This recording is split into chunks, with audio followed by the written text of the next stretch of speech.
662. The man spread out his hands, palms facing up, and waved them lightly. Reuniting after such a long time, he signaled to the people of the Great Wall of Sword Chi, especially to the ladies that he missed dearly, to show some appreciation. The originally silent Great Wall of Sword Chi on top of the city wall was suddenly filled with whistles and boos. The female Great Sword Immortal Lu Ji lowered her eyes, too lazy to look at that man. She really couldn't bear to look at him. The man with his back to the city wall nodded, very satisfied that he was still so popular. Outside the battlefield, the Great Wall of Sword Chi was like a child on the side of the road. Whenever they met a drunkard, gambler, or a bachelor, they would call out Alliance. On the battlefield, that man was Alliance, just Alliance. Alliance's gaze wandered, glancing at the scattered tents, and said loudly, "Don't hesitate, send a few who can fight." A bearded man turned around, stared at that fellow, and said in a low voice, "I'll do it." Alliance did not turn around, only turning his head to look at Lu Cha, who was standing alone on the other side of the Golden River. In the past they had hit it off very well, both enemies and friends. Alliance slowly turned around, rubbed his hands, and smiled. "Good brother, let's talk? Send a few who can't fight to help me warm up? I can't fight many experts like you." Lu Cha, with a sword and saber on his back, was expressionless. "I've been waiting for you for a long time. Why haven't you found a suitable sword yet?" Alliance clasped his hands together, lightly twisting his wrists. Since it was going to be a tough battle, he could only warm up first. Lu Cha's thumb lightly touched the hilt of his saber, and with a light push, Lu Cha had already swept across the Golden River, arriving in front of Alliance and slashed down with his saber. On the battlefield, the two figures could no longer be seen.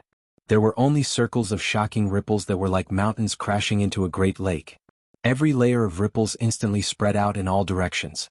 It was as if the sword boats of the school of Moism had launched a round of attacks. The flying swords were dense and countless. After Alliance descended from the sky, the demon army within a radius of 100 miles, those who were still alive hurriedly retreated. The supervisors of the various military tents did not stop them at all. On the ground, accompanied by the sound of thunder, huge craters that were extremely far apart appeared. After all the potholes appeared, there was no sign of life. The bodies and souls of the monster race cultivators fell to the ground and turned into dust. The weapons and treasures on the mountain were all covered in sword energy that didn't dissipate. It was as if a natural sword array had appeared out of thin air. The sword intent was dense and could kill anything. It was all caused by the lingering sword chi of the two swordsmen.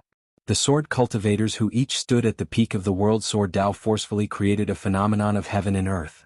A military tent that was relatively close to the battlefield was instantly cut apart by a long line. Several cultivators who couldn't avoid it in time died without even knowing how they died. Lu Cha stood at the top of the military tent that was cut in two. The military tent under his feet didn't collapse, but the cultivators inside had already scattered. A few miles away, Alliance stopped, reached out, and grabbed a flying sword of an upper five realm sword cultivator in his hand. He first clenched his fist, then used two fingers to press against the tip and hilt of the flying sword, increasing his strength and squeezing it into an exaggerated arc. This flying sword was as thin as a cow's hair and was extremely small. The key was that it could secretly sweep along the long river of light. It seemed to be a sword immortal who was extremely good at assassination. In a flash, the flying sword was pressed down by Alliance's two fingers almost like a full moon. The flying sword wasn't a big bow after all. Just as it was about to break, an imperceptible groan sounded in the distance. He paid a huge price and used some kind of secret technique to forcibly take away the natal flying sword that was imprisoned by Alliance's two fingers. Then his aura instantly escaped far away.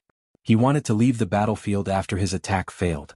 He didn't expect that on his way out, a man would appear behind him and reach out to press his head.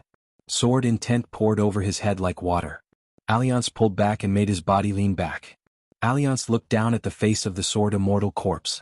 "I told you it wouldn't be that little bastard Shurchin. As long as I'm on the battlefield, he won't have the guts to use his sword in his life." The corpse was gently pushed away by Alliance and fell heavily to the ground hundreds of feet away. In another direction, a snow-white pillar of light suddenly rose from the ground. The soul of the demon sword immortal, who had abandoned his physical body, along with the Jindan and Yuanying that were tightly wrapped by the soul, was swept through by the pillar of light that contained the true meaning of the sword Tao, leaving no trace behind. During this short pause, Alliance looked around. The white fog was boundless. Clearly he was already trapped in a small world of a great demon. Little tricks. Are you trying to scare me? How do you know that I'm timid? That's right, I'm a person who blushes when I see a girl.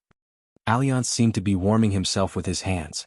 With him as the center, the white fog automatically dispersed. On the battlefield that was only black and white in the world, the true body of a great demon appeared. It occupied an area and was overlooking the insignificant swordsman who was as small as a black dot. Alliance looked up and was stunned for a moment. What a huge demon. He asked a very sincere question. I don't even know who you are. How dare you come here? The reason was very simple. Apart from those existences that possessed ancient well thrones in the martyr's palace, the rest of the demons that Alliance had never fought before did not have the right to be called great demons in the wilderness. Since they weren't great demons, how could they be good enough in Alliance's eyes? The enormous being that Liang had identified as an unknown demon was just about to unleash a divine ability in an attempt to crush Liang, who had been renowned throughout the wildlands for a long time. He did not expect that a straight white line would appear from the top of the head of the demon's real body, as if it had been cut in half by a long sword. In the end, it was still in this immortal realm demon's miniature world. Although it had been instantly injured, it wasn't difficult for it to shift the battlefield. The demon's true body had just stopped its momentum and barely withstood the surging sword intent from the bright line when it appeared at the edge of the miniature world. It did its best to put as much distance between it and Alliance as possible. But it never imagined that there were thousands of streaks of light not only on the boundary of the miniature world, but also outside the miniature world. It was as if the entire miniature world had become that person's miniature world. It was a forest of swords stabbed into the ground. In the end, the great demon's true body was pinned to the ground by several dozen streaks of sword light. Let alone moving its body, just the slightest movement of its mind would cause the demon to feel heart-wrenching pain. It was shocked to find that it was also in a miserable situation where it couldn't escape from its miniature world. Alliance didn't pay any attention to this immortal realm demon. The opponent's miniature world was as fragile as porcelain. It was as if it would shatter into pieces if a sword cultivator gently tapped it with the tip of his sword. After the world regained its clarity, countless streaks of sword light emerged from the area occupied by Alliance. It was like a huge circle that was constantly expanding. The area within a radius of dozens of miles was cleared in one fell swoop. It wasn't difficult for Lu Cha, who was standing at the top of the military tent, to resist those streaks of sword light. Now he was hovering in the air and once again became the only existence on the battlefield that could confront Alliance. He said indifferently, "Let me give you a word of advice. No one should interfere. Even if they were willing to die, they should at least injure Alliance a little." Lu Cha sheathed his saber and reached behind him. He unsheathed his sword and held it in his hand. In the savage world, there was almost no opportunity to use his sword when traveling around. That was why Lu Cha was looking forward to meeting Alliance again. He thought that it would be in the vast world, but he didn't expect this man to break through the restrictions of two great worlds. He directly returned to the Great Wall of Sword Chi. Alliance stretched out his hand and brought back a standard sword of the sword workshop from the battlefield north of the long river of gold. He held it in his hand and weighed it in his hand. It was much lighter than before. He sighed. Even the sword workshop was forced to cut corners. This battle was truly a little bitter. Earlier, Lu Cha had slashed at his face the moment they met. He didn't follow the rules of Jianghu. Alliance returned a blow to the bearded man. After the exchange of blows, Alliance retreated and crashed into the clouds. The sea of clouds above the Great Wall of Sword Chi was stirred up and scattered like broken cotton. Alliance retreated and stomped heavily on the air to stop himself. Lu Cha's back crashed into the ground and sank deep into the ground. There was no trace of him. A series of muffled thunders came from underground. The two of them each sent out a second sword at an even faster speed. Alliance fell from the sea of clouds while Lu Cha appeared on the ground. They both sent out a straight line and a sword. This time the two of them retreated even further. Alliance was actually pushed back to the sea of clouds at the highest point of the Great Wall of Sword Chi. He shook out a sword flower and casually dispersed the remnant sword intent that Lu Cha had left on the sword. He smiled at the old Taoist priest who was guarding the sky screen and said, "Old friend, I haven't seen you for 20 years. Those girls who had snot in our Great Wall of Sword Chi in the early years have all grown up into beautiful young ladies, right? I wonder if they have an Uncle Alliance who has gone on a long journey?"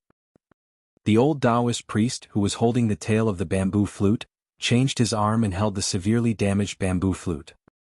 He smiled and cursed in the dialect of the Qingming world. After the two of them exchanged pleasantries, Alliance disappeared in a flash. The entire sea of clouds was affected by the sword intent and shook violently. The saint of the Tao sect, who was sitting cross-legged, was a little helpless. He extended his hand and gently pressed down on the sea of clouds. Only then did the sea of clouds stop trembling. Alliance raised his arm high. He was like a child who had never learned the sword. He just swung his sword and slashed. Lu Cha and his sword disappeared again and retreated to the depths of the ground. Alliance did not retreat at all this time. However, the long sword in his hand shattered and dissipated. In this kind of battlefield, even if there were only two people facing each other, no one was willing to get close to them. Unless the gray-robed old man who was watching the battle outside the Jiazi tent ordered several sovereign-level demons to surround and kill that man. However, the gray-robed old man only watched coldly from the side. Some of the sovereign-level demons who were originally ready to make a move dispelled the idea of taking the initiative to attack. After all, Lu Cha had not used his full strength. Alliance, who was without a sword in his hand, made hand seals with both hands. On the battlefield, two torrents of sword chi surged crazily into the direction where Lu Cha retreated. They contained the true meaning of the sword chi river and the savage world. They were incomparably thick. The two sword chi were like two flood dragons that crashed into the ground. The ground within a radius of 100 miles collapsed with a loud boom. Alliance, who was originally only a few feet above the ground, was now suspended high in the sky. The demons of the upper 5 realms looked down. Lu Cha stood on the ground, 1,000 feet below the battlefield. With one hand behind his back, he made a gesture with 2 fingers of the other hand. The bearded man did not hold a sword in his hand. Instead, a snow-white jade plate appeared in front of him. It was thin and clear, shining brightly like a moon rising in the human world.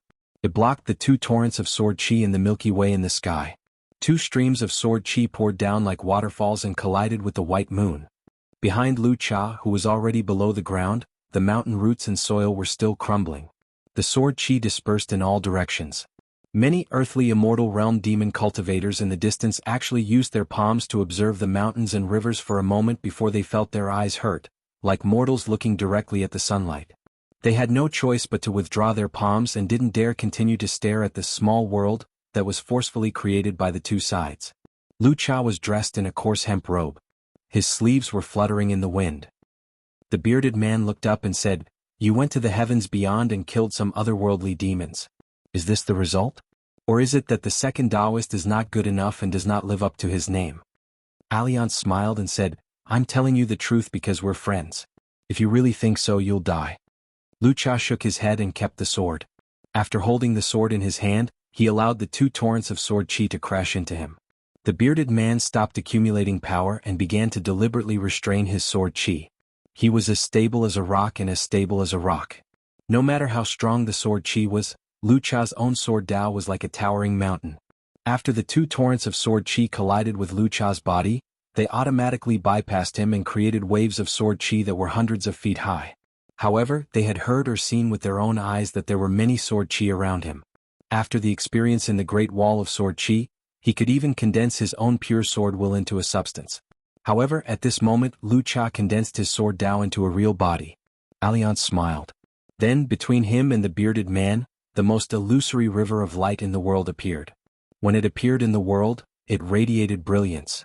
The entire river was like a huge flying sword. It twisted and wrapped around Lu Cha. It was as if he was placed in someone else's sword sheath and the other person was sheathing his sword. The river of light that was the most compatible with the great Tao of heaven and earth, after being pulled out by Alliance, began to be rejected by the great Tao of desolation. This caused countless great Tao true meanings to appear around the river of light. At the border between the two, the river of light shattered like ice. However, although the river of light was being squeezed, it became more and more solid. It was as if an ascendant realm golden body had suddenly appeared in the world. The gray-robed elder praised, "Good technique." In a certain military tent, the scholar who only focused on teaching the sage and paid no attention to the outside world also raised his head and carefully observed the distant battlefield. Alliance raised his head. Lu Cha, whose real body was temporarily detained and whose sword Dao was gradually being worn down, would of course not simply wait for death. A Dharma idol stood between heaven and earth. Only half of its body was exposed to the ground. It held a sword with both hands and fell down. The tip of the sword was pointed directly at Alliance. In the ruins of the previous military tent, another Lu Cha appeared. He put 2 fingers together and condensed a long sword with sword intent. In the beginning, Alliance had laughed and said that he couldn't fight many experts like Lu Cha. However, the Sword Dao real body, the Yang spirit body, and the wandering Lu Cha were divided into three. In the end, it was not equivalent to three-peak Lu Cha's. Alliance never fought a fight where he could only take a beating. Even among the opponents he fought, there was Dong Sanging of the Great Wall of Sword Qi and the current Lu Cha of Desolation World.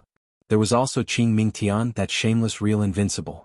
The next moment, an exaggerated Dharma idol that could be said to be indomitable appeared behind Lu Cha's Dharma idol.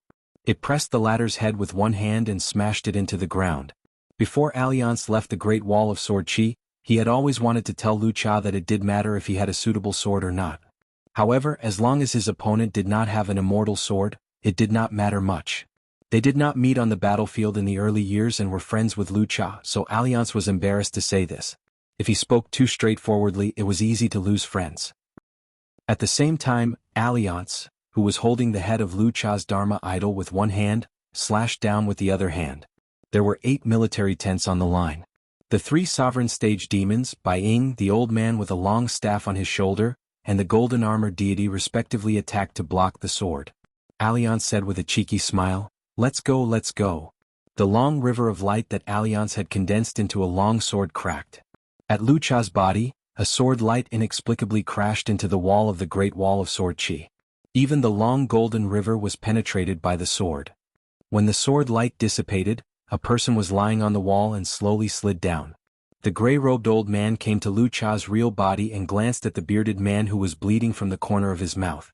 He smiled and said, "That's why the next time you use your sword, don't be shy." Lu Cha nodded. The Dharma idol of the Yin god that was traveling far away and the Yang god's external body that had returned the sword to Aoyang were both one person. The man who was sent to the wall by the sword was at the top of the Meng character at first. As he slid down to the ground, he did not forget to secretly spit on his palm. His head turned left and right, carefully stroking his hair and sideburns. When fighting with others, one had to have a goal. What was the goal? Naturally, it was to be elegant. He remembered that on the other side of the inverted hanging mountain, there seemed to be a little girl who sold wine in Huangliang blessed land. What did she say back then? It seemed that after seeing his face, it was as if a deer suddenly appeared in her heart and ran wildly on the path of her heart. He could accept these words from the bottom of her heart. As for the admiration of the girls, he could forget about it.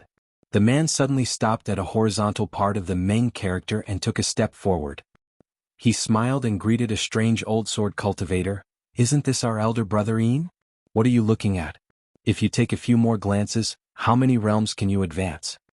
The man slapped the old nascent soul sword cultivator Yin Chen's shoulder and complained, "Elder brother Yin, it's not that I want to criticize you, but all these years when I'm not around, you've only been looking at girls? Otherwise, why haven't you reached the upper 5 realms?" Yin Chen's shoulder tilted and he felt a wave of pain. The other party did not hold back at all. Yin Chen, who was known for being difficult to deal with in the Great Wall of Sword Qi, still kept a straight face and refused to speak. Alliance slapped the old sword cultivator's cheeks heavily with both hands. He widened his eyes and shook him vigorously. He hurriedly asked, Elder brother Yin, I don't recognize anyone? Are you stupid?" Yin Chen said helplessly, "I recognize you. I was just too agitated for a moment and couldn't speak." Alliance let go of his hand and stopped smiling. He said, "At least there are a few familiar faces left. It's my fault I came late. It's always like this, passing by and missing by." Yin Chen knew that things were not good. As expected, Alliance grabbed his neck in the next moment. He was stuck under this bastard's armpit and couldn't break free. He even had to endure the saliva. "Elder brother Yin, my heart hurts when I see that you're still single." Alliance suddenly let go of the old sword cultivator and stepped out of the wall. He floated to the city wall and finally came to the side of the sword immortal. On the city wall, Wei Jin cupped his fists and smiled, "Elder Alliance." Alliance patted Wei Jin's shoulder and said sadly, "What are you talking about, aren't you still single?" Alliance sat cross-legged and faced the south. It was rare for him to be so solemn. Even with his interference, it was only a moment of peace. The war continued and people continued to die. On the battlefield, the killing continued. Chen Qingdu stood beside Alliance and asked with a smile, "Don't tell me that there aren't many good-looking yellow-crowned Taoist nuns in the Baek O Kaikyung building in Qingming Tian?" Alliance pointed at the sea of clouds above his head. Then he rested his chin on one hand and looked at the battlefield. He held his chest with the other hand and silently adjusted his breathing. However, he didn't speak honestly. There are. How can there not be? I just showed my face under the Baek Okkyung building. Just the two junior sisters of my old buddy in the Baek Okkyung building looked at me like they wanted to eat me, not to mention the other fairies. This is the most annoying thing in the world. Chin Chingdu chuckled. Alliance asked, "How's that kid's injury?" I only glanced at him from afar. It was a little strange and I couldn't see clearly. Chin Chingdu said casually, "Anyway, he won't die if I carry him back. You'll get used to being half dead." Alliance said, "After all, he's just a young man and a foreigner. Boss, Sword Immortal, as an elder you should more or less protect him. Besides liking Ning, this kid doesn't owe the Great Wall of Sword Chi anything. It's not a good habit to take advantage of your seniority." Chin Chingdu laughed. "Are you teaching me how to be a person or swordsmanship?" Alliance stood up and whispered, "I don't like being a teacher, but if Sword Immortal wants to learn, I'll reluctantly teach you." Wei Jin was greatly impressed. Whether it was the previous sword attack or the words at this moment, he was indeed worthy of being senior Alliance. The old man glanced at Alliance. The city wall shook. Alliance was no longer where he was and had fled. But was senior Alliance running in the wrong direction? Even Wei Jin was dumbfounded. He couldn't help but ask, "Boss, Sword Immortal this is?" Chin Chingdu glanced at Wei Jin. "Can't you tell? It's a fight." Wei Jin was speechless. Chin Chingdu glanced at the rainbow that started from the city wall. Alliance's speed was too fast. He asked with a smile, "When he traveled to the Aquarius continent, didn't he tell you that he liked to be ganged up on by a group of Ascendant Realm cultivators?" Wei Jin was silent for a moment. He looked strange. Back then Alliance told this junior that he could fight in the Great Wall of Sword Chi, which was full of sword immortals. In any case, he would definitely be ranked in the top 50. He also told me not to think that he was bragging very. So at first, Wei Jin thought that he had encountered a swindler. But fortunately, Senior Alliance's insights about the Sword Dao at that time seemed to be nonsense, but it happened to benefit Wei Jin greatly. He resisted the urge to test the waters with his sword. After that, there was the so-called small bet by Senior Alliance. Wei Jin lost the blade-strengthening gourd, and then began to cultivate in seclusion. As expected, he successfully ascended to the upper 5 realms. After coming out of seclusion, Wei Jin was naturally full of fascination with the Great Wall of Sword Chi.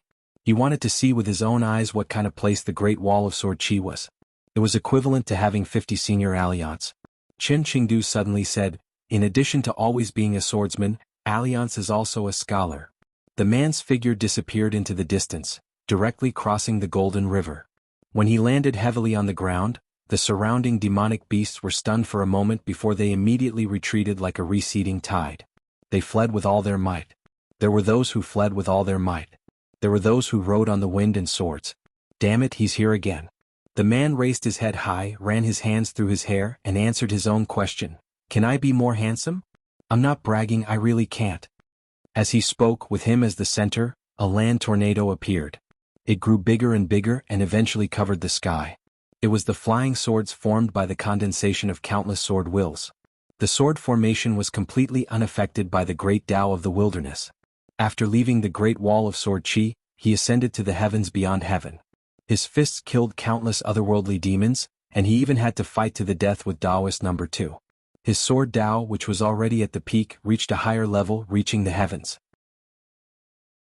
663.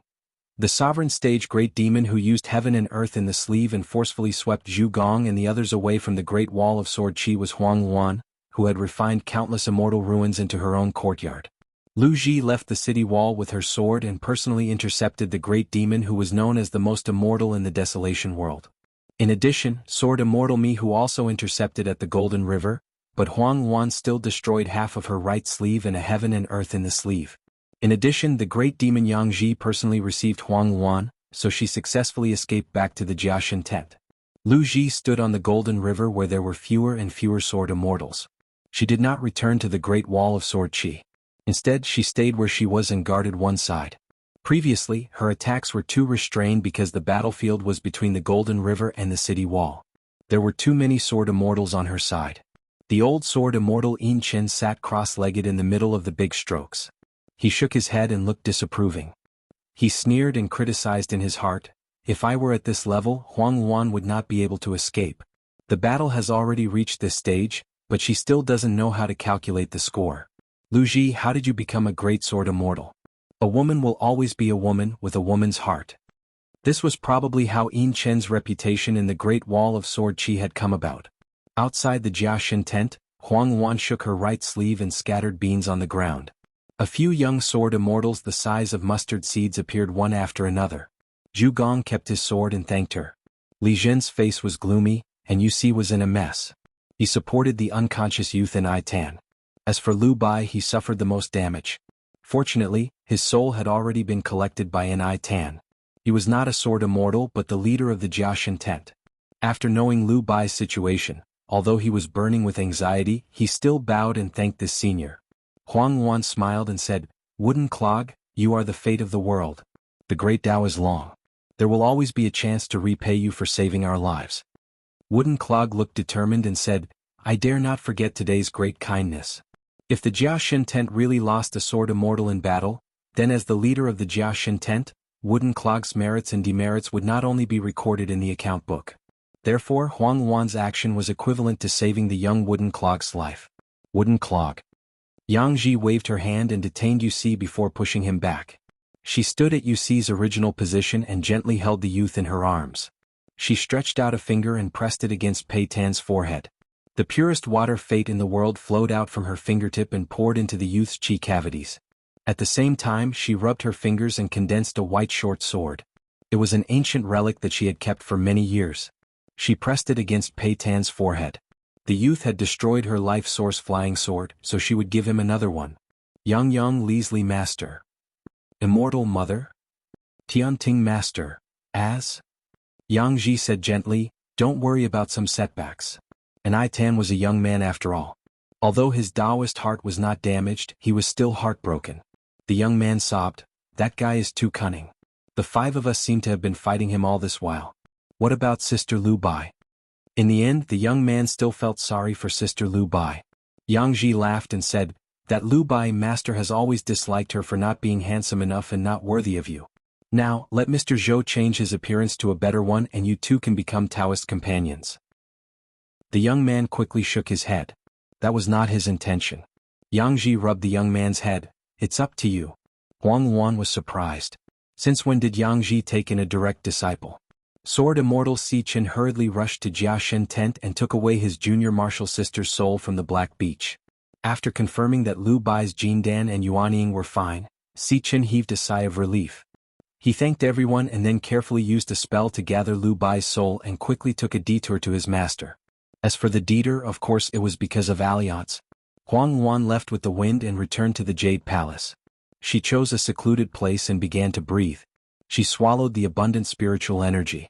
In fact, he had suffered the greatest loss this time. He had used Hokue Gate, which he had carefully cultivated, as a puppet on the battlefield to deal with the young hidden official.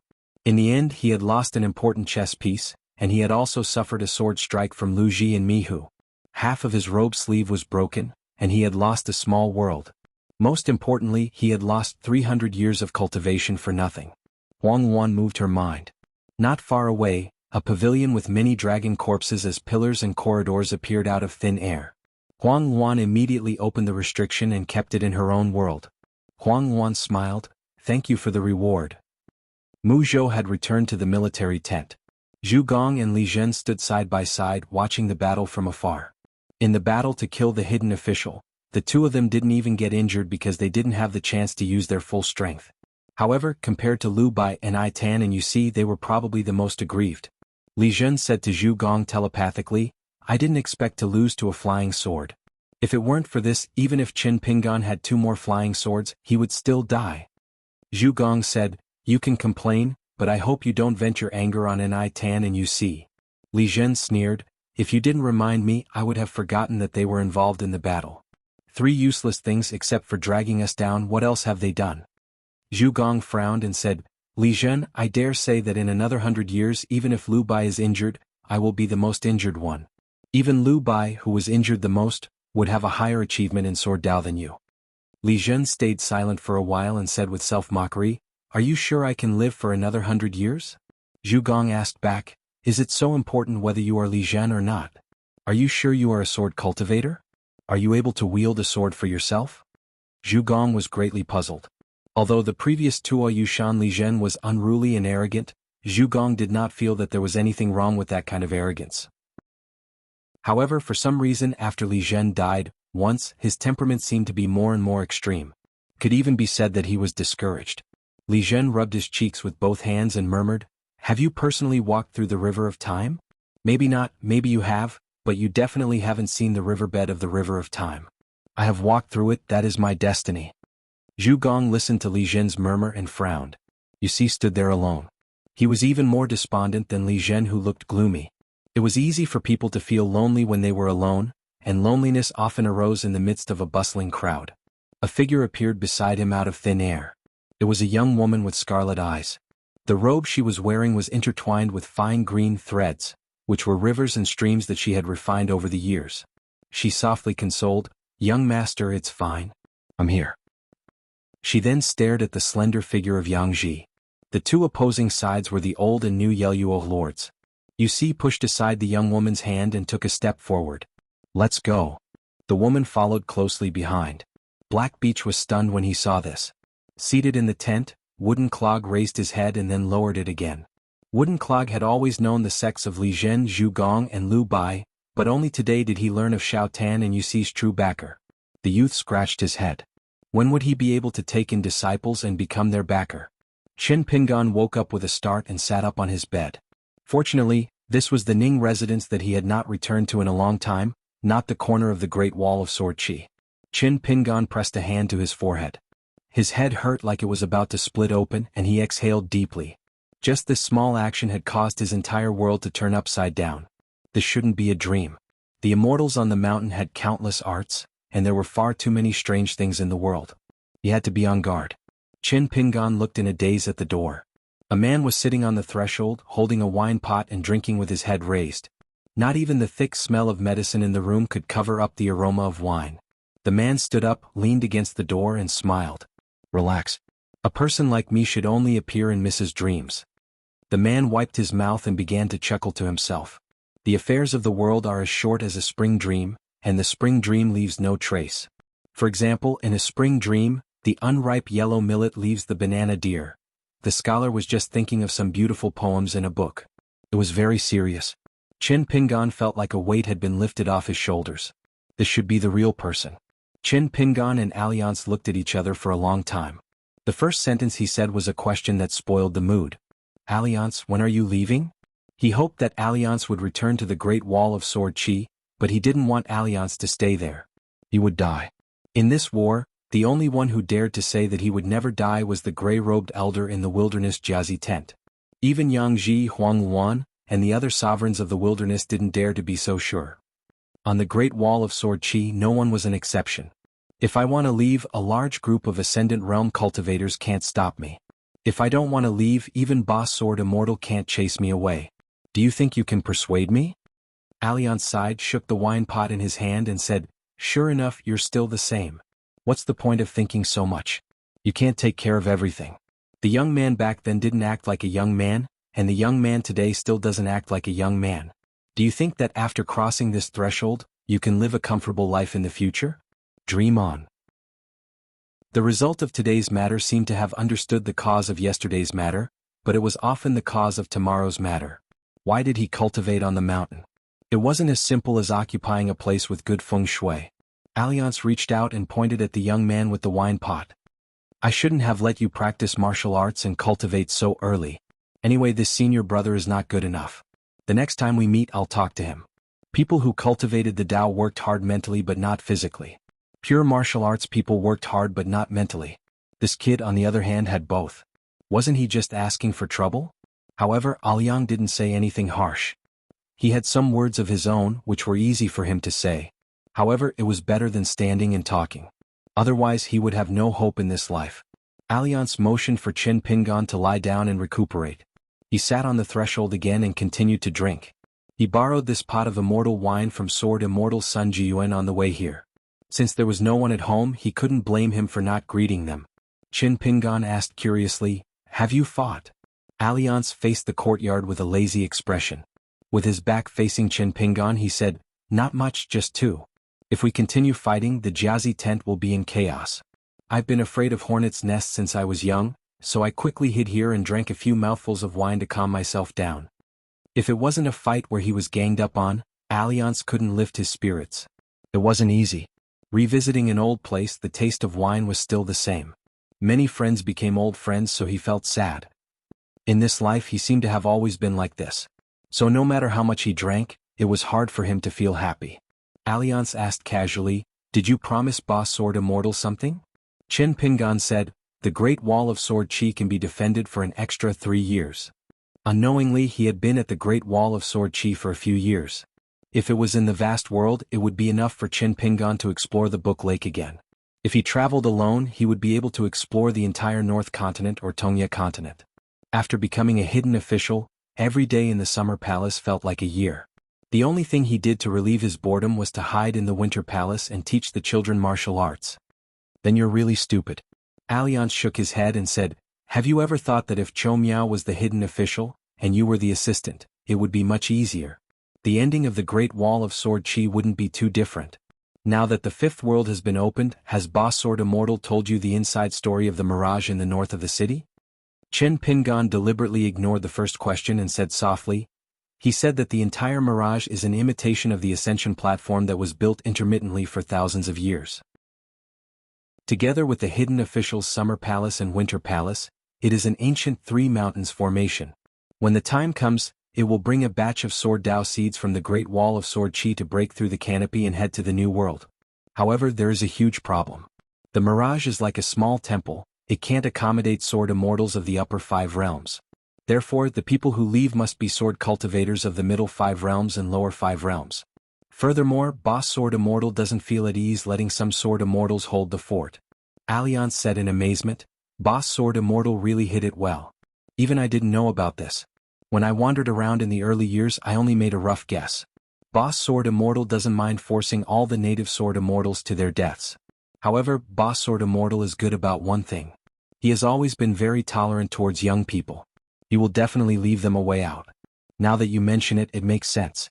In the New World, no Chi refinement warrior of the upper 5 realms will be allowed to enter for the next 500 years to prevent them from being beaten to a pulp. Indeed, some rich family's courtyard would have 1 or 2 jars of silver buried in it. With such a shocking ascension platform, who would guard the array when the time came? Naturally, it would be Boss Sword Immortal himself." Alliance could not help but gulp down a mouthful of wine. He said with a sigh, "Our Boss Sword Immortal is the most unhappy sword cultivator. He is half dead and has been a coward for 10,000 years. In the end, he only managed to deliver 2 swords. Therefore, there are some things that Boss Sword Immortal has done wrong. Kid, you can scold him but don't hate him." Chen Pingan shook his head and said, "I won't hate him. I don't dare to scold him." Alliance said with a smile, "It's fine to scold him every now and then." Chen Pingan said helplessly, "Boss Sword Immortal holds grudges. I can't run away even if I scold him." Alliance nodded and said earnestly, "Drink and chat, flatter, rub shoulders and knock on the back. Say thank you to Boss Sword Immortal for your hard work. You can't do anything less. Besides, you are already so severely injured. Limp to the thatched cottage at the top of the city to look at the scenery. At that time, silence speaks louder than words. Act pitiful? Do you need to act? You are already so pitiful. If it were me, I would borrow a straw mat from my friends and sleep outside Boss Sword Immortal's thatched cottage." Chen Pingan laughed. Then he drowsily fell asleep peacefully. Alliance sat alone at the doorstep. He had no intention of leaving. He just drank slowly and muttered to himself, "At the end of the day there is only one logic. A crying child gets candy. Chen Pingan, you didn't know this since you were young. You are at a disadvantage. Capable people do more work." After a long time, it was inevitable that others would get used to it. The lineage of the literary sage. The old scholar was in the 5th heaven and had a portion of karma. His first disciple, Cui Dong, was in charge of Aquarius continent. His left and right were in Tong Yi continent. His last disciple, Qin Pingan, was in the Great Wall of Sword Chi, and had been a hidden official for 2.5 years. And all the sword cultivators in the Great Wall of Sword Chi. Regardless of whether it was the strong or the weak, everyone's logic would bring true good and bad to this shaky world. After a while, Qin Pingan woke up from his dream. He immediately sat up, perspiring profusely. Alliance did not turn his head and said, "That won't do. You will have an inner demon in the future." Chen Pingan raised his hand and wiped the sweat from his forehead. His face was pale as he laid back down on the bed and closed his eyes. Alliance did not make a sound. He continued to sit alone and drink. Probably because he felt that the doorstep was uncomfortable, he changed his posture and squatted down to drink. That year in the Aquarius continent, the man with the bamboo hat tricked the bumpkin youth to drink. In truth, there were no wine immortals in the world who were drunk and unfettered. There were only drunkards who were drunk to death. On top of the Great Wall of Sword Chi there was no more swing. A certain sword immortal did not have to face a bowl of Yangchun noodles, and did not dare to use his chopsticks. When the sword immortal Yuan Qingshu died in battle, he was in high spirits. The sect leader of the North Continent's Tai Hui sword sect, Han Huizi, died in battle and was speechless.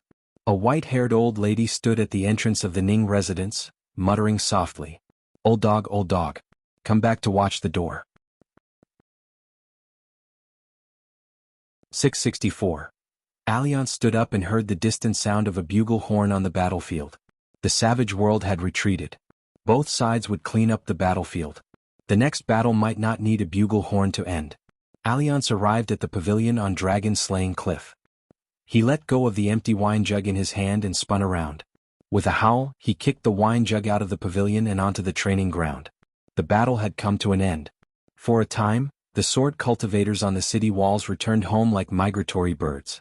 Streaks of sword light formed a picturesque scene. Seclusion, recovery, sword refinement, wine. The dead were gone. The sadness of the survivors would be dissolved in a bowl of wine, whether it was a big drink or a small drink. Alliance couldn't remember which master had said at a wine table that a person's stomach was the best wine jar in the world. The stories of old friends were the best pulp. Adding the bitter gall and mixing in the joys and sorrows, it could brew the best wine with endless flavor.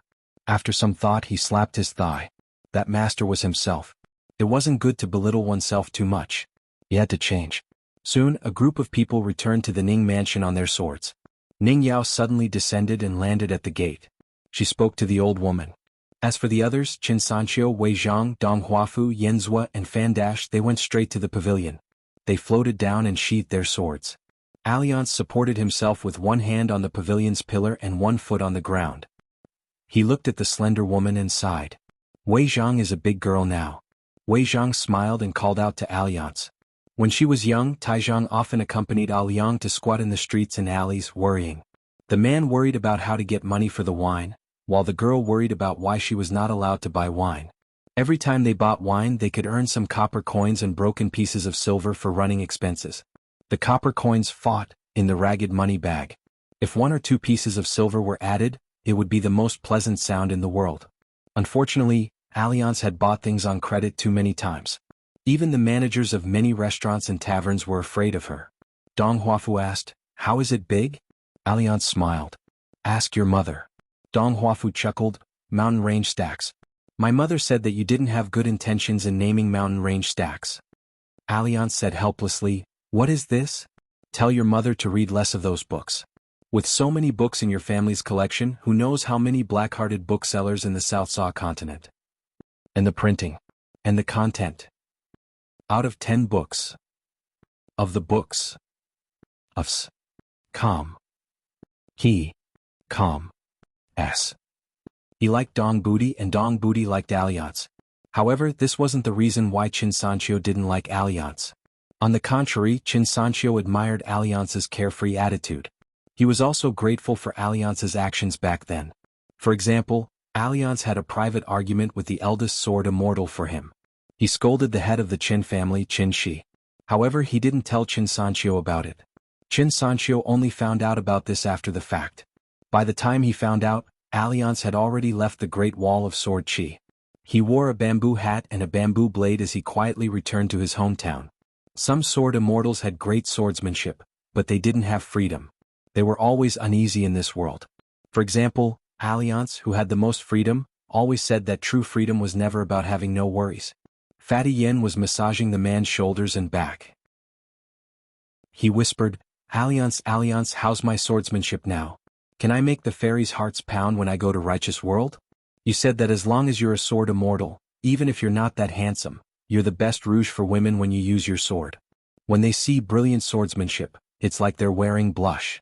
Does it count? Aoyang nodded and said, "It counts, how can it not count? I'm very familiar with the vast world. If you have the chance to travel there in the future, I'll give you a map and mark all the mountains with fairies. Don't be silly and ask for swords. You only need to go to the foot of the mountain, fly up on your sword, walk around the mountain, and perform a set of swordsmanship. When you're done, don't say anything during this period. Just take off the wine pot and leave the fairies to drink with your head tilted back. Until this moment, you can recite a poem loudly and leave in a carefree manner." Yen's head was as big as a dustpan. "Alliance, I don't know how to recite poems." Alliance said, "I do. There are more than 300 lines in a book. They're all tailor-made for sword immortals like us. I'll sell them to you at a friendship price."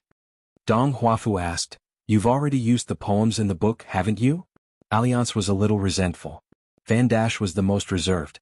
He was not familiar with Senior Alliance. Even if Senior Alliance was amiable and approachable, he was still high and mighty to Van Dash. He was right in front of him but far away. It was like many young sword cultivators meeting old sword immortals like Dong Sanging and Lu Ji. The seniors might not look down on the juniors, but the juniors would often look down on themselves. Alliance smiled and said, "You're called Van Dash, right?" Van Dash quickly nodded, flattered. Aoyang said, "You ascended to the Golden Core realm earlier than Sword Immortal Boss and I expected." Van Dash was in disbelief. Even he was able to catch the eye of Senior Aoyang and the old Sword Immortal? Aoyang said with a smile, "Actually, every child's growth is watched by Sword Immortal eldest brother. It's just that Boss is shy and doesn't like to be polite with others." It was not easy to respond to that. After all, he was not the second manager who treated people with sincerity. After Ning Yao separated from Grandma Bai, she walked up the stone path of dragon-slaying cliff. When Ning Yao arrived at the pavilion, Alliance and the others had already taken their seats. Ning Yao looked a little tired as she asked, "Is Alliance all right? That kid couldn't sleep well and was knocked out by me. Now he's breathing like thunder." "He's much better," Alliance said frankly. "Qin Pingan won't be able to go out of the city to fight in the short term. You should have stopped him from fighting. It was too dangerous. He can't develop a habit of gambling with his life." Ning Yao shook her head and said, "Leave it to him. I can't persuade him." Alliance was amazed. "Little Ning, are you still the little Ning I know?" Ning Yao sat down silently and leaned against the pavilion pillar. She carried a sword case on her back and wore a snow-white robe. In the pavilion they chatted casually. Most of the time, Dong Huafu was asking Alliance about the deeds of Qing Ming Tian. Alliance was bragging about how amazing he was over there. Being second place in the boxing world was not a skill. After all, there was no winner. However, he could topple the Baek Okekyung building without using a sword. This was a feat that not everyone could achieve. He pretended to be relaxed. There must be something hard to let go of. Alliance finally gave these youngsters some advice on swordsmanship, pointing out the bottlenecks and barriers of their cultivation. Then he got up and said goodbye. "I'm going to find someone I know to drink some wine. You guys should hurry back to your homes." Ning Yao got up and watched as Alliance and all his friends left on their swords. She walked down the dragon-slaying cliff alone and went to the small house. She gently pushed open the door, crossed the threshold and sat by the bed. She gently held Qin Pingan's left hand that had stretched out from under the blanket. It was still trembling slightly. This was a sign that his soul was trembling and his qi was still unstable. Ning Yao's movements were gentle. She put Qin Pingan's hand back under the blanket. She bent down and reached out to wipe away the sweat on Qin Pingan's forehead. With a finger, she gently smoothed out his slightly furrowed brows. Ning Yao was very happy that Qin Pingan liked her. But Qin Pingan liked her, so she had to be so tired. Ning Yao was a little angry with herself. So, when Qin Pingan, who was sleeping soundly, just relaxed his brows, she frowned again. What should she do? She couldn't not like him. She couldn't bear for him not to like her. These feelings of sorrow before she could frown, came to her heart again. Alliance returned to the top of the city wall directly. However, he didn't go to the thatched cottage. Instead, he sat beside Wu Qingpei, who was still diligently refining his sword. Wu Qingpei looked at the battlefield. The Golden River had been kept by the saints of the three sections. On the ground there were still some scattered fights. He didn't look sad at all. Everyone had their own indescribable suffering. For many sword cultivators who came to the Great Wall of Sword Chi for the first time, almost all of them had strange tempers and were difficult to get close to. Alliance didn't say anything. Wu Qingpei finally spoke. "I heard from Mihu that before Zhou Qing died he said, 'There's no point in living. Let's just watch.' Tao Wen said that it was a good death. I envy them. Alliance said, indeed not everyone can choose how they want to live. They can only choose how they want to die. But I still have to say that a bad life is better than a good death. Wu Qingpei said, in the years that you weren't around, all the sword cultivators from the outside, regardless of whether they are dead or alive, regardless of whether their realms are high or low, made me look at them in a different light. I no longer have any resentment towards the righteous world. Alliance took out a pot of immortal wine. He opened the mud seal and shook it gently. The fragrance of the wine assailed his nostrils. He lowered his head and sniffed it. He smiled and said, another autumn has passed in the wine. The wine's taste is better than the osmanthus fragrance every year. The wine of the righteous world and the green netherworld are indeed inferior to the great wall of sword Qi. Wu Qingpei suddenly asked, Alliance, have you ever had a girl that you truly liked? Alliance thought for a moment. Just as he was about to speak, Wu Qingpei shook his head and said, there's no need to answer. I already regret asking this question. I'll probably regret it even more after hearing the answer. Alliance smiled. In the pugilistic world, there's no need to drink if you don't have any romantic feelings. Look at those infatuated people. Which one of them isn't a drunkard soaked in wine? In the field of love, everyone is a coward. Wu Qingpei was a little surprised. It was rare for this King Alliance to say something so serious. Lu Ji rarely appeared. She sat on the other side of Wu Qingpei. Alliance tossed the wine pot in his hand over. In the end, Lu Ji slapped it back.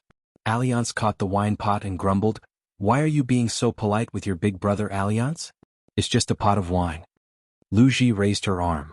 Alliance sighed and took out a new pot of wine and threw it over. Heroines should not be bothered by trifles.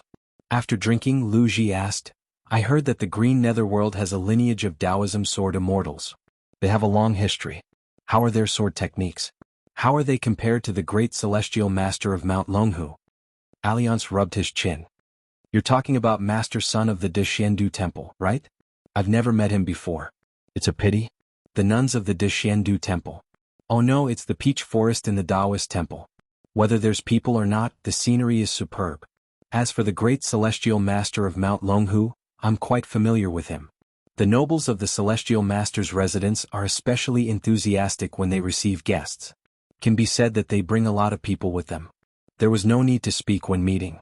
Of course they were very enthusiastic when they first met. Alliance pushed Wu Qingpei's head away and smiled at Lu Ji. If you're interested, you can first mention my name when you visit the celestial master's residence.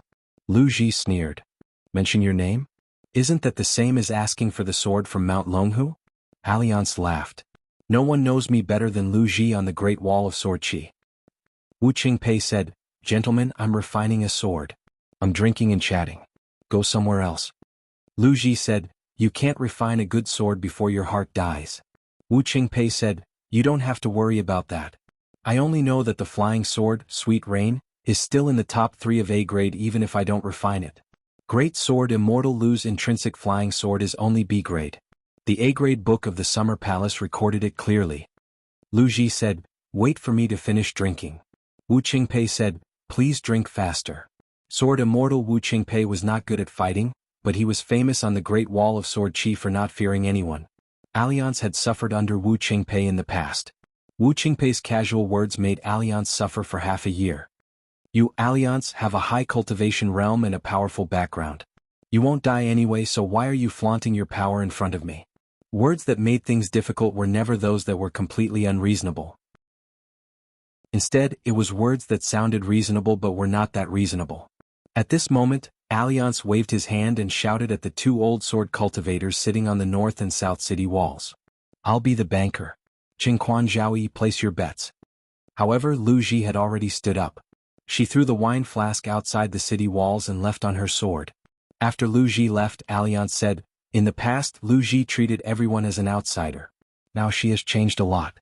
It's rare for her to speak with you about her own family. How can she not appreciate it? Wu Qingpei had a dazed expression as he said, it's uncomfortable to hear family talk. Alliance nodded. That's true. Wu Qingpei said, do you know about Xiaochua's matter? Alliance leaned back and rested his head on the back of his hand. He crossed his legs and said, everyone has their own aspirations. Wu Qingpei suddenly said, I didn't thank you or apologize for what happened back then. Today I'll make it up to you.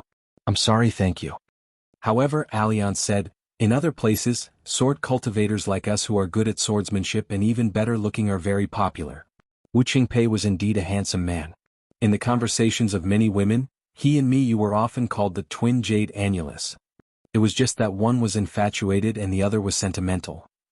After seeing with their own eyes the beauty of the two raw jade stage sword show, those foreign women who felt that this trip was worth it suddenly realized that men could also be so good-looking. Beauty, beauty, beauty. It wasn't only women who enjoyed the word beauty.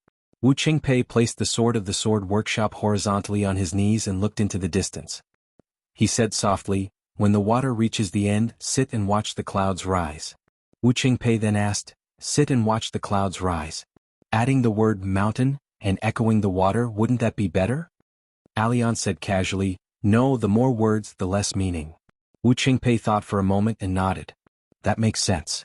Alliance laughed. "Why are you trying to be cultured?" Wu Qingpei replied, "I had nothing to do so I flipped through the imprint of the bi-sword deity. It was quite interesting." Alliance was puzzled. "What is it?" Wu Qingpei laughed.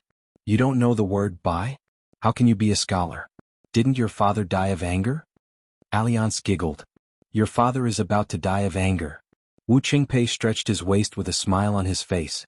"The heart of a gentleman is as clear as a mirror in autumn.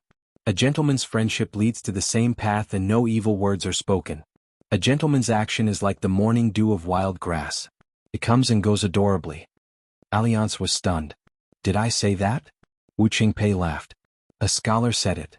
When Qin Pingan woke up again he could already walk. Knowing that the wilderness had stopped attacking the city, he did not relax much. Not being able to find Ning Yao, Grandma Bai was hiding at the Winter Palace to teach martial arts.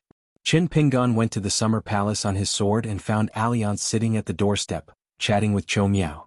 Chou Miao, Dong Budi, and the other local sword cultivators were very familiar with Alliance. But for Lin Junbai and the other sword cultivators, they only had a name for Alliance. Everyone had heard of him but no one had seen him. Alliance had stayed at the Great Wall of Sword Qi for more than 100 years.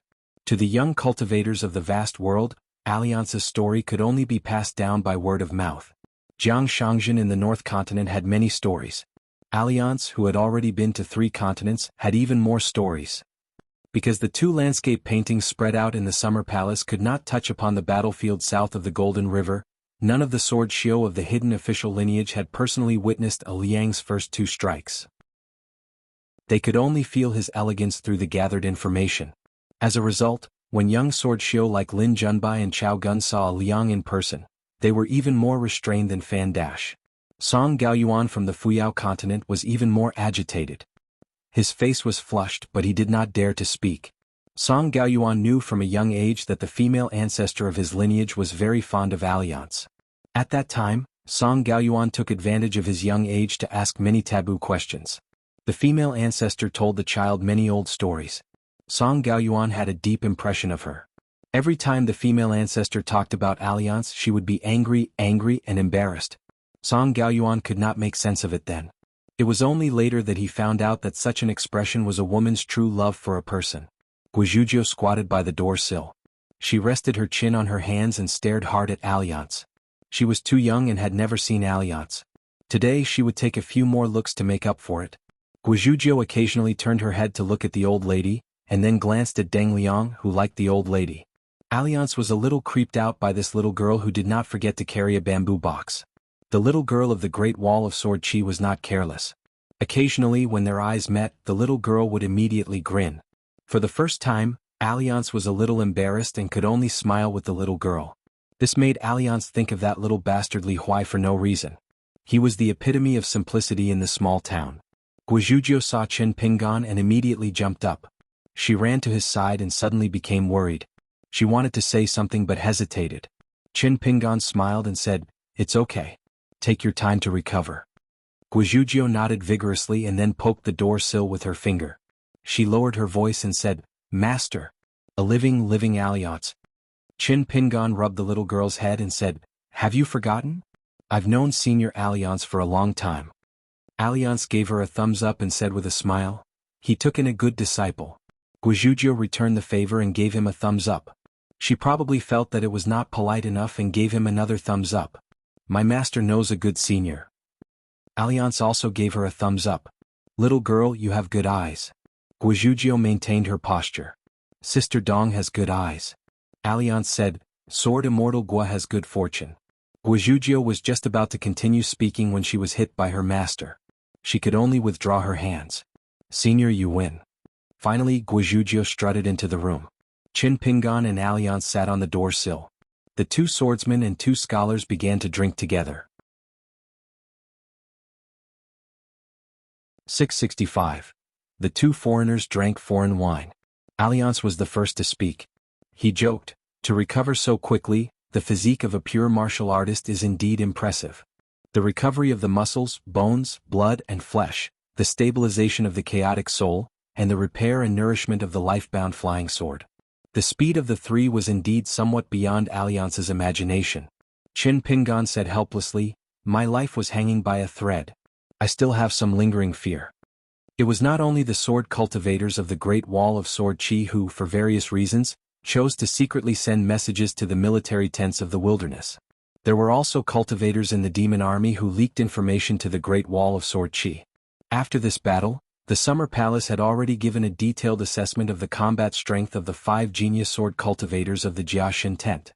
Of course, the hidden young official's trump card of having 2 life-bound flying swords was definitely known by many military tents of the wilderness by now. Alliance joked, You can't just watch the thief eat the meat and not watch the thief get beaten. I understand this principle. It was not easy for any outsider to gain a foothold in the Great Wall of Sword Qi. Alliance was someone who had experienced this before. He had a deep understanding of this. Alliance stood up and stretched. He said, Let's go. I'll take you to the city for a stroll. A person's heartstrings can't always be stretched taut. Off to the side, Qin Pingan didn't even realize that ever since he had been picking medicinal herbs, he had been following the rules since he was a child. Breathing was for the sake of living. This was the most important thing. Since almost all cultivators had dedicated their lives to longevity, they would naturally work hard on the 2 words, breathing and breathing. In the shop of the Yang family in Lizhu Heavenly Cave, the old man with an extremely high seniority had taught Qin Pingan a long time ago. The method was not brilliant and its quality was average. However, it was neutral, peaceful, and orderly. Therefore, it was a kind of food supplement, not a medicinal supplement. Although it was natural for Qin Pingan to get used to it, it would not cause any physical burden on his body. On the contrary, it would only benefit him for a long time. It was like a gurgling source of living water that nourished his heart. However, cultivation was cultivation and being a person was different. Between the heart, there was a clear ridge and there was a path to walk. It was as if every step he took did not exceed the rules. Every day he could guard the harvest. Such a restraint was naturally a good thing, but it would make a person feel bored. Therefore, the young man with straw shoes in the mud bottle alley always imperceptibly gave people the impression that he was young and mature. After Qin Pingan learned the fist art, he liked to deliberately control his breathing and footsteps every time he traveled alone in Jianghu. He used a higher realm to disguise himself as a lower realm. He could always do it at his fingertips. He was more experienced than an experienced Jianghu veteran, and it was not purely because of his talent. Qin Pingan followed and stood up. He smiled and asked, Can I bring a little follower? Alliance nodded and said, Then each of us will bring one. Qin Pingan called for Guizhuzhou. She was still Qin Pingan's little disciple. However, at Qin Pingan's age he was only 30 years old. To a cultivator, his age was just like a child in the marketplace. The possibility of Guizhuzhou becoming the last disciple of Luopa Mountain was extremely small. Guizhuzhou carried the book box again and held the mountain walking staff in her hand. Alliance called for the young sword cultivator from Fuyao Continent's Deer Horn Palace, Song Gaoyuan. Deer Horn Palace was a first-rate celestial sect in Fuyao Continent. The few ancestors that were still alive were all women. Therefore, there were many female cultivators. Therefore, the male cultivators of Deer Horn Palace were the envy of others. Deer Horn Palace was famous for its water spells in the continent. It occupied a small part of the water body that entered the sea. Among them, the Du Fu Ferry and Yanjijin under Deer Horn Palace were famous tourist attractions. One of them required women to remove their makeup and change into a cloth skirt and wooden hairpin. Otherwise, the water goddess would stir up trouble. The other place was the opposite. It required women to apply rouge and dress up beautifully. Only then could people safely wade through the water. Deer Horn Palace never asked about this. As long as the two places did not harm people's lives, the two capricious water goddesses set up strange rules based on their personal preferences. Du Fu Du and Yan Jijin. Liang, who had been traveling around the Fuyao continent for a few years, had obviously been there before. She even got along well with the two water goddesses. One was lively and the other was shy. They were both good ladies. As for the chance encounter in Deer Horn Palace, it was on a night with bright moonlight. Alliance had promised to give the water goddess, who was Du Fu Fairy, a gift for their first meeting. He helped that pitiful woman recover her shattered appearance. Then he went to the ancestral lotus pond of Deer Horn Palace. Every lotus leaf there had great uses. There were countless female cultivators who were dissatisfied with their appearance. They had bitterly begged Deer Horn Palace for a lotus leaf, but they could not get one. There was a price but there was no market. They could not buy it.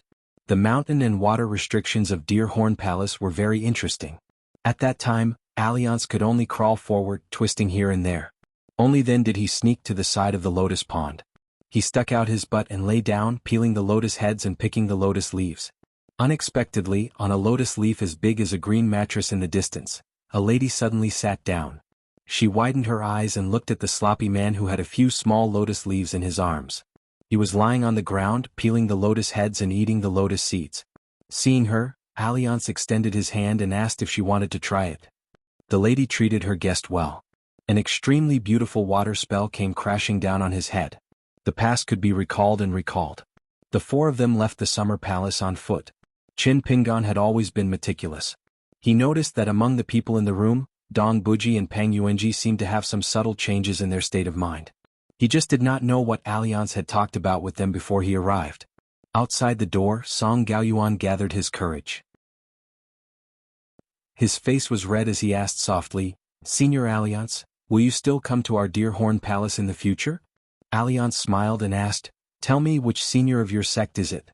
After so many years you still can't forget about me. I can't guarantee whether or not I'll go to Deer Horn Palace."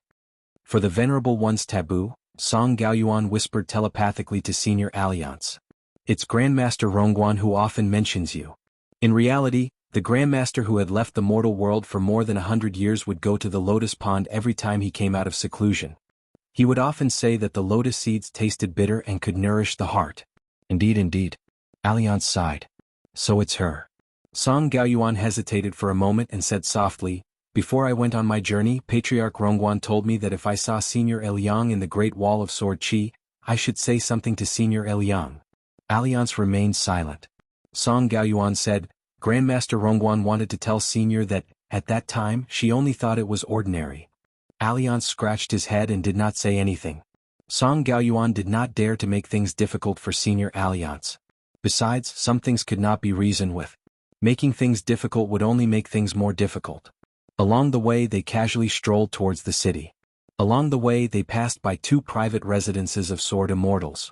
Alliance introduced to them that the foundation of one of the residences was a white jade tablet that had been refined by a sword immortal. The owner of the other residence liked to collect ancient inkstones from all over the world. However, the old owners of both residences were no longer around. One of the residences was completely empty with no one living in it. As for the other, there were 3 people cultivating in it. They were disciples taken in by a sword immortal. They were young and had received a strict order from their sword immortal master before his death. As long as the 3 direct disciples did not become sword immortals in the nascent soul realm, they were not allowed to take half a step out of the residence. Alliance looked at the wall of the private residence and sighed with emotion. Qin Pingan's thoughts were strange. The 3 golden core sword immortals in the residence were all men. Not only were they unable to leave the residence, it was said that they would wear women's clothing. It was a strange occurrence in the Great Wall of Sword Qi. They had once sent a letter to the Summer Refuge Palace via flying swords, hoping to go out and fight. However, when the reclusive official's lineage went through the files, they found that the deceased sword immortal had a written agreement with the Summer Refuge Palace. There was the old sword immortal's name and a small palm print. It was probably the handwriting of the previous reclusive official, Xiao Chua. Qin Pingan could only give up and politely reject the request of the 3 golden core sword immortals. In the Great Wall of Sword Qi, when a sword immortal died in battle, the rules were the most important. As long as it was written on paper, it had to be obeyed. There was no room for discussion. On the other side of the wall, a head popped out. It was a young-looking sword immortal with a full beard. He began to curse at Alliance. Alliance began to curse back. He said, "I only told your master a story. If your master wants to follow it, it has nothing to do with me, Alliance. That young sword immortal said angrily, son of AB***, do you dare to come in and fight? Alliance jumped up and spat in that direction. Qin Pingan reached out and rubbed his forehead. He couldn't bear to look. He suspected that the two old sword immortals, Qin Quan and Zhao Chua, had learned from Alliance when they quarreled. Then the man noticed Guizhuzhou, who was staring at him with her eyes wide open, and Song Gaoyuan, who seemed to have been immobilized.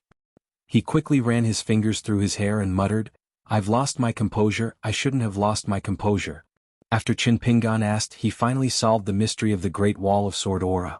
It turned out that the old sword immortal had a strange supernatural power that was best at finding the seeds of swordsmanship.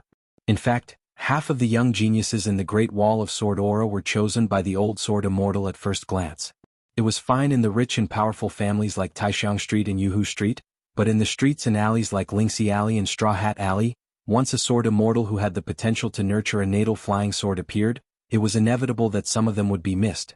In the world, not only sword immortals, in fact, all Qi cultivators would naturally enter the path of cultivation as early as possible, the higher their future achievements would be. For example, Alliance had used the technique that the old sword immortal had imparted to him to find a good seedling. Many sword immortals who would become sword immortals in the future did not have obvious talent when they were young. Instead, they were extremely secretive and did not show their talents. Alliance once had a drink with the old sword immortal who was severely injured and did not have long to live. He casually chatted with the old sword immortal about the story of a scholarly family in the vast world. Their ancestor had repeatedly failed in the imperial examinations and was humiliated by his peers who passed the imperial examinations. He returned home angrily and taught them personally. He made all the men in the family wear women's clothes and studied hard. As long as they did not pass the imperial examinations, they could only wear women's clothes until the age of 40.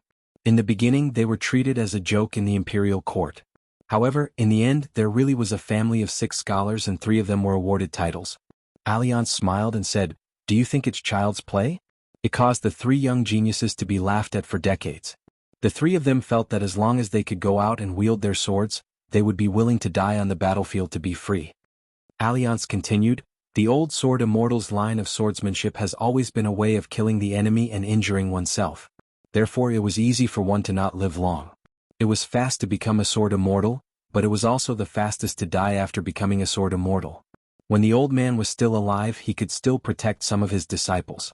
Once he passed away, not to mention 3 disciples, even if he took in 30 with such a way of fighting, it would be like the house in front. There would be no one left. After taking in disciples, he would treat them as his own children and worry about them. Every master and preacher would have to take some responsibility for their disciples' lives.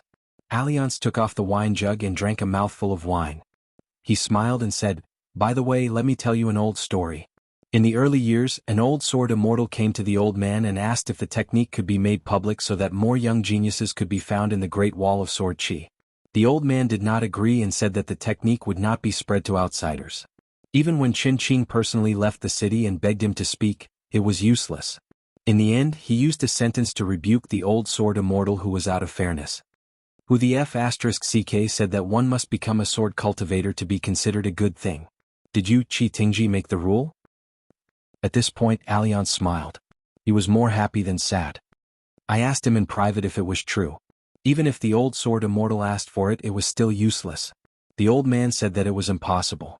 If the old sword immortal asked for it, there was no need to hide it. After the discussion, he would invite the old sword immortal for a drink and his life would be complete. When I asked what would happen if Dong Sanging came, the old man said, then I would play dead. Alliance finally sighed and said, in the vast world there are sword immortals like that, but there are too few of them. Song Gaoyuan nodded and agreed. Alliance did not say much after that. Actually, in the past, Alliance did not like to talk about serious matters with his juniors. He was young and should not have too many worries. The matters of the Great Wall of Sword Qi should be left to the sword cultivators. However, the present was different from the past. In the future, there would be a brand new situation that had not been seen in 10,000 years. Almost every young person in the Great Wall of Sword Qi, even if they were children, was already related to it. All of them had to grow up quickly. The situation was turbulent. When worries came, age was not an issue.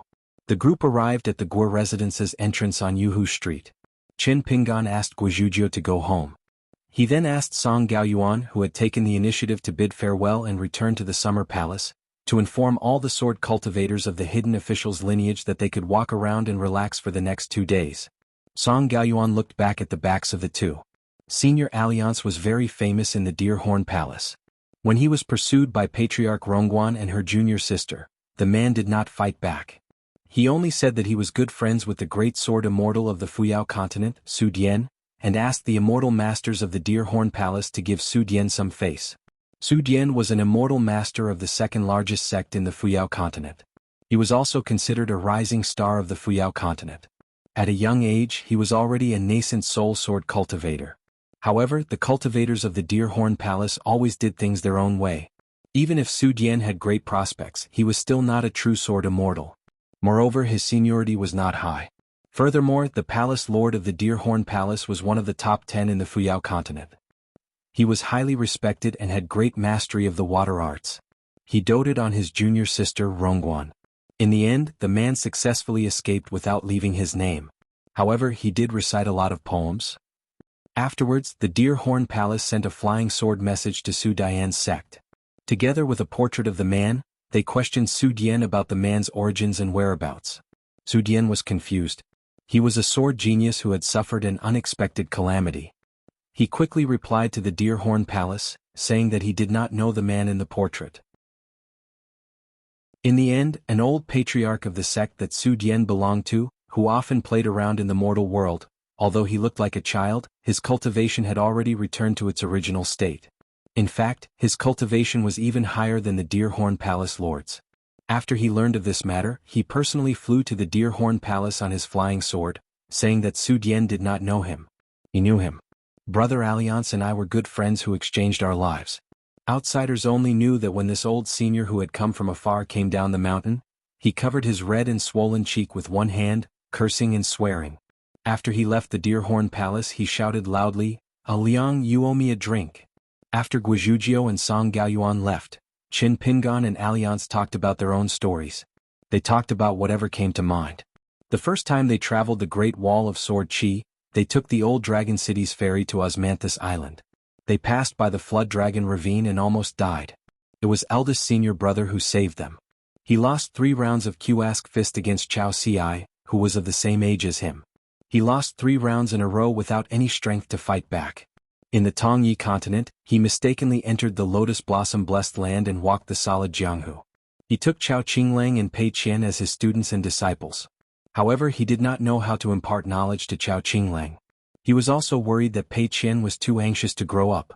A few years ago he opened a wine shop with Stack Zhang and sold the Bamboo Sea Paradise wine. The business was good. It was slower than being a banker, but it was a long-term business. No one believed that the wine was really related to the Azure Immortal Mountain. Therefore, Alliance, you have to speak a few words of conscience for the shop.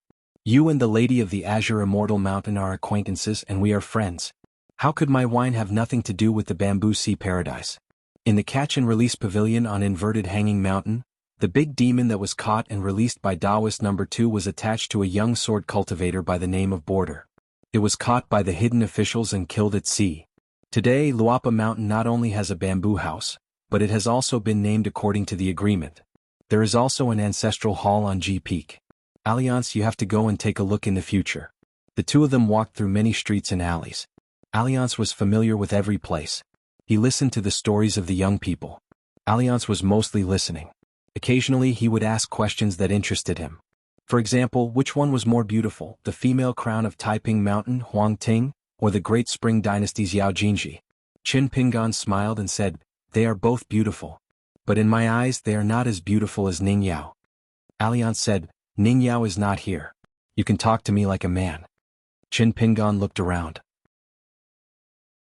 However, after thinking for a while he chuckled and said nothing.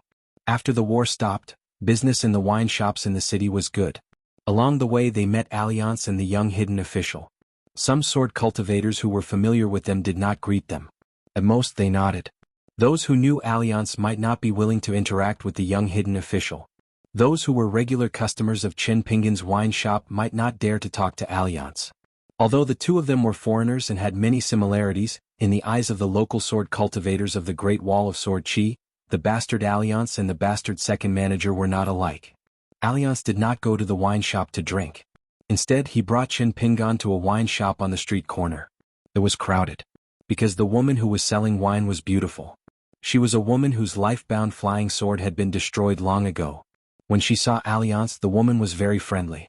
She personally brought wine to the table and glared at the man, complaining that he had no conscience.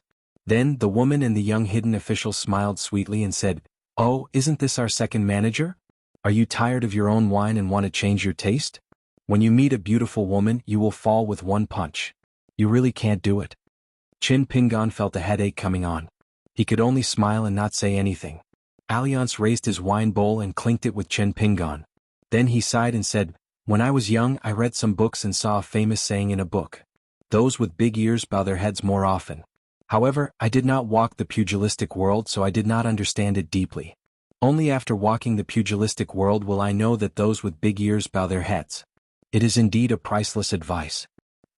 Qin Pingan's expression was strange. Alliance stepped on the bench and said with a naughty smile, "What are you thinking about? Are you thinking about the wrong things?"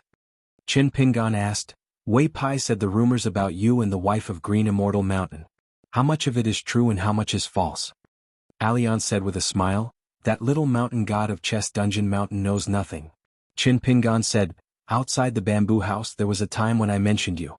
Lord Wei Dashan rarely revealed his true feelings and said many good things about you." Alliance immediately changed his words. "As the Lord of Divine Water Country's old mountain, Brother Wei is quite something. His words are insightful. No wonder when we met back then we felt like old friends at first sight." Alliance's so-called feeling like old friends at first sight was probably giving Wei Pai a blow. At this point, Alliance suddenly put down his wine bowl. "The appearance of Dragon Pearl Grotto Heaven is related to the many flood dragons of Gushu. In addition, your neighbor from Mud Bottle Alley, have you thought about it?" Qin Pingan nodded and said, "I have thought about it." "Then you have thought about it, but you have not pulled on the thread of that hidden vein." Alliance glanced at Qin Pingan. There was nothing he could do about it. There were some inside stories that the current Qin Pingan could not think of even if he cracked his head. Alliance could not help but shake his head and asked a question. "In your Luapa Mountain, are there any inconspicuous cultivators from other places? Other than demons and ghosts, their realms are definitely not high, especially those that you can be sure their realms are low. And this person should have a good relationship with Chen Lingjun that Lu Chen likes." Qin Pingan went through the information in his mind and nodded. "Yes." Alliance smiled and said, "In that case, it is not a bad thing that you left Luapa Mountain and came to the Great Wall of Sword Chi." Qin Pingan was puzzled and asked, "Can you tell me the reason?" Alliance hesitated and said, "It's not that I can't tell you. Besides, this is just a guess of mine. It's not accurate. I'm guessing that the person who killed the most flood dragons might have already placed himself in the vicinity of Luapa Mountain." Alliance drank a mouthful of wine and said, "This person is very easy to talk to. As long as it does not involve the flood dragons, any Chi cultivator of the lower 5 realms would not retaliate even if they killed him. At most, he would change his identity and continue to roam the world. But as long as it involves the last true dragon, he would become a strange person who is difficult to talk to. Even if he had the slightest karma, he would kill all of them. 3,000 years ago, the flood dragons were still the masters of water fate in the world and were protected by merit. Unfortunately, under his sword, everything was in vain. The Confucian temple tried to persuade him, but there was no room for negotiation. Lu Chen could be saved, but there was no way to save him. In the end, what else could he do? It was not easy to come up with a compromise. The sages of the 3 sects and 1 family could only clean up his mess. Alliance smiled and said, "Of course, there is no such thing as an invincible person in the world. It's better if you don't know more about the inside story now. I still say the same thing, you can't take care of everything." Qin Pingan nodded. Firstly, it was something that could not be predicted even if he tried his best. Secondly, the worst outcome did not happen. Moreover, he was destined to not be able to return to the Aquarius continent. There was no point in thinking too much. Then Alliance seemed to be bragging again. He gave himself a thumbs up and said, "Besides, if there is a conflict in the future, just mention my name, Alliance. The higher the opponent's realm, the more useful it is." Generally speaking, those who were addressed as brothers by Alliance, such as the swordsman Su Dian of the Fuyao continent, were people who had been cheated badly by Alliance. In fact, they were people that he did not like. After that incident, Su Dian went down the mountain a few times to travel. As long as he met the female cultivators of the Deer Horn Palace, none of them liked him. The female Qi cultivators of the Deerhorn Palace had a wide range of friends. Therefore, half of the female cultivators of the sects in the Fuyao continent did not like Su Dian. Using the words of Su Dian, that ancestor who rejoiced in other people's misfortune, those who had been splashed with a bucket of feces and urine by Alliance, even if they were cleaned up, they were still people who had been splashed with feces and urine. But if they said their names and dared to say that they were friends with Alliance, then in almost all the sects in the vast world they might not be welcomed, but they would definitely be able to withstand many disasters and accidents. Alliance clicked his tongue and said, "You and Ning Lass are becoming more and more like husband and wife." Qin Pingan raised his wine bowl and suddenly turned his head and asked, "Lady Boss, are there any free dishes to accompany the wine?" This was very unlike Ning Lass. Regarding Qin Pingan and Ning Yao, Alliance had long felt that the two of them were very compatible. At that time, one was still the Ning Yao of the Great Wall of Sword Qi, the other was still a young man in straw sandals who had just entered the Jianghu. A lady who was not willing to think about anything, meeting a young man who was willing to think about everything, was there anything more suitable than this? Not all men would realize that the person next to them, the person they loved, was only one in a million years. This person was destined to be in this marriage. The woman smiled and said, "Our small business can't compare to the prosperous business of the second shopkeeper's wine shop. Besides, the second shopkeeper is the banker, sells wine, and picks up magic treasures all over the place. Would he be short of money?" Qin Pingan could only laugh it off. Alliance looked at Qin Pingan opposite him and said slowly, "When a person can only do 2 or 3 things, he can't speak half a caddy of truth. Even if he has read books and can speak if others don't listen, isn't it the same as not speaking at all? Isn't this the truth?" Qin Pingan nodded and said, "When we need to speak reason, it is often when reason is no longer of any use. The latter secretly comes first while the former openly comes later. That's why we are helpless in the affairs of the world." Alliance smiled and said, "Is it very boring?" Qin Pingan shook his head and said, "It is. Interesting. The more it is like this, the better we should live and try to make the world more stable." Then Qin Pingan took a big gulp of wine. He was calm and his eyes were bright. It's like a person. As long as he can drink enough, he can drink all the bad things in his bowl. He doesn't have to talk drunkenly with others. Liang laughed heartily, extremely happy. Because he saw the shadow of another person in Qin Pingan. The young man in front of him, whom he had placed his hopes on, had already helped him walk a long way. Qin Pingan suddenly said, "Although I've never been to the wildlands, I know that most of the demon folk who died to my fists and swords on the battlefield were weaklings outside of the battlefield. In fact, they were weaklings who had no choice but to fight." Alliance smiled. He knew what this kid wanted to say. Qin Pingan seemed to be talking about himself, but he was actually comforting Alliance. Qin Pingan continued, "Once the Great Wall of Sword Qi is broken, the true weaklings of the wilderness will also become powerhouses who have no choice." Alliance did not appreciate it. He smiled and asked, "Then do they deserve to die?" He was actually the sword cultivator who understood the customs of the wilderness the most. At the very least, he was one of the sword cultivators. Alliance even had a friend like Lu Cha outside the battlefield. Besides Lu Cha, Alliance knew many cultivators of the wilderness. They were no different from humans. Qin Pingan had already finished 2 bowls of wine. He poured a third. The wine bowls in this tavern were bigger than those in his shop. If he had known, he would have bought wine by the bowl. Qin Pingan finished the 3rd bowl in 1 gulp. He shook his head and said, "I'm just not strong enough. Otherwise, if anyone dares to approach the Great Wall of Sword Qi, I'll kill all the demons on the battlefield with a single punch or slash them with my sword. Screw the sovereign demons. If I have the chance to return to the vast realm in the future, I'll meet all those who are lucky enough to stay out of this and pity the wilderness." After burping, Qin Pingan started pouring more wine. Alliance was the one who had urged him to drink. As for what would happen if he met one, he did not say anything. Alliance did not stop him. Alliance only smiled and said, "Qin Pingan, what can you do if you meet those people? They have their own reasons. Anyway, no one forced the Great Wall of Sword Qi to sacrifice so many people." Qin Pingan stopped drinking. He folded his hands in his sleeves and leaned against the table. "Alliance, tell me, what will you do? I want to learn." Learning from others had always been Qin Pingan's specialty. When it came to accounting, he had learned it from Zhong Kuei at the small inn in Hure town at the border of the Great Spring Dynasty. When it came to being a bag dealer and secretly picking up junk, Qin Pingan's horizons were broadened when he learned it from Sun Daozhong, who was traveling with him in the North Continent. A long time ago, Lin Shui had unintentionally said that while they were away from home, they could take care of things, but they didn't need to care too much. The more Qin Pingan learned, the more he empathized with Sun Daozhang, and the more he found it interesting. Even earlier, Qin Pingan's skill was regarded by many experts as too much craftsmanship but not enough spiritual energy. In fact, he had learned it from Lu Chen's 3-page prescription. Back then, Lu Chen had mentioned 3 things, but only 2 of them were to try his luck by picking up snake gall stones. Qin Pingan had asked him about it, but Lu Chen did not expose him. It turned out that learning how to read was the last thing. Alliance smiled and answered, "I don't care at all."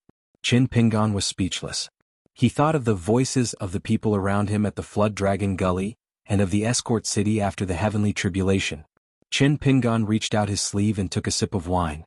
He held the bowl with one hand and scratched his head with the other. "It's a little hard to learn."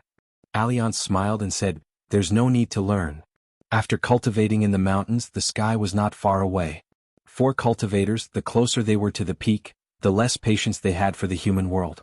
There were exceptions, but unfortunately there were not many. Alliance was also worried that Qin Pingan would become such an immortal on the mountain.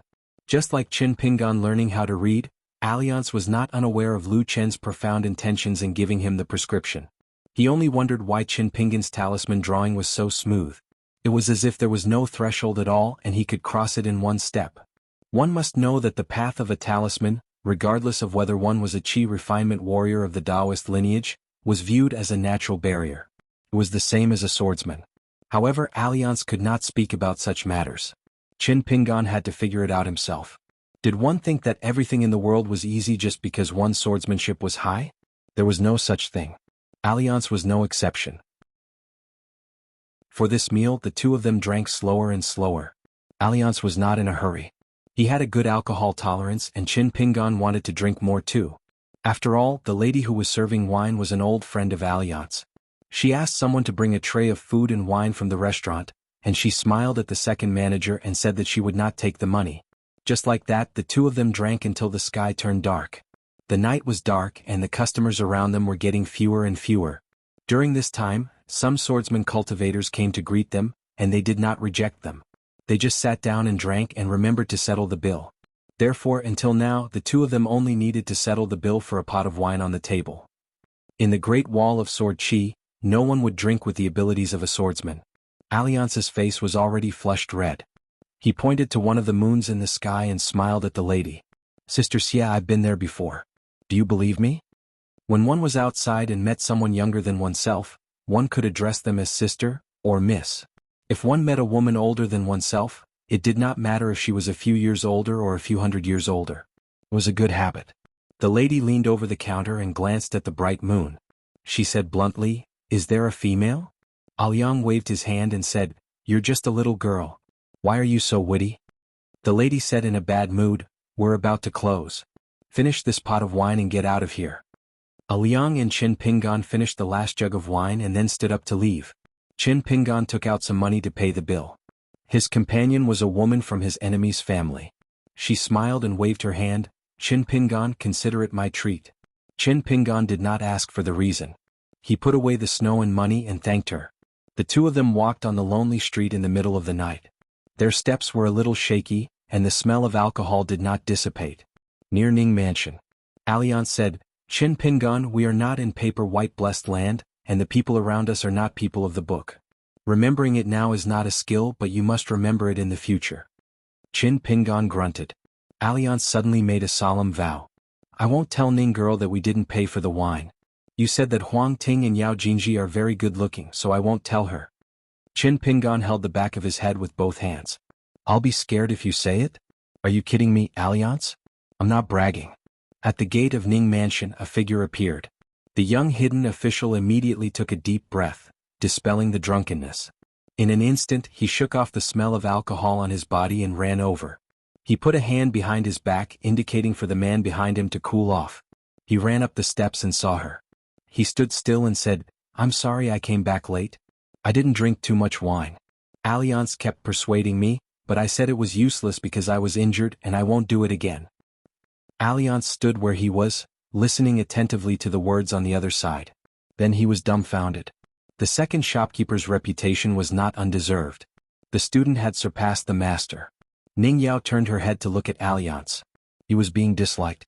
Alliance resentfully turned and left, muttering, "To be able to drink in Monsieur's wine shop at the Great Wall of Sword Chi for free, this is unprecedented. Even I can't do it." At the gate, Ning Yao did not speak. Qin Pingan felt a little guilty. Ning Yao completely ignored Alliance's complaint and only looked at Qin Pingan. Why did he seem to be taller? She tiptoed and was at the same level as his eyes. Qin Pingan tilted his head and smiled, saying, "Quickly tell me who you are. If you continue to be so cute, I won't like Ning Yao anymore. I'll like you instead." Ning Yao still did not speak. When Qin Pingan finally understood, Ning Yao had already turned and left. On the city wall of the Great Wall of Sword Chi, Wei Jin was forced to use the Mountain View Divine Art. The scroll was at the gate of Ning Mansion. Alliance beat his chest and stomped his feet. "Silly boy." The eldest sword immortal had his hands behind his back and bent down to look at the scroll. He nodded and said, "Yes, he's silly." Wei Jin, who was originally unwilling, smiled and agreed, "The second shopkeeper doesn't understand romance. He's really a killjoy." Alliance coughed and gently pushed Wei Jin's hand away. "Wei Jin, you're a sword immortal. How could you do such a thing? You don't have any morals in the pugilistic world. Does your conscience hurt?" The eldest sword immortal turned and left. "Yes, I shouldn't." Only a sword immortal from the Wind Snow Temple who was practicing swordsmanship was left behind. Alliance sat cross-legged on the city wall near the eldest sword immortal's cottage. "Can you change to someone else like me?" Qin Qingdo shook his head and said, "No." Alliance said angrily, "Isn't my realm higher?" Qin Qingdo said, "At our level, realm is useless. It's fine if you didn't understand before, but now you still don't understand?" Alliance was silent. The eldest sword immortal's words were crude but reasonable. The two were silent for a long time. Qin Qingdo sat beside Alliance. Alliance was a little surprised. The eldest sword immortal rarely did such a thing. Qin Qingdo said softly, "I'm a little tired." However, the elder smiled and said, "Sword cultivator Qin Qingdo, I'm lucky to have met sword cultivators like you." Alliance laughed and said, "Say such words loudly at the top of your lungs." Qin Qingdo glanced sideways. Alliance immediately acted shamelessly. "Can't I say drunken things after drinking?" Qin Qingdo said softly, "I wonder what it will be like 10,000 years later." Alliance said, "It's always disappointing and hopeful." Qin Qingdo nodded. "It's comforting." 666. The moon was bright and there was no need to knock on the door. He went to Yuhu Street and Yenmo Alley. The sun chased away evil spirits, especially in winter. He wore it at Yenmo Alley and Yuhu Street. Qin Pingan sat alone in the pavilion of Dragon-Slaying Cliff for a night. He did not have the guts to knock on Ning Yao's door at night. To hell with drinking wine to strengthen one's courage. It was useless. When the sun was high in the sky, Qin Pingan left the city on his sword and went to the summer palace. Chou Miao and Dong Bud, the local sword cultivators, were not there except for Pang Yuanji. Deng Liang and the other foreign sword cultivators, except for Lin Junbai, had gone to visit the sword immortal seniors in their hometowns or to catch up with their friends. In the end, only Lin Junbai and Pang Yuanji were left playing chess. Qin Pingan watched silently. Lin Junbai's chess skills were better than Pang Yuanji's. There was no doubt about the outcome. Qin Pingan watched for a while and went to the archives. Lin Junbai came and said that the great sword immortal Mihu wanted to see the hidden official. However, the great sword immortal did not enter the door. Qin Pingan let Lin Junbai continue playing chess. He went to the door and saw Mihu. He was the elder brother of the hidden official Miyu. He was the newest and the youngest immortal on the Great Wall of Sword Chi. Qin Pingan clasped his fist and smiled. What a rare guest. Mihu did not exchange pleasantries. He said, "Let's talk while we walk." The two walked side by side. Mihu went straight to the point and said, "Qin Pingan, I came to see you today because I have a favor to ask. It's both official and private." Qin Pingan smiled. "Just say it." Mihu said, "I hope that after the war is over my brother, who is now at Inverted Hanging Mountain, can go anywhere he wants. For example, your Howran world." Qin Pingan said, "That should be enough." However, Miyu is a jade unpolished realm sword immortal after all. According to the unwritten rules, the departure of every sword immortal requires the approval of the eldest sword immortal. Only then can we, the hidden official's lineage, confirm it. Only then can this matter be considered a done deal. When the time comes, no one will be able to gossip. Mihu said, "Boss." The Sword Immortal nodded. Chen Pingan smiled and said, "Since Sword Immortal Boss has agreed, Great Sword Immortal Me doesn't need to discuss with me. Miyu has no worries. In this vast world, an exceptionally precious Sword Immortal can go anywhere. As long as he is willing, he can be a distinguished guest in the Immortal Ancestral Hall on the mountain or the Golden Imperial Palace of the dynasty below the mountain." Mihu said, "If there's no one to take care of my little brother, I'm still worried. The cultivation on the mountains of Howren World can't be compared to the sword cultivation on the Great Wall of Sword Chi. Although I haven't been there personally, I know clearly what it's like. It's full of scheming and scheming. It's a den of liars. Miyu's ability to deal with women is alright.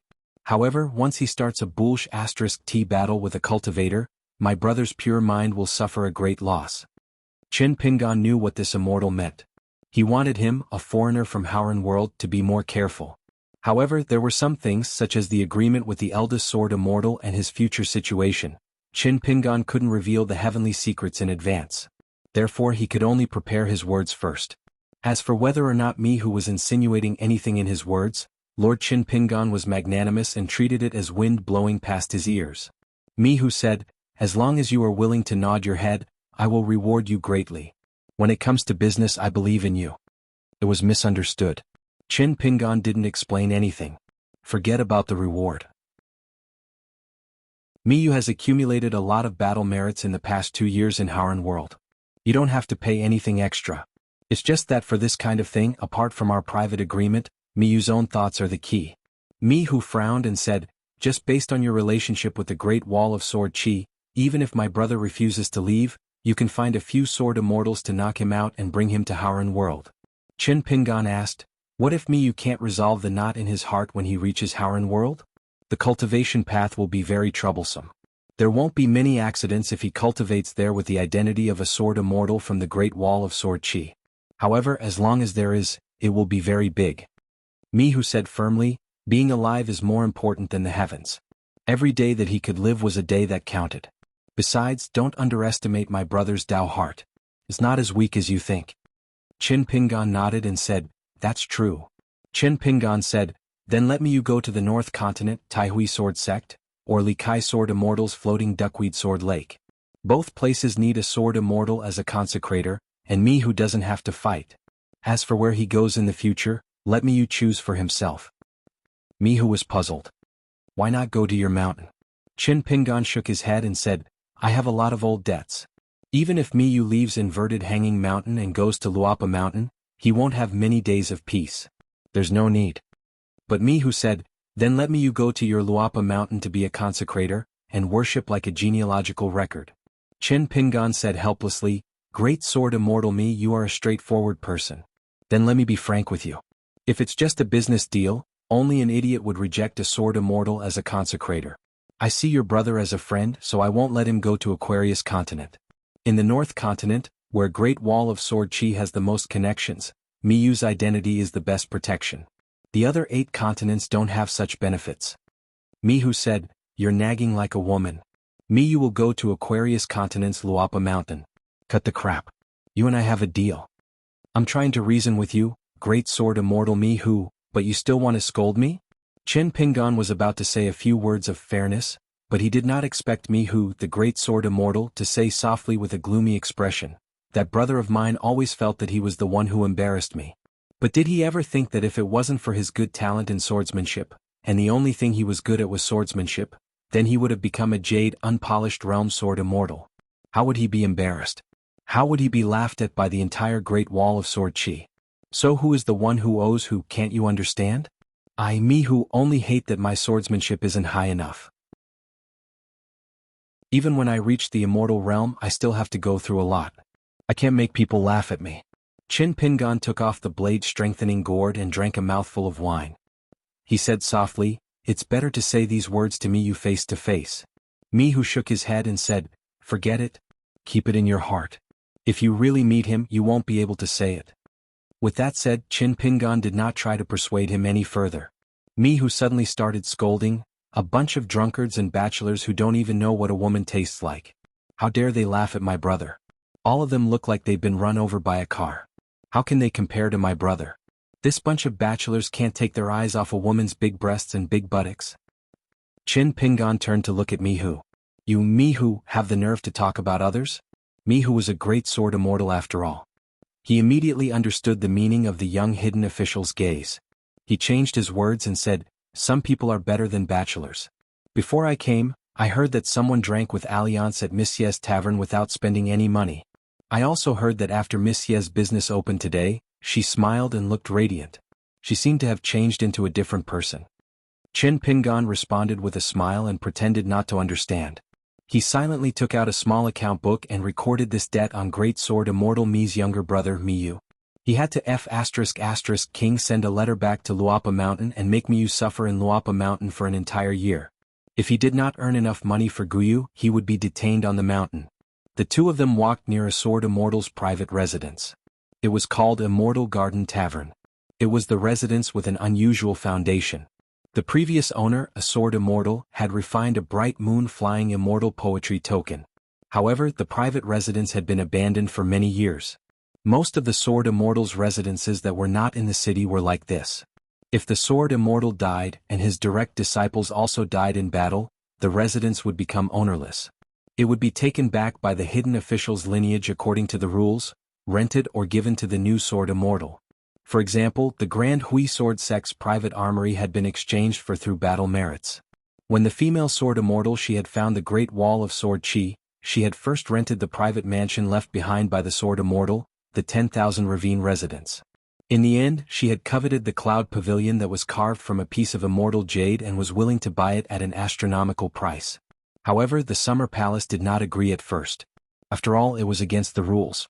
Li Kai was so angry that she directly sent a flying sword message to the young hidden official and scolded Qin Pingan. Later on, when the war was urgent and the immortal's money was in urgent need, Qin Pingan asked Dong Bu to inform the Frozen Cloud Tavern. As long as the price was doubled, he could buy the entire Frozen Cloud Tavern. Later on, when the ferry from Osmanthus Island arrived at the inverted hanging mountain, there were boxes of snow shipped by the Jiang family of the Jade Gui sect. Mihu stopped because someone was flying on a sword in the distance. It looked like he was looking for the young hidden official beside him.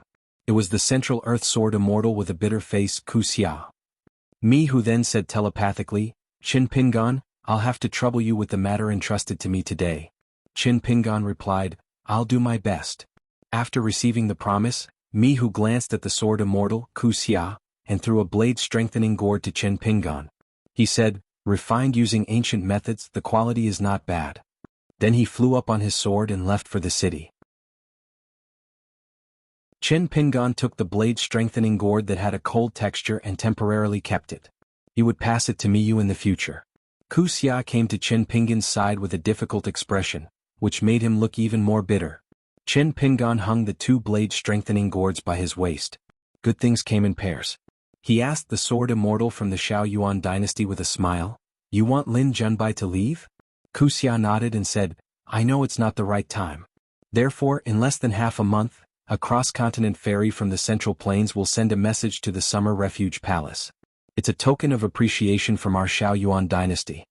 Qin Pingan felt a little helpless. Sword Immortal Ku Xia was truly an honest person. To be honest, if Lin Junbai had not chosen to stay with the hidden official lineage, he would have left the Great Wall of Sword Chi long ago. Any sword cultivator in the Summer Refuge Palace felt that Lin Junbai's departure was only natural. However, Ku Xia's words made it seem like Lin Junbai's departure would make him an ungrateful person. As a result, the imperial tutor of the Xiao Yuan dynasty, Lin Junbai's preacher, had to pay a fortune to avoid disaster. He had to use the Great Wall of Sword Chi to exchange for Lin Junbai's return.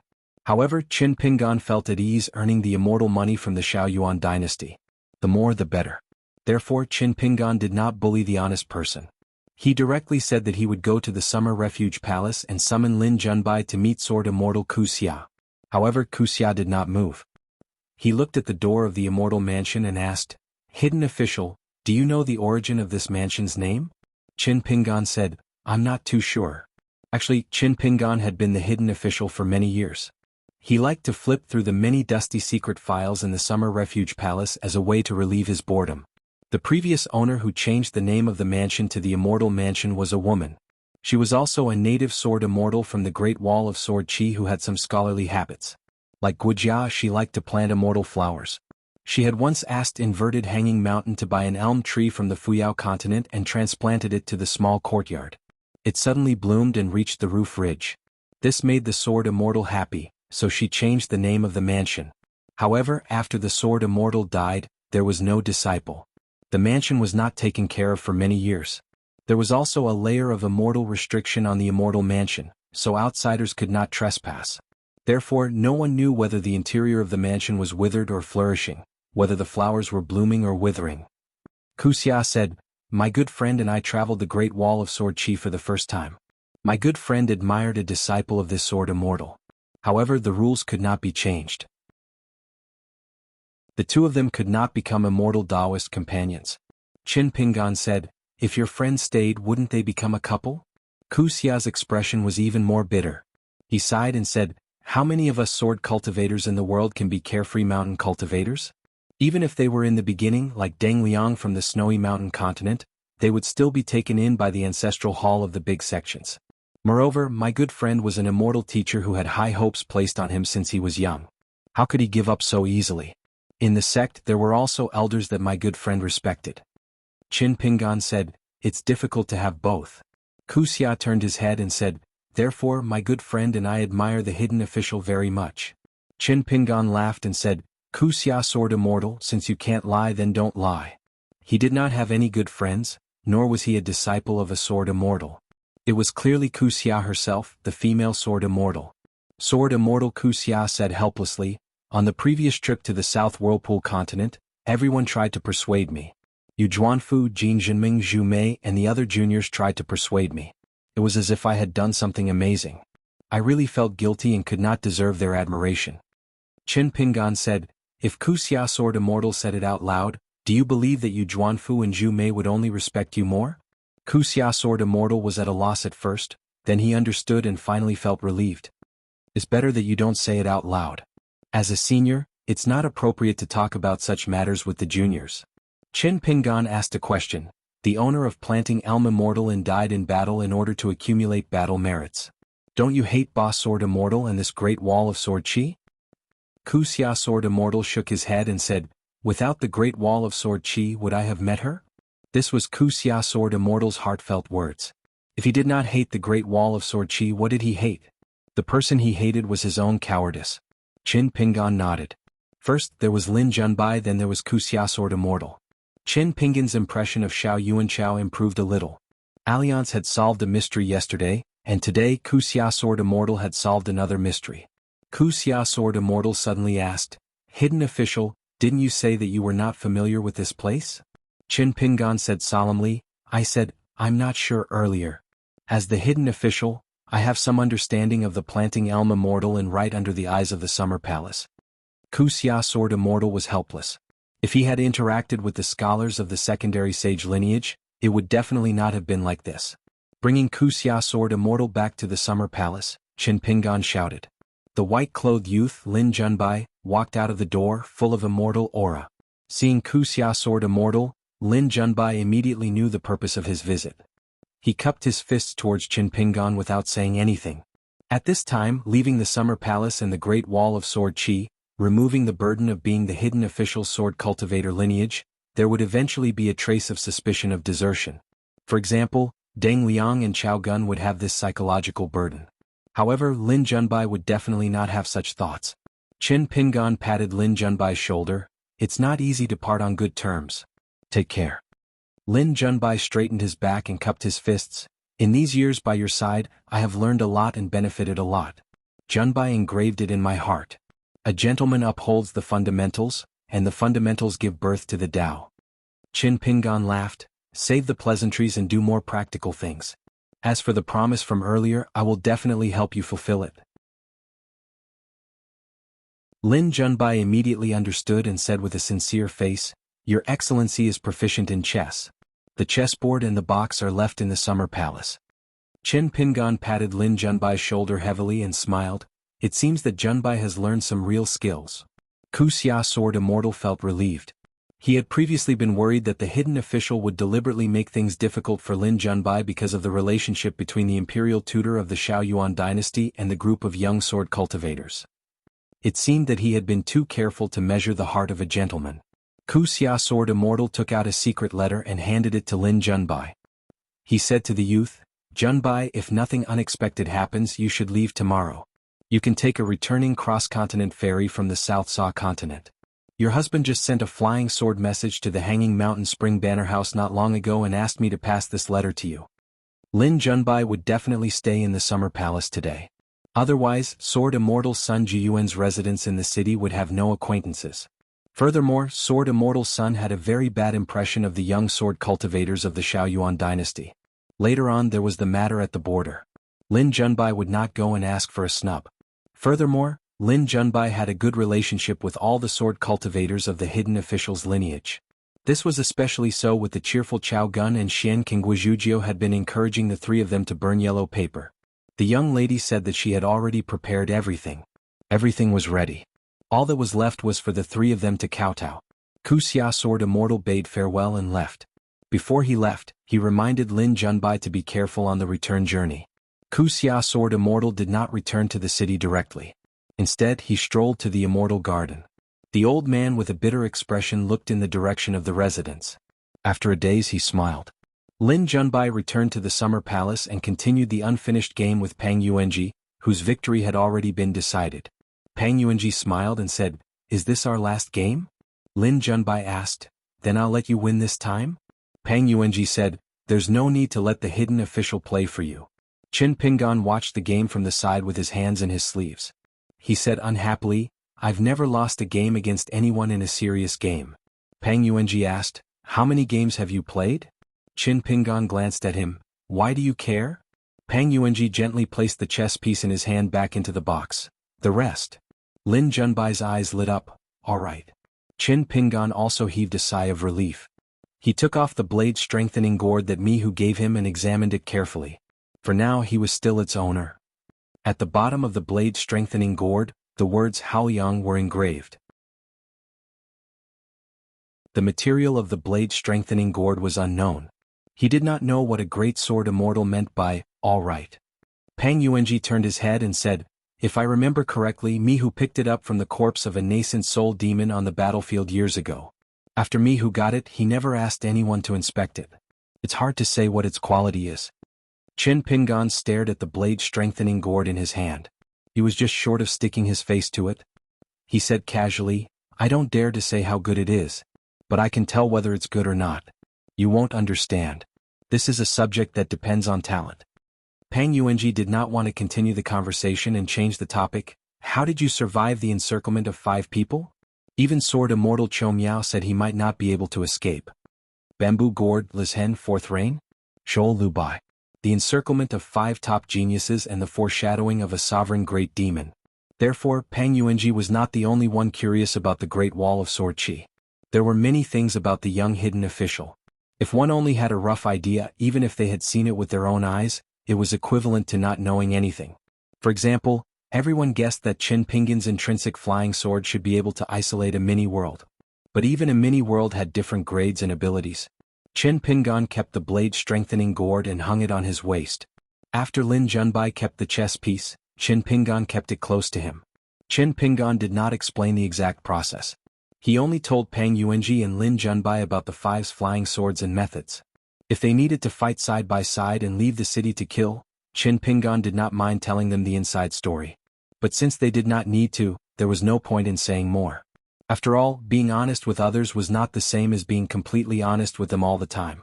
Once one took it out, the other party might not be able to catch it properly. It would hurt both him and the other party. Lin Junbai asked, "If that's the case, Liu Bai's intrinsic flying sword is still the most dangerous?" Qin Pingan nodded and said, "If we meet her in the future, we have to be very careful. Once she reaches the upper 5 realms, her intrinsic flying sword will be the most dangerous. It will be very troublesome. If that encirclement was purely a competition of strength, several Qin Pingan would have died there." At this point, Qin Pingan smiled and said, "But we are not fated to meet her for the time being. Therefore, I did not earn much from that deal, but I did not lose much either." Lin Junbai sighed and said, "This is the first time I've heard of such a strange flying sword. In the past, I only knew that some sword immortals' intrinsic flying swords were extremely small. It was not as exaggerated as Liu Bai's flying sword." Qin Pingan said, "There are all kinds of strange things in this world." Qin Pingan went straight from the summer palace to the winter palace. In the end he did not see Grandma Bai who was teaching him martial arts. Instead he saw an unexpected but reasonable uninvited guest. It turned out that Guizhuzhou, who was carrying a bamboo chest, did not stay at home. Instead she ran to the winter palace early in the morning. At this moment she was on the training field, talking about the thrilling encirclement with those martial arts embryos who had formed a circle. Guizhuzhou had not seen that battle. Qin Pingan had been recuperating in the Ning residence all this time and had not said a single word to her. Therefore she was completely talking nonsense and was purely making things up.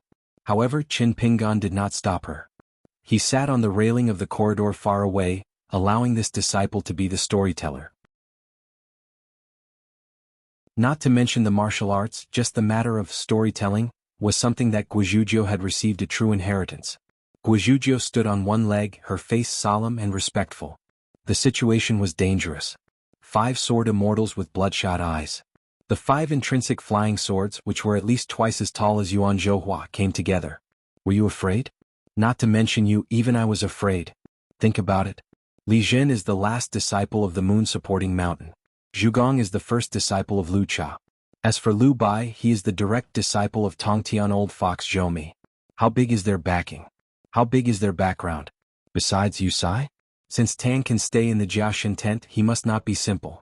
Otherwise, how could he be among the 100 sword immortals in the savage land at such a young age? But it's okay. It's just a small matter. My master was not flustered in the face of danger. Just like that, his momentum was very scary. You can be considered as people who learn martial arts. You should know that each of the martial arts grandmaster's moves is very particular. Qin Pingan really could not listen to it. What's more, his disciple's posture was really not the slightest bit of the demeanor of a master. He quickly got up and rushed to the training field. He coughed to remind this troublesome disciple that it was time to call it a day. Guizhuzhou turned her head and saw her master. She was worried that her master was too noble and would not let her say a few words of justice. She was a little anxious and did not change her posture. She spilled the beans and quickly said a few hundred words about the subsequent progress of the battle. Qin Pingan walked to Guizhuzhou's side and stretched out his hand to press her head. Guizhuzhou made a posture of qi sinking into her dantian. Don't say. Anyway, I can only say 1/10,000th of master's elegance. It's a pity. The child called Jiang Yun crossed his arms in front of his chest. Qin Pingan, Sister Gui said that you killed that female sword cultivator called Lu Bai with 1 punch. Is it true? What's wrong with you? The other party had 5 sword cultivators, 4 of them were male. You didn't kill them with 1 punch. In the end you purposely chose a female. Are you picking a soft persimmon to pinch? Speaking until here, Jiang Yun laughed and raised his eyebrows again and again. Picking a soft persimmon? Where did that punch hit? I heard that the battlefield at that time was very strange. It was as if there was a blanket over it. Outsiders could not see who was lying under the blanket. Guizhuzhou shook her head and looked at him with pity in her eyes. Jiang Yun, we formed a grudge. The fearless Jiang Yun was a little anxious for the first time. Sister Gui, don't. We're sworn siblings. Don't hurt our friendship because of an outsider. Even if we hurt our friendship, don't go outside my window to play gongs and drums in the future. Qin Pingan smiled and said, all right, let's start practicing. Guizhuzhou will watch from the side. Guizhuzhou obeyed her master's orders and stood at the side. Qin Pingan would often come here and help these children with their punches for 2 hours. The so-called punch feeding was to let the children punch him without paying attention to the punches. Jiang Yun glanced at the hidden official. Seeing that you're badly injured, I'm afraid that I'll knock you down with 1 punch. Take it easy and don't try to be brave. You haven't seen me for a few days, so you probably don't know. Now that I've mastered my fist technique, I don't care about the strength of my punches. 1 punch can shatter heaven and earth. Qin Pingan looked at this child who had the best talent in martial arts and was gifted in verbal skills. Jiang Yun immediately retreated a few steps and opened his fist to meet the enemy. With a stomp of his foot, he retreated and advanced again, leaping high into the air and landing a punch in front of the young hidden official. With one hand behind his back, Qin Pingan tilted his head and pressed down on Jiang Yun's head with one hand. With a light push, the latter fell heavily to the ground and rolled a few times to get up. After Jiang Yun punched, the tomboy called Yun Zhaohua followed closely behind and swept out a leg from behind the young hidden official. Qin Pingan leaned to the side and smashed down with his elbow, throwing the little girl directly to the ground. He then kicked her head, causing her to slide backward instantly. Chen Pingan's punch feeding naturally had to be under pressure and had never failed. According to the agreement, whenever Chen Pingan received a punch, the children would be considered to have completed their apprenticeship and could each return home. Chen Pingan pressed down on one of the children's shoulders and gently pushed him, causing him to collide with one of the children who came after him, causing both of them to fly backward. One of the children who came close to Chen Pingan had his face grabbed by 5 fingers. With a twist of his wrist, his legs were immediately suspended in the air and he was sent flying. Move as you please, qi flows through your dantian, and intent permeates your entire body. We martial artists stand above heaven and earth. Our fists are as fast as flying swords, and our fist intent is not inferior to that of a sword immortal. Chen Pingan walked slowly and leisurely. He punched a child's neck, causing his head to tilt to the side. Chen Pingan turned his fist into a palm facing downwards, and the back of his hand landed on the child's shoulder. The latter staggered and fell to the ground. He gently lifted his leg and his fist intent seeped out from under his cloth shoes. He kicked away the panicked child who was about to throw a punch in a slanted direction. At the same time he blocked another child's punch, causing the latter's 2 legs to line up and send his fist flying. Vigorous and fierce, invincible. You must think about your fists and stop. Use your fist intent, fine as needles. You must think about your fists. Chen Pingan moved sideways and punched the back of the child's head. The child fell to the ground and smashed onto the ground of the training ground, causing his nose to bleed. One of the children changed his trajectory several times. His elbows were folded in front, and his palms were flipped extremely quickly. Combined with the 6-step stance, Chen Pingan was extremely fast in closing in on him. His fist technique already had some momentum. However, Chen Pingan still used elbows to elbows and palms to palms. A series of dazzling moves pushed the child back to his original position. Jiang Yun sneakily kicked Chen Pingan. In the end, Chen Pingan kicked him in the chest first. After he fell to the ground, Jiang Yun was just about to curse Chen Pingan for taking advantage of his height when he saw the young hidden official kick backwards. Jiang Yun wiped the blood from the corner of his mouth, slapped the ground with his palm and flipped himself up. All the children who tried to close in on him were casually beaten back by Chen Pingan. One was sent rolling on the ground by Chen Pingan's elbow, while another was sent flying by Chen Pingan's shoulder. When he got up, he only felt that half of his body was falling apart, but he still gritted his teeth and got up. Generally speaking, it was inevitable that one's fist would be slower by a bit. However, it was not only them. All the children who practiced martial arts here, including Jiang Yun, remembered the young hidden official's words. When a martial artist's body was injured, his fist intent would be injured as well. That was asking for death. Only those who could punch faster after being injured could be considered a true martial artist. Yuan Zhouhua's leg shot out like an arrow. Some children swung their arms and punched out angrily by themselves. There were also a few children who were familiar with each other. They cooperated with each other, hoping that someone would land a punch on Chen Pingan. One by one the children were beaten back. Their injuries were not serious, but they definitely did not feel good. Chen Pingan continued to walk slowly. As long as your fist intent is not alive, even if you can forget about life and death in your fist techniques, you will still die. Chen Pingan bent his knees slightly. His hand suddenly stopped under the chin of a child who had jumped up high. With a light lift, the child flew back dozens of feet. The fist starts from a low place. No matter how good your fist technique or leg technique is, you will not be able to stand steadily, let alone leave the ground. After the time it took for a stick of incense to burn, most of the children were lying on the ground. Only a few were able to sit on the ground. Not a single one was able to stand. Chen Pingan stood where he was and said, "Continue. Your fist and leg can be slow, but your intent must be heavier. Otherwise I won't be polite." The children stood up almost at the same time. On the other side of the corridor, Alliance and the old woman sat and stood as they watched Chen Pingan teach his fist techniques. Alliance chuckled softly. Fist techniques are practical and not difficult. Practical and good-looking is very difficult. In the future, when you reach the vast world, once you use your fist, you will be surrounded by flowers everywhere. The old woman smiled. Young Master's fist technique is indeed very outstanding. Young Master's fist technique and young Master's appearance bring out the best in each other. It's normal for young ladies to like you. Young Master will not care about you anyway. Young Master's character is even more reassuring. Alliance laughed. Does this kid not have any flaws? The old woman thought for a while and shook her head. Alliance looked at the children and said emotionally, "It's just a burden to carry on one's shoulders. Carrying a burden in one's heart, what is the end?" The old woman agreed and said softly, "That's the only bad thing about young master." After another incense stick's time, the children were all lying on the ground this time. A sharp-eyed child lying on the ground happened to catch a glimpse of Alliance on the other side of the corridor and guessed his identity. Soon they all grimaced and whispered to each other. Chin Pingan turned his head and smiled. "Alliance, will you teach next?" Alliance was eager to give it a try.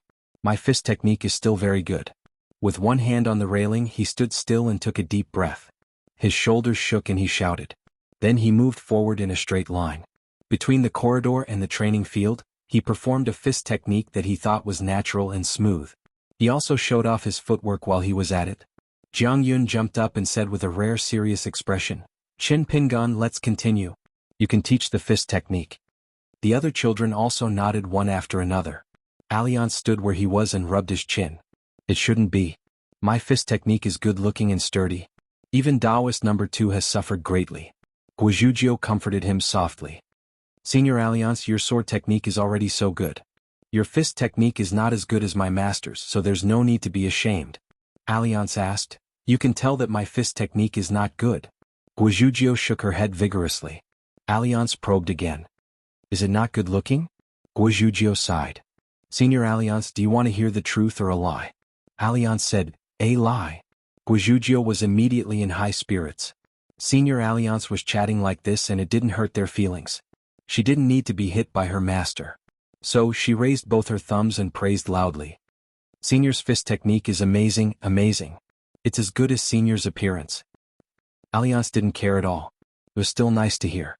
He smiled and asked, "Zhuzhou, do you want to learn sword technique?" "Uncle Alliance isn't bragging. My fist technique might not be as good as your master's, but my sword technique tsk. Guizhuzhou shook her head. "No." Alliance asked, "Why?" The little girl stepped on the spot. Her shoulders shook and the small bamboo box bounced up and down. "I only have one master." 667. On the training field, the children were sprawled on the ground again. Their faces were all bruised and swollen. It was definitely not comfortable to train one's muscles and bones at the beginning of learning martial arts. When it was time to suffer, one should enjoy happiness. When it was time to enjoy happiness, one should suffer. Since he was born in the Great Wall of Sword Chi, he had entered this cold shelter palace and learned martial arts. He had to adapt to hardships and learn a skill. Not all hardships in the world could be followed by happiness. The martial guts of a pure martial artist could only be extracted from the bitter guts. The hidden official in a long green robe was still calm and composed. He said, "Rest for 2 incense sticks time." Chen Pingan sat cross-legged and folded his hands, palms facing up. He closed his eyes and began to rest. All the children struggled to get up and formed a circle. Their sitting posture was exactly the same as the young hidden official. They closed their eyes and slowly adjusted their breathing. Chen Pingan opened his eyes and commented on everyone's punches. He said that he would not favor Jiang Yun because he came from a rich family in Taishiang Street and had the strongest martial arts foundation. He would not scold him when he was tired of punching. He would not neglect Zhang Pan because he had the weakest physique and was the slowest to learn martial arts in Copper Coin Alley. He would not praise Zhang Pan when he punched well.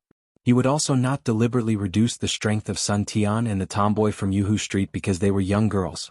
All in all, Chen Pingan wanted all the children to remember a principle.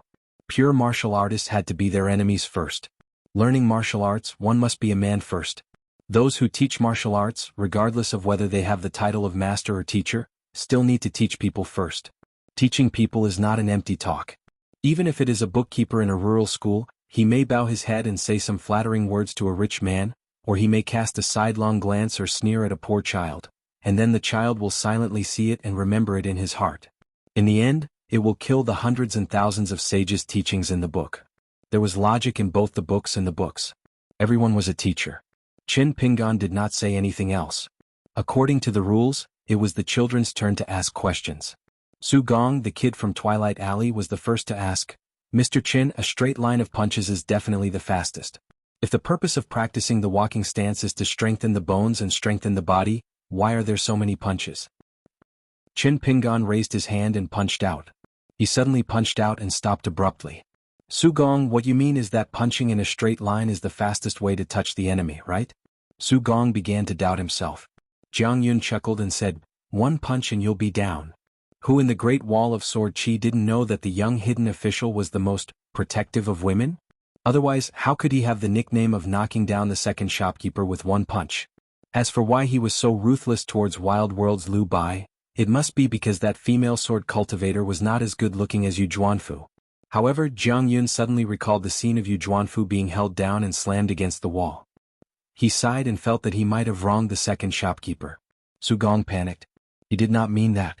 He would not dare to disrespect Mr. Qin even if he was beaten to death. He did not dare and did not want to. In Su Gong's mind, Mr. Chen's image was like a god, flawless. The children chatted with their two good friends in private. They admired Mr. Qin to the bone. Therefore, when Guizhuzhou was telling the story, the three of them were the ones who believed it the most. Su Gong, who came from Twilight Alley, knew that he was not a child of a large clan like Jiang Yun.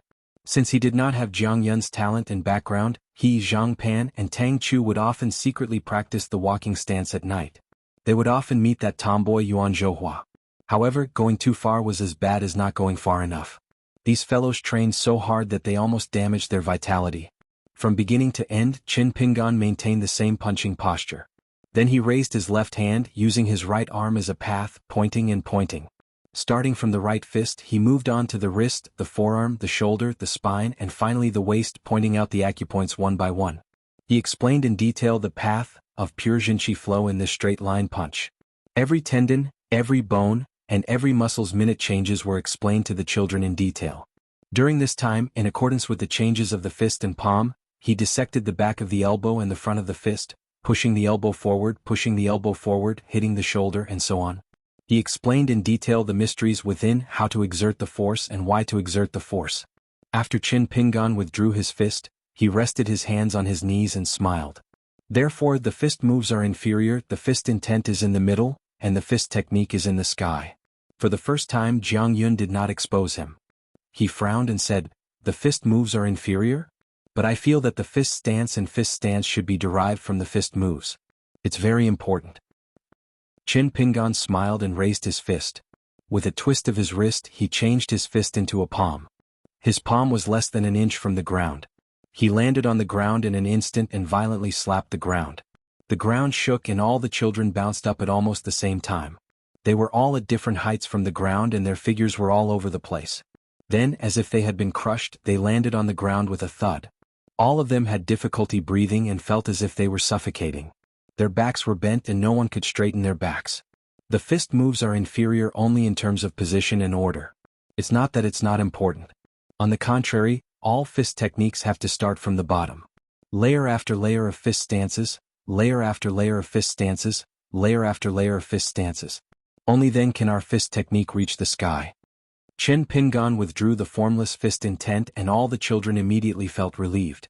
Qin Pingan said to Yuan Zhaohua and Zhang Pan, "When learning fist techniques, one must always be attentive and careful. This is the theory of fist techniques. As the saying goes, the master leads the way but the disciple has to be careful. Yuan Zhaohua, Zhang Pan, the two of you did well just now. This means that you were also practicing your stance when you were resting. Although your height is not low, your sitting posture is the most stable. Although Jiang Yun's height is the lowest, his sitting posture is scattered." Jiang Yun rolled his eyes.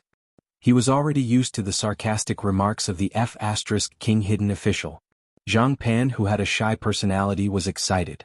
The tomboy's gaze was firm and she pursed her lips tightly. After learning fist techniques, the little girl changed greatly. A few years ago at the Great Wall of Sword Qi, she met the second shopkeeper who had yet to become a hidden official for the first time. She was a little girl with a much more cheerful personality. Qin Pingan's gaze swept across everyone. He leaned forward slightly and said slowly to everyone, "Learning fist techniques is not as simple as punching in the martial arts arena. Breathing, walking, eating, and occasionally seeing birds. You might feel tired at first, but you will get used to it. The human body is a small world with countless treasures. They will all belong to you. Unless you have to fight someone to the death in the future, no one will be able to snatch them away." Qin Pingan narrowed his eyes and said, "Then here comes the question. When your fist technique reaches a high level, once you decide to punch and fight someone to the death openly, what will happen? Jiang Yun shouted, defeat with one punch. Qin Pingan smiled and said, kid, you haven't had enough fun yet, have you? Jiang Yun crossed his arms in front of his chest and said seriously, hidden official, I'm not joking this time. When a martial artist punches, he has to act like he's number one in the world. Anyway, the martial arts realm that I'm pursuing is to scare my enemies half to death before I even throw a punch. Qin Pingan smiled and stood up. Alright, then I'll teach you. Now that you mention it, I really do remember a fist technique. At that time, I was a level 6 against a level 10. Now you're using a level 3 against my level 7. There's a difference of 4 levels. Don't say I'm bullying you. Jiang Yun immediately stood up. Qin Pingan pointed to the wall of the martial arts practice field. Go stand at the corner of the wall. Jiang Yun swaggered over, his back to the crowd. The child was actually baring his teeth, wishing he could give himself a big slap. He could only silently tell himself that even if he lost, he couldn't lose face. Qin Pingan walked to the other side of the martial arts arena and suddenly changed his mind. Everyone go over together. Stand side by side. Don't lean your back against the wall. Stay 3 steps away from the wall. In the future, these children wouldn't follow the prescribed order and only encounter enemies of the same level or only 1 or 2 levels higher. Whether it was himself or by Mama, teaching them fist techniques could help the children temper their muscles and bones bit by bit, sharpen their martial arts step by step. However, there was no such good thing on the path of cultivation. No one was willing to be anyone's whetstone. Most of them wanted to step on stepping stones, step by step, to climb to the top of the mountain. Qin Pingan had once demonstrated to them the aura, stance, and spirit of punching at the peak of level 3 to 7. Bai Mama had also personally practiced punching at level 8, level 9, and level 10. However, the children, including Jiang Yun, all felt that Bai Momo, who had fallen from the 10th realm to the 9th realm, had a higher realm. However, when it came to the vague meaning of the punch, they always felt that the young hidden official was more fascinating. However, the previous martial arts practice was really just a practice. The children were just spectators. Today, Qin Pingan wanted the children to stand in the position of his enemy and personally experience that punch. Back then in the North Continent, Senior Guyu had blocked his path. He had asked about punching him. The punch came without warning and he was unprepared to receive it. Guyu's sudden punch came suddenly. At that time, Qin Pingan could only helplessly wait for death. After Qin Pingan stopped, he calmed his heart and condensed his qi, completely forgetting himself. There was no one in front of him. Jiang Yun, who was facing off against Qin Pingan from afar, had fine beads of sweat on his forehead. He subconsciously reminded everyone, let's all grit our teeth and stand firm. No one can retreat. No one can stick their backs to the wall. Even if you're scared to the point of peeing your pants, you must stand still. The little girl from Yuhu Street, Sun Tian, said with a trembling voice, I'm scared now. Sun Tian was the same as Jiang Yun at first. She was the child who least wanted to learn martial arts. This was because she had a younger sister named Sun Zhao, who was a sword cultivator. Yuan Zhaohua said in a low voice, then focus on your stance and don't think about anything else. Qin Pingan was not in a hurry to punch. This was even more torturous for the children standing at the foot of the wall. Since they would be stabbed sooner or later, it was better to give them a quick death than to slowly sharpen the knife and scare them. Alliance said, Guizhuzhou, your master is teaching others martial arts. In fact, he's also practicing martial arts and cultivating his heart. This is a good habit. Practicing martial arts in a snail's shell is not a completely derogatory term. The martial arts that Qin Pingan had learned were too complex. He needed to use this opportunity to reflect on them and refine them. Occasionally, he would not think about anything and would come here to calm his heart, just like how ordinary people use sleep as a form of rest. Teaching martial arts, practicing martial arts, cultivating the heart, and occasionally going to the Winter Palace to avoid the cold. It seemed like one thing, but it was actually doing 3 things. He was teaching martial arts to the group of martial artists at the Great Wall of Sword Chi. More importantly, he was trying his best to give all the children a relatively stable path of cultivation. For a hidden official who had to be responsible for the direction of the war, this was a real distraction. But in the end he did not lose out. Guizhuzhou had already put down her bookcase and placed it by her feet. Then she had been imitating her master's punches. She had not been idle from beginning to end. When she heard Senior Alliance's words, she retracted her fist and stood still. She said, Master has so much knowledge. I'll learn it one by one. Grandma Bai stood at the side and said softly, "Young master, with this punch, I think many children will collapse on the spot." Alliance said with a smile, "It's a good thing to be able to truly understand the strength of the fist." At that time, Senior Guyu, as the ancestor of the mountain-shaking fist manual, saw him, a pure martial artist from another continent. Coincidentally, the foundation of martial arts was in the mountain-shaking fist. Guyu, a martial artist of the 10th realm, delivered a punch at the peak of the 9th realm. Chen Pingan took a step forward without making a sound. He moved forward with the 6-step stance. In the blink of an eye, he was as fast as lightning. The entire training field began to shake and ripple. Fist intent was abundant in all directions. Sun Wu, a child who hoped to use her stance to resist the fear in her heart, was immediately beaten back to her original state after the training field shook. Her stance was unstable, her state of mind was even more chaotic, and her face was full of shock. After Jiang Yun felt the fist intent that covered the sky, he gave a light shout and stepped out heavily.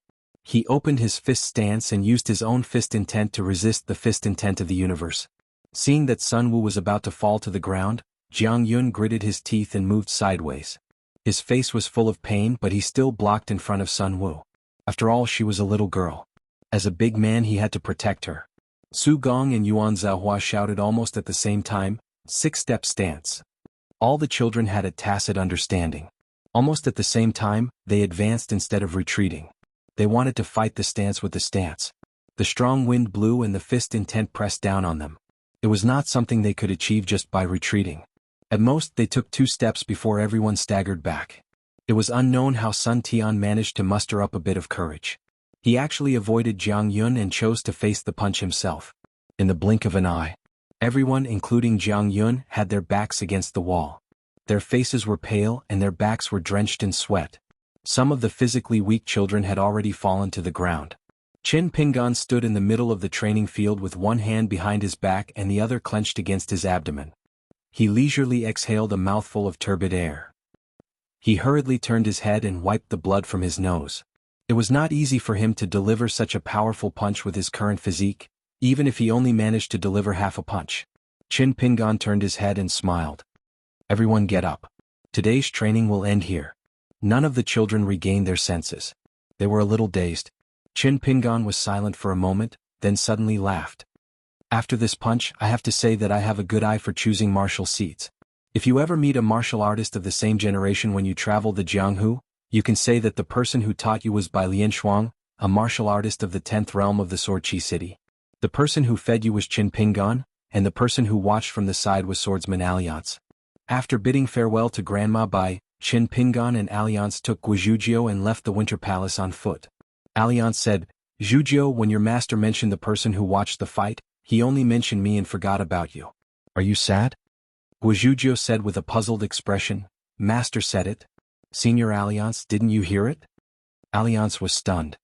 "Why didn't I hear it?" Guizhuzhou said seriously, "I said it in my heart on behalf of Master."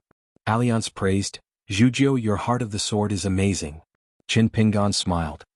"Alliance, how about the 18-stop sword Qi? Can you teach it to my disciple?" Alliance said helplessly, "I said I would teach you, but Zhuzhou doesn't want it." Alliance ran his fingers through his hair. "But Zhuzhou said that my appearance and fist technique are good." She said these words from the bottom of her heart. Uncle Alliance is shameless enough to teach her this secret art. But there's no rush. I'll be a guest at the Gua Mansion later. Guizhuzhou and Chen Pingan looked at each other and smiled. "Master, you know. Master, I know." Guizhuzhou didn't dare to stay for long. She had sneaked out by climbing over the wall today. She had to go home. After bidding farewell to her master and Senior Alliance, the little girl held the mountain traveling staff and carried the small bamboo chest. She ran. Alliance and Chen Pingan went to the wine shop in the stacked mountains. Alliance asked, "After Sword Immortal Tao Wen died, did you get more immortal coins with your battle merits?" Chen Pingan didn't hide anything and said, "I took some out too." The wine shop acted as the banker. All the immortal coins that Chen Pingan earned from the drunkards and gamblers at the Great Wall of Sword Qi, as well as the income from selling the seals and fans through the Yen family shop, were all returned to the Great Wall of Sword Qi in the name of Sword Immortal Tao Wen's inheritance. Of course, it wasn't that Tao Wen wanted Chen Pingan to do so. Chen Pingan had planned to do so from the start. This was also the reason why Tao Wen was willing to entrust his funeral to the young secluded official. To catch the eye of a sword immortal, one could never rely on how much money one earned or how many beautiful words one said.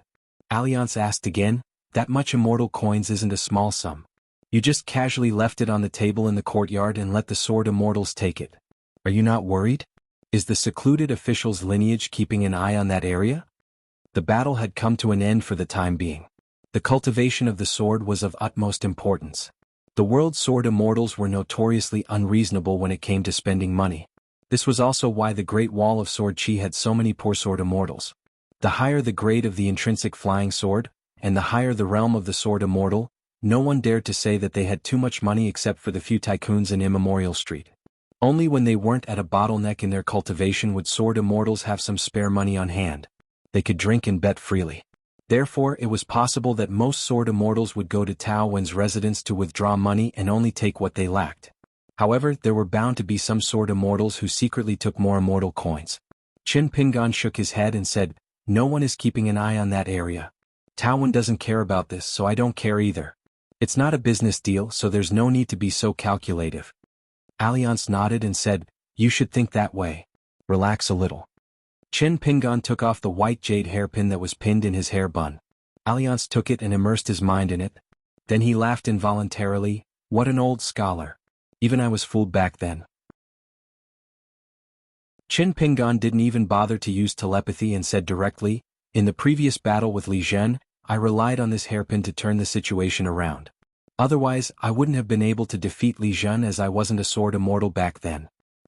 The white jade hairpin had already been unsealed, so Alliance naturally had a clear view of it.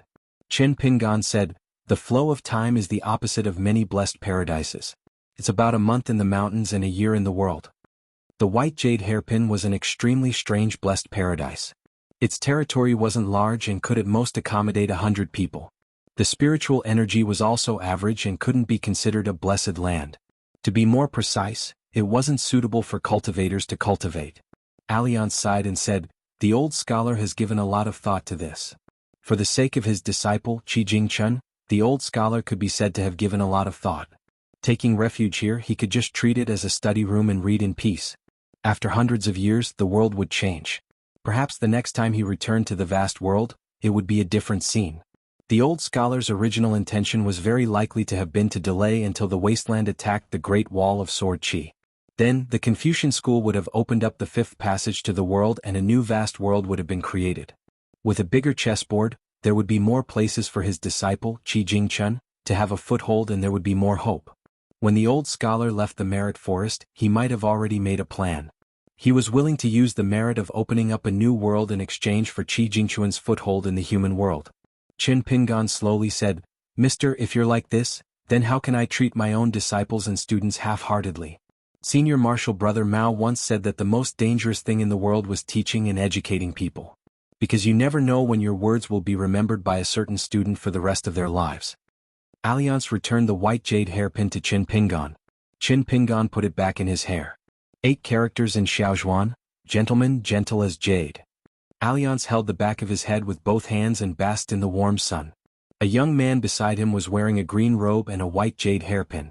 He wore a pair of cloth shoes and had a blade-strengthening gourd at his waist. Qin Pingan suddenly asked, Alliance, did you get injured in 2 consecutive battles? Alliance had left the city twice. The first time it was fine. Even the sword immortals on the city wall could roughly see the situation. However, the second time he returned to the battlefield, one of the sovereign-level demons attacked with all his might and isolated the world. Qin Pingan could not help but be worried. Unexpectedly, Alliance shook his head and said, I didn't get injured.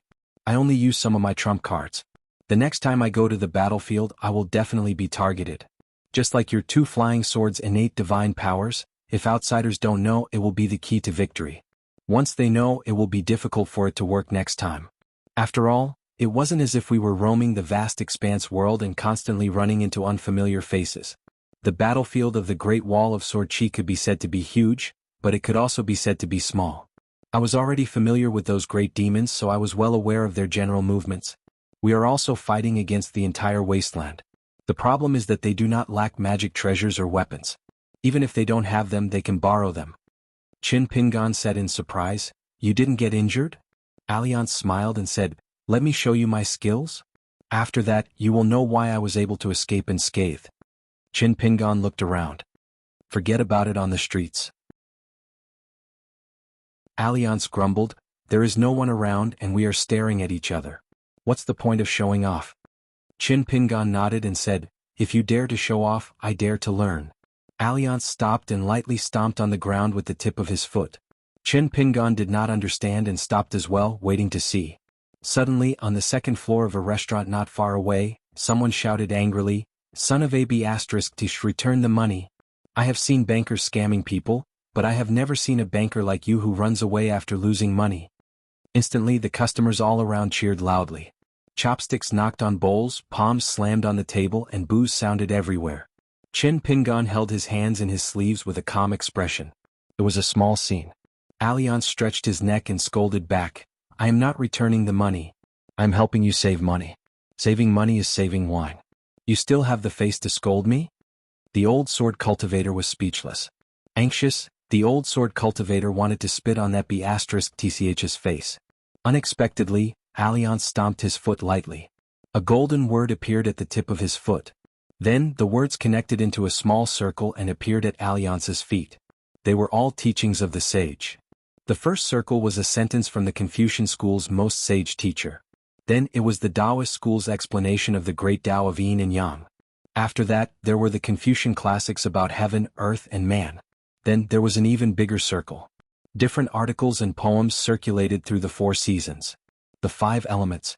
The 24 hours. The 24 solar terms. The fundamental knowledge of the 72 sages in the Confucian temples of China. Circle after circle of golden words, from the inside to the outside, layer upon layer, countless.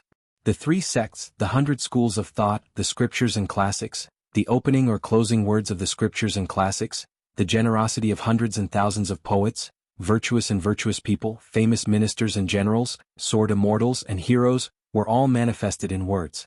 Qin Pingan lowered his head and looked. The golden words appeared too quickly, and the meaning of each sentence was too great. Even Qin Pingan felt that it was too much for his eyes to take in. In the blink of an eye, the entire city was filled with densely packed golden words. Qin Pingan even saw many beautiful sentences that he had once engraved on bamboo slips. He saw many words in Buddhist scriptures and legalist classics, as well as the words that Li Shixing had drawn on the bamboo walls. Alliance's thoughts moved slightly and the phenomenon disappeared. He smiled and said, "I just need to learn the general idea. After all, no one can become another person and there's no need to do so. Alliance am Alliance, Shaoqi is Shaoqi and you, Qin Pingan, are Qin Pingan." Qin Pingan nodded. Alliance then turned to look at the second floor. "What were you yelling about just now?" The old sword cultivator said sincerely, "Alliance, do you want a drink? It's my treat." Alliance said, "What kind of person do you think I, Alliance, am? Am I the kind of person who owes money and asks for wine?" However, his eyes were fixed on the old sword cultivator, and he had no intention of leaving. "No way." The old sword cultivator said righteously, and one of his hands shook vigorously. A friend hurriedly threw a pot of wine over, and the old sword cultivator caught it. The old sword cultivator held the wine pot with both hands, and gently threw it out of the restaurant. "Brother Alliance, we haven't seen each other for a long time and I've missed you. When I'm free I'll set up a big table at the second manager's wine shop, and drink to our heart's content." After Qin Pingan and Alliance, who had gotten a pot of wine for free, left. At the restaurant, the old sword cultivator sat down and smiled while stroking his beard. "In the entire Great Wall of Sword Qi, who can collect debts like me, and make Alliance put on such a big show to avoid paying his debts? You guys have benefited from it, so I won't pay for it today. Who's going to pay the bill?" Alliance walked on the road, drinking that pot of immortal wine that no one could stop. He suddenly said, "That big matter, have you told little Ning about it?" Qin Pingan nodded and said, "I've told her the cause and effect in full detail. I feel that the closer you are to someone, the more you should explain things clearly." Alliance smiled and said, "No wonder you're not the only one in the line of the literary sage. There's a reason for that." Qin Pingan smiled and didn't reply. When they reached the wine shop, business was booming and it was far better than other places. Even though there were many tables, there were still no empty seats. There were many people squatting and drinking by the roadside. Alliance and Qin Pingan squatted and drank by the roadside.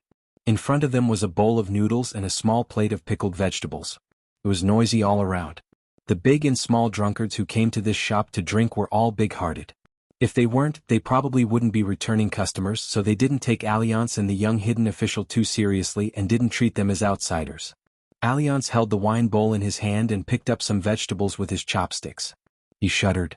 It was so King salty. He quickly rolled up a large portion of Yangchun noodles with his chopsticks. Hearing some people bragging about the good wine and dishes here, many people who had just been pulled here to drink felt that the taste of the wine was really good. Alliance was puzzled. Nowadays, people didn't take money to act as shills? Chen Pingan held the wine bowl with both hands and took small sips. After drinking a mouthful of wine, he looked at the bustling street. Back and forth, walking and stopping in a leisurely and hurried manner. The people around him might leave tomorrow. The people who came from afar might return home tomorrow.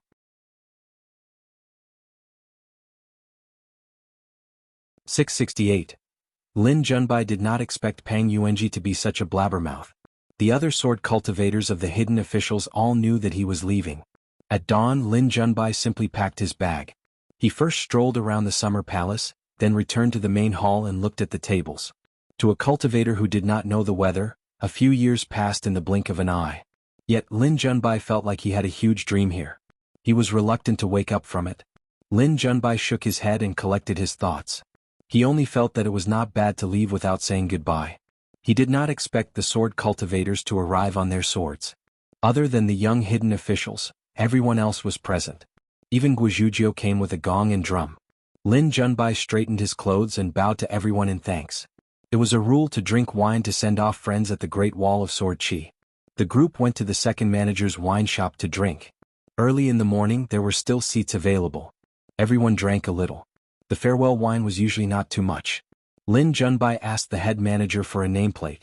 The young man in white, who was already an Oris core sword cultivator, wrote, "Lin Junbai drank this wine and broke through 3 realms in 3 years." He hung it on the wall personally. The wooden nameplates seemed to belong to the same group as the sword cultivators.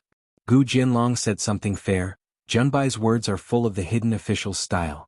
The word, only, is too wonderful for words. In the end, Lin Junbai raised his wine bowl and drank it all. He smiled, "I've spent a lot of time with all of you in the orchid room." Lin Junbai said to Guizhuzhou, "When I return to my hometown in the future, if I travel outside again, I must have a bamboo box and a bamboo cane." In the end, everyone stood up and clasped their fists. They did not send Lin Junbai off. Guizhuzhou was a little regretful that the gong and drum were not used. The young man in white, who was carrying a small bag, left the wine shop alone and headed for the gate leading to the inverted mountain. It was located between the city and the mirage. It was further away from the city than the old gate guarded by Nuguan of the Saber Room. It was also more lively. Nowadays, the trade between Spring Banner House and Howren Heaven's 8 Continents Ferry was getting smoother. Chen Chunan of the South Whirlpool Continent, the Yu family of Yu Zhuanfu, Zhou Xinji of the Sword Immortal Kuxia, the new sect master of the Jade Gui sect of the Tongyi Continent, Jiang Shangzhen, a few large sects of the North Continent and many foreign sword immortals had made connections in their respective continents. Therefore, the worst-case scenario that the young secluded official and the sword immortal Chou Miao were worried about didn't happen. The Confucian Temple of the Central Plains didn't support the new structure created by the 8 Provinces Ferry, but they didn't oppose it either. Lin Junbai's bag was filled with ordinary items. There was an exquisite by sword deity imprint manual, a jade bamboo folding fan bought from the Yen family's shop, and some small gifts from friends like Pang Yuanji. Lin Junbai was genuinely happy. If their relationship wasn't that good, they would be overly courteous with their gifts. If they were truly friends, they would be more casual. Along the way, Lin Junbai saw the young secluded official who didn't cover his face at the gate. There was also a middle-aged woman standing beside him. There seemed to be a natural fragrance of plants around her. The woman must have used a camouflage technique to hide her true appearance. There were only a handful of people in the Great Wall of Sword Qi who needed to do so. Sword immortals didn't care about it, sword cultivators didn't need to. Of course, the secluded official was an exception. If he wanted to be ruthless, he would even cover his face with a woman's skin.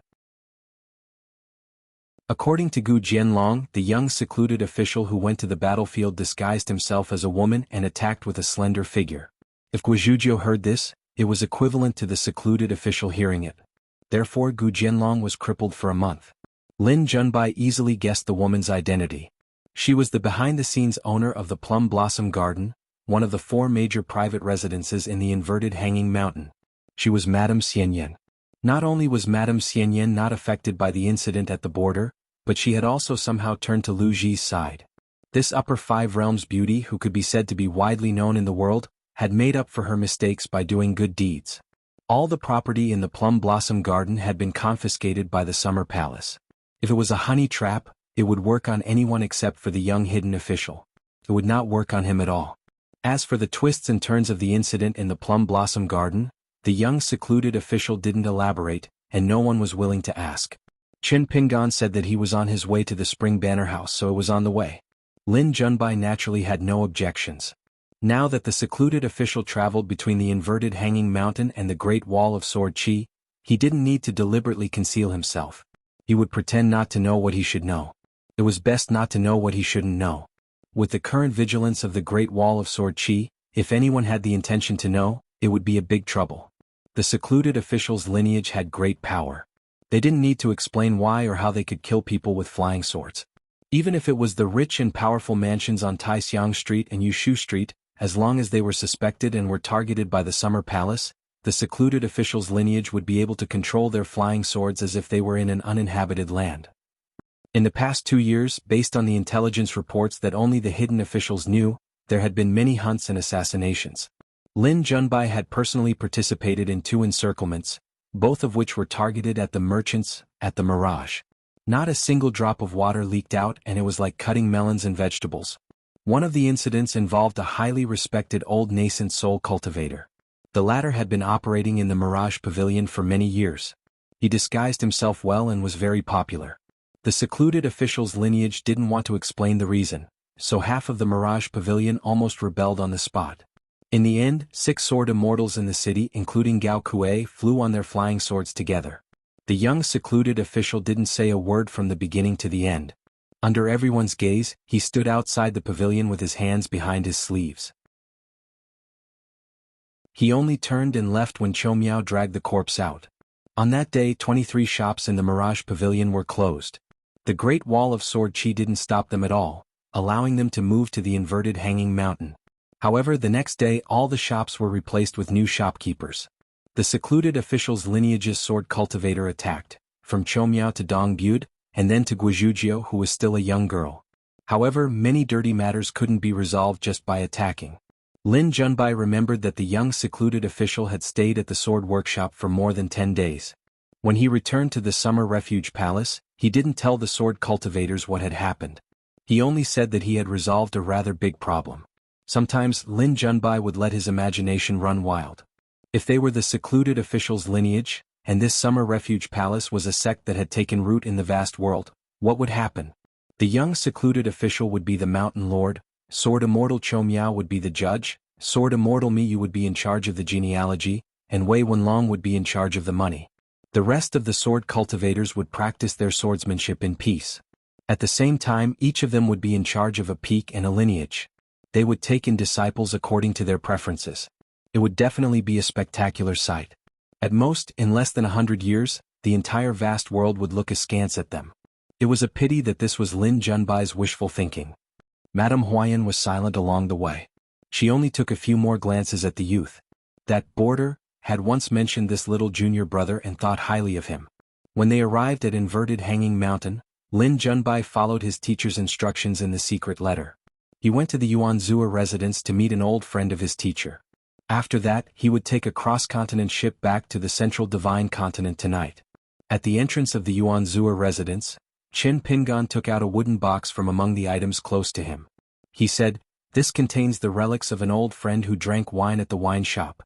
Cherish it well. It might be useful in the future. I only hope that you are worthy of the relics inside.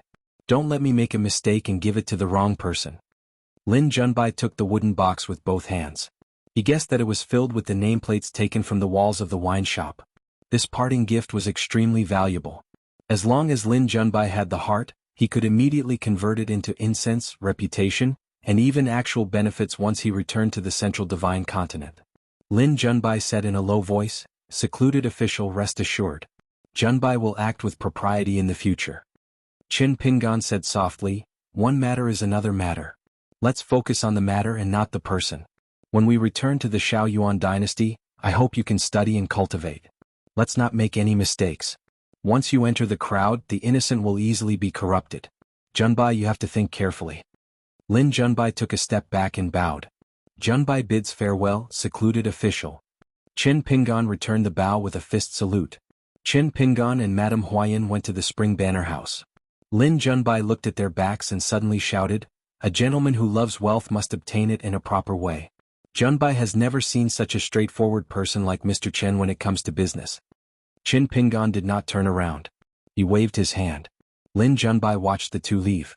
They approached the spring banner house. Madame Huayan smiled sweetly and said telepathically to the young secluded official, Lin Junbai has left.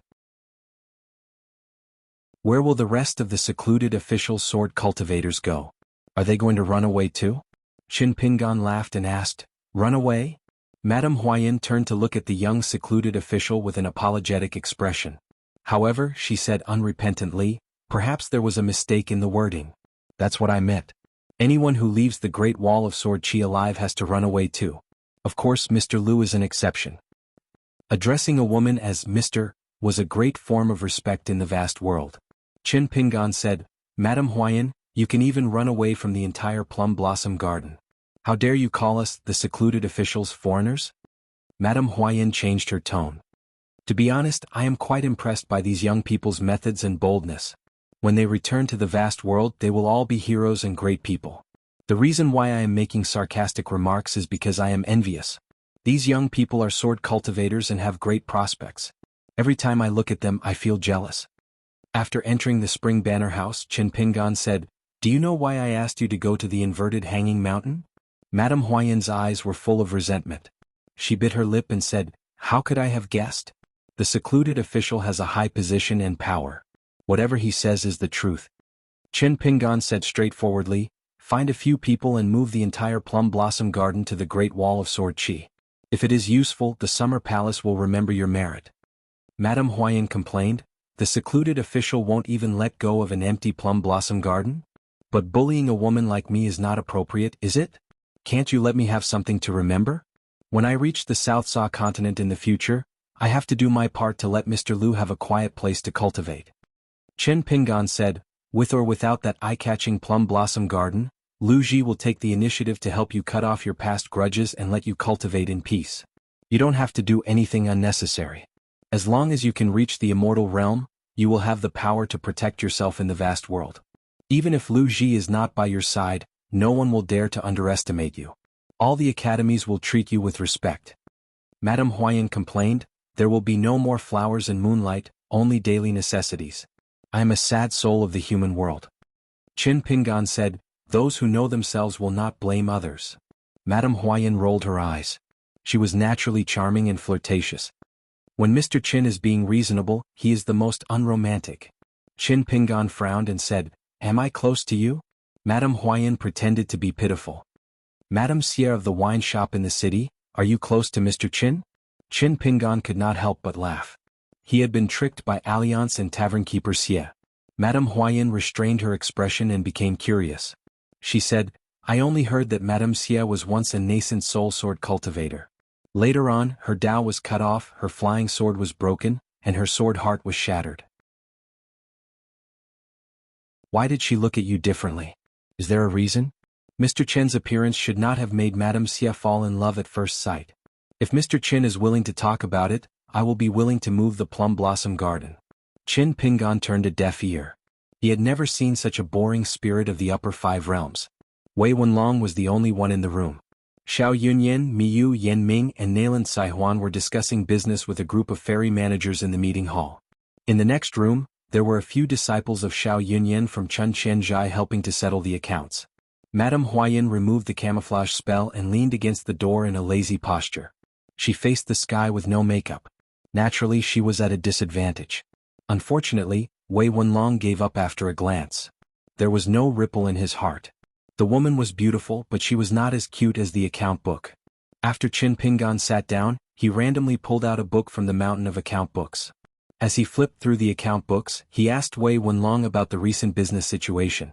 Madame Huayan had nothing to do and it was not appropriate for her to sit down and flip through the account books. She could only sit on the threshold with her back to the room, leaning forward and resting her chin on her hands. After Wei Wenlong answered the young hidden official's question, he inadvertently glanced at Madame Huayan's back on the threshold and could not move his eyes away. It turned out that there was another scenery beyond the account books. Chen Pinggan caught a glimpse of Wei Wenlong's strange behavior and did not disturb this guy's enjoyment of the scenery. Anyway, Wei Wenlong was a bachelor. It did not matter if he took a few more glances. Maybe he would be enlightened. However, Chen Pinggan had only flipped through 2 pages of the account book before Wei Wenlong came back to his senses. He seemed to think that the account book on the table was more interesting. Miyu returned alone from the meeting hall, cursing and swearing all the way. He was really hurt by that bunch of money-minded fairy stewards. He did not expect to be pleasantly surprised. When he saw Madame Royan, he immediately felt the wind under his feet and his spirits were rejuvenated. Unexpectedly, Madame Huayan had already stood up, keeping him at arm's length. She did not give Miyu a chance to get close to her. She said to Chen Pinggan, "If you trust me, I will move the plum blossom garden myself." Chen Pinggan nodded. Madame Huayan disappeared in a flash. Miyu stood at the door, gently waving his hand to fan the breeze. He smiled at Wei Wenlong. "Silly goose, have you seen enough of the scenery? If I were you, I would have sincerely asked Madame Huayan if she needed to use her hands as a small bench." Wei Wenlong was speechless. Chen Pinggan got up and walked with Miyu in the spring banner house. There would be 2 groups of merchants coming together today. Chen Pinggan planned to sit in on the second meeting and wait for the first group of ferry managers to disperse before he went to the meeting hall. Miyu said something unexpected. "Madame Huayan of the Plum Blossom Garden is also a woman with a hard life. That's why she hates people like me the most." Chen Pinggan did not hang up the Haoyang blade strengthening gourd. Since Miyu and Miyu were the 2 sword immortals, Chen Pinggan would not go over the top. Miyu suddenly said, "I have been afraid to return to the Great Wall of Sword Qi because I don't know what to say." Chen Pinggan knew that this infamous pure Jade Realm sword immortal in the Great Wall of Sword Qi was aware of his brother Miyu's plan. Miyu was silent for a moment, "But I still have to go. I can't hide from it." Chen Pinggan then took out the blade strengthening gourd and handed it to Miyu. Miyu glanced at it and shook his head. "My brother gave it to you. Why are you giving it to me? Hidden official, you should keep it. My brother will be less worried. Anyway, my natal flying sword no longer needs the blade strengthening gourd to nourish it." Miyu had previously been a sword shio of the hidden official's lineage. He had gone into battle with the other sword shio and fought with all his strength. However, Miyu had never dared to truly forget about life and death. The reason was very simple. Once he was in a desperate situation, the person who would save him would be his elder brother who would die first. Chen Pinggan kicked Miyu, "Then go quickly." Miyu left the Spring Banner building. The first ferry in the Spring Banner building. After the managers left, Xiao Yunyan and the other 2 had to see the guests off. Chen Pinggan then stepped into the empty hall. When Xiao Yunyan, Yan Ming and Nailan Saihuan returned, Chen Pinggan did not sit on the main seat. Instead, he sat on Miyu's seat. He was closer to Yan Ming and Nailan Saihuan. Xiao Yunyan casually sat on the opposite seat. Nailan Saihuan reported the progress of the 8 continents ferry in detail. Regarding the immortal money of the Pure Snow Continent, the Pure Snow Continent's Lu clan had not made a clear statement. When Nailan Saihuan mentioned this, she was worried. Then she looked a little resentful. "Why don't we just rob the Yuanzhuan residence? So what if it's not the Plum Blossom Garden or the Spring Banner building? We can just tear it down. Those pavilions, terraces, towers, pillars and stone slabs are all immortal money. Anyway, the Lu clan has no intention of moving away. If people leave, the building will be empty. It's almost ownerless. At worst, we can let the Southern Basket Ferry Jiang Gaotai send a message to the Pure Snow Continent's Lu clan. Take it as us owing them a favor. In the future we can let Sword Immortal Xie Songhua help us repay them." Xiao Yunyan smiled bitterly. What a whimsical idea. There was only one thing. Was Sword Immortal Xie Songhua someone that anyone could persuade? Unexpectedly, Chen Pinggan said, "There's no hurry. We will definitely tear it down. The Pure Snow Continent's Lu clan is probably waiting for us to tear down the Yuanzhuan residence. They're sitting at home waiting for us to deliver this favor to them. However, friends are friends and business is business. We also need to think about what Xie Songhua and the other Sword Immortals should get in return for helping us. Do we need the Pill Workshop to give us something, or do we need the Summer Abode to give us some spoils of war? When the time comes, the 3 of you can help us come up with something. When the time comes, we don't need to ask the summer abode. Yenzhua asked, does Fuping Sword Lake's Luo Kai's purchase of the Cloud Pavilion mean that we can have another ferry route? Connecting with the Tongyi Continent's Jade Gui sect? The Tongyi Continent is rich in resources. If we can let the old Dragon City ferry to the inverted hanging mountain, we might be able to get 20% more resources. Qin Pingan shook his head and said, we can only stop here. Jiang Shangzhen sent the immortal money as the head of the Jiang clan. This in itself is a statement. Although Jiang Shangzhen was now the new head of the Jade Gui sect, the Tongyi Continent's newest descendant realm Sun Yuan would never agree to this. Moreover, Jiang Shangzhen wouldn't be so crazy. If Jiang Shangzhen really dared to overrule the public, he might immediately lose his position as head of the sect. Sun Yuan would definitely do it. Perhaps even the head of the Jiang clan would have to be replaced, and the blessed land of the Cloud Cave would have to be replaced. To all of the immortal masters of the Imperial Library, it was a great principle that could not be avoided. Wild cultivators had their pros and cons, while immortal masters of the register had their own pros and cons. Madame Huayan suddenly appeared outside the door with a bonsai in her hand. Inside the bonsai there were pavilions, terraces, and pavilions. The small bonsai was the entire plum blossom garden. It was very different from Qin Pingan's impression of moving a house with a lot of people. This was probably the so-called, a pure place in the world, a small cluster of mountains on the palm of one's hand. Madame Huayan stood at the door and gently threw the bonsai to the young hidden official. She smiled and asked, does it have anything to do with the officials? Xiao Yunyan and the others were confused. Qin Pingan kept the bonsai and said, actually I'm not sure either. You can ask Lu Ji. Xiao Yunyan waited for the swaying Madame Huayan to leave before he joked. In this way, among the 4 private houses in the inverted hanging mountain, only the Water Essence Palace of the Rain Dragon sect doesn't belong to us. Yan Ming's expression was indifferent as he said casually, since you like to watch the show and make sarcastic remarks, you can watch and talk as much as you want. Nayland Saihuan looked outside the gate and recalled the faces of the Water Fairy Palace and Rain Dragon sect cultivators. She sneered and said, there are so many innocent cultivators. If we don't save them, our Great Wall of Sword Chi will definitely be scolded in the future. We're not sword cultivators and not worthy of being sword immortals. If Master Hidden Official doesn't stop me, I'll go to the Water Essence Palace and persuade them to move their sect early and enjoy life elsewhere. Losing some money is better than losing their lives. Qin Pingan didn't interfere. Xiao Yunyan stood up to welcome the second group of ferry managers. Nayland Saihuan found that the young hidden official had disappeared. Even though she knew that the other party was close, Nayland Saihuan, a nascent soul sword cultivator, didn't notice it at all. She couldn't even catch a trace of chi ripple. The meeting that followed took 3 hours. Most of it was wrangling between the two sides.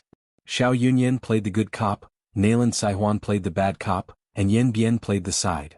Qin Pingan had been standing behind Miyu's chair, quietly watching the bargaining between the two sides. The narrower the small world of the sparrow in the cage, the stricter the rules of the small world. When Qin Pingan closed the innate supernatural power of the flying sword, even Nayland Saihuan, a nascent soul sword cultivator, didn't notice. Except for the 4 troublesome ghosts, as long as the chi trainers on the mountain were below the upper 5 states, they could use Pine Needle, Cough Thunder, or Mind Talisman, as well as the physique of a warrior to control the wind and the sword to close the distance between the two sides in an instant. They could use the sparrow in the cage, gather the sparrow in the cage face to face and end it with a punch.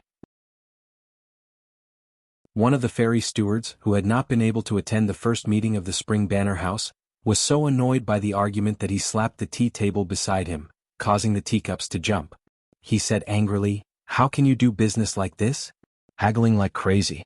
Even if Master Hidden Official is sitting here face to face, I'll still say the same thing. You can buy the materials of my ferry or not. If Spring Banner House continues to bargain, it's equivalent to killing people. If you annoy me, I don't dare to do anything to you. I'm afraid of you sword immortals, okay? I'll just stab myself first and recuperate here. Then I'll answer to Spring Banner House and my own sect." Yen Ming rubbed his temples. Actually, there was room for negotiation. According to the price offered by Spring Banner House, the other party could still make a lot of money. It was purely the other party's fault. This was the fun of business. Yen Ming didn't hate them. After all, business was business. It was just that these old foxes came again and again. Everyone was the same. It was tiring. Nayland Saihuan smiled playfully. Then more than 10 ferry managers looked in the same direction. A slender figure appeared out of thin air. Everyone stood up instantly. There was a young man opposite them with his hands crossed and placed on the top of the chair. He smiled and said, "One knife is not enough. I have two. Remember to return them to me after you're done." Although Nayland Saihuan had always been resentful of the young hidden official, she had to admit that sometimes, Qin Pingan's words were indeed more refreshing. The ferry manager who had met the young hidden official previously had already respectfully introduced himself. He then cupped his fists and said, "Greetings, hidden official." The manager who was clamoring to stab himself was speechless as if he had been struck by lightning. Qin Pingan didn't really make things difficult for the manager. Instead, he took the initiative to give him a share of the profits and then left the hall. This time, after leaving Spring Banner House and returning to the Great Wall of Sword Qi, Qin Pingan didn't take the long route as usual. Instead, he walked through the earliest door. It was still the little Taoist boy who was reading on the futon. He didn't even raise his head when he saw Qin Pingan. The man holding the sword on the other side of the door didn't show up.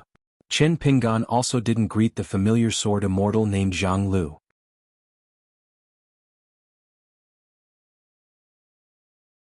669. Qin Pingan found Alliance in a wine shop at the corner of the street. Alliance was having an arm around a man's shoulder. "Why are you so sad? So what if Nayland Saihuan has your heart? Can she have your body?" "Impossible, Nayland Saihuan, doesn't have that ability." The man didn't feel any better, but he wanted to drink even more. He stretched out his hand and picked up the wine pot on the table. When it was empty, Alliance quickly ordered another pot. He heard booze coming from all directions. He saw Madame Xie twisting her waist and walking out of the counter. Her eyes were full of love as she looked outside the wine shop. Alliance turned his head and saw Qin Pingan. "In the Great Wall of Sword Qi, scholars like us are still the most precious. We are welcomed everywhere we go." After Qin Pingan sat down, he smiled and said, "Alliance, I invite you to the Ning residence for a meal. I will personally cook." Madame Xie put a pot of wine on the table but didn't sit down. Alliance nodded and agreed to Qin Pingan's invitation. At this moment, he raised his head and looked at the woman. Alliance's eyes were hazy with drunkenness. He looked left and right and said, "Sister Xie, what's wrong? I can't even see your face."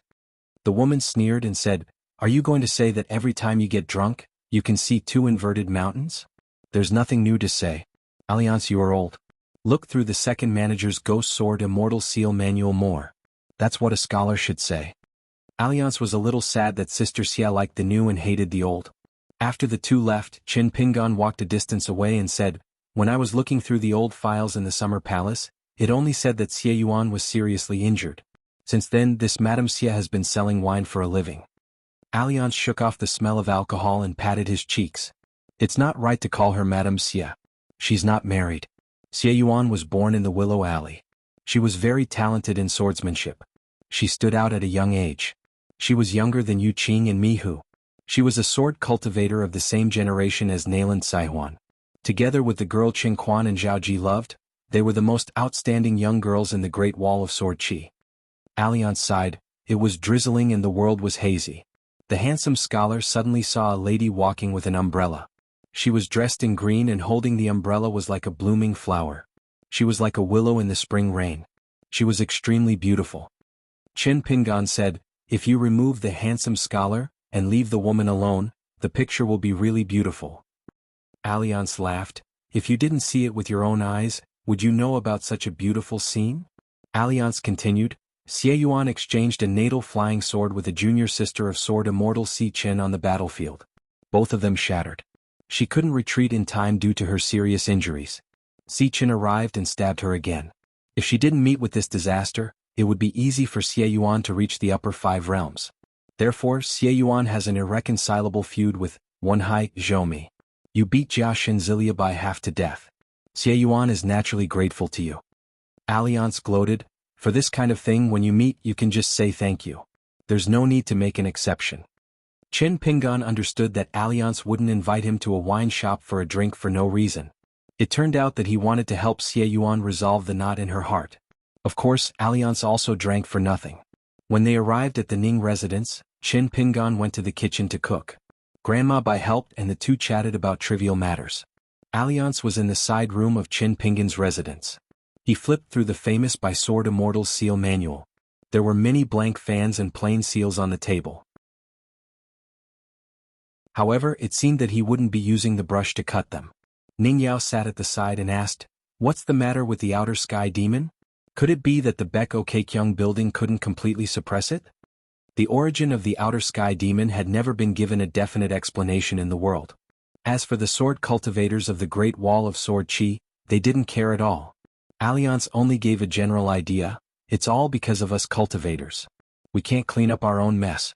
We can only deceive ourselves and let it go. Year after year there were floods everywhere. Qingming Tian could only use the stupidest method, which was to build dams to block the floods. Building dams to constrict the water, causing it to rise higher and higher. Over time, it became a dangerous situation where one's head was flooded and one was suspended high in the sky. It was not entirely the fault of the stupid cow nose and white jade capital. Every Qi refinement warrior was responsible for tracing the source of the problem. According to the senior brother of Daoist II, he has been working hard to find a way to cure the root cause. Daoist II and Lu Qin have their own countermeasures. However, Daoist II is too deliberate and cruel. It's very easy. Lu Qin's method is too casual.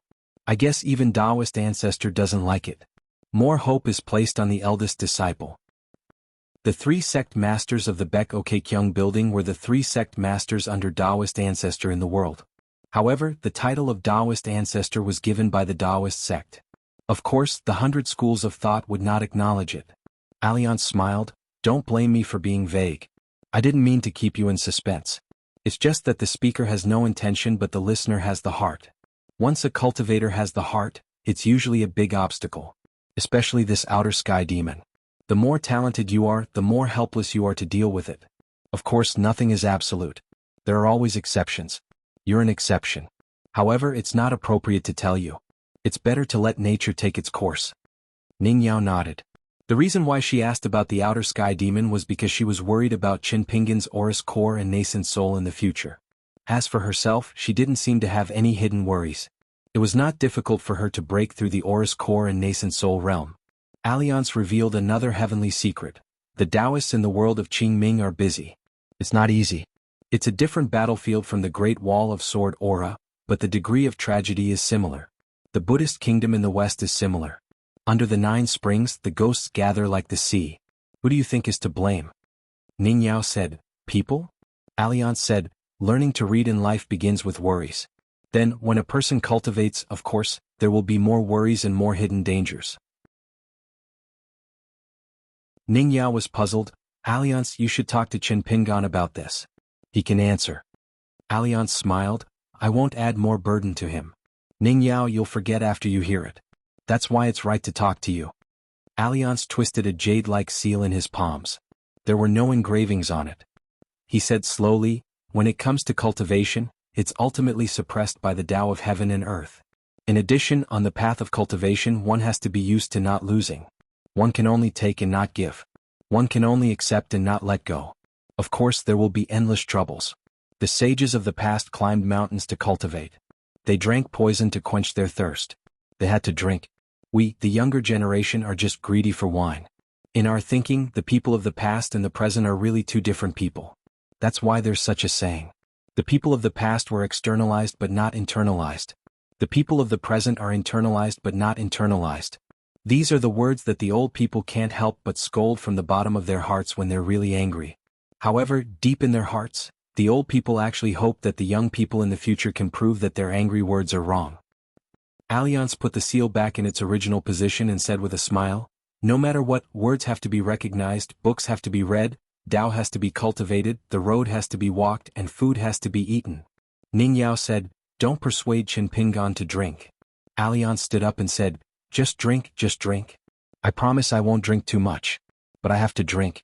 If the wine seller doesn't drink, then he must be the shopkeeper. Blackheart, I have to help the second shopkeeper prove his innocence."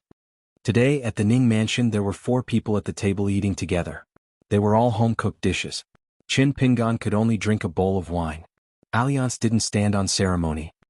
He sat at the head of the table and asked with a smile, "Since he's your senior brother, he hasn't been to the Ning mansion?" Qin Pingan said helplessly, "He mentioned it. Senior brother said that teacher hasn't been to the Ning mansion before. As a student he came first and put on airs. What's the matter?" After asking and answering during the sword practice on the city wall, senior brother used a lot of force. He probably blamed me for being unreasonable. Alliance took a sip of wine and shook his head.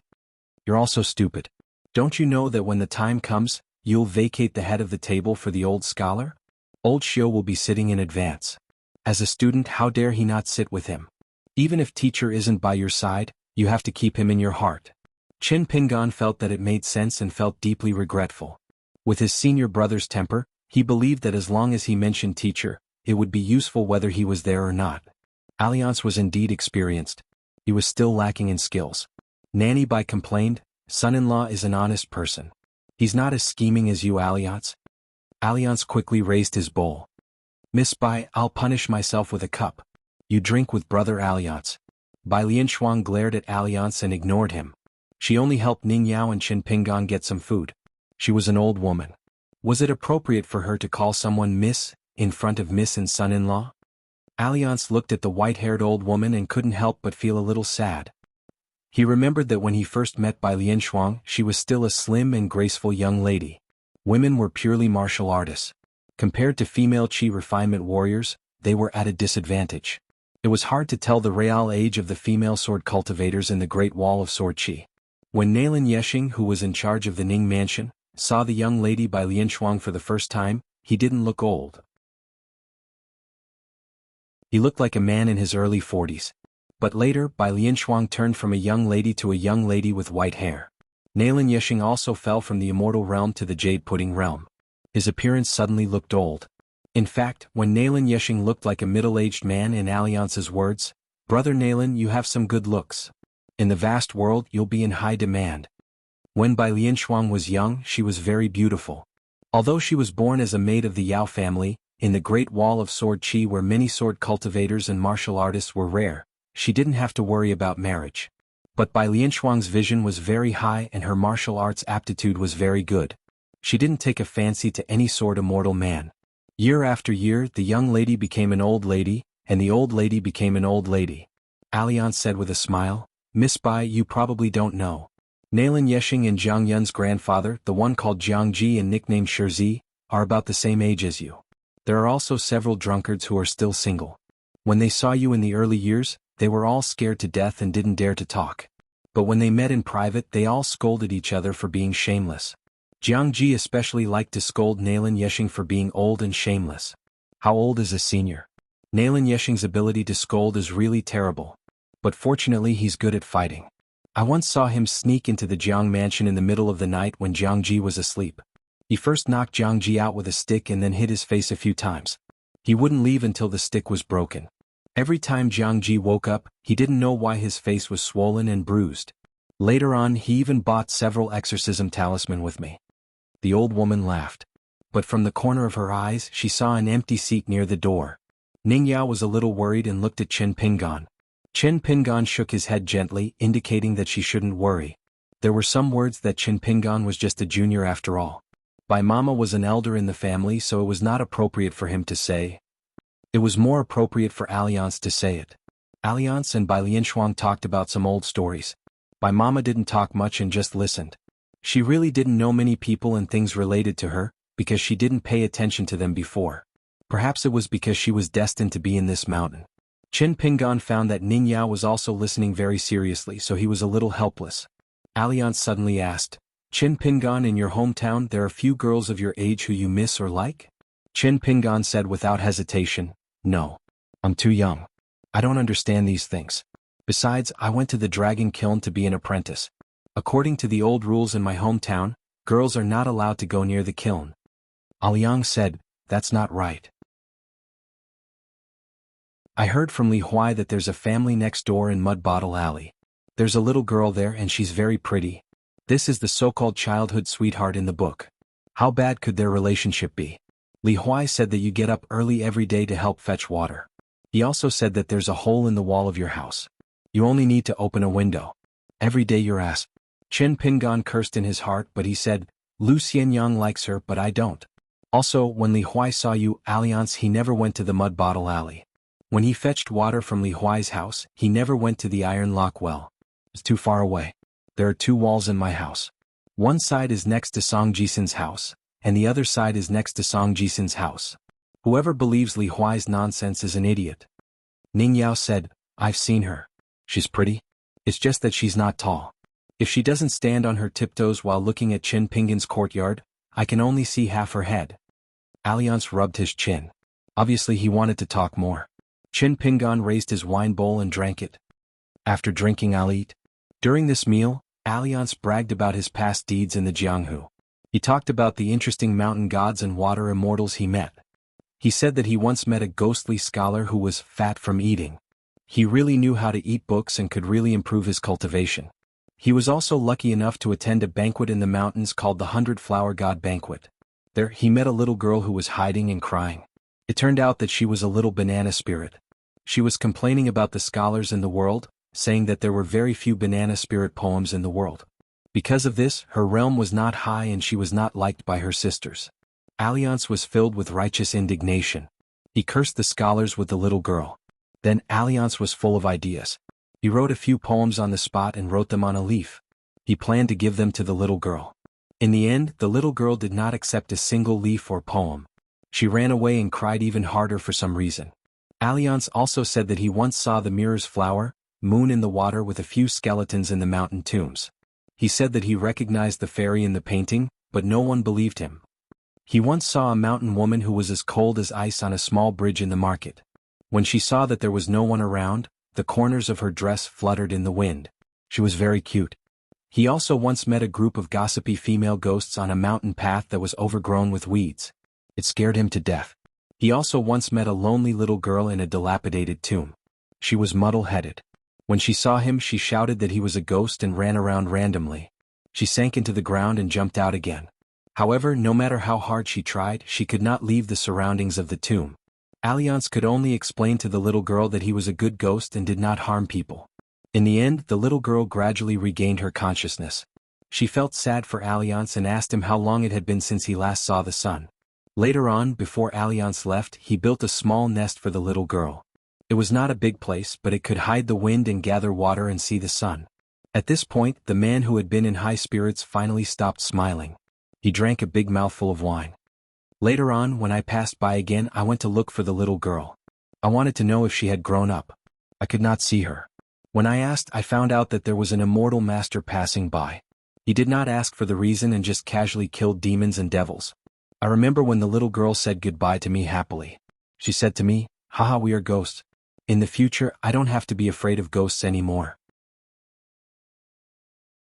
Alliance picked up a peanut and put it in his mouth. He chewed carefully. If only I thought a little more, even a little more, for example, I would not have felt that a little ghost with such little cultivation in the wilderness would not care. Why did I have to bring her to a certain mountain god to settle down?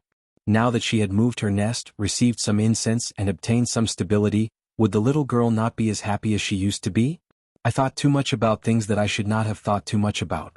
For example, the cultivators on the mountain were focused on Tao and never thought too much about things. There are many what-ifs in the world, but I did not think too much about it. Alliance murmured, "Many years have passed. I still want to know. When this little girl who had no one to rely on in life and death, when she completely left the world, would she actually still remember that swordsman and want to say a word to him? If she wanted to say something, what would she say? I will never know." When Alliance said this, he looked at Qin Pingan. "I told you about the **T reason of not caring about it. You didn't listen to my advice. Very good. This is the Liju Cave Heaven bumpkin, I know. Everything in his eyes is important. You don't think that Alliance is a sword immortal. Why can't you let go of such a trivial matter and bring it up again at the table?" Alliance raised his wine bowl and drank it in one gulp. The parting of life and death of the strong was grand and magnificent, but the joys and sorrows of the weak were silent, and it was impossible to hear the whimpers of the weak. Ning Yao and Nanny Bai left the table first, saying that they wanted to go to the pavilion at Jianlong Cliff together. Ning Yao asked Qin Pingan to accompany Alliance to drink more. Qin Pingan said that he would clean up the dishes later. After the two finished drinking, Qin Pingan sent Alliance to the gate. Qin Pingan suddenly remembered that Alliance seemed to have never had a proper place to stay in the Great Wall of Sword Qi. He only knew that every time Alliance finished drinking, he would leisurely ride on his sword and live in the private houses left behind by the sword immortals outside the city. He could also lie down and sleep on the city wall. Alliance said, "In the next half a year, since you can't go down to the city to fight, you should plan for yourself. You will be busy raising your sword, practicing your fist, and refining objects. There is Cho Miao at the Summer Palace. The sword immortals of the hidden officials can fill in the gaps even if a few young outsiders leave. They will continue to perform their duties. Spring Banner House and Yen Ming will not make any mistakes. Let me give you a suggestion. You can go to Old Death's prison a few more times. If you have nothing to do, you can personally experience the suppression of the immortal realm. It's a pity that the Ascendant Realm demon's head was cut off, otherwise the effect would be better. I will inform Old Death and help you keep an eye on things. There won't be any accidents. Your original supernatural power of the sparrow in the cage and the bottleneck of the seventh realm can be used to hone them. Qin Pingan wanted to say something but stopped. Alliance said, I can't delay it any longer. There is no need to delay it any longer. Half a year is enough for you to arrange a retreat. Qin Pingan nodded. Alliance said with a smile, I will be there for the next half a year. Alliance suddenly said, You are a kind person. Your swordsmanship is high and your character is good. You have a kind face, thick eyebrows, big eyes, and a strong back. You have a dignified appearance. Qin Pingan was confused. He didn't know why Alliance's flattery was so stiff. Then, Qin Pingan realized that he was on the city wall of the Great Wall of Sword Qi. Near the thatched hut, there were either old sword immortals or great sword immortals. The tomboy Yuan Zhouhua had once given the top 10 sword immortals in the hearts of these children. They were Dong Senging, Alliance, the hidden official, Qin Shi, Qi Tingji left and right, Nalan Xiaowei, Old Deaf, and Lu Ji. At this moment, Qin Pingan's senior brother left and right were already in Tongye continent. They were replaced by Alliance who had returned to the Great Wall of Sword Qi. As for the hidden official, he was still there. However, he had changed from Xiao Chua to Qin Pingan. For some reason, there were 10 people gathered on the city wall today. Old sword immortal Qin Pingan took the initiative to smile at the young hidden official. Qin Pingan cupped his fists in return. Qin Qingdo placed his hands behind his back and asked with a smile, Lord Hidden Official, you are the only one here who isn't a sword immortal. Qin Pingan nodded helplessly. Nalan Xiaowei glanced at him and chuckled. Qin Pingan turned a blind eye to it. Alliance and Old Deaf put their arms around each other's shoulders and started muttering. Old Deaf lowered his head and stroked his beard with his fingers. He shot a few glances at the young hidden official before nodding vigorously. Qin Qingdo said, Since we are done talking, let's disperse. Most of the sword immortals returned on their swords. Even Alliance didn't say anything as he strolled away with Old Deaf. Qin Pingan was stunned on the spot. What? Qin Qingdo waved his hand and said, I pulled you over just to make up the numbers. Qin Pingan probed, Sword immortal boss, is there really nothing else for me to do? Qin Qingdo shook his head with pity in his eyes. Qin Pingan had to take out the talisman boat and return to the city in confusion. Previously, on the north side of the city, he saw the sword immortal of Wind Snow Temple practicing swordsmanship. He greeted him and said that great sword immortal Wei Jin was basking in the sun. Wei Jin smiled and looked at the talisman boat with the same pity in his eyes as sword immortal boss. He was a little silly. When he returned to Ning Mansion, he only saw Nanny Bai in the pavilion. He didn't see Ning Yao. The old woman only smiled and said that she didn't know where Miss went. Qin Pingan had nothing to do for a while and didn't know what to do. So he went to the summer palace on his sword to find something to do. Ning Yao was sitting in her room and writing the word, Qin, seriously. After she finished writing, she lay on the table in a daze. On the table there were a few books next to the landscape travel book Qin Pingan gave her. Each page was filled with Qin Pingan's name and only his name. Today he wrote Qin, tomorrow and the day after tomorrow. He only wrote one word a day and Qin Pingan every 3 days. She was different from Qin Pingan. After Qin Pingan met her, he went through thousands of mountains and rivers and had stories of all sizes. After she and Qin Pingan reunited on the inverted mountain, her story seemed to be only about Qin Pingan.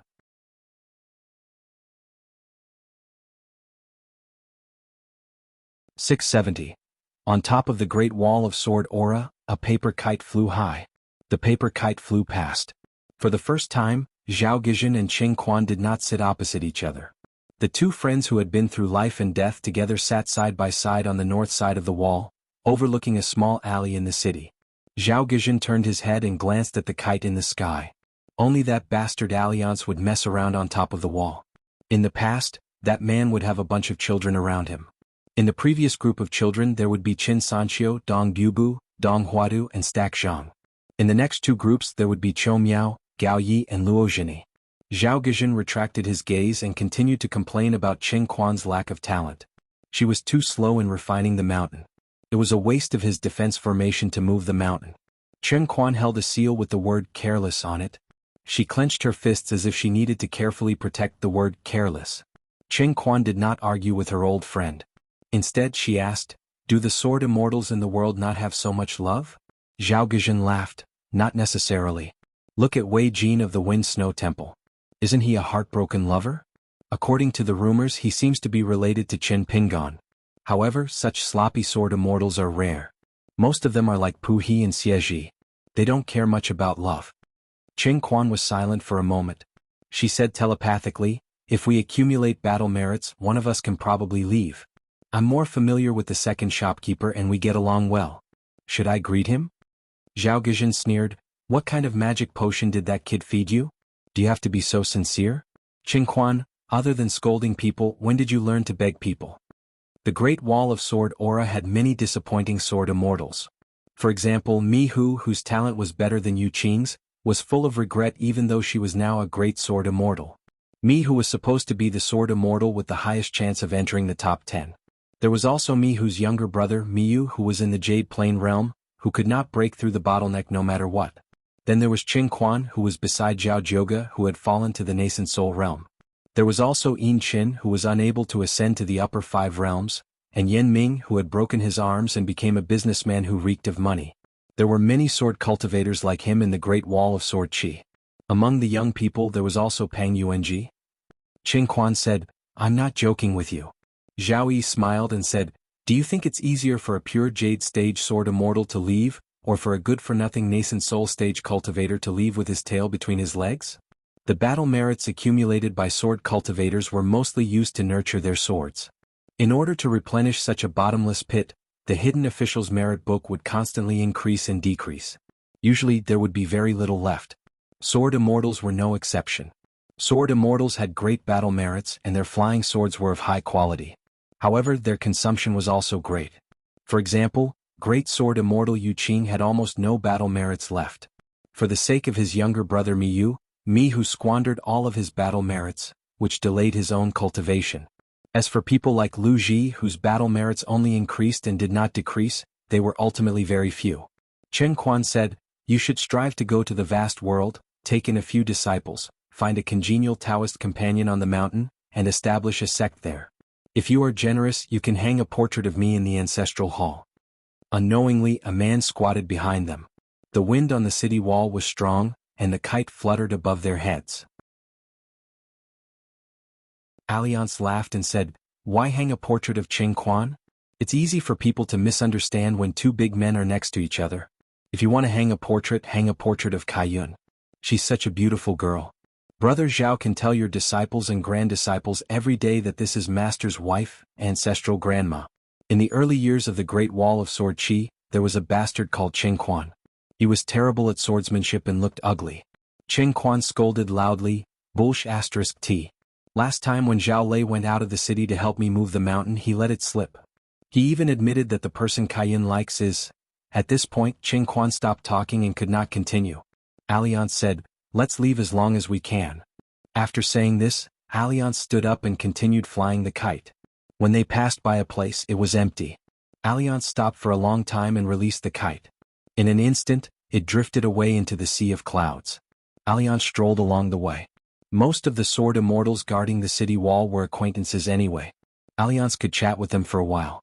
In one area there were quite a lot of people. They were all sword cultivators from other provinces. 3 sword immortals were giving pointers to 3 junior sword cultivators. They were all sitting cross-legged and chatting happily. Alliance rubbed his hands and jogged over. One of the female sword immortals stood up and was about to leave. Alliance could not stand such things. When she saw Brother Alliance, there was no need for her to blush. She hurriedly wanted to take a stroll with the sword immortal elder sister. The city wall was extremely high and many clouds gathered beneath their feet. The sunset glow formed a beautiful sky. It was a beautiful scenery that was suitable for a scholar and a beauty to have a heart-to-heart talk. Even if they were not an immortal couple, they were better than one. Seeing that there was no way for her to escape, the woman chose the lesser of 2 evils. She returned to her original spot. After all, she was unwilling to be alone with this man. Among the three sword immortals, Fuyao Continent Xieji was born as a wild cultivator. He had always been alone his entire life and was unwilling to even take in a disciple. However, he had just changed his mind. He planned to take in 1 or 2 direct disciples from the Great Wall of Sword Qi to pass on his legacy. However, he did not choose children with amazing talent. Instead, he chose those who were to his liking, had great perseverance, and were known for their temperament and tenacity. This was because Sword Immortal Xieji was not a good Sword Immortal in the first place. The female Sword Immortal Song Pin from the Golden Armor Continent had a sword, Fuyao. Her makeup was beautiful and the hairpins she wore in front of her face were the work of a top immortal. They were exquisite. Female Qi refinement warriors rarely liked gold and silver hairpins like the women in the market. However, Song Pin did the opposite. She used a pool of gold as a distraction to attract people's attention. Not only did it not give people a vulgar feeling, it had a unique charm. Sword Immortal Pu He of the Liuxia continent was a tall and skinny old man with a withered face. He was famous for his eccentric temperament in the Liuxia continent. Although he was a proper immortal master of records, he was much more carefree than Sword Immortal Xieji, who cultivated in the wilderness. Pu He had been defeated in the Great Wall of Sword Qi and stayed here. He lived in the Sword Immortal's residence outside the city, Emerald Jade Pavilion. When Pu He saw Alliance, his expression was extremely ugly. The reason was simple. When Pu He had just traveled to the Great Wall of Sword Qi, it was this son of a bitch who had urged him to challenge Mihu. He said that Mihu's realm was not high but he was famous. If he defeated Mihu and returned to the righteous world, he would have a hard back. Most importantly, if he defeated Mihu, it was equivalent to buying one and getting one free. He could defeat the even more famous Mihu. If he did not take advantage of this, he would be struck by lightning. However, when Pu He challenged Mihu, he knew that Mihu's combat strength was equivalent to that of an immortal. The 3 young sword cultivators happened to come from the hometowns of the 3 sword immortals. They were Deerhorn Palace's Song Gaoyuan, Efflorescence Continent's Dragon Gate's Chao Gun, and Golden Armor Continent's Golden Core's Shen Kan. The 3 of them had met Alliance at the summer abode. Especially Song Gaoyuan, who had completed the mission given to him by his ancestral master Rongguan. He had sent a message to Alliance that Song Gaoyuan had nothing to ask of him on this trip. As for Song Pin and the other 2 sword immortals, they had followed the young reclusive official to visit the Hanging Mountain Spring Banner House. Therefore, they had a special relationship with the 3 young sword cultivators of the reclusive official's lineage. Otherwise, Xieji and the other 2 would not have agreed to meet today and ask the 3 young people to give them pointers. It was not worthwhile. So what if they were from the same continent? They were senior sword immortals who stood at the peak of a continent. Why would they need this so-called friendship? To put it bluntly, if they knew how to conduct themselves, the 3 of them would not have come to the Great Wall of Sword Qi and put themselves in danger. They would have long established their own sects in their hometowns.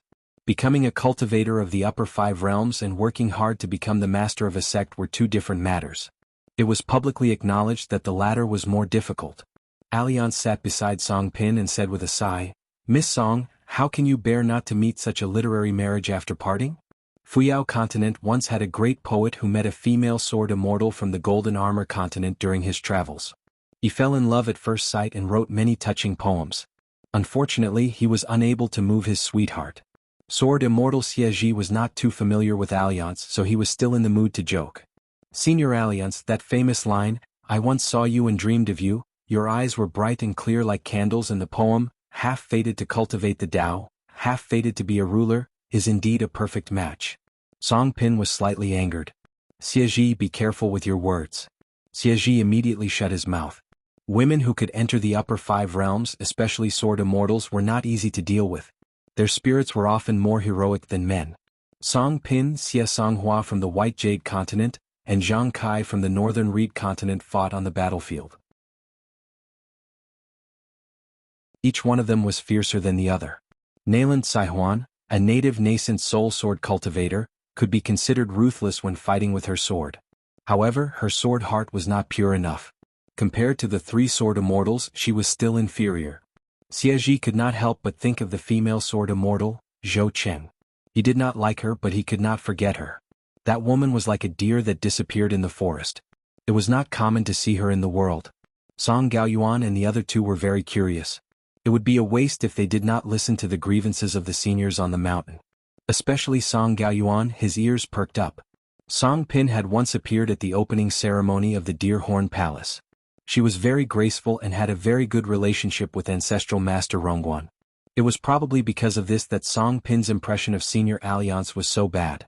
Unexpectedly, Alliance changed the topic and asked about the recent situation at the foot of the mountain in the Fuyao continent. He then entrusted Xie Ji and the other two sword immortals with a matter. If they returned together in the future, they would have to take a detour and pass on a message to the scholarly sage of the Deer Cry Academy in the Fuyao continent. Before leaving, Alliance passed on the 18 stops of sword chi to the three youngsters. He made an agreement with them that they could pass on this method of sword chi to others in the future, but they had to choose carefully. The three of them stood up and bowed to thank this senior. After Alliance got up, he only said goodbye to Song Pin. The female sword immortal with a high realm and thin skin did not react at all. Alliance considerately flashed and went directly to the other side of the Great Wall of Sword Chi to see the scholarly sage sitting on the city wall. The scholarly sage raised his head and looked at the sky. He could vaguely see the three moons in the sky.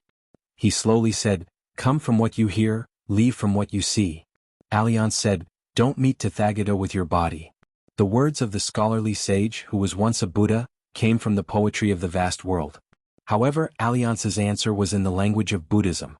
The scholarly sage, who was now a quasi-sage, smiled and said, "In a trance, it's like traveling an old path, like meeting an old friend." Alliance was silent and lay back. Previously, at the wine table in the Ning mansion, Alliance only said half of the last story. However, Qin Pingan definitely understood the second half of the story. Because young people were also scholars, they also walked the same path. They had seen a lot of Jianghu. An immortal master of records traveled mountains and rivers, killing demons and killing innocents. Who could Alliance take revenge on? How could he take revenge? If he took out his sword, he should hand out a heavy sword to be reasonable. If he was unreasonable and let his emotions affect his decisions, how could he be sure that the person was from the same sect? If there wasn't a little girl who widened her eyes and asked why? If he was reasonable everywhere, his heart would be depressed. Drinking was useless, how could he calm it down? The reason why Alliance didn't continue at that time was that he was afraid that Qin Pingan would get to the bottom of it and ask about the ending. Therefore, every heart-wrenching story had a heartwarming beginning. In the city in the north, Yan Ming rarely returned to his mansion. He sat in the study with his eyes closed. The little demon who was proficient in accounting opened page after page of the account book and complained to the man. She said that the family couldn't make ends meet. How could they do business like this? She said that she must complain to the young hidden official. Otherwise the entire Yen family would become poor. The mischievous little guy sat down on the account book, raised his head and asked, "That thing in front of us, can we really not get it back? That thing in front of us is not an ordinary thing. We can't be so unclear. The hidden official should at least give us an explanation." Yen Ming opened his eyes and smiled. "It's difficult." Previously in the meeting hall of the Spring Banner House, Qin Pingan took the initiative to talk about this matter. They were trapped in the siege of the five-sword cultivators and were miserably schemed by the king-level great demon. They had caused some damage to the thing in front of them. They had to repair it before returning it. Otherwise it would be too immoral. Yan Ming naturally couldn't be bothered to argue. Yenzhua knocked on the door and entered. He didn't know what to say after entering the house. He was still afraid of this father. In fact, Yan Ming was not good at talking to his son. When the Yen family head didn't speak, he was indeed very dignified. The little demon coughed and winked. Yan Ming then said, "Don't listen to Alliance's nonsense. Actually, you've always been like me since you were young. As long as you're a little thinner, you're not bad." Yenzhua just sat on the chair and the chair immediately creaked. The little demon held his stomach and laughed in the account book. Yan Ming's face was tense at first, but he couldn't help but laugh too. Yenzhua scratched his head, not knowing what to do. He wasn't used to this kind of father. In a small alley beside a crooked stone tablet, two busy children were squatting. They were Feng Kangol and Taoban, who were the waiters of the wine shop. The second shopkeeper taught them the method of steel rubbing and gave them all the items needed for steel rubbing. The two children were to run errands and earn money. After that, they would pay according to the number of words. As long as they were diligent and nimble, they could earn a lot of copper coins. After eating yangcha noodles, they could casually add that poached egg. Feng Kangol said that he wanted to learn from Qin Pingan and become a bag dealer. He wanted to travel everywhere and pick up junk to exchange for money. When that time came, his money jar wouldn't be enough. He would have to change to a bigger one. Taoban said that he wanted to open a wine shop with good business in the future. He wouldn't be a waiter but a shopkeeper. He didn't work every day and only collected money. As the two children busied themselves, they whispered to each other about their dreams that were as far away as the sky. In the big words on the wall of the Great Wall of Sword Chi facing the battlefield, the old sword cultivator Yin Chen sat on a badly worn praying mat. He had no relatives or friends in this life and had no attachments. The old sword cultivator didn't know what he was living for. Sword immortal Sun Jiyuan took off his shoes and sat in the corridor of his house. He leaned against a smoking basket and held a wine cup in his hand. He drank by himself and his sleeves were dragging on the ground. A graceful talisman beauty was floating in the courtyard. Sword immortal Guijia looked at his daughter eating with her head lowered. His wife was nagging at her to eat slowly. No one was fighting for food. She was like a reincarnated hungry ghost. She didn't look like a young lady. How could she marry in the future? Could it be that she would only be happy if she became an old lady like Dong Buji? Guizhuzhou looked up and grinned. He quickly shut his mouth and his cheeks were puffed up. Li Kai, who had bought the Lingyun restaurant, went out to relax. She walked to the door of the armory that was already empty. The sword cultivators of the Tai Hui sword sect had left this mansion after the death of their sect leader, Han Huizi, and returned to the vast world. Li Kai stood in the same place. One time when she was a guest at the armory, her senior, Han Huizi, had once joked to her that there were many female sword cultivators in Fuping Sword Lake. However, there were too many male sword cultivators in Tai Hui sword sect. In the future, both sides could marry each other. At that time, the sword cultivators of the Tai Hui sword sect's ancestral hall were all worthy young talents. They all looked at her, the sect leader of Fuping Sword Lake. Li Kai agreed and said that she would matchmake the young men and women of the two sects and give them more opportunities to travel together. When the time came, as long as both sides were willing, she, Li Kai, was willing to be the matchmaker. The tall and thin Lu Ji was actually quite ordinary. However, because of alliance, she was inexplicably known as the best in the Great Wall of Sword Chi. In Lu Ji's private mansion, Madame Xianyan was brewing tea.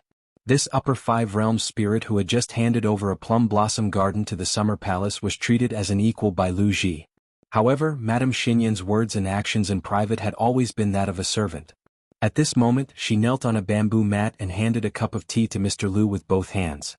Madame Xianyan asked softly, "Previously, the sword deity boss had gathered many sword deities, including Mr. Lu?" Lu Ji shook her head. Madame Xianyan was tactful and did not ask any more questions. Madame Xianyan could not help but say telepathically, "Mr. Lu, the more sword cultivators die in battle, the more sword fate will be left behind in the Great Wall of Sword Chi. Once the city is breached and the master changes, who will benefit the most? Of course, it will be the sword cultivators of the wild world. Does that young secluded official not know, or is he pretending not to know? If he doesn't know, then so be it. Doing his best to be a thankless new secluded official is indeed admirable. If he knows, isn't he an accomplice fishing for fame? How is such a person different from the Great Wall of Sword Chi? How can he be worthy of Mr. Lu's favor?" Lu Ji asked in return, "You seem to have some prejudice against Chen Pingan?" Madame Xianyan shook her head. "I just can't believe that a young man would go to this extent just because the woman he loves is at the Great Wall of Sword Chi." Lu Ji hesitated for a moment and said, "I can only tell you that this is the sword deity boss's idea. Chen Pingan is just doing what he says." Madame Xinyan's eyes suddenly brightened. She said, "Mr. Lu, is it possible that one day in the future, we will have our own sect in the Great Wall of Sword Chi? That we will only accept female cultivators?" Lu Ji smiled and said, "A grown woman can't be kept at home. Even if there are only female disciples on the mountain, do they want to go down the mountain to gain experience? Once they go down the mountain, how can they not fall in love with men? You will still be troubled when the time comes." Madame Xianyan sighed and fanned herself with her hand. "If you want to blame someone, blame men like Alliance and Chen Pingan. They are the ones who attract the most love debts." Lu Ji was puzzled. Alliance is fine, but how did Chen Pingan attract the love debts? Are there any women in the Great Wall of Sword Chi who like him? Madame Xianyan put her hand to her forehead. "My Mr. Lu, there are so many. Just talking about the summer palace, I realized that the woman called Luo Zhini didn't even know her own feelings. She even felt that she was looking at people coldly. She always felt that man's every word was unpleasant to the ears. That's how much she hates men." Lu Ji thought for a moment. She seemed to have some impression of that woman. She seemed to be a pretty young woman. Lu Ji said, "Why doesn't she like the sorrowful seedling? It seems like both of them have been together day and night." Logically speaking, she should like the sorrowful seedling. Madame Xianyan was suddenly in high spirits. She felt that there were a lot of things she could talk about with Mr. Lu. Mr. Lu, allow me to tell you everything. There's a lot to learn about this. Lu Ji was a little regretful and was about to stop this boring topic when Madame Xianyan said bitterly, Mr. Lu, just treat it as a way to relieve boredom. Lu Ji drank tea as if it was wine. She drank it in one gulp and passed the teacup over. Madame Xianyan helped to pour a cup of tea and laughed softly. There are many men in the world who always think that they are romantic and mislead women. They don't know that women are not blind. In fact, those who are truly infatuated are the ones who can quietly open women's hearts. Besides, it's good that you can't ask for more. As for people like Miyu who like to pretend to be cultured and who like to take the initiative to attract women, he really doesn't fit the bill. He still has the nerve to call himself a drunken immortal among hundreds of flowers, the most immortal immortal? Lu Ji suddenly said, it seems that Miyu and Qin Pingan have a good relationship. Madame Xianyan cursed, neither of them are good people. The children who were practicing martial arts in the Cold Palace were also allowed to return to their own homes. Jiang Yun from Taixiang Street returned home and began to boast to his grandfather about how great this martial artist was and how sword cultivators could not compare to him. When it was just the two of them, Jiang Yun was still practicing the six-step stance as he walked. At the same time, he also demonstrated a few martial arts moves taught by the young hidden officials and asked his grandfather how they were. Jiang Ji was originally just trying to brush off his favorite grandson by saying some random compliments. However, when the old sword cultivator saw his grandson use the so-called back elbow, he was really impressed. The old man hesitated for a moment and allowed his grandson to continue practicing. He seemed to casually ask the old woman who taught him how she was doing. Jiang Yun said that the old woman's martial arts were passable but her temper was a little bad. She seemed to like to deliberately pick on him. When Jiang Ji heard this, he laughed instead of being angry. He was very pleased. In the old man's heart, Bai Lianshuang of the Ning mansion seemed to have never changed. She was always the same cold-faced young girl. When they met by chance in the early years, she was tired of Jiang Ji looking at her. The young man wanted to steal a few more glances at her. The young girl, Sun Tian, returned to the grand mansion on Yuhu Street. The proud and arrogant younger sister, Sun Zhao, who had been a sword cultivator for a long time, took the initiative to chat with her sister.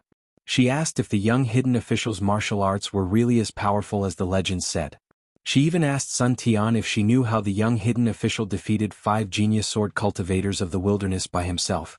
She even asked if that guy would really help them with their martial arts every now and then. Sun Tian was caught off guard by Sun Zhao's questions. Sun Zhao was a little impatient and rolled her eyes at her sister. She was still so shy after practicing martial arts. In the end, the two sisters sat side by side on the railing. Sun Zhao flew around them on her natal flying sword. Sun Tian asked her sister one question after another like a student talking to her teacher.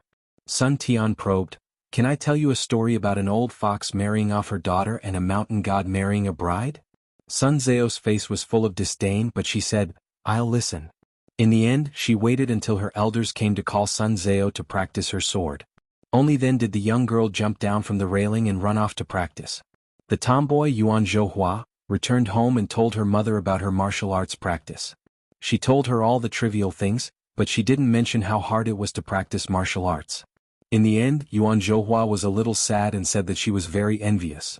Jiang Yun and Su Gong's martial arts practice went smoothly, and they were also envious of Sister Gua who carried a bamboo box. The woman didn't know how to console them, so she hugged her daughter in her arms. She smiled gracefully and gently called her daughter's name. The three of them were good friends since young. They were now eating together at Su Gong's house in Twilight Alley. Su Gong didn't have any elders in his family, but Zhang Pan and Tang Chu from Copper Coin Alley weren't. Their relatives and elders were working at the pill shop. Su Gong and Zhang Jiajin, who had secretly left the Great Wall of Sword Qi, were also friends. They often worked together to make a living. Zhang Jiajin was a few years older than the three of them. Although the three of them were very close friends, their personalities were different. Su Gong had been steady since young. Zhang Pan came from the best family but he was the most timid. Tang Chu had the most wicked ideas. Tang Chu giggled and asked, "When can we drink?" Zhang Pan quickly said, "People who have just started practicing martial arts can't drink. If Granny Bai finds out, we'll be beaten half to death. We might even be chased out." Tang Chu pursed her lips.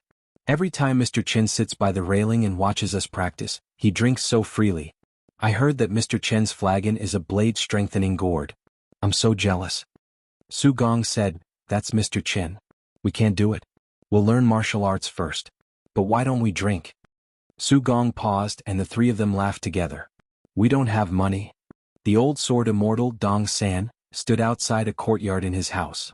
It used to be his grandson, Dong Guanpu's residence. Dong Guanpu was killed by Chen Qingdu. Dong Bude and Dong Huafu stood behind their ancestor. They didn't know why their ancestor called them here. Dong San asked, Sancho is a good kid. Why don't you like him? Dong Bude said, Actually, I like him. Dong San nodded. He didn't find it strange. Only Dong Huafu was confused. He didn't know why his sister suddenly changed her mind. Dong San said, Then just tell Sancho. There's nothing to be embarrassed about. Dong Bude shook his head. I don't want to talk about it. I like him when I don't see him, but when I see him, I'm annoyed. Dong San turned around and stared. Look at you. You're such a sissy. Dong Bude rolled his eyes. Dong San laughed. I can't help it. When I saw you and Sancho, I always felt that you were a man and he was a girl. Then the old man stopped laughing. Since you've thought it through, don't hide it anymore. Dong Bude shook his head stubbornly. Dong San didn't force him. Children and grandchildren had their own blessings. After all, these children were not like the old people when they gathered and parted. Dong San looked at Dong Huafu and asked, Don't you have a girl you like? Dong Huafu shook his head and said crisply, I don't have time. Dong San laughed angrily. You have time just because you eat and drink every day? Dong Huafu nodded. Alliance said that he had seen countless strange people and strange things in his life, but he had never seen someone who didn't spend a single penny in the Jianghu. This has never happened before. I did it. I have to keep it up. Dong San asked, You're quite energetic, kid? Dong Huafu nodded. Dong San clicked his tongue.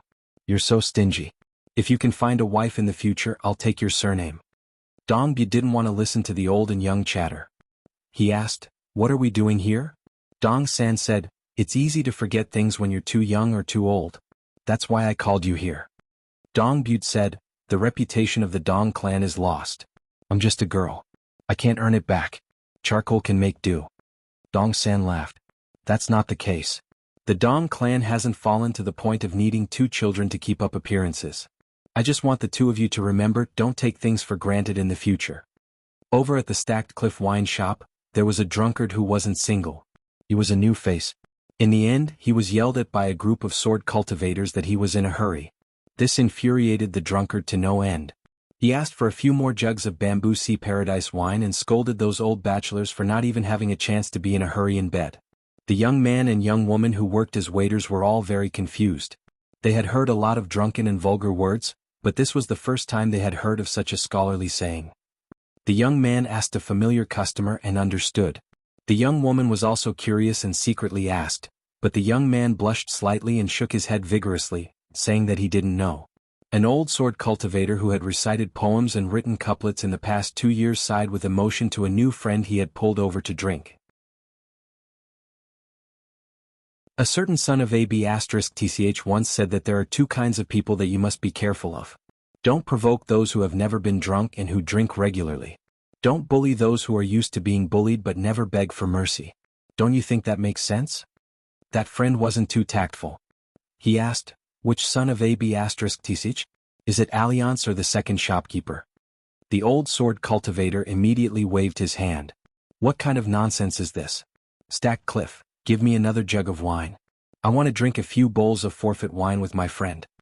The sword cultivator who had taken out another jug of wine for no reason nodded and said, On the wine table, drinking and getting drunk are all quiet. On the battlefield, even when you're beaten, you still don't make a sound. You're talking about our second shopkeeper. Then the one who said this logic should be Alliance. These scholars kept going around in circles, making people unable to make heads or tails of what they were talking about. Come. While those two sons of AB*TCH aren't here, let's drink and curse more. I won't pay for the wine, but I'll pay for the cursing. Even if Alliance and the second shopkeeper are in front of me, I'll still say the same thing. In terms of drinking capacity, those two added together won't be my match. The old sword cultivator was stunned. You too. That drunkard smiled knowingly and pretended to be profound. On the street outside the Ning residence, there was an old man with a complicated expression. It seemed like he didn't know whether to knock or not. In the end, the old man sighed and returned to the Yao residence. At the small thatched cottage on the city wall, Wei Jin had some distracting thoughts and no longer deliberately nurtured his sword. Eldest Sword Immortal stood to the side and smiled. I've always wondered what's so good about drinking wine. Wei Jin hurriedly stood up. Drinking wine might not be that good. Maybe it's a habit. Chen Qingdu looked at the northern city and said, do you know why Sword Qi Great Wall's wine shops have the best business?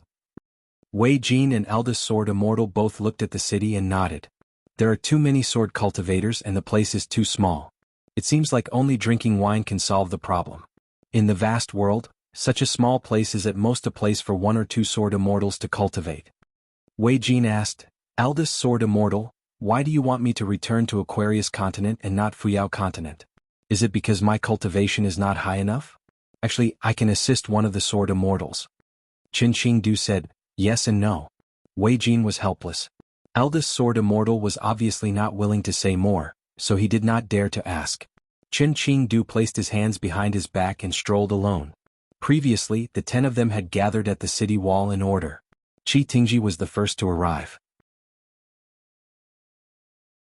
Qin Qingdu had told him, Qi Tingji, you can preserve your cultivation and go to Fuyao continent to establish your own sect.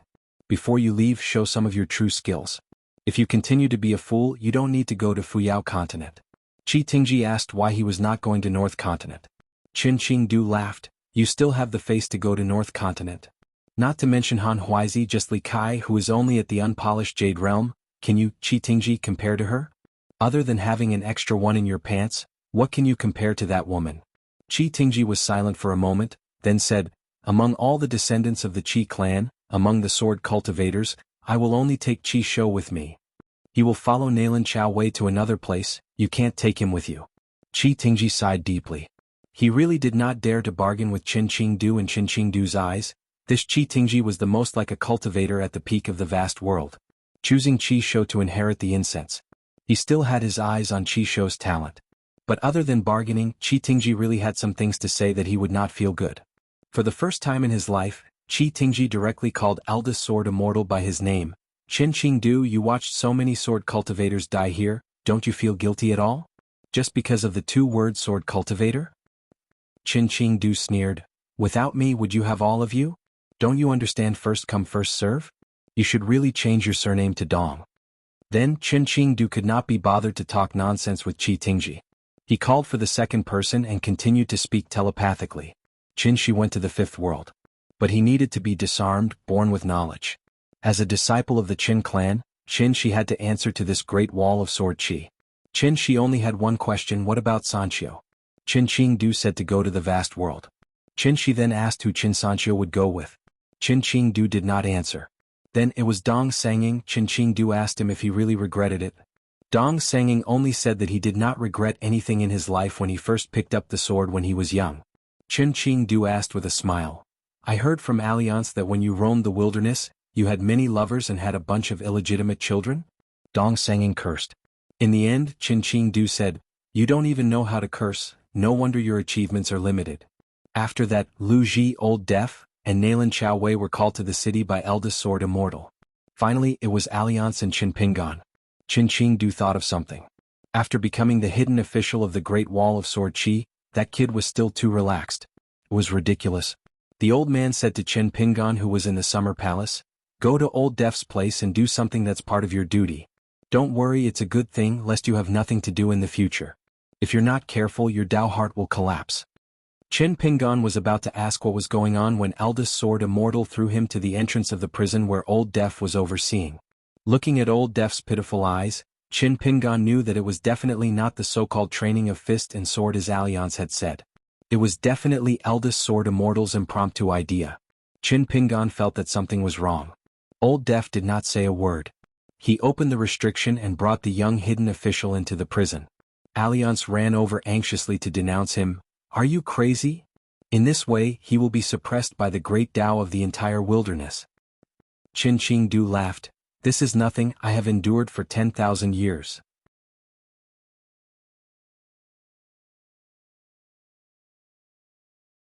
(671). Sword Immortal Eldest Brother's cottage had almost no visitors throughout the year. However, the sages of the three sects would often be visited by sword cultivators. For example, Chomyao would often discuss economic strategies with the scholarly sage. The gentlemen and sages of the scholarly right sage and secondary sage were all familiar with sword immortal Chomyao. In his early years, Pang Yuanji would often discuss Buddhism with the Buddhist sages to understand the righteousness of the Zen cases. It wasn't just Chomyao and Pang Yuanji. Ordinary sword cultivators were also willing to go to the two ends of the city to chat with the sages. In Liang's words, he wanted to get in touch with the immortal Buddha Qi and the great spirit of the sages. In other worlds, these great figures with great magical powers were not easy to meet. Only the Taoist sage at the highest point of the sky screen cultivated tranquility. Therefore he had the least visitors. Usually it was the sword immortals who had nothing to do. They would ride their swords and ask about the local customs of the world. Today, above the sea of clouds, the old Taoist placed a horsetail whisk across his knees to clear away the heat. However, only the white jade handle of the whisk was left. It was both an immortal weapon and a natal item. The sages of the other two sects were in a similar situation. They had created the Golden River 3 times and helped the Great Wall of Sword Qi divide the battlefield. If they didn't pay a price, they would think that the sovereigns of the wilderness were useless. The old Taoist opened his eyes and looked over. Alliance had arrived.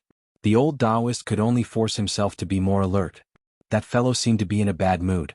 He probably didn't get anything out of sword immortal eldest brother.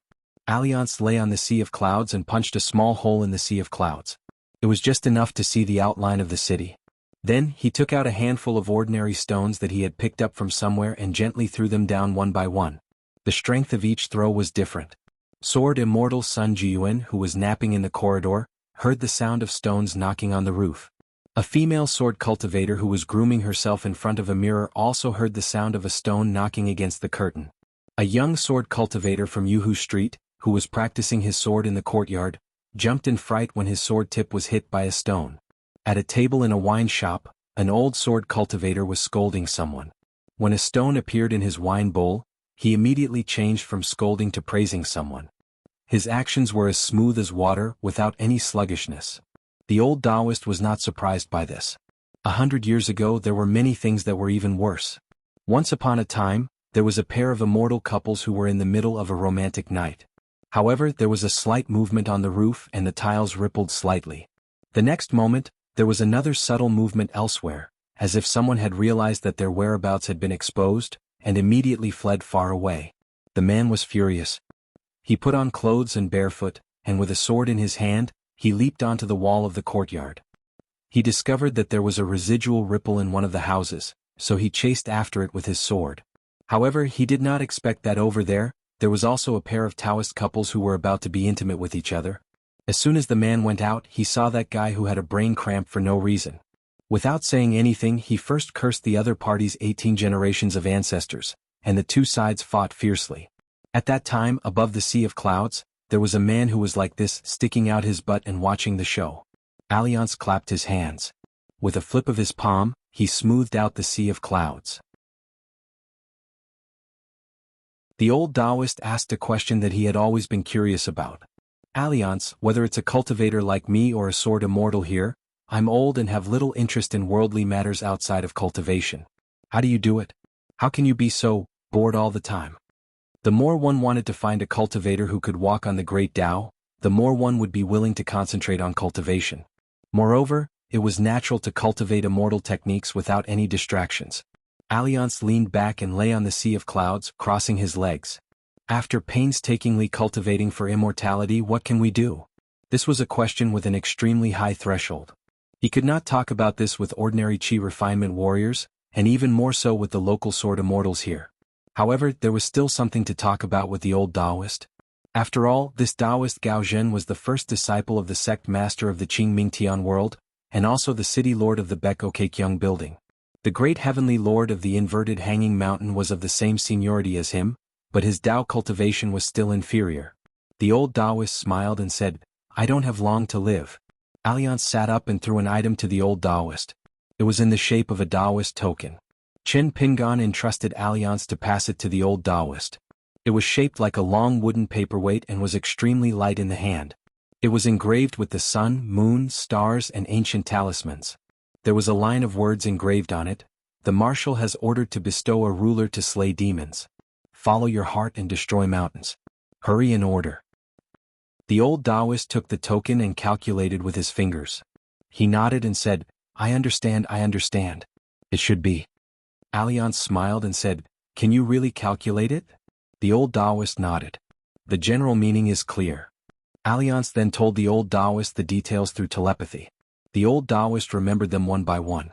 I'll inform the inverted hanging mountain later.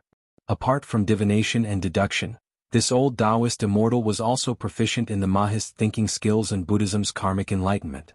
The old Taoist looked troubled. Alliance, I have a presumptuous request. Alliance smiled and said, It's a small matter.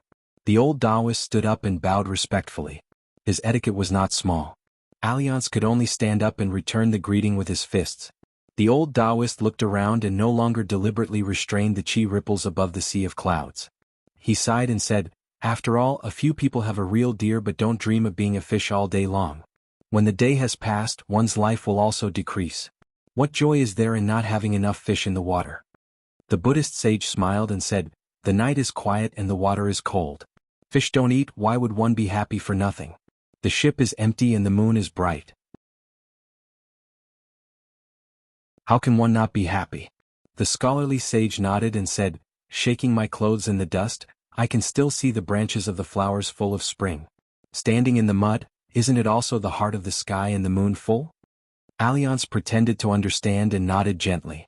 Then he racked his brains and forced out a sentence, What day is it today to meet such a good person? The eldest sword immortal sneered and said, Alliance, you should leave some face for the scholars. Alliance laughed. Why is the eldest sword immortal praising me again? Doesn't he know that I'm the thinnest person in the Great Wall of Sword Chi?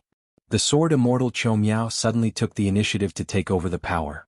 He said that during the time when the hidden official was not in the Summer Palace, he would be in charge of all the affairs of the hidden official. All the sword cultivators in the Summer Palace had no objections. The sword immortal Cho Miao was trustworthy. His realm, character and methods were all outstanding. He was recognized as the second in command of the hidden official. Without Qin Pingan around, Cho Miao could only shoulder the burden. Gu Jianlong, Wang Xinshui, Chao Gun and Xianshen, these four fellows were appointed by Dong Buji as the hidden official's four lackeys. It was inevitable that they would be worried. After spending all these years together, they were used to the hidden official sitting in that position. No matter how dangerous the situation was on the battlefield, even if Qin Pingan did not say anything, they would feel more at ease. From the looks of it, the young hidden official would not return to the Summer Palace in the short term. As Qin Pingan's direct disciple, Guizhujiu only asked the sword immortal Cho Miao if her master had secretly gone to kill Ascendant Realm great demons again. The sword immortal Cho Miao could not say clearly. He only knew that Qin Pingan had gone to Old Death's prison. The sword immortal Cho Miao even said that he would treat them to wine and would not return until they were drunk. Other than Lin Junbai, who had already returned home, and the hidden official who had left his post, all the sword cultivators of the hidden official's lineage had gone to the wine shop in Stacked Mountain. Deng Liang and the other sword cultivators knew that the sword immortal Cho Miao had brought forward the farewell wine. Once the war began, the hidden official's lineage, which had fewer and fewer sword cultivators, would only become more and more busy. It would be an extravagant hope for them to drink wine to send the four of them off. What a coincidence. Ning Yao, Qin Sancho, Yenzwood, Dong Huafu, and Fan Dash were also drinking wine at the shop. Actually, other than Dong Bubu and Guizhujiu, the hidden official's lineage had not interacted much with the sword cultivators of the small mountain. Seeing Dong Bubu, the young master of the Chen family, who had been talking loudly with the customers at the neighboring table, was no longer a playboy. He was so reserved that he looked like a young man who was secretly drinking for the first time. Dong Huafu wanted to say something but stopped. Dong Bubu glanced at his younger brother who wanted to speak up for justice. Dong Huafu could only obediently shut his mouth. He then looked at Qin Sancho, who was almost hiding his face in the wine bowl, and felt guilty for the first time. He would not let Qin Sancho pay for the wine today. He would let Fan Dash pay for it. Miyu, who was sleeping soundly amidst the clouds, Wu Qingpei, who was sitting on the city wall, Pang Yuanji, who was drunk at most, and Qin Sancho, who was pushing the wall after drinking. They were all famous handsome men in the Great Wall of Sword Chi. After the hidden official's lineage led by the sword immortal Cho Miao sat down, the atmosphere of the wine shop became a little strange. There was much less noise. Firstly, Cho Miao was quite famous. He was the youngest sword immortal in the Great Wall of Sword Chi's upper 5 realms. He had outstanding achievements in battle and had followed Alliance to travel to the wilderness. Secondly, Luo Jini and Su Ning were sword cultivators who picked up money. They were famous for being unsociable. In the Great Wall of Sword Chi, their status was similar to that of a border army scout in a secular dynasty. They were vaguely superior to ordinary sword cultivators. And now, the hidden official's lineage had more authority than any of the hidden official's sword cultivators in the history of the Great Wall of Sword Chi. They knew more about the inside story. No one liked to have their secrets written down on paper for others to read. Lastly, there was another key reason. It was Pang Yuanji's existence. The previous hidden official, who was also Pang Yuanji's master, Xiao Chua, chose to leave the Great Wall of Sword Chi in the most dishonorable way. She even took 2 sword immortals, Luo Shan and Zhu, and Xiao Chua left behind the lonely Pang Yuanji. It was as casual as how she left behind the hidden official's jade token. And when Pang Yuanji went out of the city to fight, he was always scared but not in danger. As a first-rate genius, he was not targeted by any great demon. This made people think more about it. There were a lot of sword cultivators in the hidden official's lineage. Therefore, Stack Zhang personally helped to put together 2 tables. 2 people shared a long bench. Luo Jini glanced at Ning Yao intentionally. Ning Yao's thoughts moved slightly. She glanced at Luo Jini. Guizhujiu asked for a serving of soju wine. Stack Zhang specially brought a small pot of rice wine for the little girl. Guizhujiu disliked drinking this kind of wine that was jokingly called young lady's wine. It was not generous at all. If she wanted to drink, she would drink the soju wine that was just drink without talking. Stack Zhang smiled and said that this was her master's idea. She could only drink this when drinking here. Guizhujiu immediately changed her mind. After the wine shop's business expanded, other than the Bamboo Sea Grotto Heaven's wine, they also sold soju wine. Later on, they even introduced a type of rice wine. The soju wine that was named Mute Lake Wine by the second shopkeeper was not worried about sales. Both the rich and the poor liked it. The price was low and the taste was heavy. It was worthy of being called Xiaodao wine. However, the soft rice wine could not be sold at a high price. Stack Zhang was even more worried that he could not sell it at all. The women of the Great Wall of Sword Chi would not lose to men as long as they drank. They always liked to drink hard liquor. If the wine shop was trying to attract female customers, it would definitely be disappointed. At that time, Qin Pingan did not mention the specific reason. He only said that the rice wine was a small business that was just icing on the cake. Even if they lost money, they would not lose much. He was familiar with the Osmanthus Island ferry in Old Dragon City, so he asked someone to help him bring back some rice wine from his hometown. It would not cost much. Reality proved that it was impossible for the second shopkeeper to lose money when doing business. Those who were not single would bring back a few pots of rice wine before they returned home drunk. They would tell their families that the wine came from the vast world's Aquarius continent and that it came from the young hidden official's hometown. They would also swear that the second shopkeeper patted his chest and promised that the wine would nourish the appearance of women who drank it. Sometimes a woman would laugh and ask, "Do you believe me?" The man would be resentful. The second shopkeeper's lies could not be taken off the table. This was a well-known fact in the Great Wall of Sword Chi. However, the women would still laugh and drink. As a result, the female sword cultivators who often came here to drink only drank rice wine later. Guizhujiu went to his mistress's table to toast.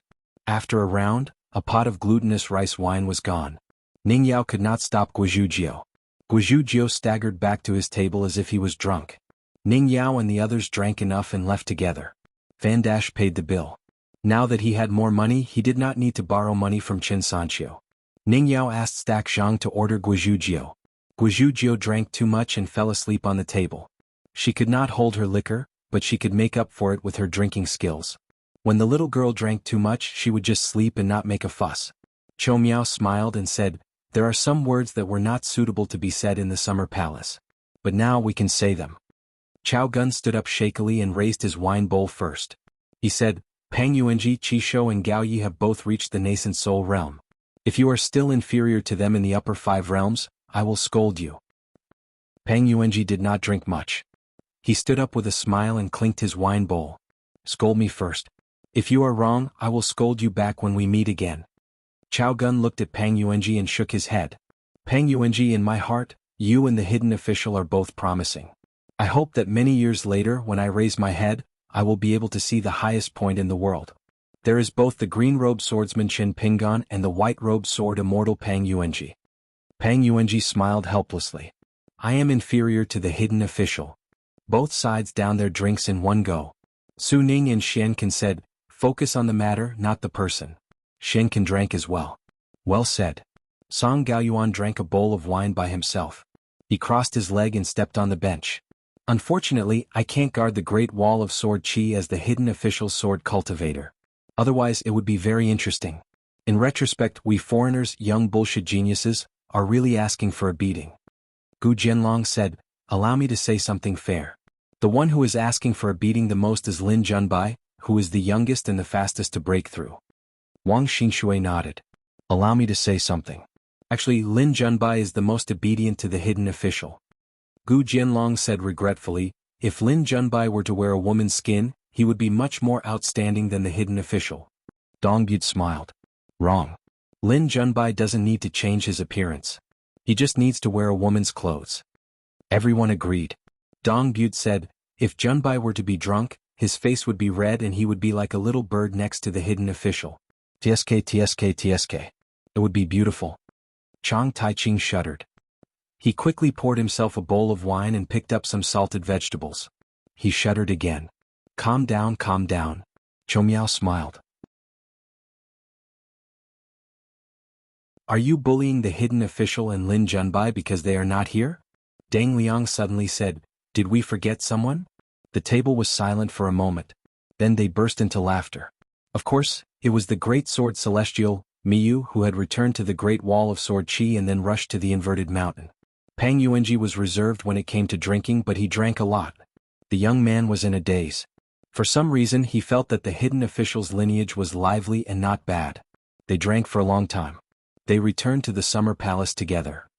Luo Zhini carried Guizhujiu on his back and walked side by side with Dong Bude. Deng Liang slowed down and came to their side. Luo Zhini wanted to leave but was stopped by Dong Bude. Deng Liang did not argue and went straight to the point.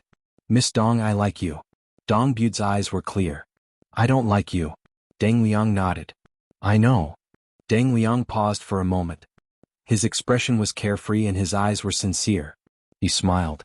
I know Dong Bude likes Deng Liang, but Deng Liang is afraid that Dong Bude knows that Deng Liang likes Dong Bude. Dong Bude was a little helpless. Since Deng Liang was so impolite, she would not be polite either. After all, she had tolerated Deng Liang for a long time. The Summer Palace's meeting hall is the size of a palm. I'm not a fool. Of course I can tell that you like me. Not only that, I know that you can't control your eyes. You don't dare to peek at Luo Zhini's face, so you keep staring at Luo Zhini's back. Deng Liang had nothing to lose. I'm not the only one looking at Luo Zhini. Didn't Wang Xingshui look? Didn't Chang Taiching look? Luo Zhini was a beautiful woman with an extremely cold expression. At this moment her face was as cold as ice. She suddenly smiled. It was difficult to pretend to be angry. These were all trivial matters.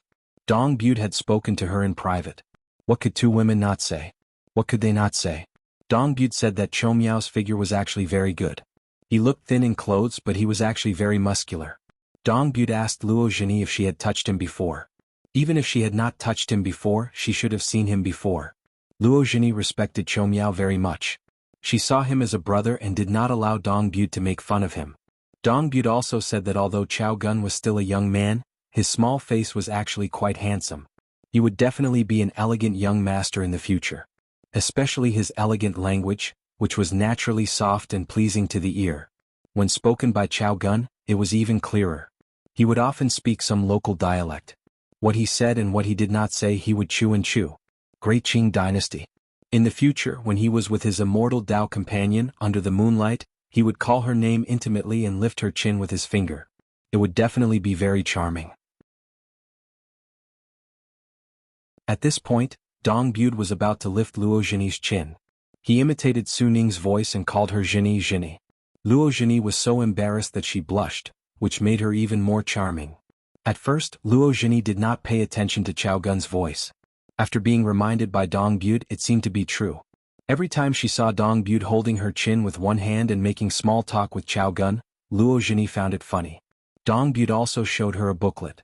It was full of words from the brothels and marriage books. The women were those fox immortals, beautiful ghosts, and flower goddesses. while the men were those destitute scholars. There were many sentences that were really unbearable to look at. What about small ways? It made the men look like herons standing on the beach. If they were hugged, even if they did not die, their souls would be destroyed. Luo Zhini only read one page and was too embarrassed to turn the page. She only felt that the booklet was too hot. She twisted the corner of the booklet and threw it back to Dong Bude. Luo Zhini suddenly felt a little envious of Deng Liang. At this moment, after being interrupted by Dong Bude, Deng Liang lost the heroic spirit that he had painstakingly accumulated. Moreover, as Deng Liang said, today's words were just to let Dong Bude know. Deng Liang clasped his fist and said, "Miss Dong, when you get married in the future, you must send me a marriage invitation. If the man is a sword cultivator, I want to challenge him to a sword." Dong Bude just smiled and did not say anything. Deng Liang turned and strode away to catch up with Gu Jianlong and the others. In the end, he was elbowed by Wang Xingshui and Chang Taiqing. Luo Zhini joked softly, "Deng Liang is actually not bad." Dong Bude smiled and squinted her eyes. "How do you know if Deng Liang is good or not?" Luo Zhini was helpless. She walked slowly with Guizhujiu on her back. The little girl carried the small bamboo box that was always by her side. Dong Bude knew why Luo Zhini rushed to carry Guizhujiu first. Some words could be said as a joke. Nothing was taboo. But some words could not be said. Fan Dash went home alone. His footsteps were staggering. He drank and missed his sweetheart. Dong Huafu was strolling. Along the way he saw things and food that he liked. He put them on young Master Chen and Fatty Yan's tab. On the other side of Taixiang Street, Qin Sanxiu was squatting at the foot of the wall. He leaned his head against the wall and gently knocked it. He muttered, make way. Otherwise, I will go crazy drunk." Stack Xiang went to the counter to rest. Young Qiu Long and young Lu Yi were busy. The two children, Taoban and Feng Kangol, were also helping. The outside of the house was noisy. Stack Xiang looked up and saw the nameplates on the wall were silent, like rows of little mutes. "I can drink, kill demons, write poems. My talent is not inferior to the second shopkeeper. My appearance is inferior to Wu Qingpei. My life is complete. I just lack a wife. I have money in my pocket. I drink until the wine shop collapses. My swordsmanship is not bad. I can kill an ascendant realm demon together with Alliance. Nalan Saihuan, I will be back soon. Shepherd's flute and camel's bell are the sound of the wind. The good spring is given to idlers. The good girls are taken away. I have never been drunk in my life. I hate wine. I have never been to inverted hanging mountain. Qin Li sword Hui Ming, flying sword Hui Ming. 100-year-old sword immortal is at your fingertips. There is no good wine in the world. Son of A B***, give me back my wine money. Lu Ji is indeed beautiful. Life is short. Practicing the sword is too difficult." After Old Deaf opened the restriction, Qin Pingan was like a host opening the door to welcome a guest. His vision suddenly opened up. The world was vast and there was not much scenery. There was only a towering stone tablet with the words "Partridge Sky" written on it. Qin Pingan steadied his body and mind, quickly adjusting his breathing and blocking the copious amount of spiritual energy that was surging towards him. The prison that Old Deaf was in charge of was a broken grotto heaven. It was similar to the Golden Millet wine shop on inverted hanging mountain. It was especially rich in spiritual energy and did not have any sword chi. There were no other sword immortals or even sword cultivators here. Ever since Old Deaf took over, there was only this ascendant realm demon watching over it. Old Deaf was not really deaf. How bad could an ascendant realm's hearing be? It was just that the sword cultivators of the Great Wall of Sword Chi had always looked down on Old Deaf. Old Deaf was also a pushover who didn't fight back when they hit him. Furthermore, he rarely showed himself in public, so he didn't cause much trouble.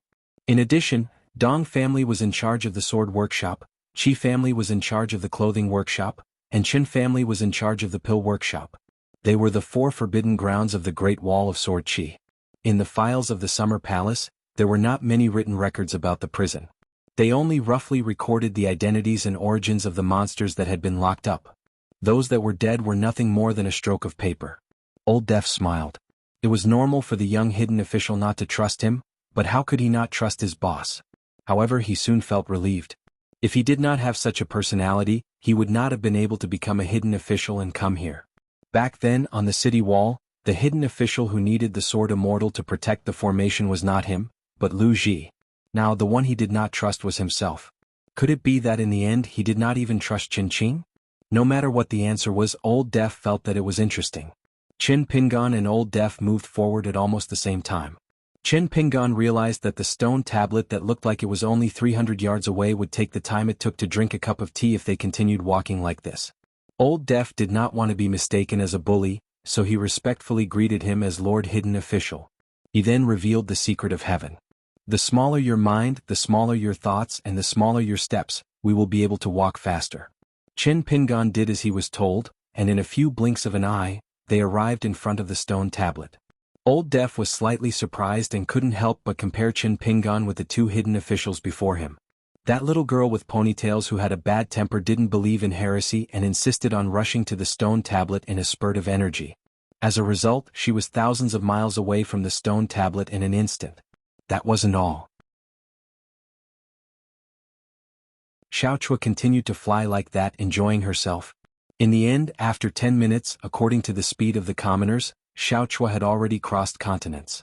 She had drunk quite a number of bottles of immortal wine and would run madly there every day, getting further and further away from the stone tablet. Old Deaf had seen boring sword cultivators, but he had never seen one as boring as her. As for the hidden official before her, he was either boring or uninteresting. However, the merit under the table was not small. That mirage was something he had spent money to find someone to build. It was a pity that his cultivation aptitude was too poor and his lifespan was not long.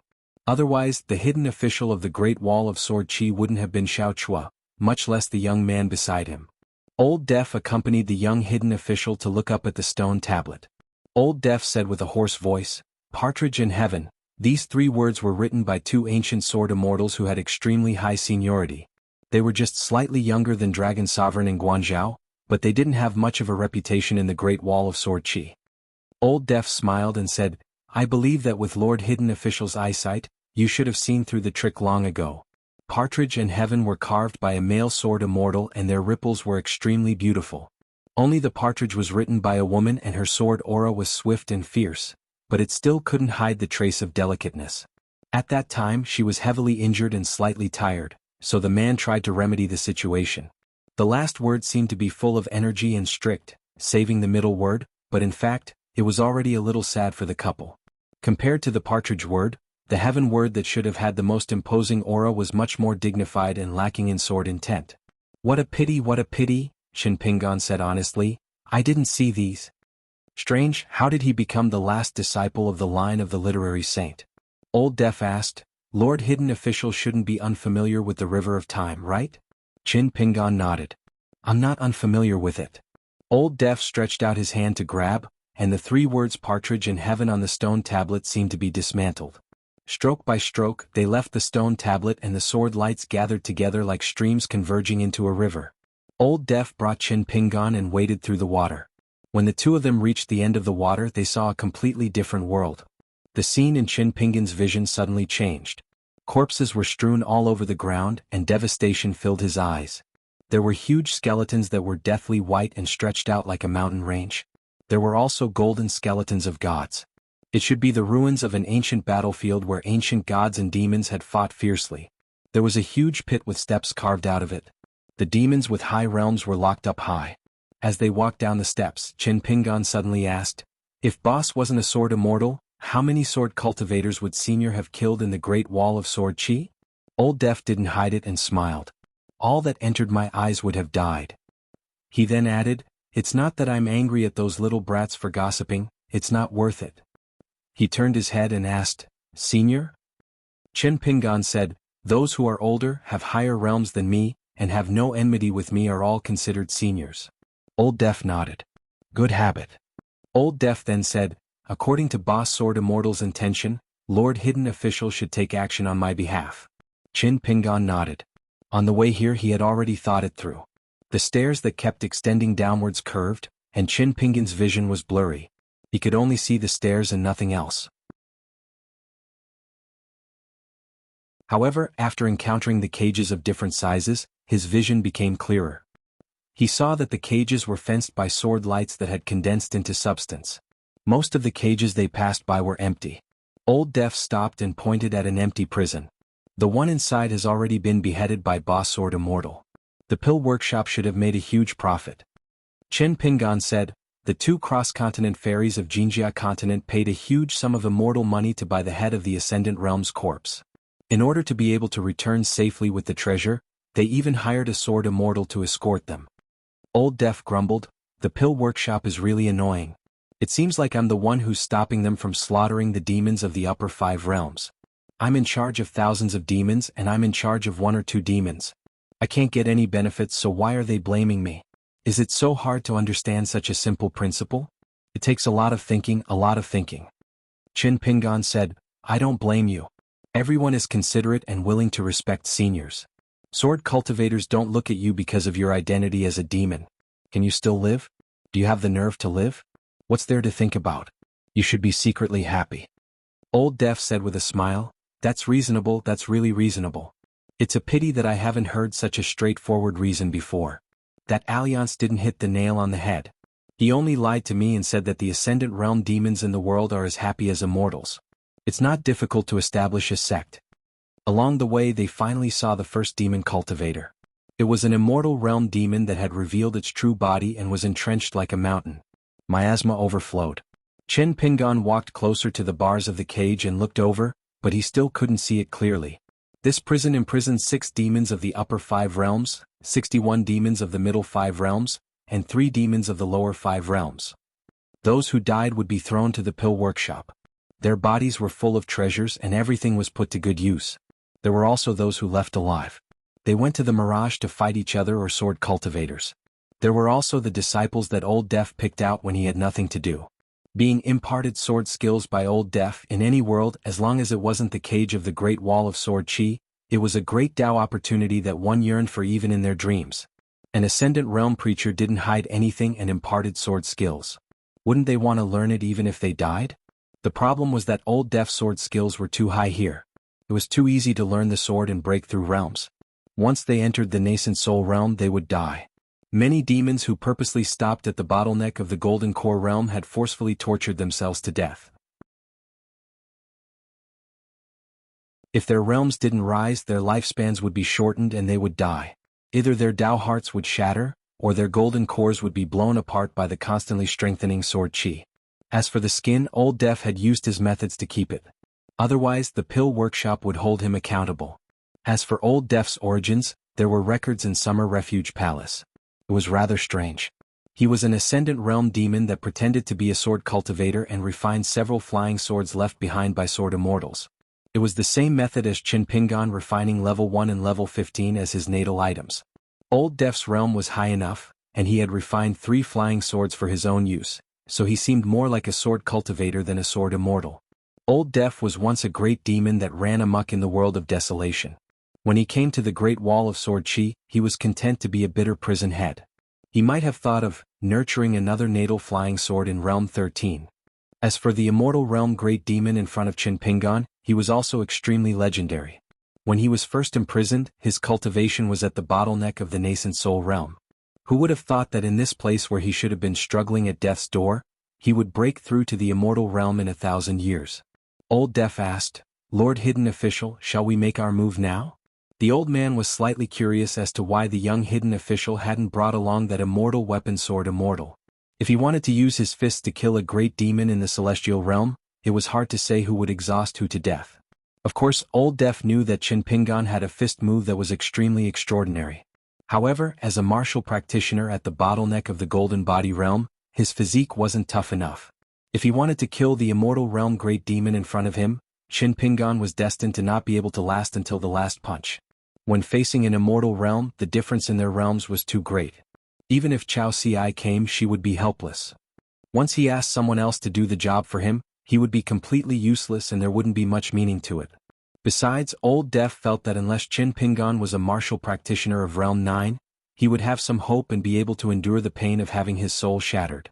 Even if the martial realm of the young hidden official was about the same as Chao Ci and Yu Juanfu, which could be viewed as a realm higher, Qin Pingan was still a realm lower than a martial practitioner of Realm Far Roaming.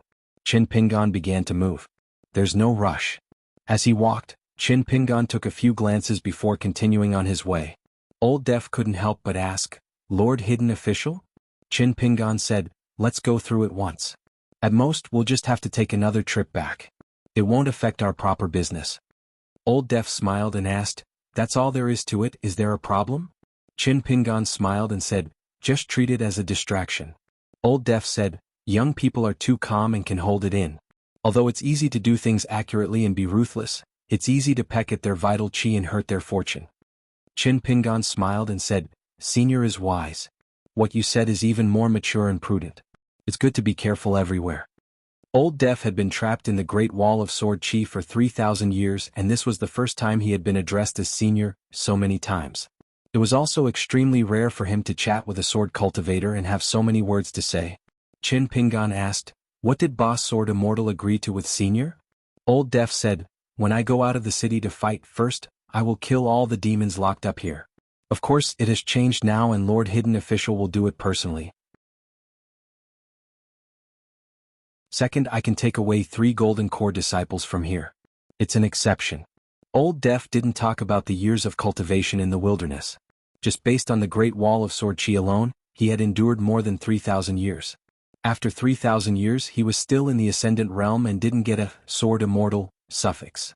Along the way they finally saw a fresh face. It was a demon cultivator who was curled up on the ground. He could sense Old Deaf and Chin Pingan's presence, but he still pretended not to know. Although the few demons of the upper 5 realms behind him were suppressed, their cold gazes were still as solid as before. There were also great demons who seemed to have gone mad and crazily rammed into the sword light fence. They were unwilling to stop even when their flesh and blood were badly mangled. In the end, they held onto 2 sword lights tightly with both hands and cursed Old Deaf and the unfamiliar young man whose realm wasn't high. Chin Pingan stopped and asked a few questions in the language of the wilderness. The great demons only cursed and swore. After that, there were also the earth immortals of the demon race who kowtowed and begged for mercy. There was also the graceful fox Charm. She was 1,000 years old, but her face was still radiant and charming like a young girl.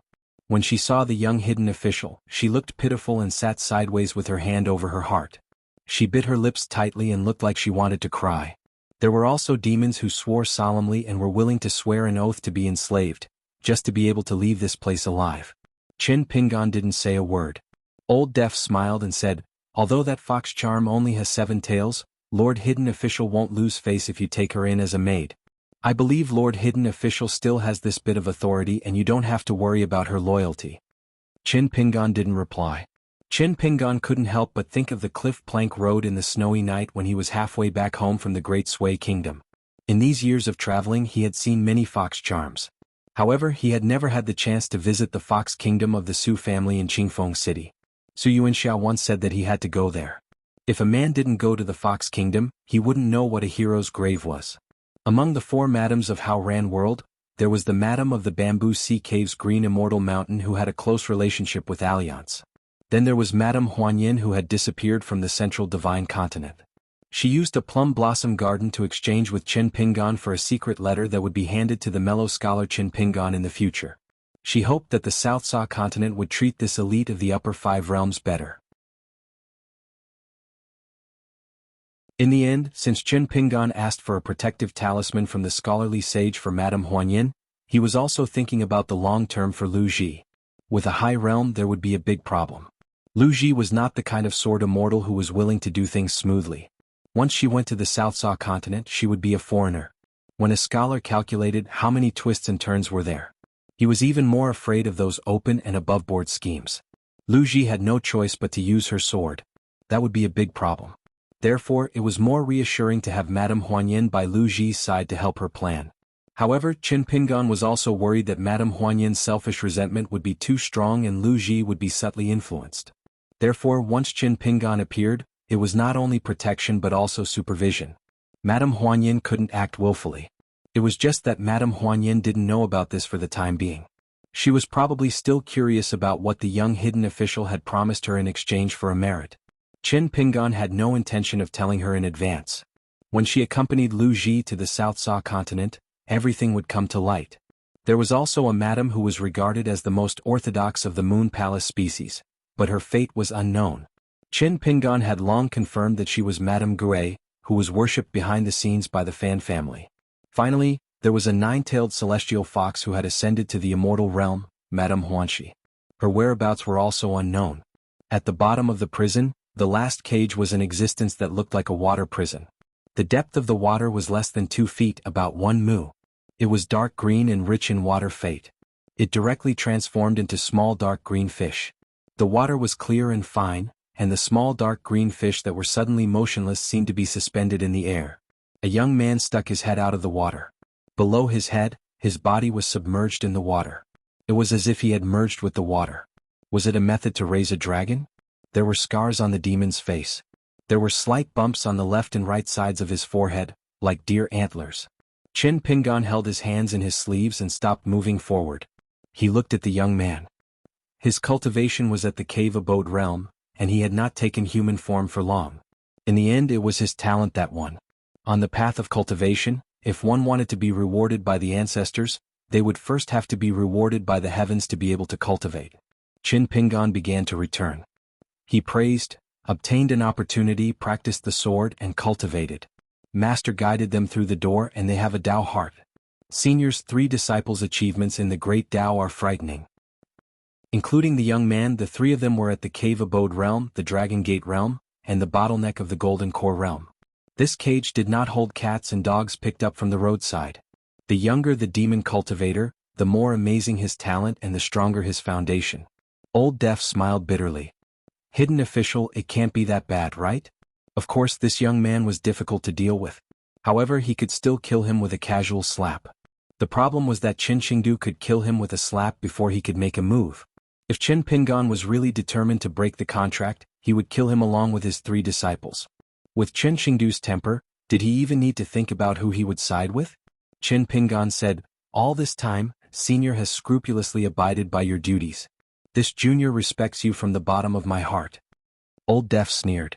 "But..." Qin Pingon smiled. "Senior is so good at chatting. Senior, please continue.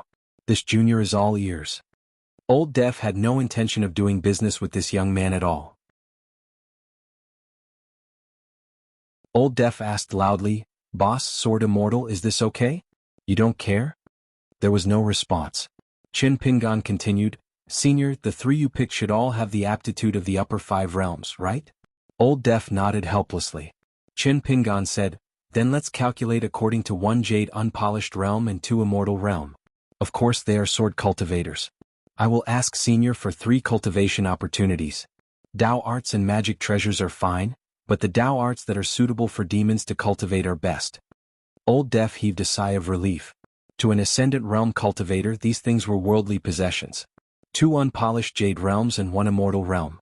If you are unlucky, it will be 1 nascent soul realm and 2 jade unpolished realm. Old Deaf didn't lie. Whether a sword cultivator had the aptitude of the upper 5 realms and whether or not he could become a sword immortal of the upper 5 realms were 2 different things. Yen Ming, Yin Qin, and Nailan Saihuan were all sword immortal embryos with outstanding aptitudes. How were they now? Qin Pingon agreed. "I will listen to Senior." Old Deaf smiled. As expected, Senior is not for nothing. Qin Pingon cupped his fists. "Senior, please don't bear grudges." Old Deaf shook his head. "It's not worth it." Qin Pingon said, "This cage is actually the corpse of a god who has lost his head, right?" Old Deaf nodded. They walked to a cage that Qin Pingon originally thought was empty. Suddenly, a person walked out of the fog barrier.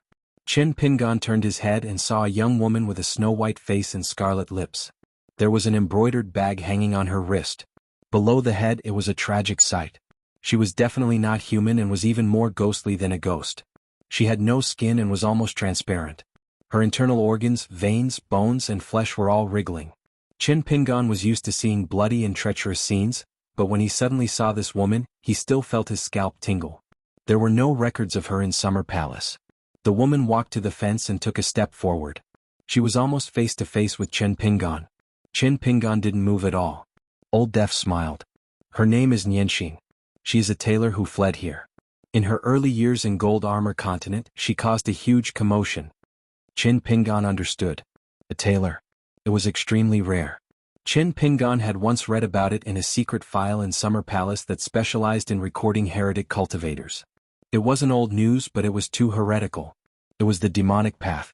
In the history of the world, they were once killed by the orthodox talisman sect's Qi cultivators. There were 4 troublesome ghosts on the mountain. Sword cultivators, Mahist saber masters, Taoist saber masters, and legalist disciples. However, these cultivators were only difficult to deal with and were feared by other Qi refinement warriors. They were not notorious at all. Apart from that, there were 10 other types of cultivators who were despised by the masses. They were even worse than the wild cultivators, and everyone had the right to kill them. For example, there was the Southern Sea Lone Rider who carried the Dragon King's basket and captured tired flood dragons for his lord. His realm wasn't high and was only an earth immortal, but even sword immortals couldn't kill him. He liked to go ashore and steal the water of the rivers. There were also those who specialized in refining graves and could easily cause soldiers to pass by. And the woman in front of Qin Pingan was the tailor in the legends.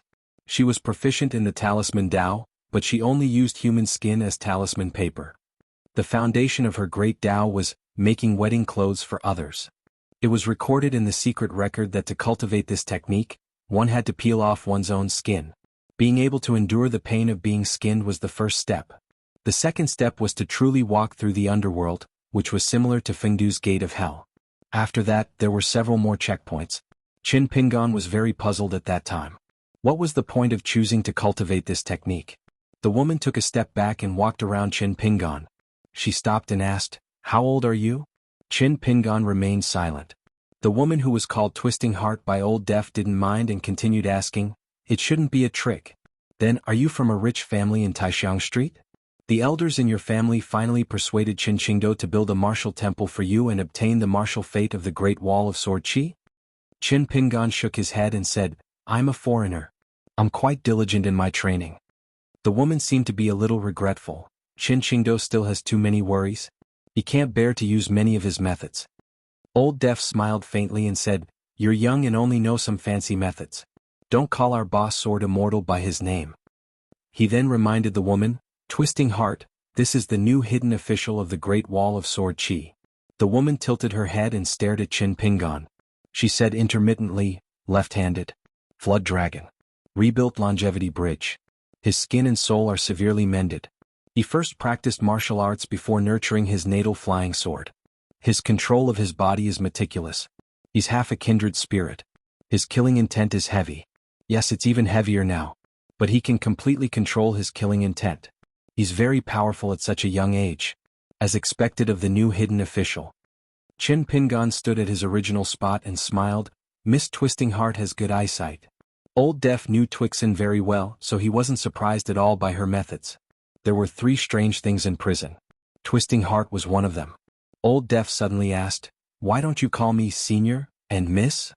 Qin Pingan asked back, "Senior, have you never drunk without food?" Old Deaf was stunned. In the distance, a young and tender voice sounded, "This guy is mocking you for your drunken talk and nonsense that is out of place." Qin Pingan turned his head and saw a white-haired boy sitting cross-legged in the air. His forehead was huge and there were 2 green snakes on his ears. There were 2 short swords by his waist. His eyes were sparkling as he nibbled on his fingers in boredom. Old Deaf gave him a sideways glance and explained to Qin Pingan, "It's an otherworldly devil." Qin Pingan nodded. The white-haired boy said, "Old Deaf, quickly call me Grandpa." Old Deaf called him Grandpa. The white-haired boy said angrily, "Why are you so boring?" The woman couldn't be bothered with Old Deaf and the boy. She stared at Qin Pingan and said, "Can you really take the pain? Don't die." Qin Pingan smiled, "Let's try." Then Qin Pingan felt his hair stand on end. He saw the woman smile sweetly and give him a salute, adding clothes for young master in the cold, sewing and mending.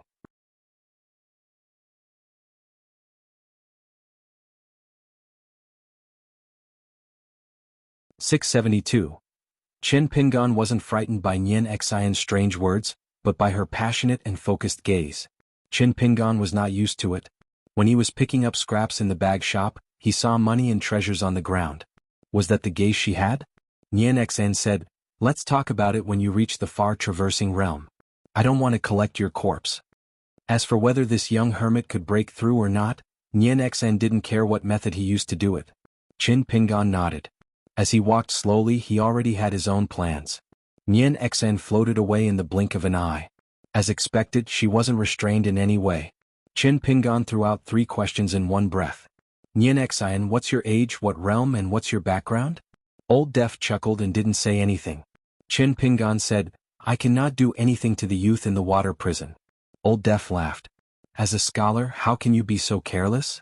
Chin Pingon turned a deaf ear to him and squatted down. He bent his fingers and gently tapped on the road. There was the sound of metal and stone. He then opened his palm and covered the ground with his palm. As expected of the corpse of an ancient god, it was very strange. It was obvious that Old Deaf valued that youth the most and had bet the most.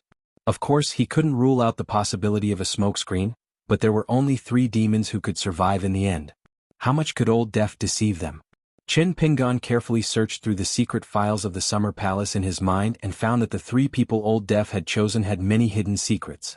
Chin Pingon was sure that the previous hermit Xiao Chua must have had some sort of deal with Old Deaf, which was why the hermit's lineage helped to cover up some crucial information.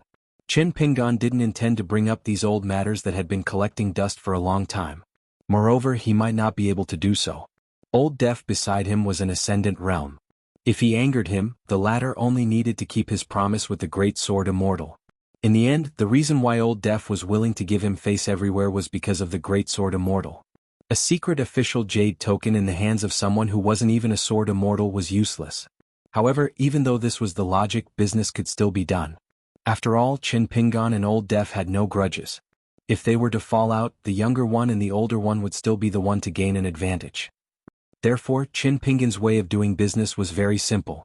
It was equivalent to telling Old Deaf directly that by teaching 3 disciples here, he was already nurturing a tiger in the Great Wall of Sword Chi. However, since this was the instruction of the boss, Sword Immortal, it was not easy to change it. However, leaving the prison under the eyes of a hidden official like him was like releasing a tiger back into the mountain. It was possible to operate. There were many ways for the 3 disciples to leave alive. The promise between Old Deaf and the Sword Immortal didn't conflict with the final decision of the Summer Palace. Old Deaf was probably used to being manipulated by others in the Great Wall of Sword Chi. Even though he had suffered a small loss, he still got the promise of the young hermit, so he wasn't angry. In fact, Old Deaf would have to tell the young man about his 3 disciples sooner or later. Otherwise he wouldn't be at ease. Chin Pingon hesitated for a moment before slamming his palm heavily on the ground. It didn't move an inch. It was no wonder that the corpse refined into a small world cage by the Sword Immortal could trap those great demons. Nowadays, the gods of mountains and rivers in the vast world were also known for their immortal golden bodies. However, they didn't have any cultivation methods. Normally, they were influenced by the incense of good men and women year after year, just like the saying of gold plastering. The lifespan of gods of mountains and rivers was indeed longer than that of cultivators. It was said that many earth immortal cultivators couldn't break through the bottleneck of the great Tao. In order to forcefully prolong their lives, they didn't hesitate to use forbidden secret techniques to commit suicide. Before that, they had already colluded with the imperial court and local officials to help hide the truth from the Confucian Academy and secretly build obscene shrines. If they were unlucky, they wouldn't be able to survive the 2 obstacles of being emaciated and having their souls scattered. Naturally, everything would come to an end. If they were lucky and managed to survive, they would be able to turn from immortal to god on the path of cultivation and enjoy the incense of the mortal world. Wei Pai should be an exception. It was just that Chin Pingon had never asked about the many secrets of this mountain lord of the old god water nation. Zhu Lian and Zheng Dafeng were even more experienced in the Jianghu, so MT Pailuan and MT Luapa had a tacit understanding of each other. Old Deaf finally opened his mouth and said, "Twisting Heart is estimated to be 700 to 800 years old." She stumbled her way to the upper 5 realms. Her aptitude is extremely good, but breaking through several realms in succession damaged her vitality. Now she can only rely on unorthodox methods, divine money and magical treasures to reach this realm. The height of her great Tao in this lifetime, if nothing unexpected happens, will stop here. Twisting Heart doesn't have a clear master, so she's most likely a wild cultivator who climbed the mountain through unorthodox methods. Otherwise, she wouldn't have had such a bumpy life. However, her ambition wasn't to reach the summit anyway. She had taken her revenge in Jinjia continent, so she didn't care if she died. She never thought that she would hear a rumor that the city lord of White Emperor City was interested in her. Twisting Heart didn't want to end up in a situation worse than death, so she escaped to Inverted Hanging Mountain. She originally wanted to sneak into the wilderness, where the world was even more chaotic. With her abilities, she would have a place to show off. If she was really lucky, she might have been able to break through. She never thought that she would be intercepted by a sword immortal and thrown here. She wasn't idle here either. The bodies of many great demons were disassembled by her and sent to the pill shop. Her methods were exquisite, saving the pill shop cultivators a lot of trouble. Old Death had heard a lot of inside stories from the white-haired boy. Old Death had never paid much attention to these twisted stories of others. If he didn't know, he wouldn't lose a few pounds of meat. If he knew, he wouldn't get an extra jug of wine. Chin Pingan retracted his hand and asked curiously, why would the city lord of White Emperor City be interested in a tailor? It wasn't that Chin Pingan was prejudiced against twisting heart or tailors. There were many unorthodox paths in the world, and there were many wild fox Dianas in the world.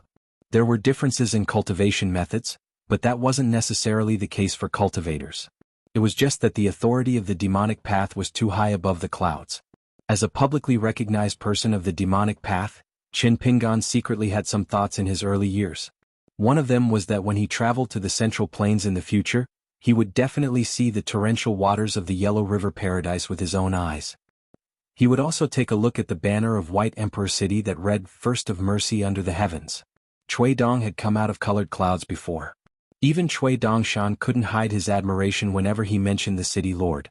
Mr. Qi had also traveled to the banks of the Great River. The city lord had even left colored clouds White Emperor City for the first time and personally invited Mr. Qi for a round of chess. Chin Pingan was very willing to sincerely address such an authority of the demonic path as senior. Of course, Chin Pingan didn't feel that he had the right to meet the city lord. Old Deaf shook his head and explained, Master Hidden Official has really underestimated Twisting Heart. She isn't an ordinary tailor. She was only a Jindan expert in her early years, but she already had the means of the unpolished Jade Realm. Once she fully unleashed her spells and abilities, even those in the unpolished Jade Realm wouldn't be able to bear the consequences. Chin Pingan couldn't help but think of the battle in the canyon of the North Continent and the group of assassins from Deer Mountain that had ambushed him. That battle seemed to have a great disparity in strength, but in terms of danger in Chin Pingan's heart, it wasn't inferior to the encirclement of Liz Henyu and the others. Old Deaf laughed. Otherwise, with just Twisting Heart's nascent soul realm cultivation, how could she single-handedly destroy an entire sect of Gold Armor Continent? If it was Master Hidden Official, he wouldn't be able to do it either, right?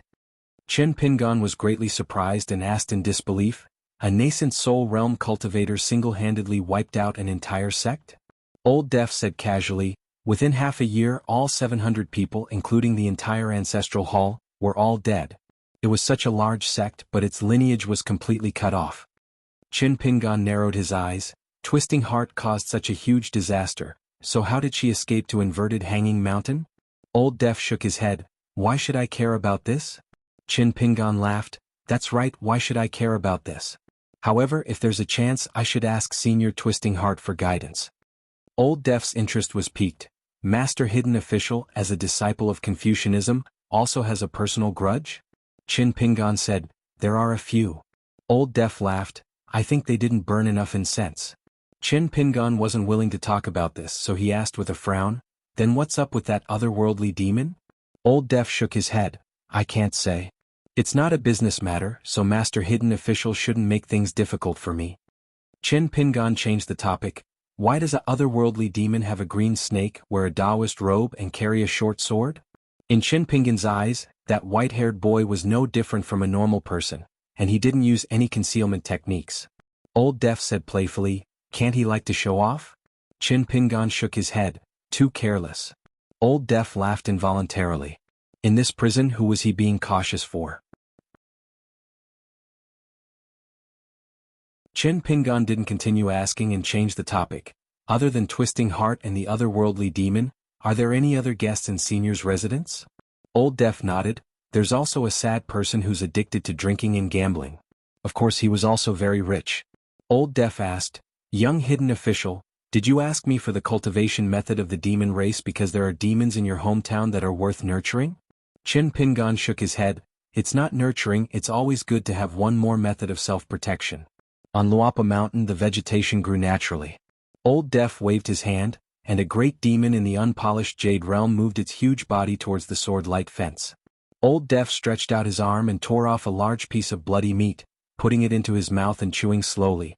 In any case, there was a young hidden official beside him, so he raised his hand to cover his mouth, which could be considered a form of hospitality. Walking out of the prison together, Qin Pingan began to tour the ancient battlefield that was filled with corpses. As the host, Old Deaf could only accompany him. Old Deaf asked, "Lord Hidden Official, the battle at the Great Wall of Sword Chi is imminent. Are we just going to wander around like this? Don't you want to end work early and return to Summer Refuge Palace to take care of matters?" Qin Pingan's eyes drooped. "There's no rush." The young man slowly raised his gaze. "Actually, I don't really want to go there." Every day that they sat there, every sword cultivator of the hidden official's lineage wasn't relaxed or happy, and Qin Pingan was naturally no exception. Big Brother Sword Immortal had previously mentioned that the Summer Palace shouldn't interfere too much in the upcoming battle. He wanted to give all the sword cultivators at the Great Wall of Sword Chi a chance to unleash their swords without restraint. He, Qin Qing, wouldn't restrict them, so the hidden official's lineage shouldn't interfere too much. Qin Pingan didn't have any objections. Looking at the corpse of a great demon that was as majestic as a mountain in front of him, it was too pale and didn't have the vitality of the lustrous white corpses in Ghost Valley. If it was moved to the wilderness of the vast world, it would probably fade away in a few years under the sun and wind. Simply put, the corpses of these great demons were worthless. On the other hand, the remnants of the golden bodies of the gods looked as sturdy as before, giving off a feeling that they couldn't be destroyed. The golden bodies shone brightly, and there were only a few holes that were negligible compared to the massive bodies. It was a pity that they were just illusions, so they couldn't be turned into the divine money of Summer Refuge Palace and couldn't be considered the wealth of the Great Wall of Sword Chi. Old Deaf had said that although these ancient gods were once considered to be of high status and power, they were pitiful creatures that had reached the end of their great Tao. Once the golden body showed signs of decay, even if there was only a slight flaw, it meant that a god was officially heading towards death, with no hope of reversing the situation. Qin Pingan said a word, "Merit." Old Deaf nodded. "This is how the saints of the three religions remedy the gods of the later generations. It is also the key to the stability of the world. The gods of mountains and rivers that were first conferred by the imperial court and then recognized by the Confucian Academy had always been an important bridge between the vast world and the mountains. It allowed the teachers of the mortal world and the cultivators of the Tao to not always be in direct conflict. For whatever reason, the imperial court didn't pursue the matter of the numerous obscene shrines, and the Confucian Academy also rarely interfered. Naturally, it was because the gods of obscene shrines had patched up the folklore of the land and encouraged good deeds. Walking to a certain place, the god was extremely tall, and half of his body was submerged in the sea of clouds, making it impossible to see his entire body. Qin Pingan bent his knees slightly and suddenly exerted force, rising from the ground and heading towards the sea of clouds. With his hands in his sleeves and his legs swaying, he leaped out of the sea of clouds and finally saw the god with a solemn expression. Qin Pingan stepped on the pine needle and the thunder coughed flying swords, hovering above the sea of clouds. Qin Pingan's mood turned solemn. "That is the sword cultivator you see?" Above the sea of clouds around this god, there were naturally green water droplets floating. There were more than 100 of them, and the water fate was unimaginably dense. They had clearly not been refined, but their quality was already close to the water pills produced by the ancestral temple of the water residents. Of course, they couldn't be compared to the bottle of mirage water pills given by Venerable Fire Dragon. However, the water droplets were treasures to any water god, river granny, or chi cultivator in the world who cultivated water spells. The key was that they were easy to obtain, and there was an endless supply of them. Any sect would drool over them. If the Rain Dragon sect, which was adjacent to the Flood Dragon ravine, could move this god statue and forge it into the core of the great formation of mountains and rivers, the power of the sect would rise by a huge level. The reason why Qin Pingan felt a connection with this god was that he felt that the aura of the young sword cultivator you see was familiar. Old Deaf stood at the side and nodded. He has a strong background. As expected of a hidden official, he doesn't kill nameless enemies under his sword. Qin Pingan said helplessly, "There are crouching tigers and hidden dragons in this small Jiaxinji." Old Deaf rejoiced in Qin Mu's misfortune. Qin Pingan asked, "That youth's water prison was formed from the accumulation of these water droplets?" Old Deaf couldn't be bothered to hide these details, so he admitted it openly. The threshold to raise a dragon was high. First, one had to find a flood dragon that was worth nurturing. Then there was the art of raising a dragon and the method to create a dragon's nest. It just so happened that Old Deaf didn't lack any of these. The path of cultivation of every great ascendant realm cultivator in the world could indeed produce an extremely fascinating oddity. Qin Pingan turned his head and asked, If it was Senior who made a move, how did those demon cultivators die? Old Deaf answered casually, it was a matter of twisting fingers. With the cultivation of an ascendant realm with perfect divine chi, dealing with those prisoners who were at most in the immortal realm, with Old Deaf overseeing the small heaven and earth, he had the advantage of time, place and people. It really was a matter of twisting them to death with one finger. The old man added, if they were noisy, scolded and begged for mercy, they would probably die a slower death. Since I had nothing to do, I learned some tricks from that young lady. Chen Pingan muttered to himself, after staying in the Great Wall of Sword Chi for so long, I almost forgot that sword immortals are sword immortals and great demons are great demons. He still remembered the first time he met Jiyu, the sword immortal of Ape Ka Mountain, when he was traveling in the North Continent. That was called trembling in fear, as if he was treading on thin ice. One wrong step and he would be consigned to eternal damnation.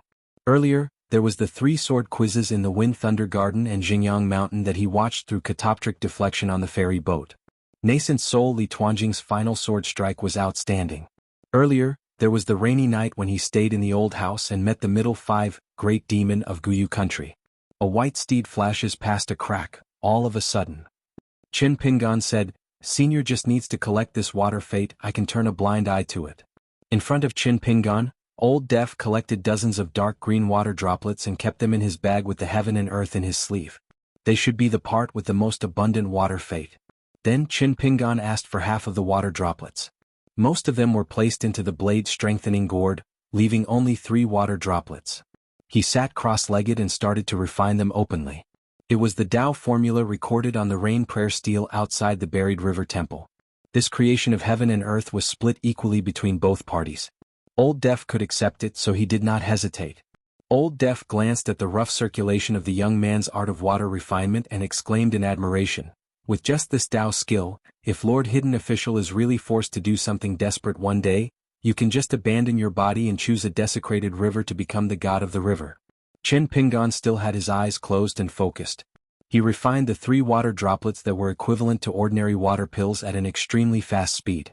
Over at the underwater residence, it was like rain after a long drought. The boys in green started to get busy, fixing the flaws of the life item of the water word seal and adding color to the murals of the underwater residence that were almost reduced to white drawings. The small pond that was so dry that one could see the bottom was also replenished with strands of flowing water. Qin Pingan was slightly distracted and said, Senior, I advise you not to go to the vast heaven. Old Deaf asked, why? Qin Pingan kept silent. The white-haired boy appeared on the shoulder of the god and sneered, Old Deaf, you are too good at praising people. You will definitely be cut into 8 pieces and chopped into meat paste. The white-haired boy then sneered again. Young man, your brain isn't sharp enough. That Old Deaf purposely chose water droplets with thin spirit energy and predicted that you would ask for them. Above the sea of clouds, water droplets would always appear. Old Deaf must have purposely missed the water droplets with the most abundant water. How did such a little fool become a hidden official? He is worlds apart from that Xiaochua. No wonder the Great Wall of Sword Chi couldn't be defended. Qin Pingan turned a deaf ear to it. Old Deaf was even more indifferent and didn't explain anything. In any case, if that unworldly celestial devil had an opportunity to move the young hidden official's heart, Old Deaf wouldn't just stand by and watch. The unworldly celestial devil of unknown origin was temperamental. It flew into a rage and said angrily, the disciples of the Confucian school of the vast heaven are still so treacherous. They deserve to be plundered and plundered by the demon race of the desolate world. Qin Pingan took out some water droplets from the sword-strengthening gourd and refined them into the water droplets of his water manner. As a 5th realm chi cultivator, he was only a step away from becoming a god of the middle 5 realms. His spells were much more powerful than those of the 3rd realm. The white-haired boy seemed to have sensed the young hidden official's state of mind and jumped up and down to scold, shameless thing, a cultivator of the lower 5 realms that can't even compare to an ant has the face to be satisfied? The next moment, the boy suddenly quietened down and sat cross-legged again. He said slowly, that brat surnamed Chen has a perfect Tao heart and is a promising talent. I have 5 kinds of superior Tao skills that lead straight to the upper 5 realms. They are the most profound. With the life items of the 5 elements as your foundation, you will be able to learn them with twice the result with half the effort. Do you want to learn them? I can swear that as long as you nod your head and agree, there won't be any hidden dangers. If you don't believe me, you can ask Old Def. I guarantee that you will be able to reach the unpolished Jade Realm extremely quickly. This is a no-cost deal. Do you want to take it or not? Qin Pingan opened his eyes and looked over. He asked with a smile, compared to Lu Qin, whose Dao skill do you think is higher? The white-haired boy laughed loudly. In the blink of an eye, a young Taoist wearing a lotus crown appeared on the shoulder of the god. He smiled without saying a word. Qin Pingan asked Old Def, is there no one to restrain him for making such a ruckus? Old Def nodded, there is. A sharp sword light arrived in the blink of an eye and shattered Lu Qin, like a piece of ice being smashed by a heavy hammer. The white-haired boy reformed his human form extremely far away. He was unharmed, but the magic robe on his body was already in tatters. He didn't speak anymore, as though he had an agreement with the owner of the sword light. He stared at a certain place far away before transforming into a rainbow light and heading to the corpse of a god nearby. He pulled out his sword from its sheath and began to chisel the mountain. He used the short sword as an awl and his palm as a hammer. Clanking sounds rang out, and in an instant, there were countless fragments and dust flying everywhere. Finally, he dug out a golden body fragment the size of a chestnut. He crushed it in his palm and then smeared it on his magic robe. The golden light flowed like water as though it was alive and mended the magic robe on its own. Qin Pingan asked in a low voice, the material used to forge the military school's armor pill is actually a fragment of a god's golden body? As for what kind of treasure was used to forge the 3 types of military school's armor pills, there were no records in the books of the vast world. In the past, Qin Pingan also didn't ask Cui Dongshan and Wei Pai about it. As for the origin of the golden copper coins, it had long been confirmed. After the Lotus Root blessed land became a mid-grade blessed land, other than immortal coins, it also needed a large amount of golden copper coins. Old Def nodded. The process of making the military school's armor pill is complicated. The core material is indeed a golden body fragment. The eldest sword immortal suddenly appeared beside Qin Pingan. However, it was shattered by the sword light in the next moment. Then, the white-haired boy who had just dug out the second golden body fragment dashed towards the entrance of the prison. However, halfway there he was shattered by the sword light again. When he stuck his head out of the prison to look around, the sword light arrived again. The white-haired boy could only squat on the steps and continue to use the palm-sized golden body fragment to mend his magic robe. Old Def laughed. After breaking the contract, he can only stay in the prison for 10 days. Qin Pingan said helplessly, isn't that more troublesome for me? Can I trouble that sword immortal senior to change the punishment?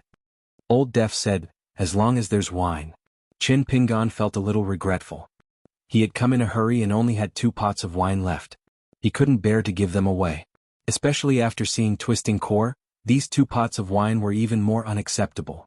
With that otherworldly demon pestering him, he could just treat it as training his Tao heart. Unexpectedly, a vision appeared. The eldest sword immortal slowly walked out of the prison and grabbed the neck of the otherworldly demon as though he was carrying a chick. It was no longer as indifferent as when he faced the sword light. The white-haired boy was trembling in fear in the hands of the eldest sword immortal. However, Qin Pingan suspected that the scene in front of him was a deliberate trick by the otherworldly demon. However, he soon confirmed that the eldest sword immortal was not a false illusion. This was because above the lake in Qin Pingan's heart, there was a piece of paper that the eldest sword immortal had casually manifested. On it were written the arrangements of many sword immortals. Just as Qin Pingan finished reading it, the piece of paper disappeared. Regarding the path of retreat for the young sword immortals outside of the Great Wall, the eldest sword immortal had already made a decision. He directly explained it to Qin Pingan. Qin Pingan had slightly modified it. The eldest sword immortal agreed to some of it but still rejected some. When Qin Pingan saw this piece of paper, he was even more certain of the eldest sword immortal's intentions. It was not much different from his own guess. After the battle, Qi Tingji, one of the 3 old sword immortals who carved the words on the city wall, rushed to Fuyao continent alone. This old ancestor could not bring any of the Qi family disciples with him.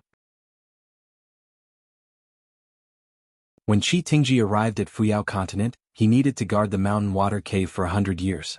After 100 years, he could do as he pleased. If the demon race attacked Fuyao continent, Qi Tingji could not rely on the savage world and had to dig a hole for himself to hide. Qin Shi would fight to the death and reincarnate using the method of dismemberment. His soul would be collected in a life lamp and brought to the 5th world by other sword immortals. Although he could be born with knowledge, he still needed a Tao protector. As for Dong Sanging, he would not leave.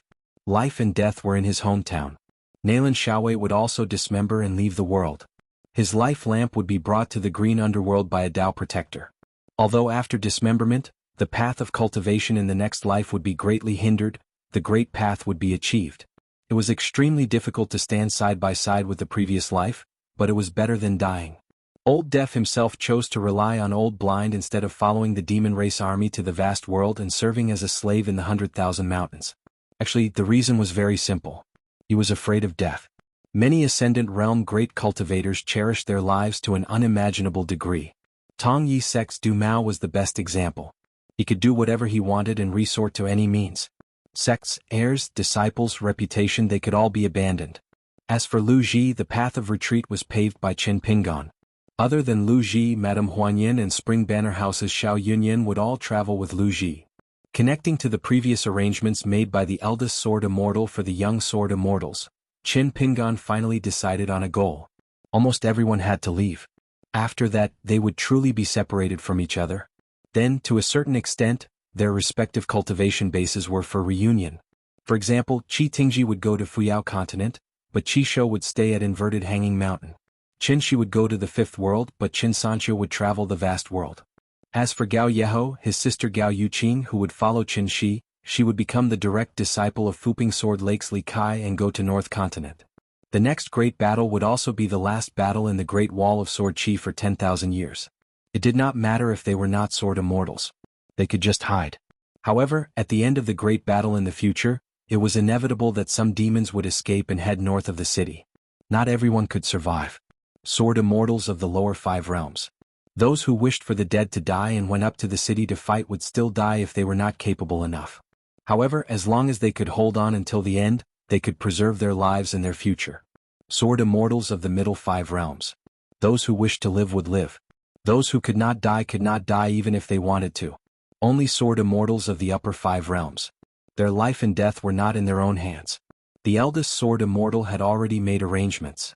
The eldest Sword Immortal walked out of the top of the prison steps and threw the white-haired boy he was carrying to the ground.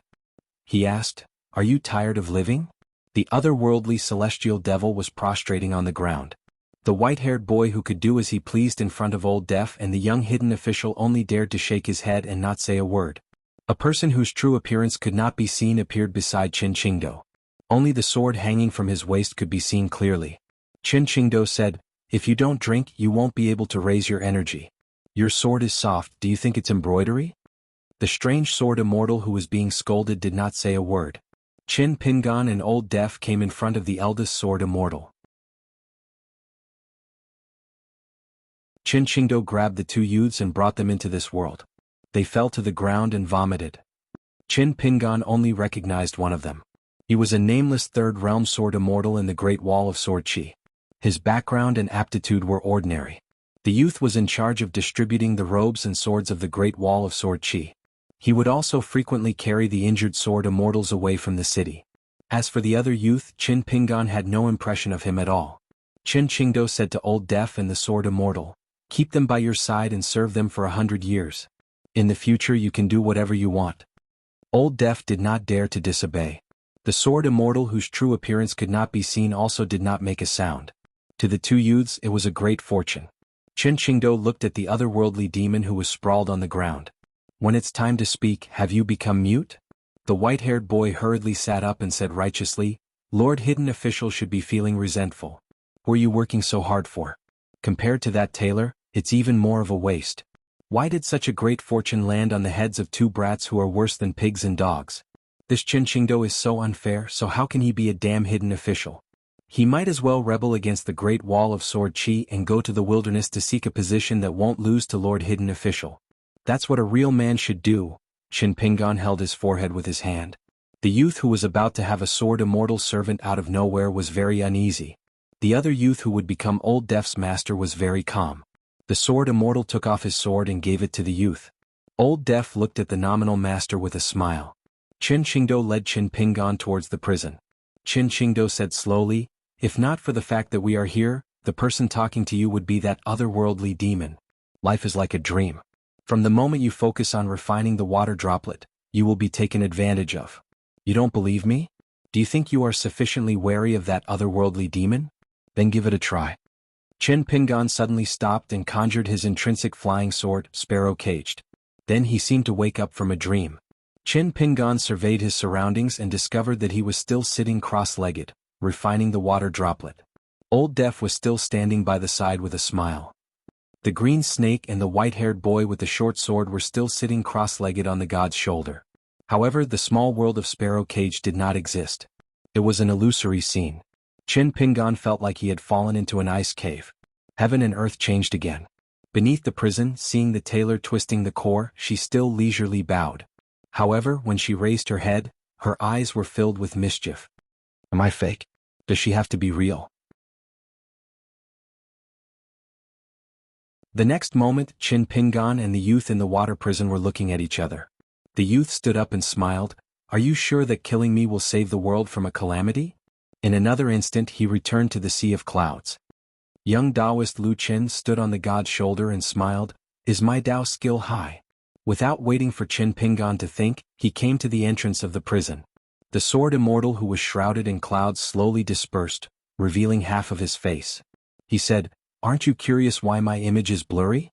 Is it because of the appearance of the sword immortal at the peak of the mountain in your heart? Scenes flashed past Chin Pingon's mind one after another. However, there were some additional words. Old Death stood under the stone tablet of Partridge Sky and slowly said, Master Hidden Official, as the disciple of the literary saint, your knowledge doesn't seem to be high enough.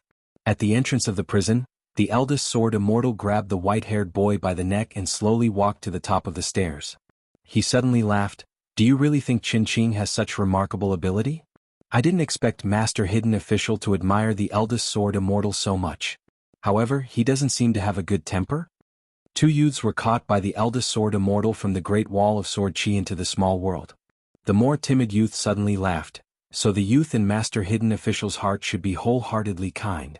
The other youth shook his head. No. Even if he's young, he should have a calm temperament like me. Otherwise he won't live long. Even if he secretly condensed his consciousness into a mustard seed and went to the Water Manor, the green-clothed boys were actually gathered outside the door of the Water Manor. They all had the appearance of extraterrestrial demons. Chin Pingon's head was getting more and more painful. On the verge of collapsing, he returned to the stairs.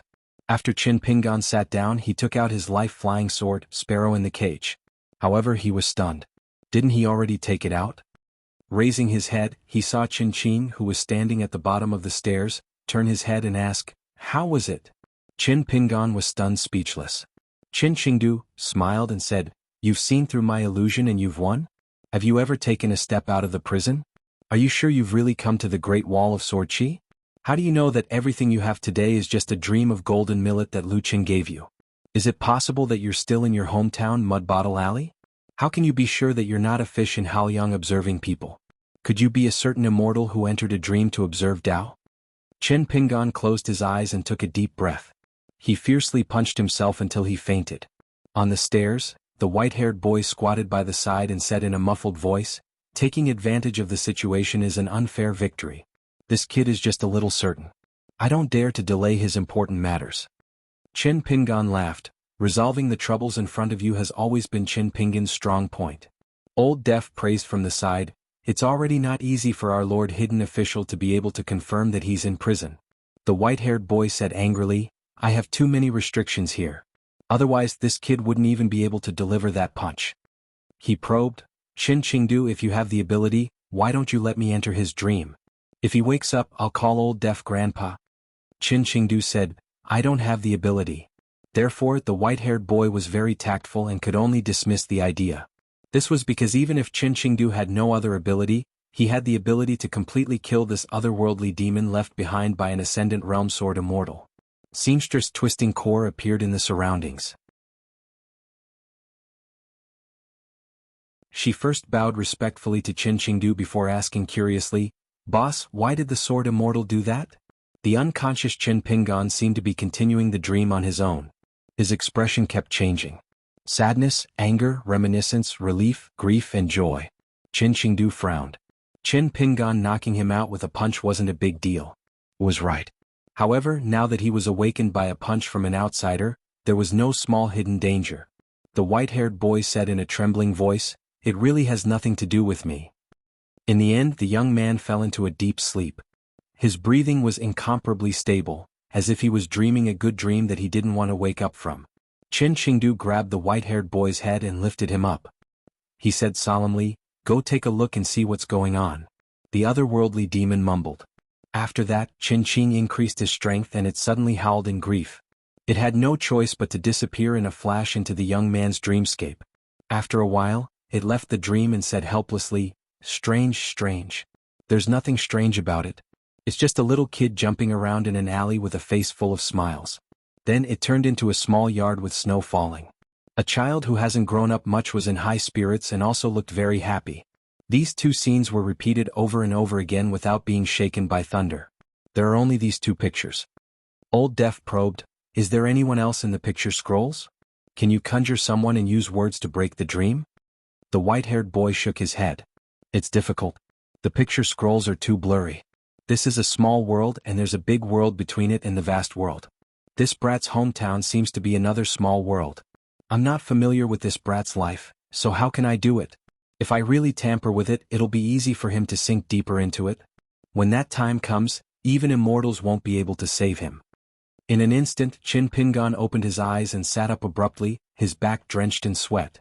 Qin Qingdu let out a sigh of relief and asked, "How did you get out of the dream?" Qin Pingan kept silent.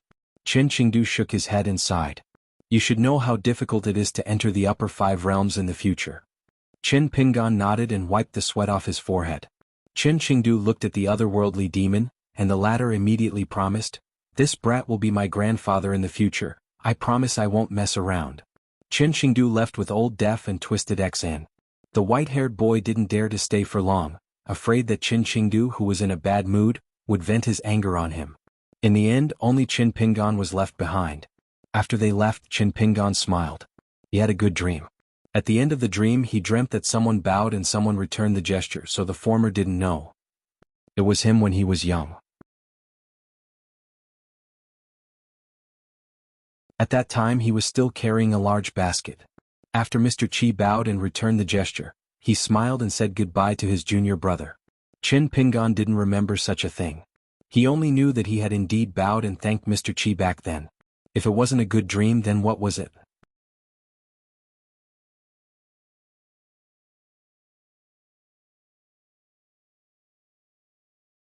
(673). Qin Pingan sat on the steps, rolled up his trousers, took off his boots and placed them into the white jade item. As for the other 2 items, the one that Yen Ming lent to him had already been sent to the pill workshop to be repaired by an expert. The remaining Taoist token item was exchanged with Sun Qing, the chief of Sparrow Manor, using the Kaisan well. At that time he even earned an additional 30 grains of grain rain money. If all the businessmen in the world were as straightforward as Sparrow Manor, Qin Pingan would not complain even if he carried an entire manor on his back, let alone carrying a Kaisan well. Of course, if the mansions could be refined into bonsai like Spring Banner House and Plum Blossom Garden, the more the better. The item that was related to Taoist Sun under the heavens had already been entrusted to Alliance to pass to the Taoist saint. At that moment, Qin Pingan carried the near-hand object and walked through the venerating sword pavilion. After collecting all the sword immortals' portraits, the near-hand object was asked for by the Great Sword Immortal. When it was returned, it had already been set up with a secret restriction. Even the owner, Qin Pingan, could not open it. He did not know what the Great Sword Immortal was up to. Qin Pingan walked along the veritable, divine path, under his feet and went to the bottom of the prison alone. He gently rolled up his sleeves. The human body was a small world, and the heaven and earth were the human body. This saying could not be viewed as a simple Taoist general term. This prison that did not even have a name, together with the 6 great demons of the upper 5 realms, imprisoned a total of 70 demon cultivators. Excluding the 3 from the lower 5 realms, including the young man in the water prison, most of the cultivators were earth immortals. They were all ferocious people. If they were placed in the wasteland world or the vast world, they would be the heroes of a region. Without exception, all of them had killed sword cultivators on the battlefield. Most of them had even destroyed more than one natal flying sword. As Qin Pingan walked, a few great demons of the upper 5 realms who were hiding in silence appeared from the miasma of the prison. They approached the sword light fence, either in their true form or in human form. They sized up the young man who was wearing a green robe and had rolled up sleeves. He could even speak elegant words of the wasteland world. A great demon in human form stood near the fence of the prison. He looked like a middle-aged man who had cast a camouflage spell. He wore a green robe and looked very elegant, like a scholar. There was a bamboo flute at his waist. It was clear as if it had been there for thousands of years and was unwilling to leave. He tapped lightly on a sword light with his finger. His skin clashed with the sword light, and his flesh was instantly mangled with a sizzling sound. A strange fragrance that was absolutely devoid of meat was suffused. He asked with a smile, "Young man, is the great wall of sword chi about to fall?" Chen Pingan stopped and looked at the great demon across the sword light fence. He nodded and said, "To us it's not good news. According to the records of the Summer Palace, this great demon's alias was Yun Qing. His true form was a rainbow one, and his feathers were the best material for refining Taoist feather clothes. Therefore, when the great demon ascended to the upper 5 realms, he naturally had a magic robe that was equivalent to a half-immortal weapon. However, the feathers of the great demon Yun Qing were extremely slow to grow. After being imprisoned here for 700 years, the pill workshop only managed to collect 7 feathers. They were sold to 3 Taoist sects one after another. The great demon Yun Qing asked with a smile, "Is Yu Qing dead? Have I ascended to the upper 5 realms?" Chen Pingan answered truthfully, "Yu Qing isn't dead. I'm already the youngest sword immortal in the wasteland world." Yun Qing nodded and gave his thanks. His figure disappeared into the thick miasma again and he seemed to sigh. After passing through the next cage, the great demon that had revealed his true form crazily rammed into the sword light fence. The latter was indestructible and the clouds in the cage churned. The great demon's efforts were in vain, and it only caused a bloody storm. The loach was in the mud, and it fed on the flood dragons in hopes of transforming into a dragon. Chen Pingan asked, "Is there a shortcut to the path of the water race's transformation into a dragon?" Just like the heavenly fox's Tao, as long as the heavenly master's seal is imprinted on the fox's skin, he can avoid the heavenly tribulation. Many ghosts and spirits would need to form a group with a person under their protection to have a chance of escaping the pursuit of the gods in their respective territories. There were countless ghosts and monsters in the world that were blocked by mountains and rivers. Not only that, there were rumors that many flood dragons, when they failed to cross the river, would use all kinds of methods to find various places of protection, seals, and even hide in 2 lines of words in a sage's book. However, there were some things that Chen Pingan had seen with his own eyes, and there were more like rumors that he had never had the chance to verify. The great demon suddenly quietened down and slowly transformed into a human. It was an old man with a withered face. "Little brat, give me 1/2 kilogram of fresh blood in exchange." Chen Pingan said, 1/2 kilogram. The great demon originally thought that it was just a joke to relieve boredom, but he didn't expect this young man to be so stupid as to really bargain. The old man held the sword light fence tightly with both hands, and his eyes were full of vigor. He laughed loudly, "Little brat, you're not old, but your chi and blood aren't bad.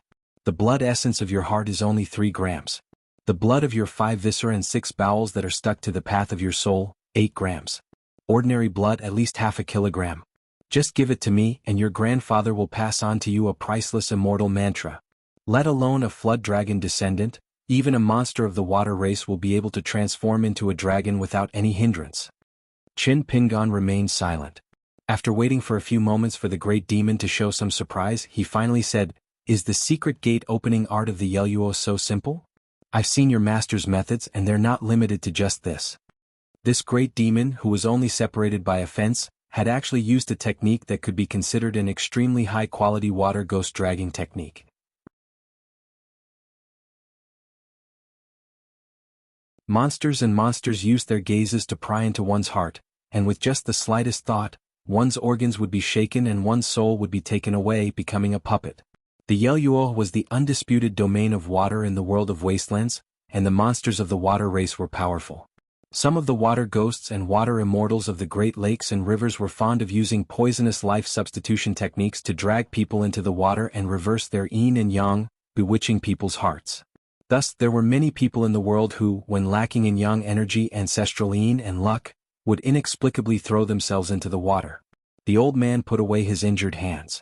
His wounds healed at an extremely fast speed. The blood mist that was burned by the sword light did not leak out of the cage at all. The old man sneered and said, "If it wasn't for the restriction, you would have been lying on the ground in a state of bliss by now." Chen Pingan said, If not for the fact that I wasn't a sword immortal, I would already be eating a pot of loach stewed with tofu. Water ginseng is very nourishing and can even sober you up. The old man's face darkened. In the world of wastelands, this great demon was called Chinchio, a homonym for green loach. What a waste of a good name like Chinchio.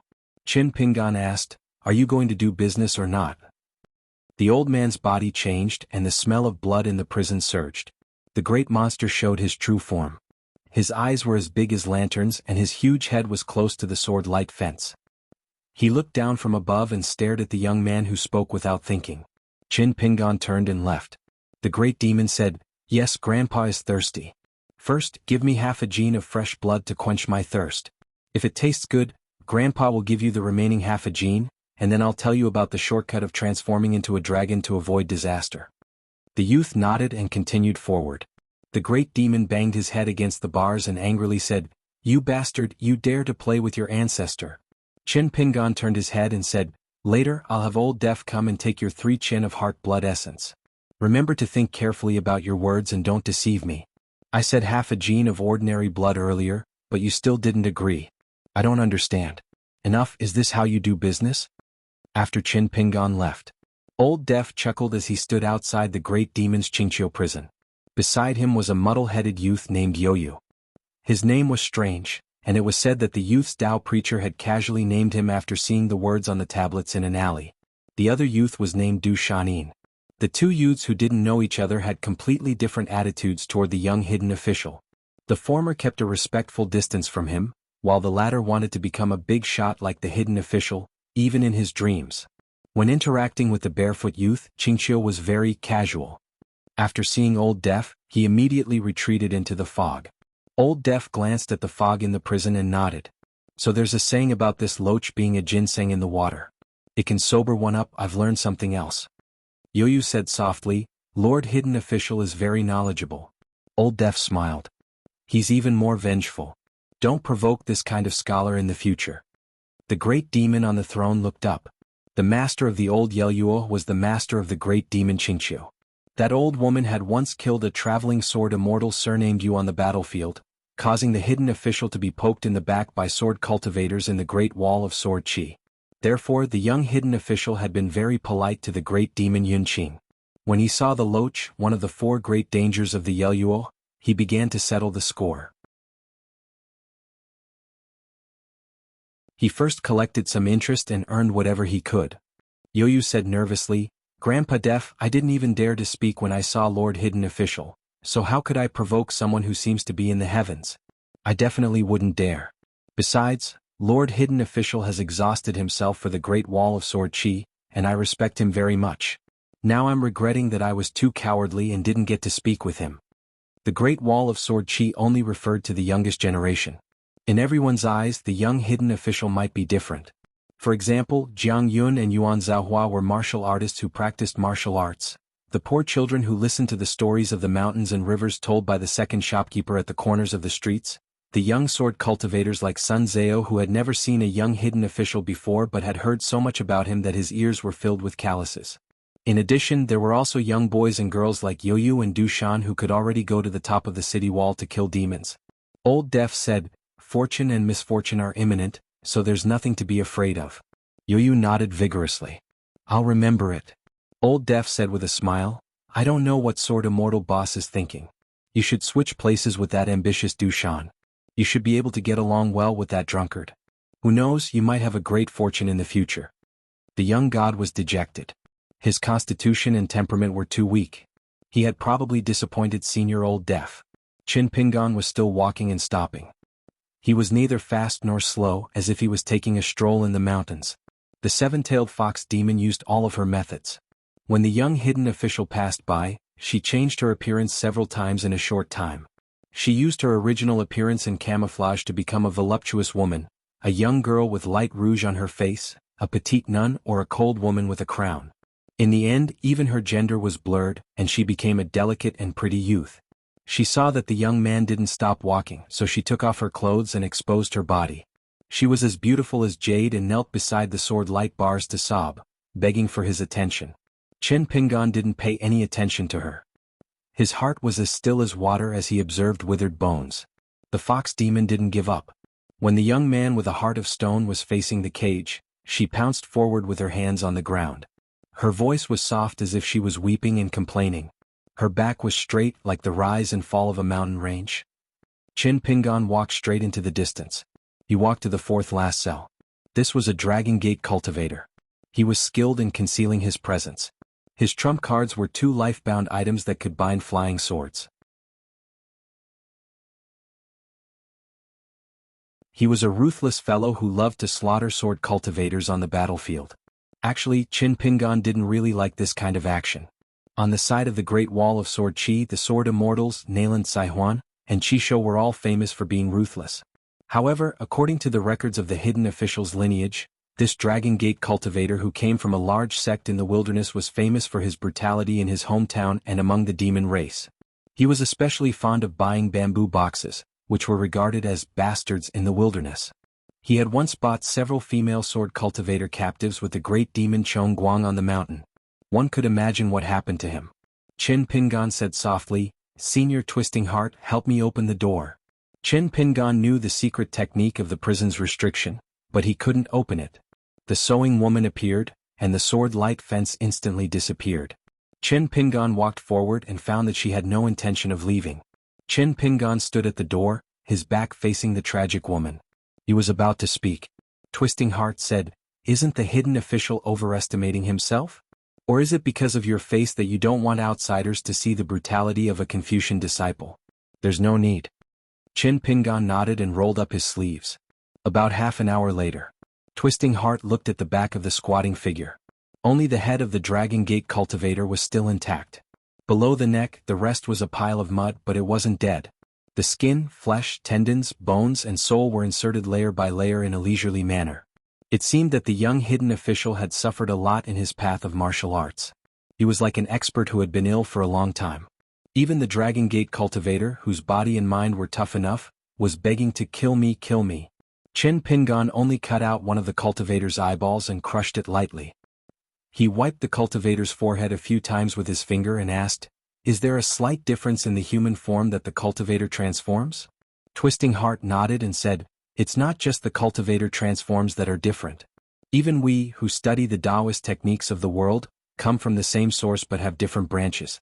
Those that can be called authentic can all ignore the influence of the branches as much as possible. Unorthodox Taoists are second, evil Taoists and demonic Taoists are second. They can all climb the mountain with different difficulties and strengths.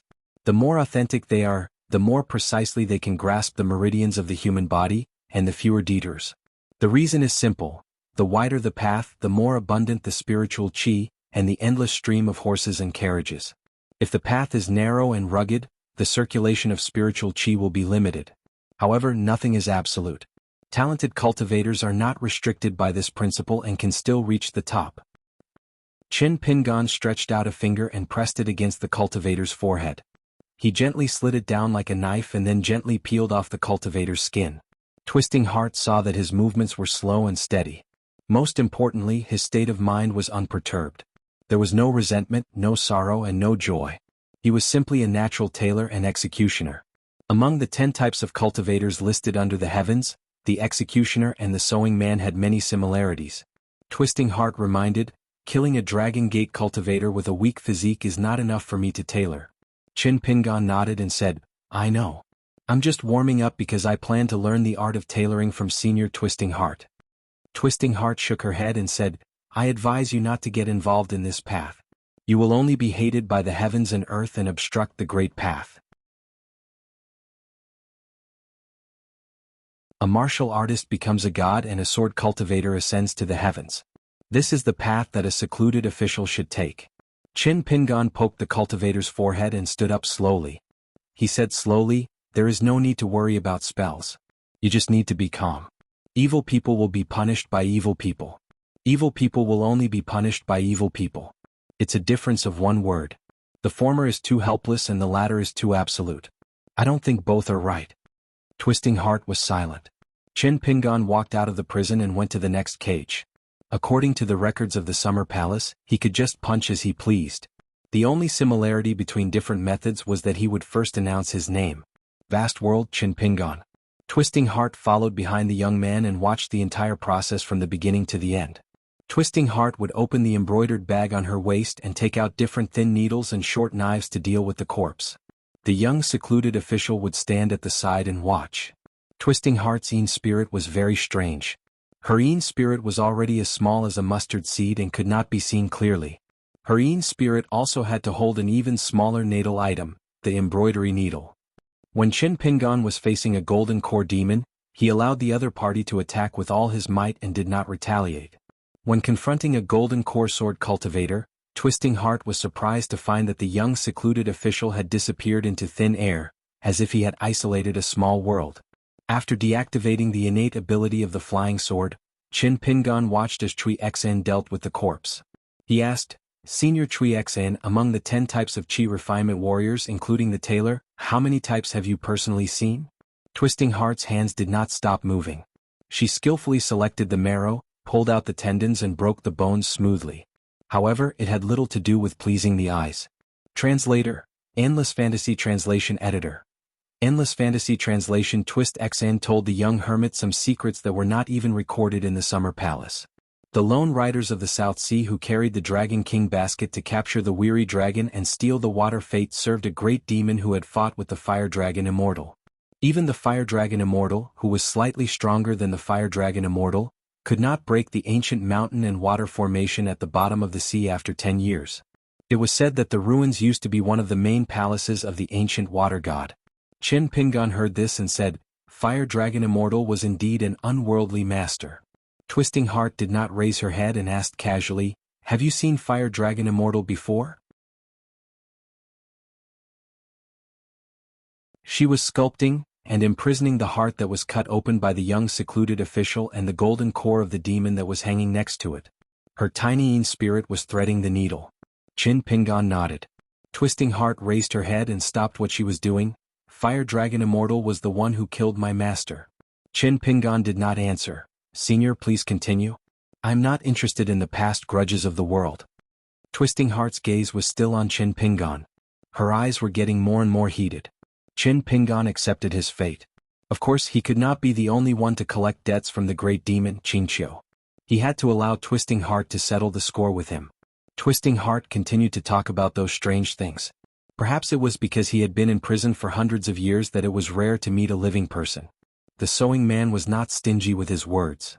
Those passers-by, who had refined ancient tombs and triggered the invasion of the Yu army, could change the heaven and earth and turn 1,000 li of land into a place of the Yu army once they tore open their life banners and staked everything on it. There was also the beautiful corpse. Her charm was better than a fox's charm. She was half human and half ghost. Even immortals could not detect her. She liked to mess around in the palace. It was just that the beautiful corpse rarely appeared. However, before her whereabouts were exposed, she was destined to leave behind many deeds in the history books. There were also the flower thieves on the mountain who specialized in capturing the spirits of plants and flowers to refine them into pills. The 12 flowers concoction Small Dan. If they captured 108 flower tree spirits, they would concoct a Big Dan. Their methods were extremely vicious, but their effects were shocking. They were the arch-enemies of the 100 Flowers Blessed Land. It was said that the founder of the Flower Thief sect had a secret feud with the Flower Mistress of the 100 Flowers Blessed Land. Many sanctimonious immortal masters were eliminated in name, but in reality they were worshipped. They were rich and made a lot of money. Chin Pingon heard this and asked curiously, "Those goddesses of the 100 Flowers Blessed Land, do they really have the true spirits of ancient flowers among them?"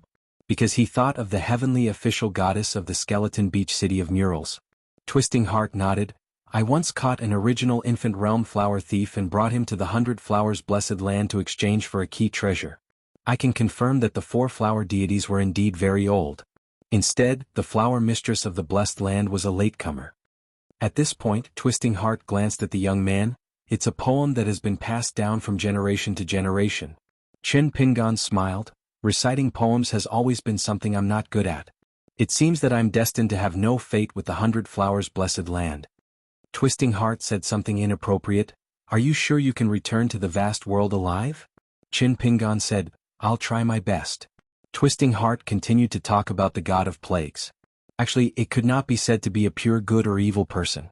It was a pitiful person who was hated by gods and ghosts. It was suppressed by the Tao, and almost everyone's life was not in its own hands. They were either imprisoned by the righteous Qi cultivators and isolated from the world for the rest of their lives, or they were raised by the evil cultivators from a young age as puppets and accomplices. At the very least, they could threaten the imperial court and become a money tree. Once they were thrown onto the battlefield, their killing power would be extremely great and there would be endless trouble. The plague would spread and the people would be plunged into misery and suffering. Within 100 years, not even a blade of grass would grow and miasma would be rampant. There was also the immortal dove.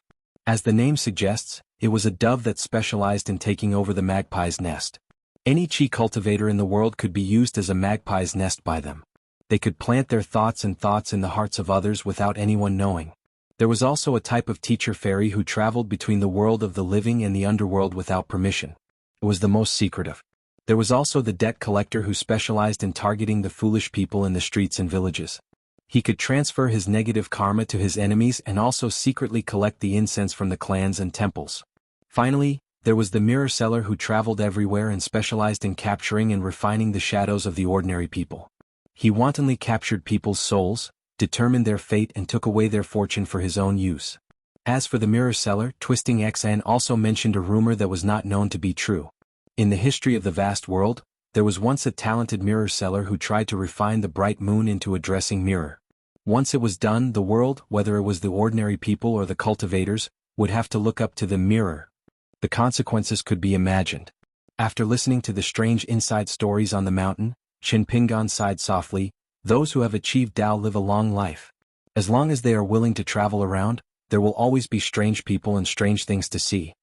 While they were talking, Qin Pingan also saw Twisting Xian's natal item. It was the 10 embroidery needles that her yin-yang god held. There was an extremely thin 7-colored luster at the end of the needles, which was aimed at the 3 souls and 7 spirits respectively. After finishing what she was doing, Twisting Xian returned to her yin-yang god. She stood up and said, "I made a rough calculation. There are more than 60 demons. If you can kill them all, I can sew 32 places for you. You are a pure martial artist, so the palm lines, the back of the hand, and the 5 fingers will all have to be done. The face aperture acupoints mainly focus on the pair of eyes. The heart is naturally the most important part. I will pierce it with a needle and thread and twist the heart. It may take a long time. The back is mainly the spine. After peeling off the skin, I will pull the entire spine out an inch or so. These are not too difficult, but the 3 souls and 7 spirits are the key. After sewing and putting on clothes, that is when the real suffering begins." Qin Pingan was expressionless. Twisting Xian nodded. He was not old, but he was bold. Then the young hermit picked up the blade-strengthening gourd and drank a big mouthful of wine.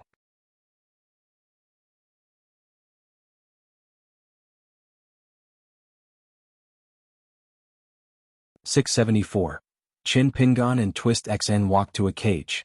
A middle-aged man sat cross-legged. He was barely breathing. He was as thin as firewood and was all skin and bones. However, his fist intent was majestic. Wisps of fist intent materialized like countless tiny flood dragons coiled around the man's body.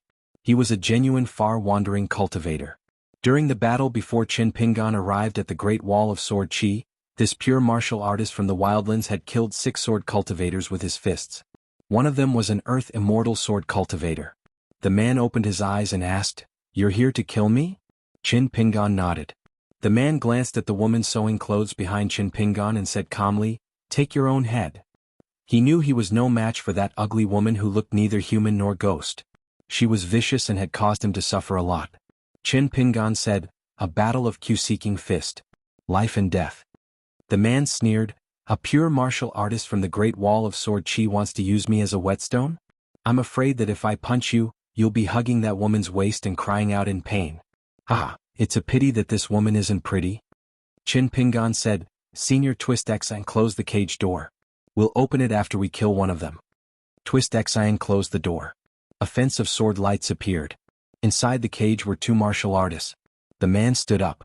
"You're pretty straightforward." Qin Pingan cupped his fists and said, "Vast world, Qin Pingan?" The man was slightly taken aback. He cupped his fists and said, "Wildlands Golden Creek City, Hong-in." A far-wandering cultivator and a golden body cultivator attacked at the same time. Inside the cage, energy from their fists surged. In the blink of an eye they exchanged dozens of punches. Chen Pingan mostly used his fists and legs to neutralize his opponent's attacks. He defended more than he attacked.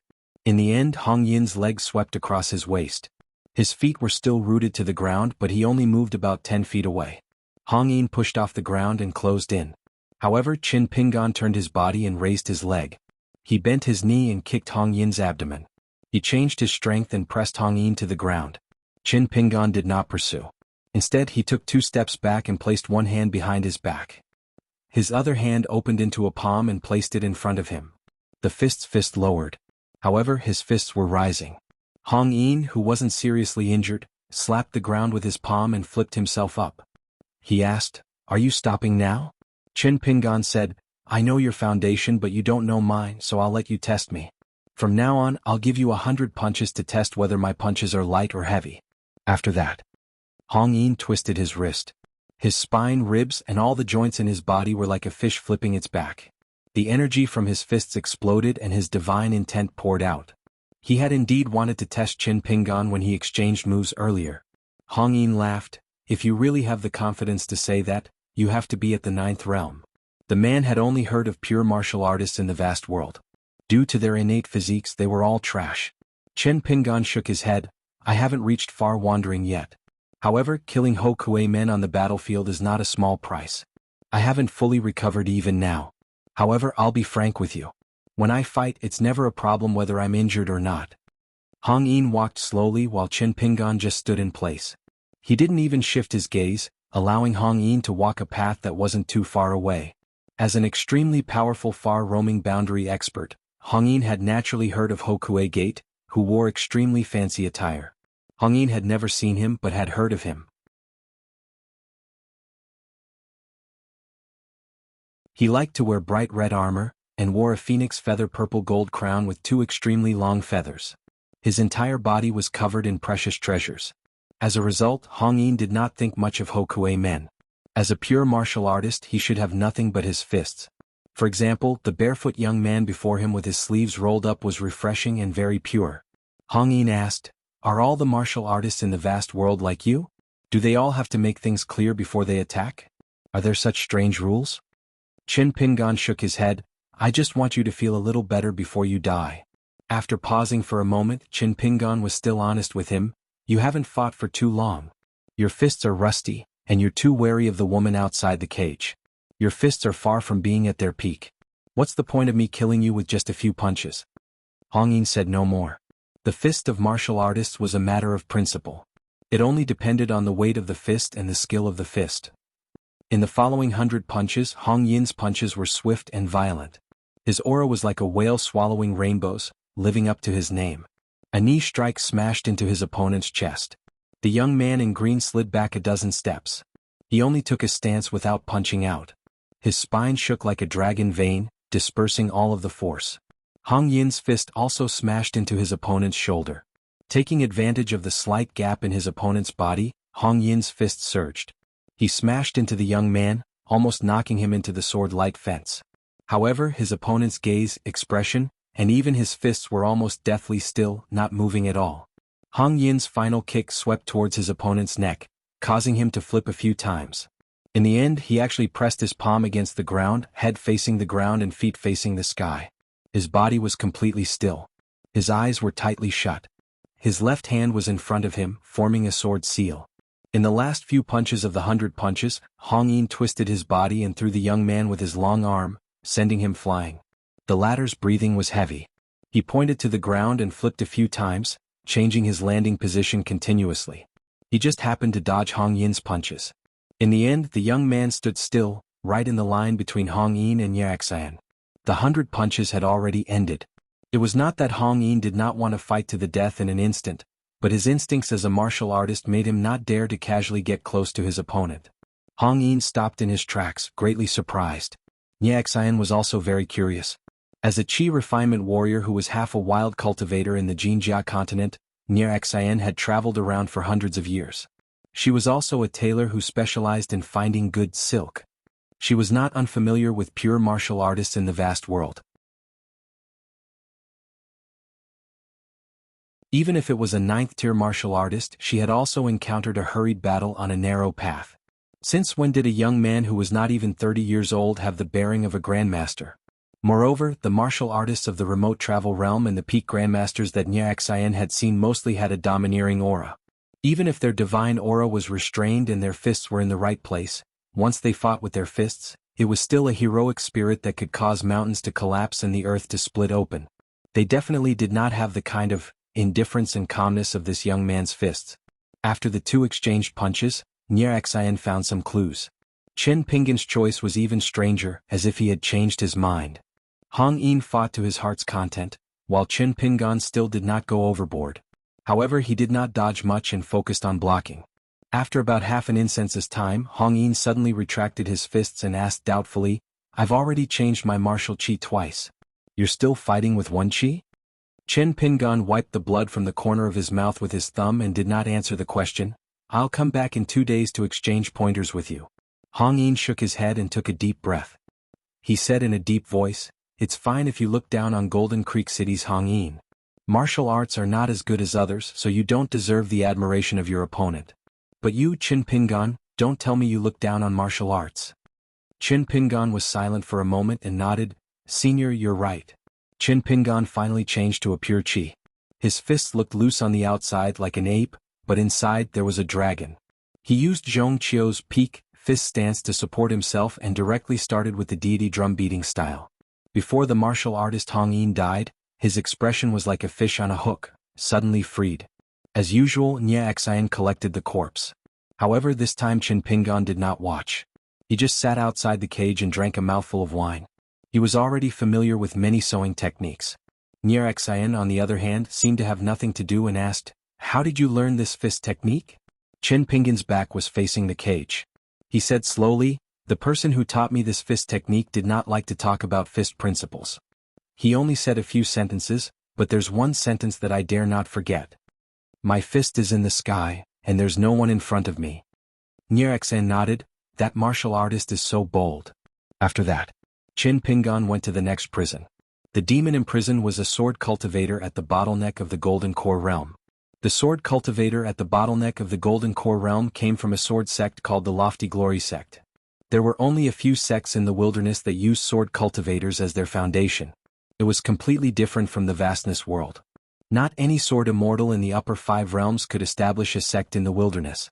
Even if the sect's flag was raised, it would not be able to hold on. Great demons ran rampant in the wilderness. They were unscrupulous.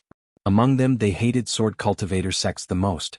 After all, sword immortals and sword cultivators were the most precious. Therefore, great demons did not kill people. They only harmed the mountains and rivers' great formations.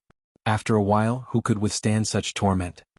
Therefore, every sword cultivator sect in the wilderness, as long as they could survive the 100 years when they were first established, they would become an extremely powerful sect.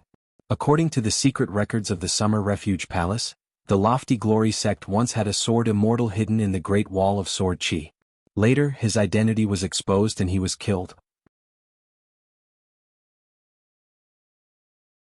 The Lofty Glory sect used several sinister secret techniques to capture the sword immortal's soul and forced him to cultivate in the sword.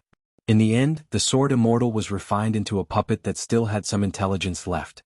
However, he could only listen to the orders of others. He appeared during the siege of the city and was killed by the Yin family's chief reverend, Li Tumi, and was freed. In this prison, after Nya opened the door, Chen Pingan introduced himself. He only said the 2 words "Q-sword," and took out the caged sparrow. Unexpectedly, the sword cultivator at the bottleneck of the Golden Core realm knelt on the ground and said that he was willing to swear loyalty to Chen Pingan in exchange for his life. Seeing that the young man was unmoved, the sword cultivator was even more decisive.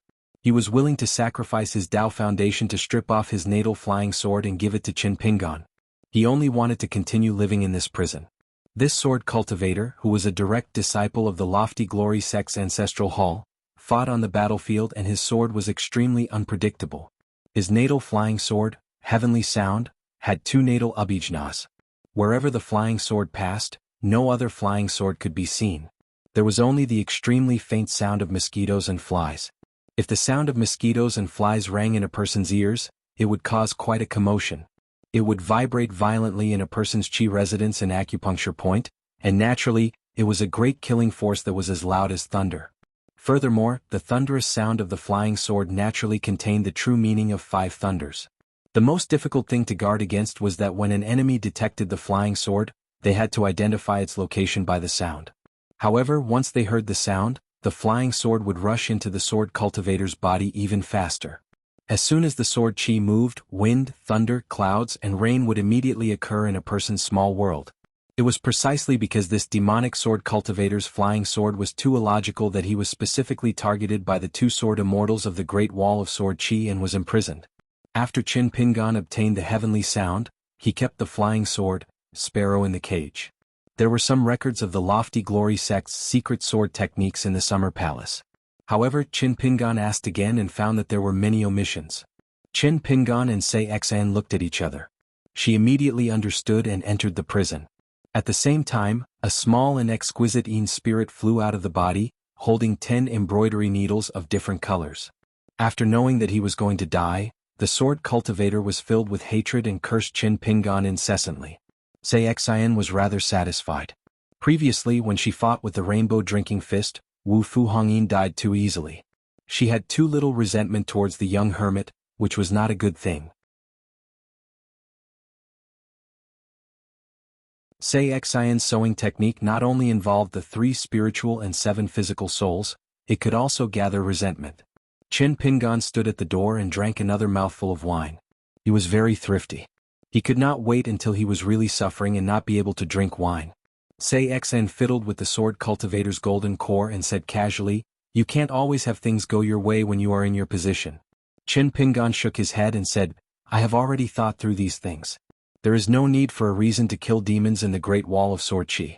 It is the same whether I am a hermit or not. The only thing I am unhappy about is that my cultivation level is too low. If I were to face any of the sovereign-level demons now, I would die. Not to mention them, it is already very difficult to face a nascent soul sword cultivator. If I were to face a sword immortal, I would definitely die. It is too difficult to become a sword immortal." Sei Xen smiled and said, "I don't think it is too difficult to become a Realm 5 sword cultivator at such a young age." Qin Pingan was speechless. It was rare for the sewing woman to joke. It was so cold that it was terrifying. Previously, Old Deaf had asked for 3 grams of blood essence from the Loach demon. The young hermit was not human when it came to doing business. Old Deaf had also asked for a few more kilograms of meat from the Yeluo Jr. Anyway, he had taken in a young master who seemed to know how to cook. He had a pot of good wine and a pot of the Loach tofu stew that the young hermit mentioned. It was truly a life of immortals. As for the simple and honest young man's master title, would Old Deaf take it seriously? Did he really think that he was an ascendant realm cultivator who ate meat and chanted Buddhist scriptures? What the eldest sword immortal did was just to give you an opportunity. At most, it was a protective talisman. As long as the young man did not have the ability to receive the opportunity, once the 100-year time limit was up, his life and death would be clear. If it was the clever Du Shanin, Old Deaf would have already thought of how to deal with Du Shanin 100 years later. That was why it was said that fortune favors fools. Yu was too stupid. Old Deaf was too embarrassed to make a move because it was not interesting. And Yu did not take the master-servant relationship seriously. That was where the young man's true path to survival lay. That was why reading more was still a good thing. Just as the young hermit had said, one should never treat an ascendant realm as a great demon. Old Deaf grabbed Yu's shoulder and they left the dungeon that had almost suffocated him. They circled around the corpses of several demons and the broken golden bodies of gods. As far as the eye could see, it was a treasured land that brought peace to the young man's mind. There was a gurgling stream, and in front of the thatched hut by the stream, there was a huge grape trellis. The lush green covered the vast land, and even the sleeves of his clothes were jade green. Every time Yu took a breath, he felt relaxed and happy. It was a mysterious feeling that his spiritual energy and sword energy had been cleansed, allowing him to directly skip the chi refinement stage. The more it was like this, the more the reserved young man did not dare to breathe loudly.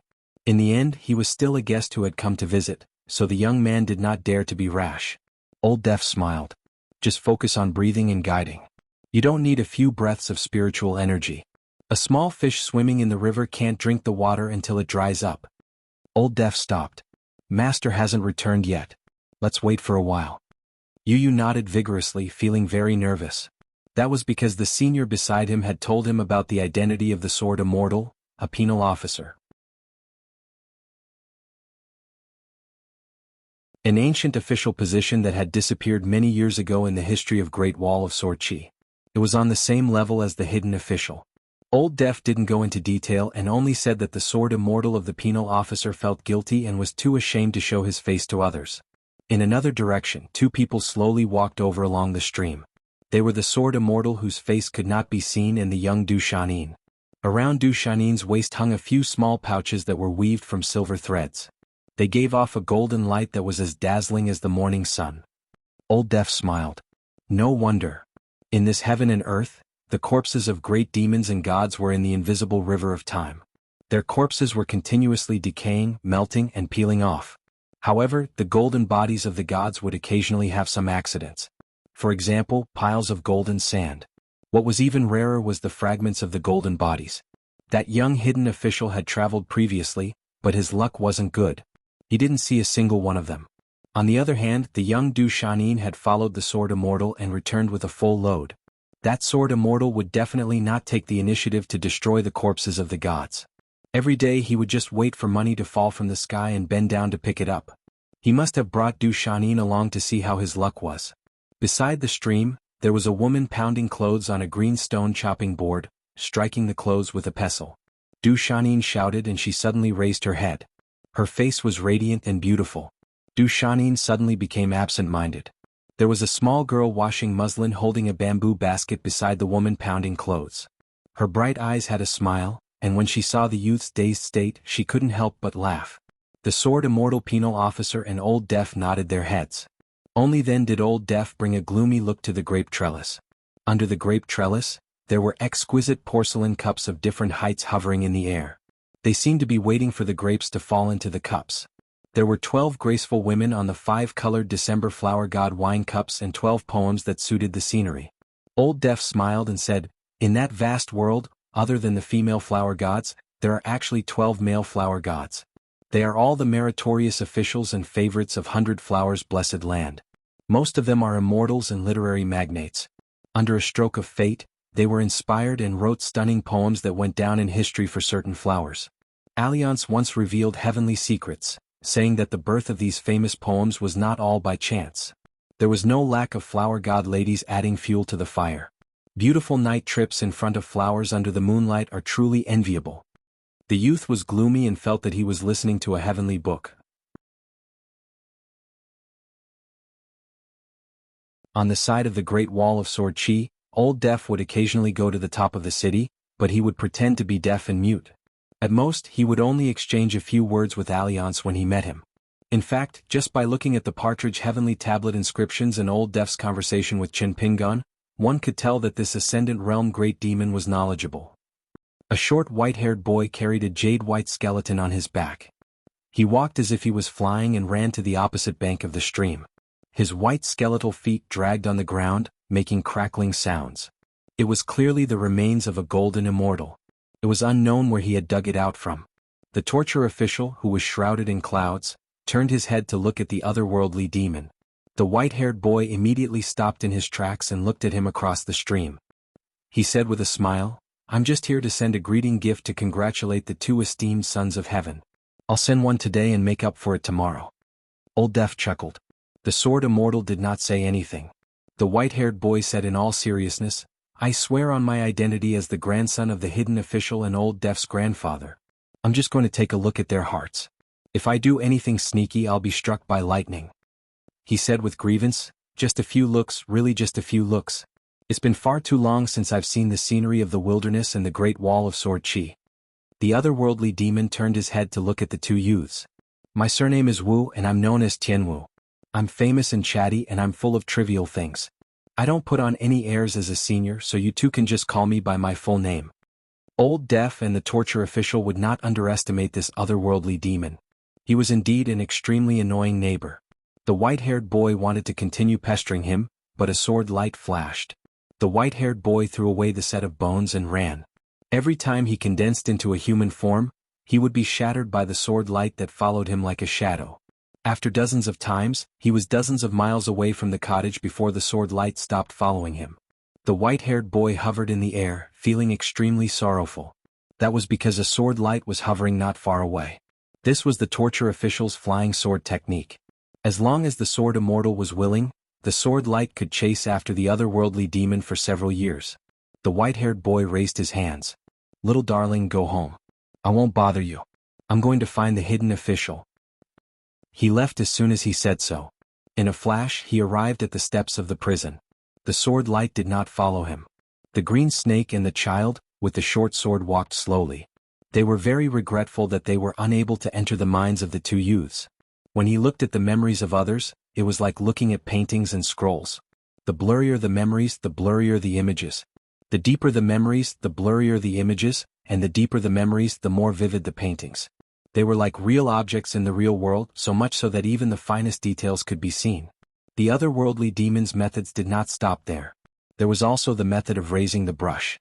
The higher the realm of the cultivator, the greater the otherworldly demon's abilities. It could even casually tamper with and smear the paintings that were treasured in the hearts of others. It could make people forget some things or suddenly remember some things. The reason why the city lord of White Emperor City was a person of the devil Tao and was feared by the cultivators at the peak of the vast world was because he was proficient in this Tao. However, the city lord still had many other unreasonable methods. This demification otherworldly demon was fascinated and wanted to visit the city lord in the Central Plains divine continent to spar with him. However, he could not escape from this prison. He had to find some fun. In any case, Qin Qing had already promised him that as long as he did not directly attack the youth and borrow his items, he would not do it more than 3 times. He still had 2 more chances. The white-haired boy chose 2. The fox demoness with mediocre charms and a demon cultivator of the lower 5 realms who was bound to die. The hidden official was a man after all. Looking at his attire, he was also a scholar. There were many great desires in life. Love was the most lingering. Men and women were the same. Everyone had their own obsession. Morality was the shackle. There was no difference between immortals and mortals. The fox demoness came from a fox cave in the desolate world. It was a pity that she only had 7 tails and her Tao was shallow. The white-haired boy came to the prison where the fox demoness was imprisoned. Before the other party could sense anything, he had already entered the lake of her heart and flipped through the books to browse the paintings. After a while, he swaggered out of the fox demoness body. However, he had only used a camouflage technique. He shook his head. It was too horrible to look at. It was too clumsy. No wonder the youth was unmoved. The fox demoness was still oblivious. The white-haired boy muttered to himself, "The next time you see that Qin Pingan, you should return to your original appearance. Face the sky without makeup and your clothes are neat and tidy. I'll help you make up a sad and sincere story. For example, you came to the Great Wall of Sword Chi to meet a lover. Then I will give you an extra supernatural power. With the art of the gorgeous corpse, you can cultivate the art of color refining. Then I will help you secretly build a romantic tent. Only then will you have a chance of winning. If you want to blame someone, blame that kid for being too calm and having a strange state of mind." No matter what the natal item of the gorgeous corpse was made of or what the final form was, whether it was a red muslin tent, a step bed or an embroidered handkerchief, it was all called a romantic tent. It also had another name for the land of warmth. This otherworldly demon casually occupied the heart of a 7-tailed fox demoness and began to draw. Suddenly he laughed. "Cultivators, my fate is in my own hands?" Isn't he overestimating himself? After fighting with a nascent soul cultivator who was not a sword cultivator, Qin Pingan was lying on the ground, covered in blood. He was panting heavily. Twisting Xan threw him a porcelain bottle. Then she busied herself at the side and said, "Haste makes waste. It is right to start with the golden core cultivators." Qin Pingan said, "I have to find a place to stay here, the kind where I can cultivate in peace." Twisting Xan said, "Then you have to find that otherworldly demon. He is good at turning nothingness into reality." Qin Pingan nodded and said, "Since I can't hide, I won't hide." Twisting Xn continued to clean up the mess and said, "We will start work soon. Let me tell you a little about the ways of the sewing man. You can be mentally prepared so that you don't have to rush things and suffer unnecessary hardships." Qin Pingan immediately sat up. Twisting Xin said, "What we are doing now is to start with sculpting the eyeballs. But it doesn't sound very pleasing, so let me tell you something simpler." Qin Pingan smiled bitterly and could only nod. Twisting Xin said slowly, According to the rules of the sewing man, the human body is divided into 3 meridians: mountain, water, and chi. Muscles and bones are the mountains, blood is the water meridians, and chi meridians are the chi meridians. Chin Pingan said in a low voice, "Senior Twisting X, and please tell me in detail. The more detailed the better." He could testify with Senior Li Air's words and greatly benefit the martial arts. Every detail of a person's body was like a geographical map of a vast territory. Twisting Xian explained the details in a lot of words. She then raised her hand and opened her palm. Her skin grew very quickly and soon she was no different from a normal person. For example, the 5 fingers are mountains and the lines on the palm are water. This is the layout of the fusion of mountains and rivers. If you look at the lines on the palm, you can see the entire world in the palm. If you follow the meridians, you can see the 5 viscera and 6 bowels clearly. Otherwise, where does the abhijna of a cultivator come from? Without waiting for Chin Pingan to ask about the secrets of controlling mountains and rivers, Nya Xian changed the topic. She raised her palm and spread her fingers. "I can sew clothes into the true form of the 5 sacred mountains. I can also draw the cloud seal of the 5 thunder righteous techniques. I can also use the art of embellishment to refine the 5 elements. I can also write heavenly edicts. With just my 5 fingers alone, I am adept at 6 of them." Legend has it that the founding ancestor of the sewing man was extremely talented and no one could surpass him in the future. He used the layering formation technique to fuse several secret techniques into one. He could summon clouds and rain with a flip of his hand. His abhijna was not inferior to the ancient Count of Wind and Master of Rain. He once rode the wind to Mount Longhu and cast the 5 thunder righteous cloud seal with a single palm. Chin Pingan said tentatively, "I once saw an allusion in a scholar's notebook. It said that someone tattooed a few hundred lines of poetry by a great poet on his body. Was it the sewing man's way of thinking?" Twisting Xn was silent for a moment and said, "There's something wrong with his head." Chin Pingan could only nod and agree, "Indeed. I thought so at that time." Twisting Xn continued to elaborate on the sewing man's various secret techniques. Chin Pingan took out the blade strengthening gourd but did not drink. Twisting Xn asked casually, "Why do men like to drink so much? Especially those who cultivate Tao. Drinking is a waste of time. The Great Wall of Sword Chi is not like the vast world. Even if you break through, you may not be able to live long. There are a few earth immortal sword cultivators who would squat by the roadside to drink and eat pickles. In the future, such a scene would no longer exist in the world." Chin Pingan hesitated for a moment and thought of her in his heart. He smiled and said, "Women are wine. There's no need to drink." Chin Pingan leaned back. He forgot who said it. Young men liked young women and drank glutinous rice wine. The wine was not strong but it could still intoxicate people for the first time. When men grew up they liked women. It was like drinking wine. If they were not careful, their liver and intestines would be burned. When they got older they would miss women. It was winter and they warmed a pot of yellow rice wine. Twisting Xn turned around and said jokingly, "Next time, don't say such things to women." Chin Pingan smiled and said, "Then I'll change it." Other than Ning Yao there was nothing else to say. Chin Pingan closed his eyes. He knew that he could not rush the matter of sewing clothes in the prison, but he still wanted to leave as soon as possible. At this moment, the otherworldly demon was looking at a demon cultivator of the lower 5 realms. As for the Great Wall of Sword Chi, a great battle was imminent. The sun shone on the city. The old Taoist gently patted the sea of clouds under the largest praying mat in the world. He waved at the sun in the sky with his other hand. "I'm not full of merit and I don't have enough money. I can only borrow some light." The vast sea of clouds first scattered and then condensed into golden gods. The old Taoist waved his sleeves and landed on the battlefield. On the line, the gigantic monster that had revealed its true form collided with the golden-bodied godly spirit. The monk in the Kasaya shook his shoulders and shook off the lion-like bugs that had been refined into Buddhist scriptures. The scholarly sage sat upright. The sun was just right, suitable for drying books. The title of the book had the word natal.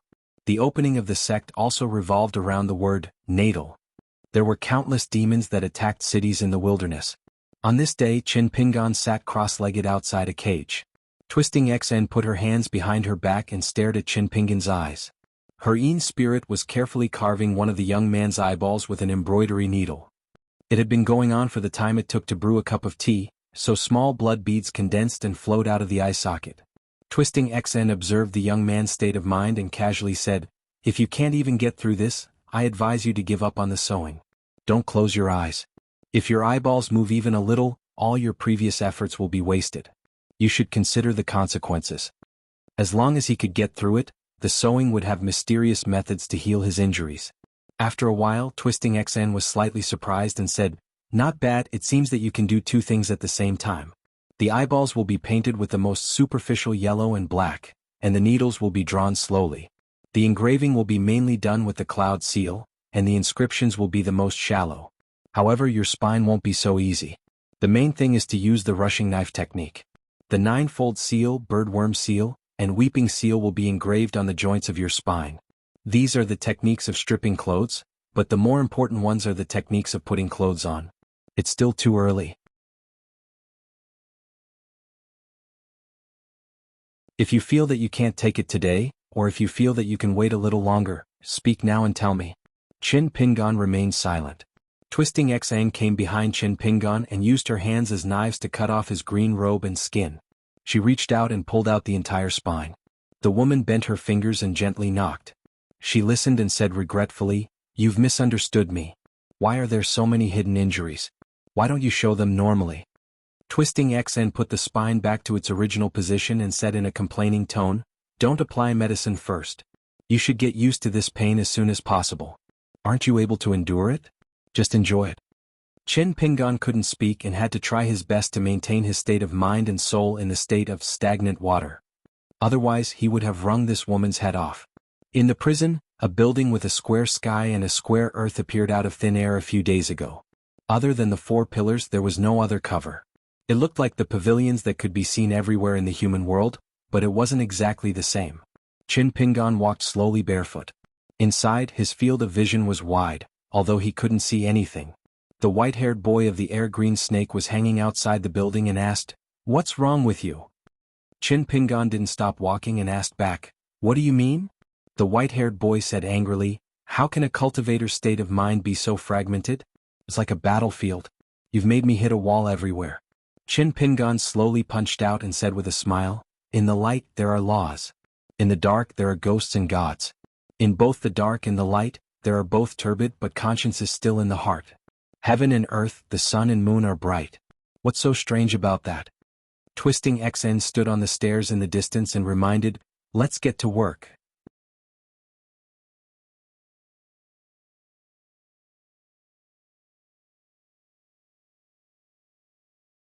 (675) On Upside Down Mountain, the disappearance of the Plum Blossom Garden had become a popular topic of discussion. Then, a large group of sword cultivators came from the Sky Ape Mansion. They were led by 2 sword immortals. One of them was Sun Jiyuan, who had a wide network of friends, and the other was Mi Hu, who was rumored to have ascended to the immortal realm. They came on foot and left in a continuous stream of carriages and chariots. It was very lively in the sky and on the ground. However, when the sword cultivators set up such a formation, the natives of Upside Down Mountain pretended not to know. If they were thousands of mountains and rivers away from the Great Wall of Sword Aura, which sword immortal would not dare to curse. However, once they were close to the sword cultivators, what else could they do? They could only keep quiet.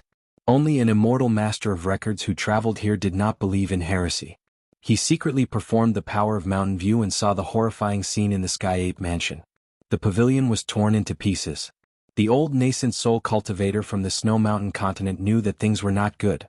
Just as he was about to withdraw his palm and withdraw the power, a dazzling sword ray appeared in the night and pierced through the old cultivator's palm.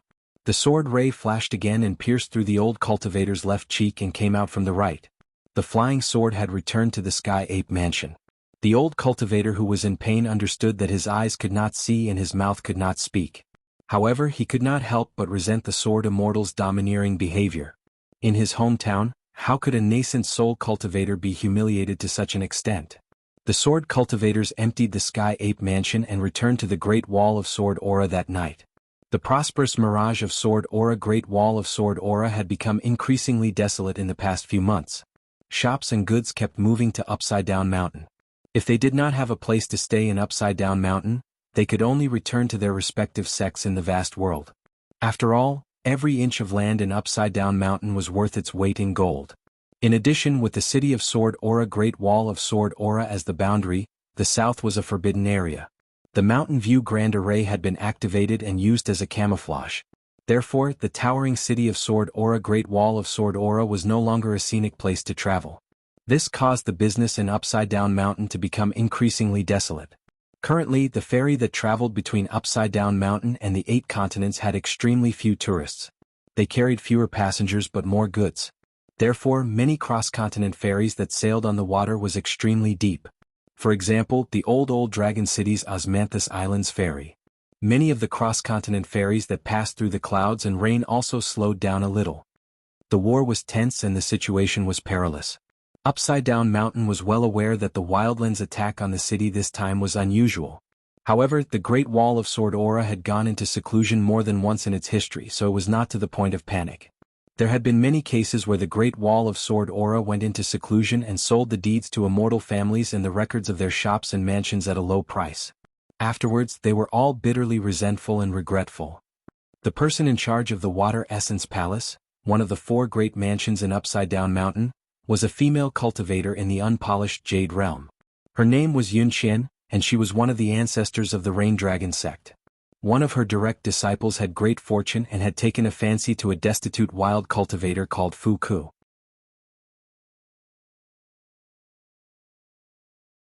The latter had the opportunity to transform into a fish dragon and had broken through at an unimaginable speed. He was considered one of the best in the history of the Rain Dragon sect. Yunqian's thoughts were even further. Other than the future of the Rain Dragon sect, she was also worried about the war at the Great Wall of Sword Aura. After all, the Water Essence Palace was not like the Spring Banner House and the Plum Blossom Garden. It was not refined and could not be brought away. It was also not like the god of wealth of the Snowy Peak Continent's Lu clan. The priceless Yuan Rua Manor was dispensable. It was just that the Great Wall of Sword Aura was now heavily guarded, especially by the lineage of the hidden officials. Sword cultivators were meticulous and ruthless. All cultivators who broke the rules, regardless of whether they did it intentionally or not, never returned. There were several people who came to the Water Essence Palace one after another. They were all cultivators who had achieved Tao with the Rain Dragon sect. There were even 2 nascent soul cultivators and an old immortal in the unpolished Jade Realm from the Talisman sect. They all hoped that she could help them pass a message to the heavenly monarch of Upside Down Mountain or to a sword immortal familiar with the Great Wall of Sword Aura. The heavenly monarch had long gone into seclusion.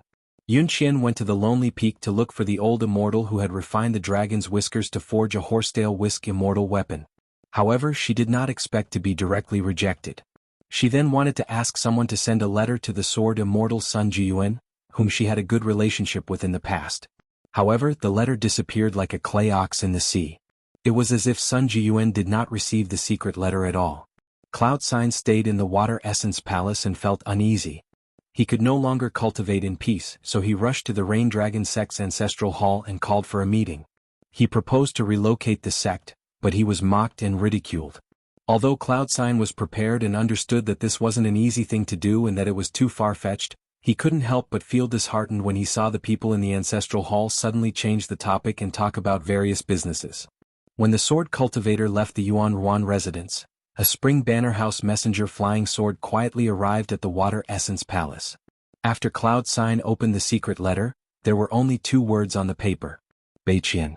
There was Sword Immortal Sun Jiyuan's signature on the letter, which Cloud Sign was very familiar with. There were also 2 ancient seal scripts, Hidden Official. Cloud Sign had heard of it for a long time, but this was the first time he saw it with his own eyes. The Hidden Official's seal script was on top, and the Sword Immortal's signature was on the bottom. It was in accordance with the rules. It shouldn't be a fake. Cloud Sign didn't dare to be negligent.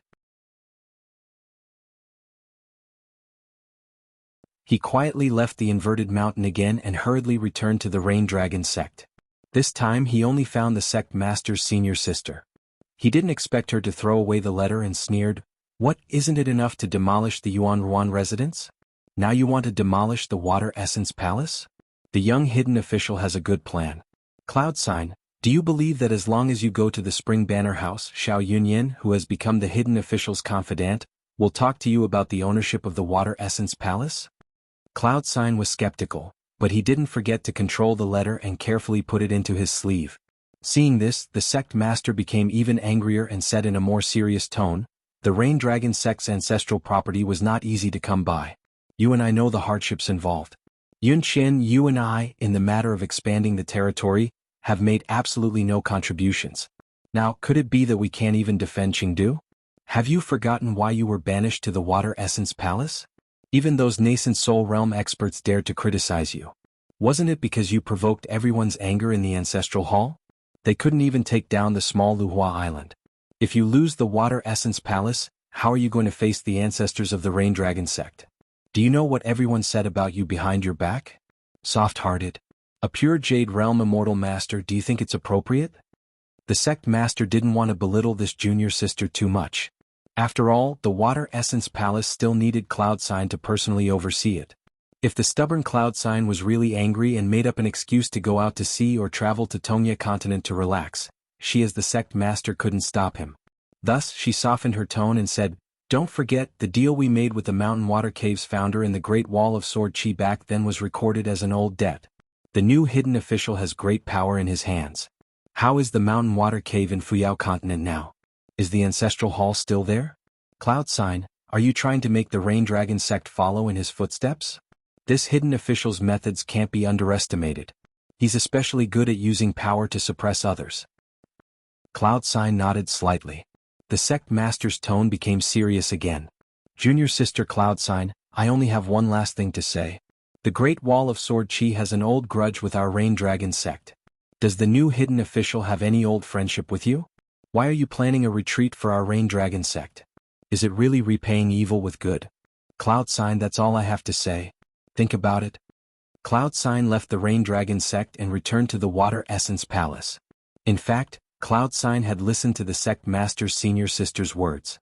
The deceit of the immortal masters on the mountain indeed left a lingering fear in her heart. Cloud Sign had suffered greatly on her path of cultivation. She had faced 3 great calamities in her life. Other than a natural disaster, the rest were all caused by people around her. However, she didn't give up and went to Spring Banner House. Sword Immortal Xiao Yunyan seemed to have expected this and handed her a secret letter. He said that the hidden official had looked through the Rain Dragon sect's records and was very impressed by Immortal Master Cloud Sign's soft-heartedness. Cloud Sign frowned. Xiao Yunyan smiled. The hidden official didn't expect Immortal Master Cloud Sign to believe his suggestion. He only asked that she destroy the letter on the spot after reading it. Otherwise, it would be easy for new problems to arise. It wouldn't be good for either the hidden official or Immortal Master Cloud Sign. Cloud Sign returned to the Water Essence Palace and read the detailed secret letter. She didn't sleep for a night. At the end of the letter were 8 words. The sect is divided into north and south. The firewood is in the mountains. At Spring Banner House, after Cloud Sign left, Miyu and Nayland Saihuan appeared at the same time. Miyu asked with a smile, "Brother Xiao, do you think Cloud Sign will bring people to the north? If she really has such courage and means, how many Rain Dragon sect disciples can she save?" Xiao Yunyan said, "The sect has always been divided into groups. Cloud Sign is used to doing business in the Rain Dragon sect. She only has cultivation and is very unpopular. So even if she's willing to move, she can't bring many people with her." Miyu said, "Cloud Sign can't bring people with her. She doesn't need to bring them with her." Nayland Saihuan looked unhappy. "You still have the nerve to say that Cloud Sign is soft-heartedness. Believe it or not, if Cloud Sign really moves to the north and splits the Rain Dragon sect, the Immortal Masters in the south will be able to survive and integrate into the north. They will resent the Great Wall of Sword Chi for not helping them, especially our hidden official with a bodhisattva's heart. As long as Cloud Sign is careless and leaks the contents of the 2 letters, she will be hated." Xiao Yunyan nodded. That's why she asked Cloud Sign to destroy the secret letter. She must have expected that this person's heart is unfathomable. I believe that Cloud Sign, who is focused on cultivation, should be able to think of the pros and cons of this. Miyu said with a smile, "So what if Cloud Sign can't think of it? Would our hidden official care about this?" Xiao Yunyan sighed. "I'm afraid that the Rain Dragon sect, which believes that everything in the world is just one thing, has more than one person in the Ancestral Hall who wants to support the dragon. They still think it's a business deal." Nayland Saihuan sneered. "Without the hidden official's brains, how can they be qualified to talk about business under the general trend?" The woman knew that she had misspoken and left slowly, continuing to settle the score. Xiao Yunyan and Miyu looked at each other and smiled. At the crossing of the inverted mountain, the there was a cross-continent ferry from the North Continent. 62 new sword cultivators had arrived. They did not speak much and went straight to the main gate, rushing to the Great Wall of Sword Chi.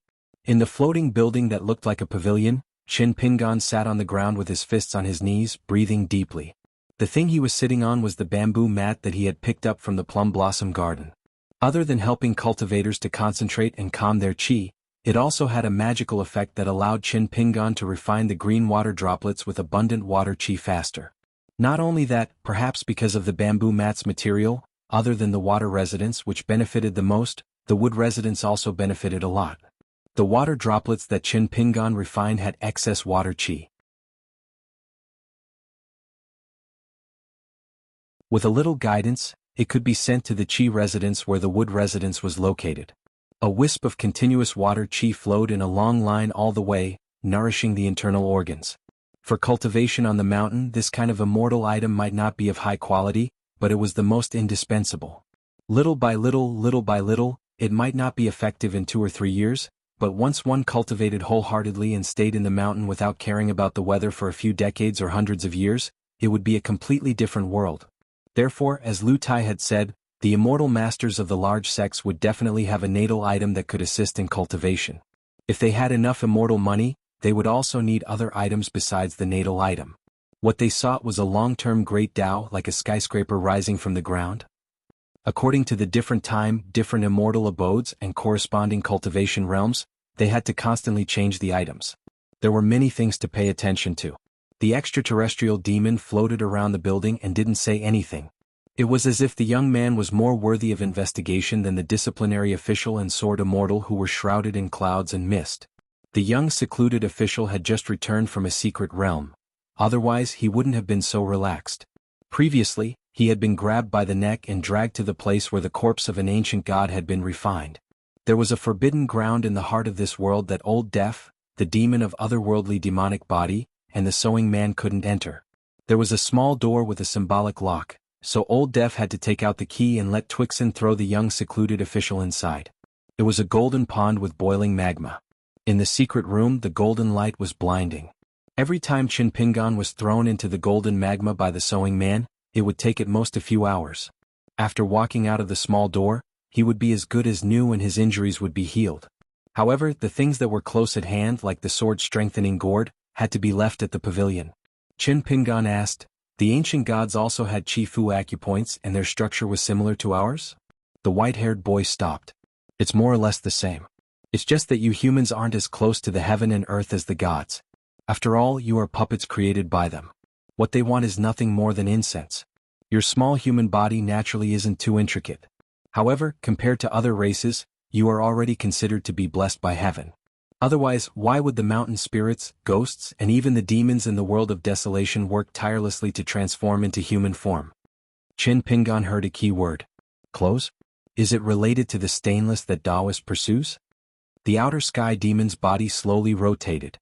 He didn't answer the question and smiled. A sword cultivator's flying sword can break all spells. A market's hatchet can also chop melons, vegetables, and firewood. However, what did the flying sword break? What did the hatchet split? Do you know the reason behind it? Qin Pingan shook his head. His student, Cui Dongshan, might know the reason behind it. Qin Pingan finally opened his eyes and asked, "In exchange, I promised you that you could enter my heart lake 3 times. What did you see?" The white-haired boy of the air-green snake sat cross-legged. He was furious and gritted his teeth, but he didn't say a word. He had done business with this person 4 times. He helped build the building and gave him a female sword immortal's cadaver and 2 short swords. It was a great loss. Qin Pingan was curious. He picked up the sword-strengthening gourd and took out a short sword. "If you are willing to tell me, I will return the short sword to you." Inside the sword-strengthening gourd, there was still the natal flying sword of the Towering Glory Sect's sword cultivator, Heavenly Sound. It was being nourished. The white-haired boy reached out and grabbed the short sword. He hung it on his waist. There was still one left. It was still being nurtured in the sword-strengthening gourd. He said, "The first time I was a guest, I met a middle-aged Taoist who wanted to spar with me. I was almost scared to death. The second time I didn't go to that rundown house. In the end, I met a young but lethargic old man. He wore straw sandals and had a hatchet on his waist. He walked around and met me. He wanted to talk about Buddhism with me. Just as he said, "Please sit," I was shocked again. After talking about his 2 travels, the white-haired boy fell silent for some reason. Chin Pingan asked, "What was the last time?" The white-haired boy asked back, "Do you like to reason that much?" Chin Pingan was puzzled. "What do you mean?"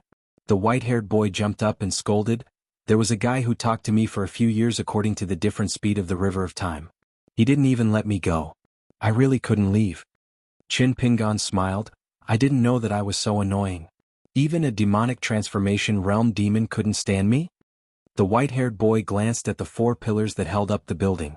After that, Chin Pingan continued to cultivate. The demonic transformation realm demon continued to wander around. Both of them were silent.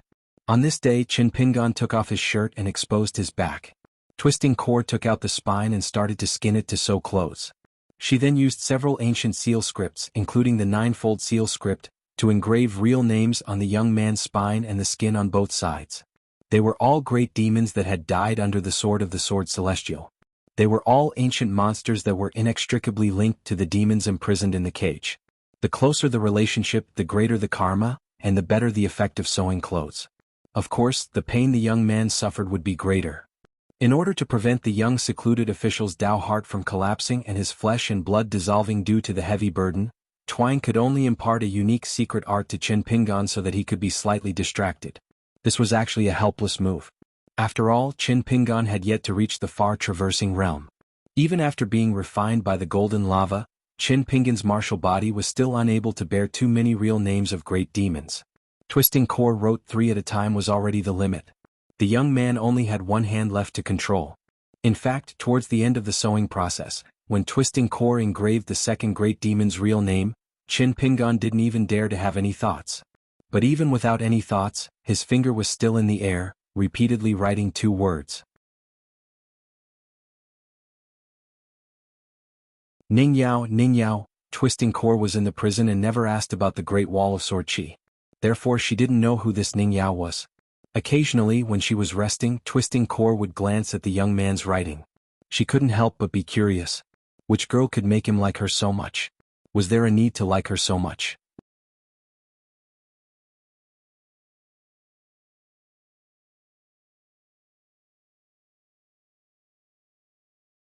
(676). Only a few of the 61 demons of the middle 5 realms were left. Today, Twisting Core's sewing was the most crucial part. It was the final stage of the spine. Old Death had his hands behind his back and specially came to observe the sewing. As a demon, it was more comfortable to watch people suffer than to watch people enjoy. The white-haired boy called him grandson. Old Death responded and treated him as if he was deaf. Chin Pingan had already entered a meditative state. His mind was immersed, and his 3 souls and 7 spirits were nailed with embroidery needles. They were tightly imprisoned by Twisting Core. This was to prevent Chin Pingan from being unable to bear the pain and being unable to control himself, thus ruining the seamless sewing process that could not have the slightest mistake. Twisting Core had put in a lot of effort in sewing clothes for the young hidden official. The reason was simple. She would never have such a chance to practice in her lifetime. And once she succeeded, at least the chi cultivators of the 2 worlds, especially those sanctimonious immortal masters of the sects, would know that she was a tailor who was despised by everyone. What kind of magnificent feat had she accomplished, which was unprecedented and would never be replicated in the future? It was like the human world. Whenever chess was mentioned, White Emperor City would be mentioned. When Tao was mentioned, heavenly masters would be mentioned. Therefore, Twisting Core was more eager to succeed than Chin Pingan. As a result, a tailor in the pure jade realm would often feel that his eyes were dry and sore after a long time of cutting and pulling out needles. He picked up the blade-strengthening gourd beside him and poured out a green bead with rich water fate. He raised his head and dripped the bead into his eyes. Other than the blade-strengthening gourd she borrowed from the young hidden official, Twisting Core took out 2 treasures after sewing clothes twice. They were the Golden Book and the Jade Book. Old Death lowered his head to look at the Golden Book and nodded. Good stuff. The white-haired boy said regretfully, what a pity. It will be useless after it's used. Otherwise, my grandpa hidden official's eyes would definitely light up. These 2 items were where Twisting Core's Tao fate lay. Nian Xen once confessed to Chin Pingan that her cultivation opportunity came from the Golden Book and the Jade Book, which were the most orthodox treasures of the immortals. They complemented the art of sewing. Otherwise, she wouldn't have been able to live to this day. Ordinary cultivators, even if they were in the pure jade realm like Twixen, would not be able to see the contents of the golden jade booklet clearly. It was as if there was a natural formation of mountains and rivers. However, Old Deaf and the white-haired boy were both very unusual. The jade booklet was a meditative jade booklet from an ancient dynasty in the Central Plains. The booklet was divided into 24 slips, and the slips were connected by golden threads. Every single jade booklet had been polished by a secret technique. The golden book was the true scroll of the Imperial Edict, which was also known as the Scroll of Imperial Edict. The entire scroll was divided into 3 parts. The first part had a total of 16 words. The first 8 words were written in golden script, and they were all written in the style of cloud seal. Clouds and mist lingered around them as they flowed slowly. The last 8 words were about the longevity of the Tao in the heavens. It was a prayer that was personally written by a great celestial master of Mount Longhu. The second part was the portrait of 61 immortals. The third part was the main text of the true scroll of the Imperial Edict. The content was about an empress who hoped to become a Taoist immortal, Lord Xian.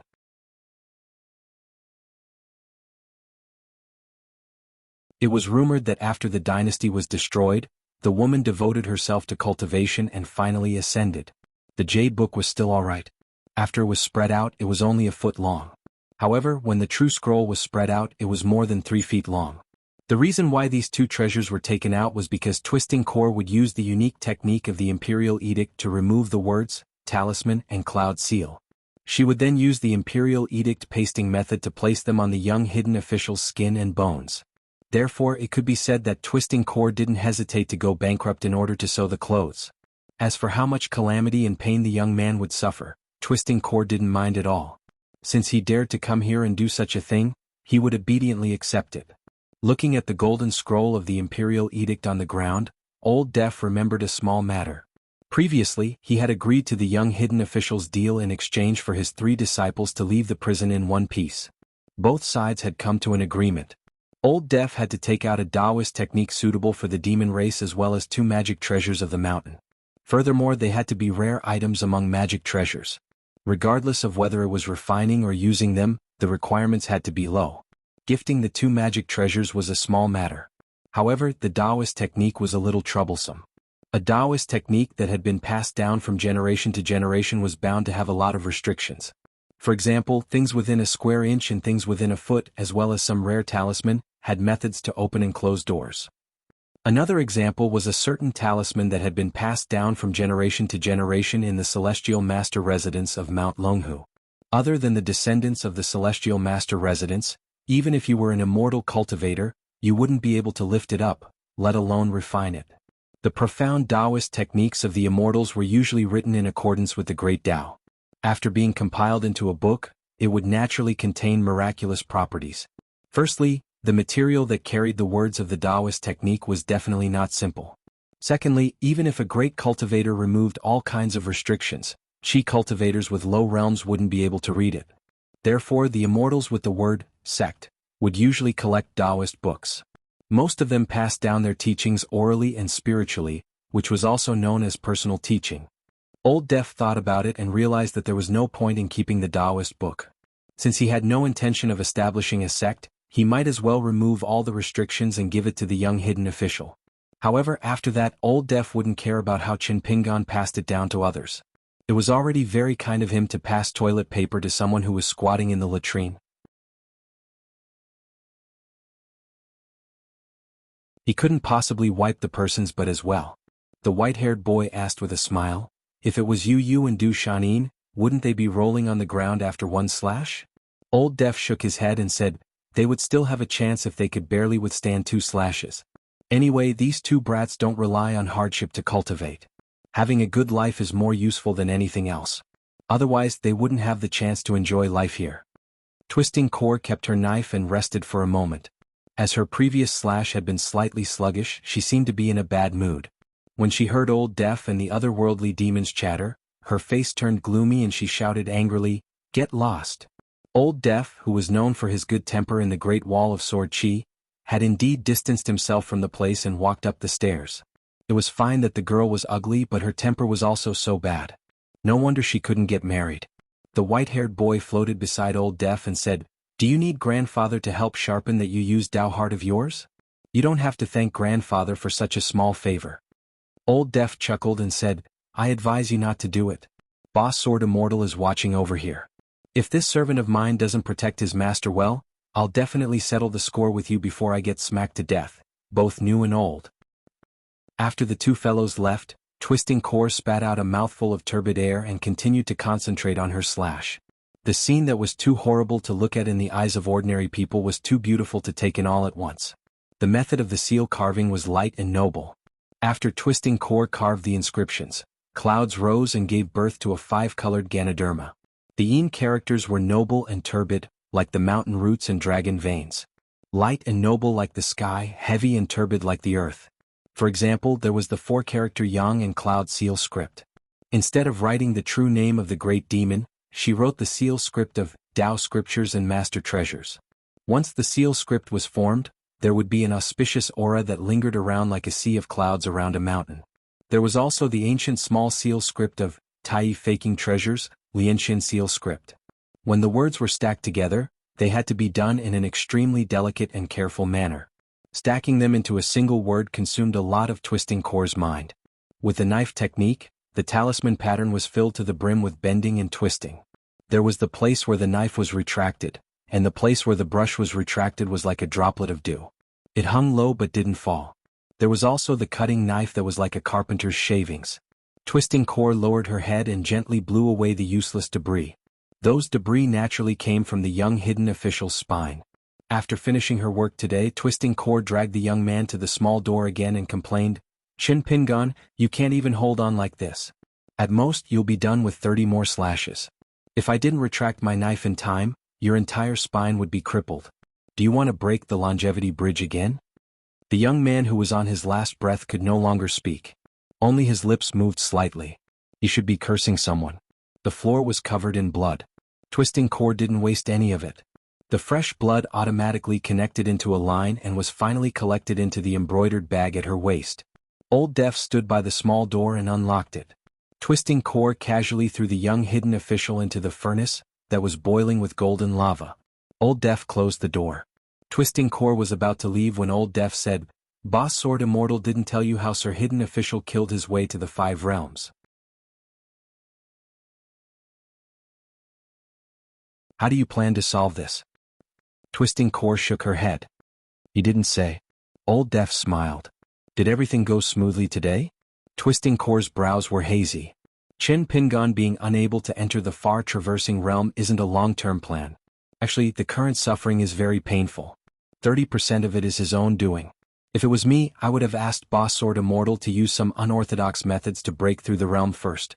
Since he is in a hurry to leave, why isn't he in a hurry? Old Deaf grunted.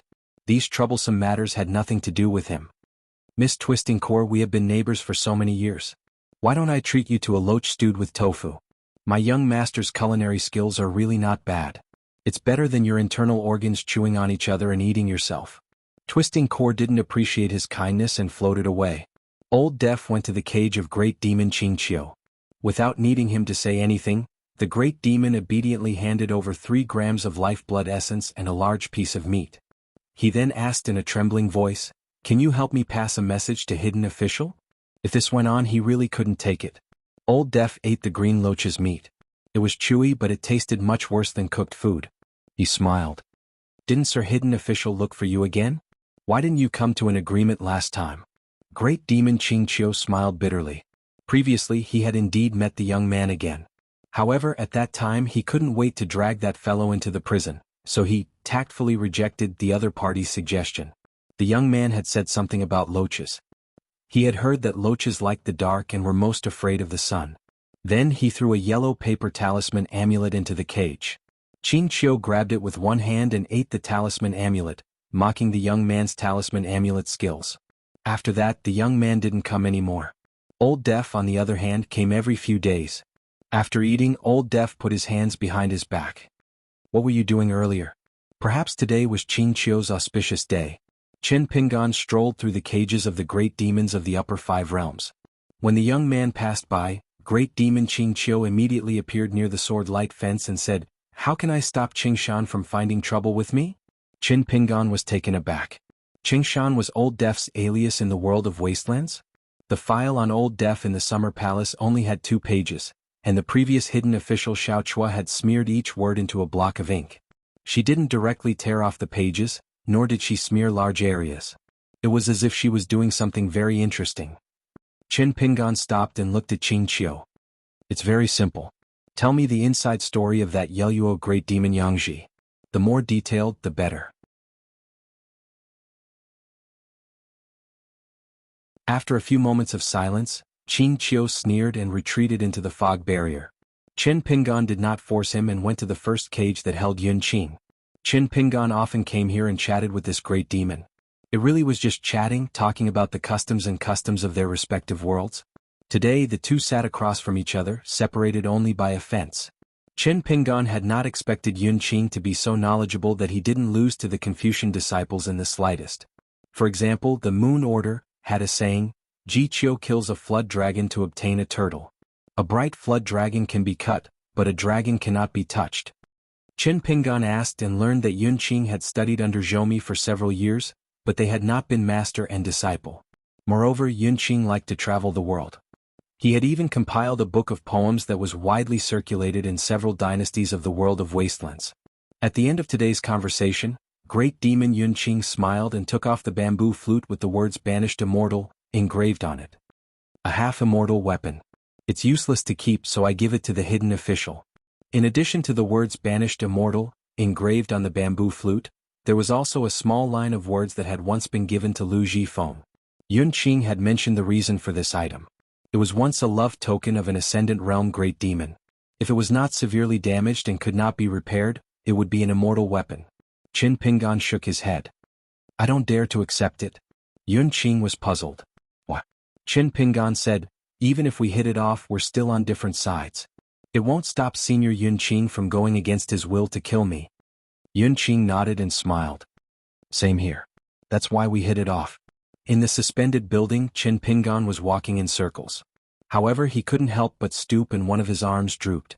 Twisting XN sat on the stairs in the distance and said, if you don't reach the far wandering realm, the repercussions will be great. Even if you succeed in the end, the effect will be greatly reduced. Qin Pingan nodded gently. I know. Twisting XIN was also helpless. The white-haired boy appeared beside Twisting XN and turned into the scholarly appearance of the great demon Yun Qing. He smiled and said, Miss Twisting XN, to be honest, I've been in love with you for a long time. What a beautiful girl without any entanglements. It's not the makeup of a wealthy person. Twisting XIN ignored him. The otherworldly demon changed his appearance again and said with a hoarse voice, Twisting XN, you won't despise me for being deaf, blind, and old, right? Twisting XIN still ignored him. The otherworldly demon changed again. Senior Twisting XIN, you can't judge a book by its cover. In my eyes, you're a good-looking girl. There are millions of good-looking girls, but there's only one Miss Twisting XN. Qin Pingan kept walking and said, that's enough. The otherworldly demon had turned into the appearance of the green-robed Qin Pingan. Twisting XN was only thinking about the aftermath of the sowing. The otherworldly demon returned to his most beloved appearance and sat on the stairs. A single man and a single woman without any feelings. This is outrageous. What's wrong with the two of you? You're such a killjoy. After Qin Pingan finished walking, he began to use the sword furnace to practice. After an hour, he began to breathe and nourish his natal flying sword. Twisting XN left. The otherworldly demon of the urching snake was unwilling to leave. He stared at the blade-strengthening gourd beside Qin Pingan. His short sword, Dragon Qiu, was waiting inside. The one that Qin Pingan had returned was pinned to his waist. It was called Jiangbu. They were all of high status and were perfect for feeding the two little things hanging by his ears. In fact, items that could survive in this world for a long time would not be of bad quality. But to an otherworldly demon, it was meaningless. It all depended on fate. He suddenly said, what about the immortal slew? Why don't I give you my Taoist robe and let her wear it and use her sword? Qin Pingan said indifferently, the dead are more important. After getting up, he leaned back and supported himself with one hand. He closed his eyes and made a sword gesture with his other hand. The white-haired boy kept his promise and did not set foot in the building. He just wandered around and kept changing into the demons that had died under Qin Pingan's fist and sword. He only asked, "Do the dead have to be respected? So what if they are alive?" Qin Pingan opened his eyes. He pressed his two fingers together against the ground so that his feet were slightly raised a little. The white-haired boy who had returned to his original appearance looked at him and smiled. "You don't say what you think. You have been criticizing yourself. The strong in the world." Qin Pingan closed his eyes again and said, "There is no fixed law." The otherworldly demon suddenly turned into a woman and smiled. Qin Pingan hesitated and opened his eyes. It was a face that could be mistaken for the real one. What one thought, what one saw. This was the terrifying part of the otherworldly demon. Qin Pingan closed his eyes and said, "You will have to bear the consequences." The white-haired boy immediately shouted, "Grandpa Hidden Official, if your future inner demon is this woman, what should we do?" Qin Pingan smiled and said slowly, "I hope so." The white-haired boy raised his hands and flicked the green snake beside his ear. The movement was light, but the sound was like a bell, echoing between heaven and earth. He asked, "Why don't we practice?" Qin Pingan said in a low voice, "Stay away from me." The white-haired boy complained, "You have reduced your seniority for nothing. Grandpa Hidden Official has made a loss in this deal." In the next moment, the otherworldly demon was silent and shrunk its neck. It turned out that Qin Qingdo had already grabbed its head and held it in his hand. The old man had used his sword will to suppress it. The otherworldly demon's face became distorted and its whole body melted like a candle. It was beyond recognition. It cried and begged for mercy. Qin Pingan flipped his body and stood still. Qin Qingdo threw the otherworldly demon far away and looked at Qin Pingan. He frowned and said, "You can't carve out any of the key names of the great demons?" Twisting Heart appeared on the steps again. "Don't blame me. If I can carve it, I'll have to carve it on a dead person." Qin Pingan said helplessly, "The bottleneck of a martial artist is not easy to break." Even the ask fist against the otherworldly demon was useless. What he lacked now was that mysterious and profound God intent.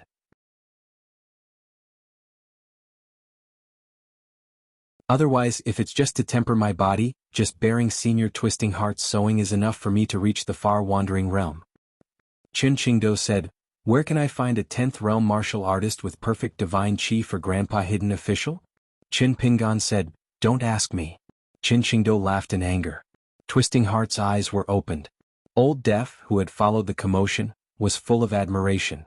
The otherworldly demon, who was curled up on the steps, felt that calling him Grandpa Hidden Official was not in vain. The result was that Grandpa Hidden Official was suppressed by the sword will. He first bent his waist, then knelt on the ground and finally laid on the ground unable to move. He almost turned into a pile of mud. Fortunately, Sword Immortal eldest brother was still quite loyal. He directly threw Qin Pingan into the lava furnace. After Qin Pingan disappeared, Qin Qingdo waved his hand and Twisting Heart and the rest left at the same time. The old man stood in the pavilion and looked around. His gaze slowly swept across the 4 pavilion pillars. Qin Pingan rarely left the prison and went out to take a breather. The white-haired boy quickly appeared and urged the young hidden official to take a look at the place where the criminal official cultivated. He said that there were many treasures there and that they were all ownerless. It would be a waste if he didn't take a look. Under the guidance of the otherworldly demon, Qin Pingan came to the stream. He looked a little absent-minded, as if he was in his hometown and was going to pick up snake gall stones. However, he was missing a huge wicker basket. The white-haired boy was simply an informant who didn't do his job properly. He told Qin Pingan about the recent situation of the 2 pairs of master and servant in detail. He said that Yu was a little idiot and learned everything slowly. Compared to the 3 disciples that Old Deaf had taken in, she couldn't be compared at all. He said that Du Shanin's aptitude for sword training wasn't bad and his luck was even better. It was a pity that he was a huge pervert.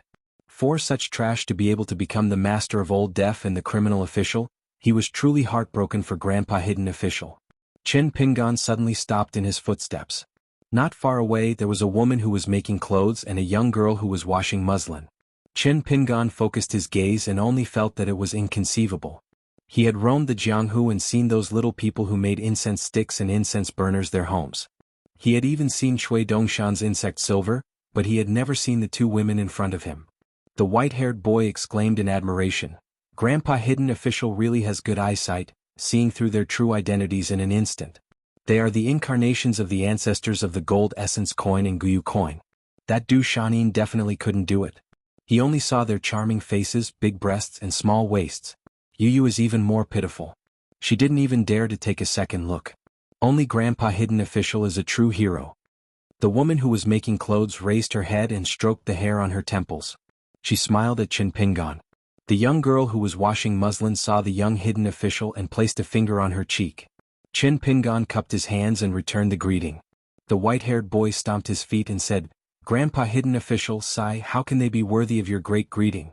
It's too much for them." Chin Pingan turned a deaf ear to him and walked towards the thatched hut while thinking about money. There were 3 types of gold essence copper coins in Dali: spring coin, offering coin and victory coin. Chin Pingan was no stranger to it. After all, the first batch of mountains was bought with a few bags of gold essence copper coins.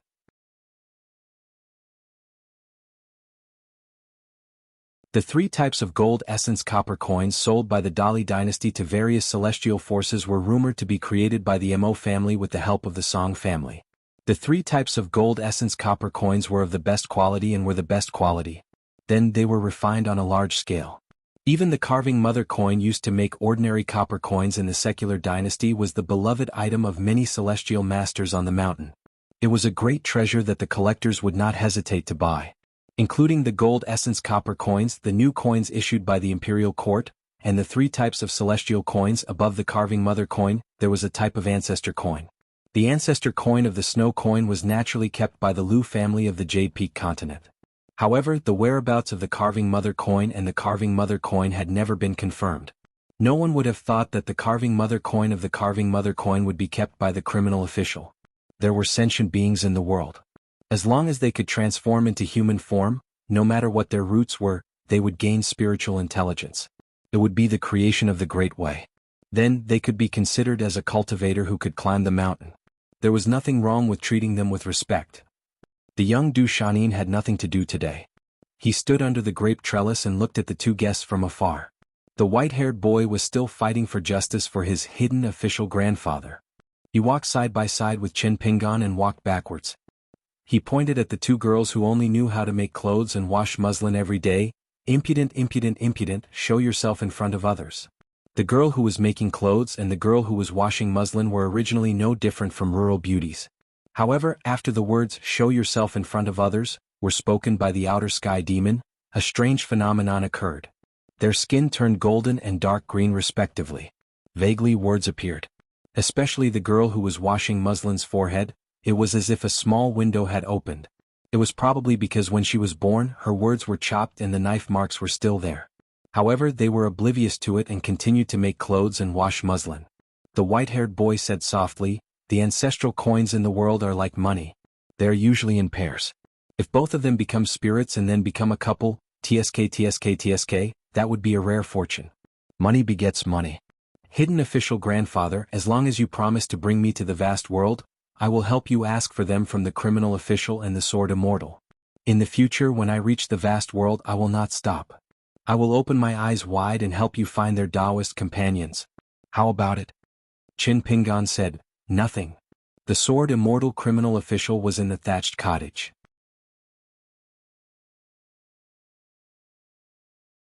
Even if the hidden official came, he did not have the intention to open the door to receive guests. Chin Pingan was here to relieve his boredom. He did not care about the criminal official's attitude. It was fine as long as he did not get hit by a sword beam. Du Shanin bowed and said, "Greetings to Lord Hidden Official." Chin Pingan said with a smile, "As you wish." Du Shanin remembered something. He patted his head and went to take 2 bags of gold powder. He handed 1 bag over first. "Lord Hidden Official, please accept it." Chin Pingan really accepted it. Du Shanin handed over another bag of gold powder. "Lord Hidden Official, please tell me another story." The white-haired boy smiled playfully. Chin Pingan stretched out his hand and pressed on the tall boy's head. He said with a smile, "Even if you become the master of the criminal official in the future, don't do this kind of thing again."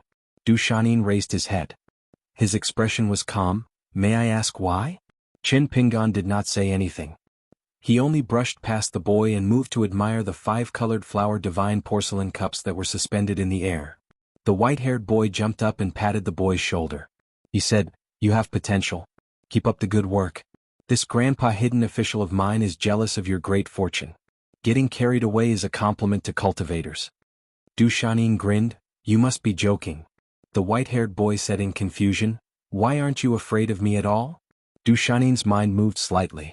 A sword beam suddenly hovered above the boy's shoulder like a bird perched on a branch. Du Shanin said, Lord Hidden Official has given this to me. The white-haired boy immediately said, Just because of this, I will call you Dad from now on. Du Shanin had just smiled, but his expression suddenly froze. Chen Pingan was currently looking up at the bottom of a flower divine porcelain cup. He said with a smile, You can do your best to fan the flames. The white-haired boy laughed loudly. Chen Pingan turned his head and looked at the back of the tall boy. Why don't you dare to draw your sword within your rules? Du Shanin turned his head and said with a smile, In my eyes, you are all masters of the Tao. Playing around in the world is not excessive at all. Chen Pingan dismissed it with a smile. He continued to look at the porcelain cup. The content of the poem was excellent. He accepted it with a smile. The white-haired boy asked, Du Shanin, Lord Hidden Official, has he ever told you that if you have the chance to travel the vast world after mastering the sword, you must kill all the flower thieves in the mountains? Did he give you a lot of immortal treasures that you don't even dare to think about? For example, is there that immortal book with the word, immortal written on it? It's just that in your heart, you're regretting that he didn't give you those 2 ants as well. Is that why it's a bit imperfect? It's fine. It just so happens that my grandpa Hidden Official doesn't have any thoughts about them. I'll help you beg for alms from the Hidden Official. No need to thank me. I forget it. Now that I've said this, your thoughts about them will be shallow. You'll always feel that they've already been discarded by Lord Hidden Official. In your heart they're no longer as immortal. Otherwise they'll be lower than Grandpa Hidden Official, right? Don't worry, this is human nature. There's no need to be embarrassed. If you want to reach the peak of the cultivation of the Great Tao, you should be like this. Take what you see, discard what you don't like, crush what you hate, seize what you love. Du Shanin was horrified. His expression became more and more unsightly. He could only remain silent. Chen Pingan hesitated for a moment. In the end he still didn't say anything. If he gave too many opportunities he wouldn't consider whether he could receive them or not.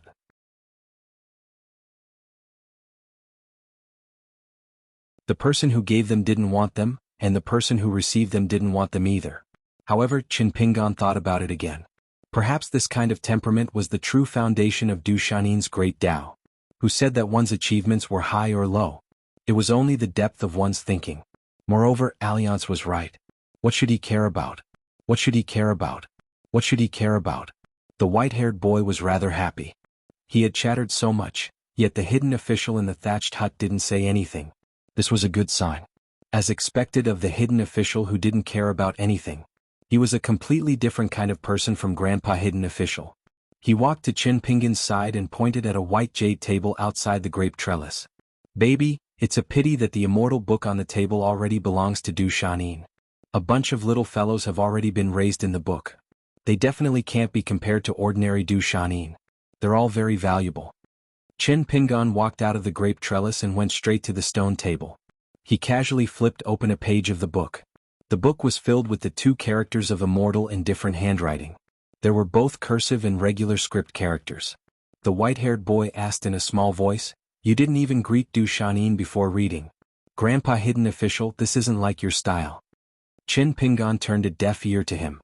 He only flipped through the book and searched for traces of the Du Shanin. The Du Shanin in the book. Li Huai seemed to have it. It was just that he didn't know if it had become a spirit now. The white-haired boy muttered, Grandpa Hidden Official definitely wouldn't go so far as to compete with a little idiot. Just why? Could it be that his state of mind has changed again? Or is he deliberately bluffing me to trick me into giving him the short sword? Chen Pingan flipped through the book but still couldn't find the so-called little fellows. He had to give up. According to the ancient book, there was an allusion to the 3 characters of Du Shanin. When the Du Shanin entered the book, its body would have 5 colors if it ate the characters of Du Shanin for a long time. If one swallowed the Du Shanin, one could become an immortal. At the very least, one could have a spring of ideas and a wonderful brushstroke. One was a general description of the literati's writing, while the other was passed down orally by the Qi cultivators on the mountain. However, even the cultivators on the mountain didn't understand the profound meaning of the characters of Du Shanin. They only knew that the Du Shanin's predecessor was a kind of wall fish. It was only born in a scholarly family and hid in the brush pot, ink slab, or the shadow of a lamp. However, the literati at the foot of the mountain said with certainty that as long as the two characters of Du Shanin were written in an expensive letter, cut it into pieces and put it into a bottle, there would be wall fish sneaking in. After eating up the shredded paper, there would be hope for it to grow into a Du Shanin. The white-haired boy slapped on the white jade table. I'm giving you face but you don't want it? Believe it or not, I'll write the word wine on the book and make you little bastards drunk. Chin Pingan took a closer look. It was just that between the two lines of Du Shanin on the page, little guys the size of a fingernail kept appearing.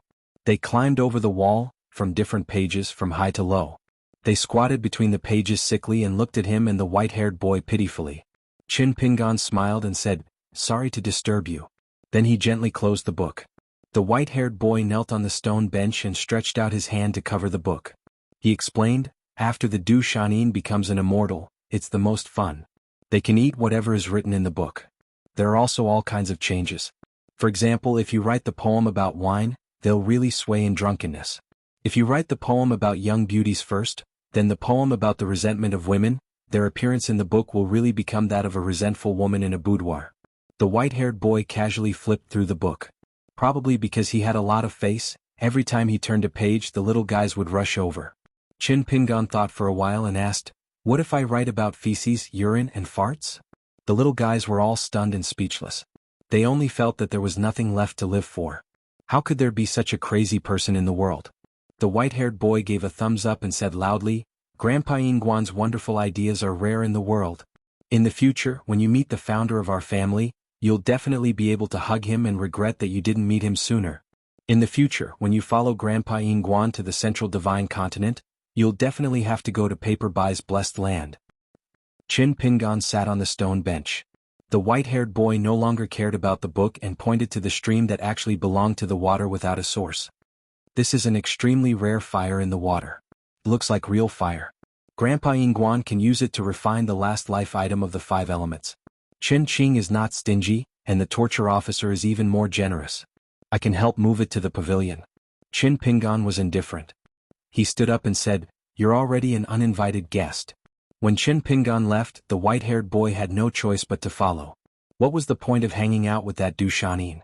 It was better to follow Chin Pingan and be pleasantly surprised. For example, today's visit. When faced with the thatched cottage, the young official didn't bow when he came and didn't say goodbye when he left. The white-haired boy followed beside Chin Pingan. "Grandpa Yingguan, today is a little different. Your heart is open and you're truly following your heart. You're relaxed and enlightened. It's worthy of celebration." Both parties walked on foot. Clearly, the young official wasn't in a hurry to return to the prison. Chin Pingan smiled. "You want to use that stream to fulfill your wish? Why beat around the bush? Just say it." The white-haired boy asked, "Will it work if I say it directly?" Chin Pingan said, "Of course not." Etiquette and rules were important. Whether it was the apprentice of the dragon kiln or the youth of the mud bottle alley, as long as they were trekking through mountains and rivers, they had to do what a person wearing straw sandals and holding a hatchet should do. The hidden official in charge, the wine seller, the pure martial artist of the Wenquan, the sword cultivator who nurtured the sword. Different identities, different things to do and different things to say.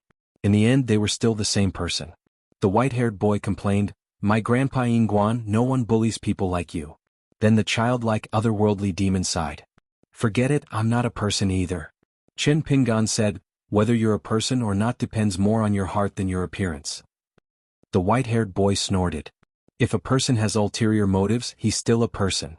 Chin Pingan said, "If a bodhisattva has a heart, he's still a person." They walked to the corpse of an ancient demon. It was as wide as a mountain. "Let's go."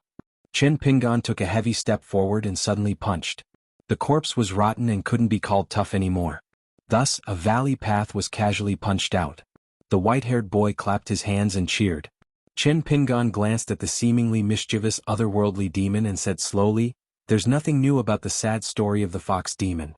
If you write books and sell them, it's hard to earn money." Traveling around, he had seen the fox fairy striking the bell and the female ghost scratching the door. One was disturbing while the other was frightening. He had also seen the sparrow listening to the Dharma on a tree branch and the old ghost riding a fox while singing Panshan. The white-haired boy said, "It's okay, I'll change it again." Then he pretended to be enlightened. "I've forgotten her ending. There's nothing new about it." Chin Pingon suddenly said, "I've guessed your background." Looking up, it was as if he was looking at the Baek-ok-kyung building in another world. The white-haired boy sighed. Together with the suppression of the Western Buddhist kingdom, does it count as a different kind of Yi-Chi turning 3 pure ones? However, Chin Pingon changed the topic and laughed to himself. Fallen literati are nothing more than acting, teaching, and selling literature. When the last reclusive official in the history of the Great Wall of Sword Chi, he told stories on the streets, sold seals and fanned faces. Unfortunately, he didn't earn any money. The white-haired boy was dispirited. Chin Pingon rose from the ground and rushed into the clouds in his green robe. Then he rode the wind and swam in the sea of clouds, his sleeves flapping loudly. In fact, other than sword kinesis, he could also ride the wind. However, he could only rely on pure vital energy to support himself, and it was consumed very quickly. He summoned the 4 flying swords, number 1, number 15, Songzhen and Kulei, and hovered them in various places. Above the sea of clouds, he leaped and stepped on the flying swords every time. Just like that, he drifted around. The white-haired boy yawned as he watched. Chin Pingon kept the 4 flying swords and fell backward, falling straight to the ground. He was still in the mood to leisurely glance at the slender stream in the distance.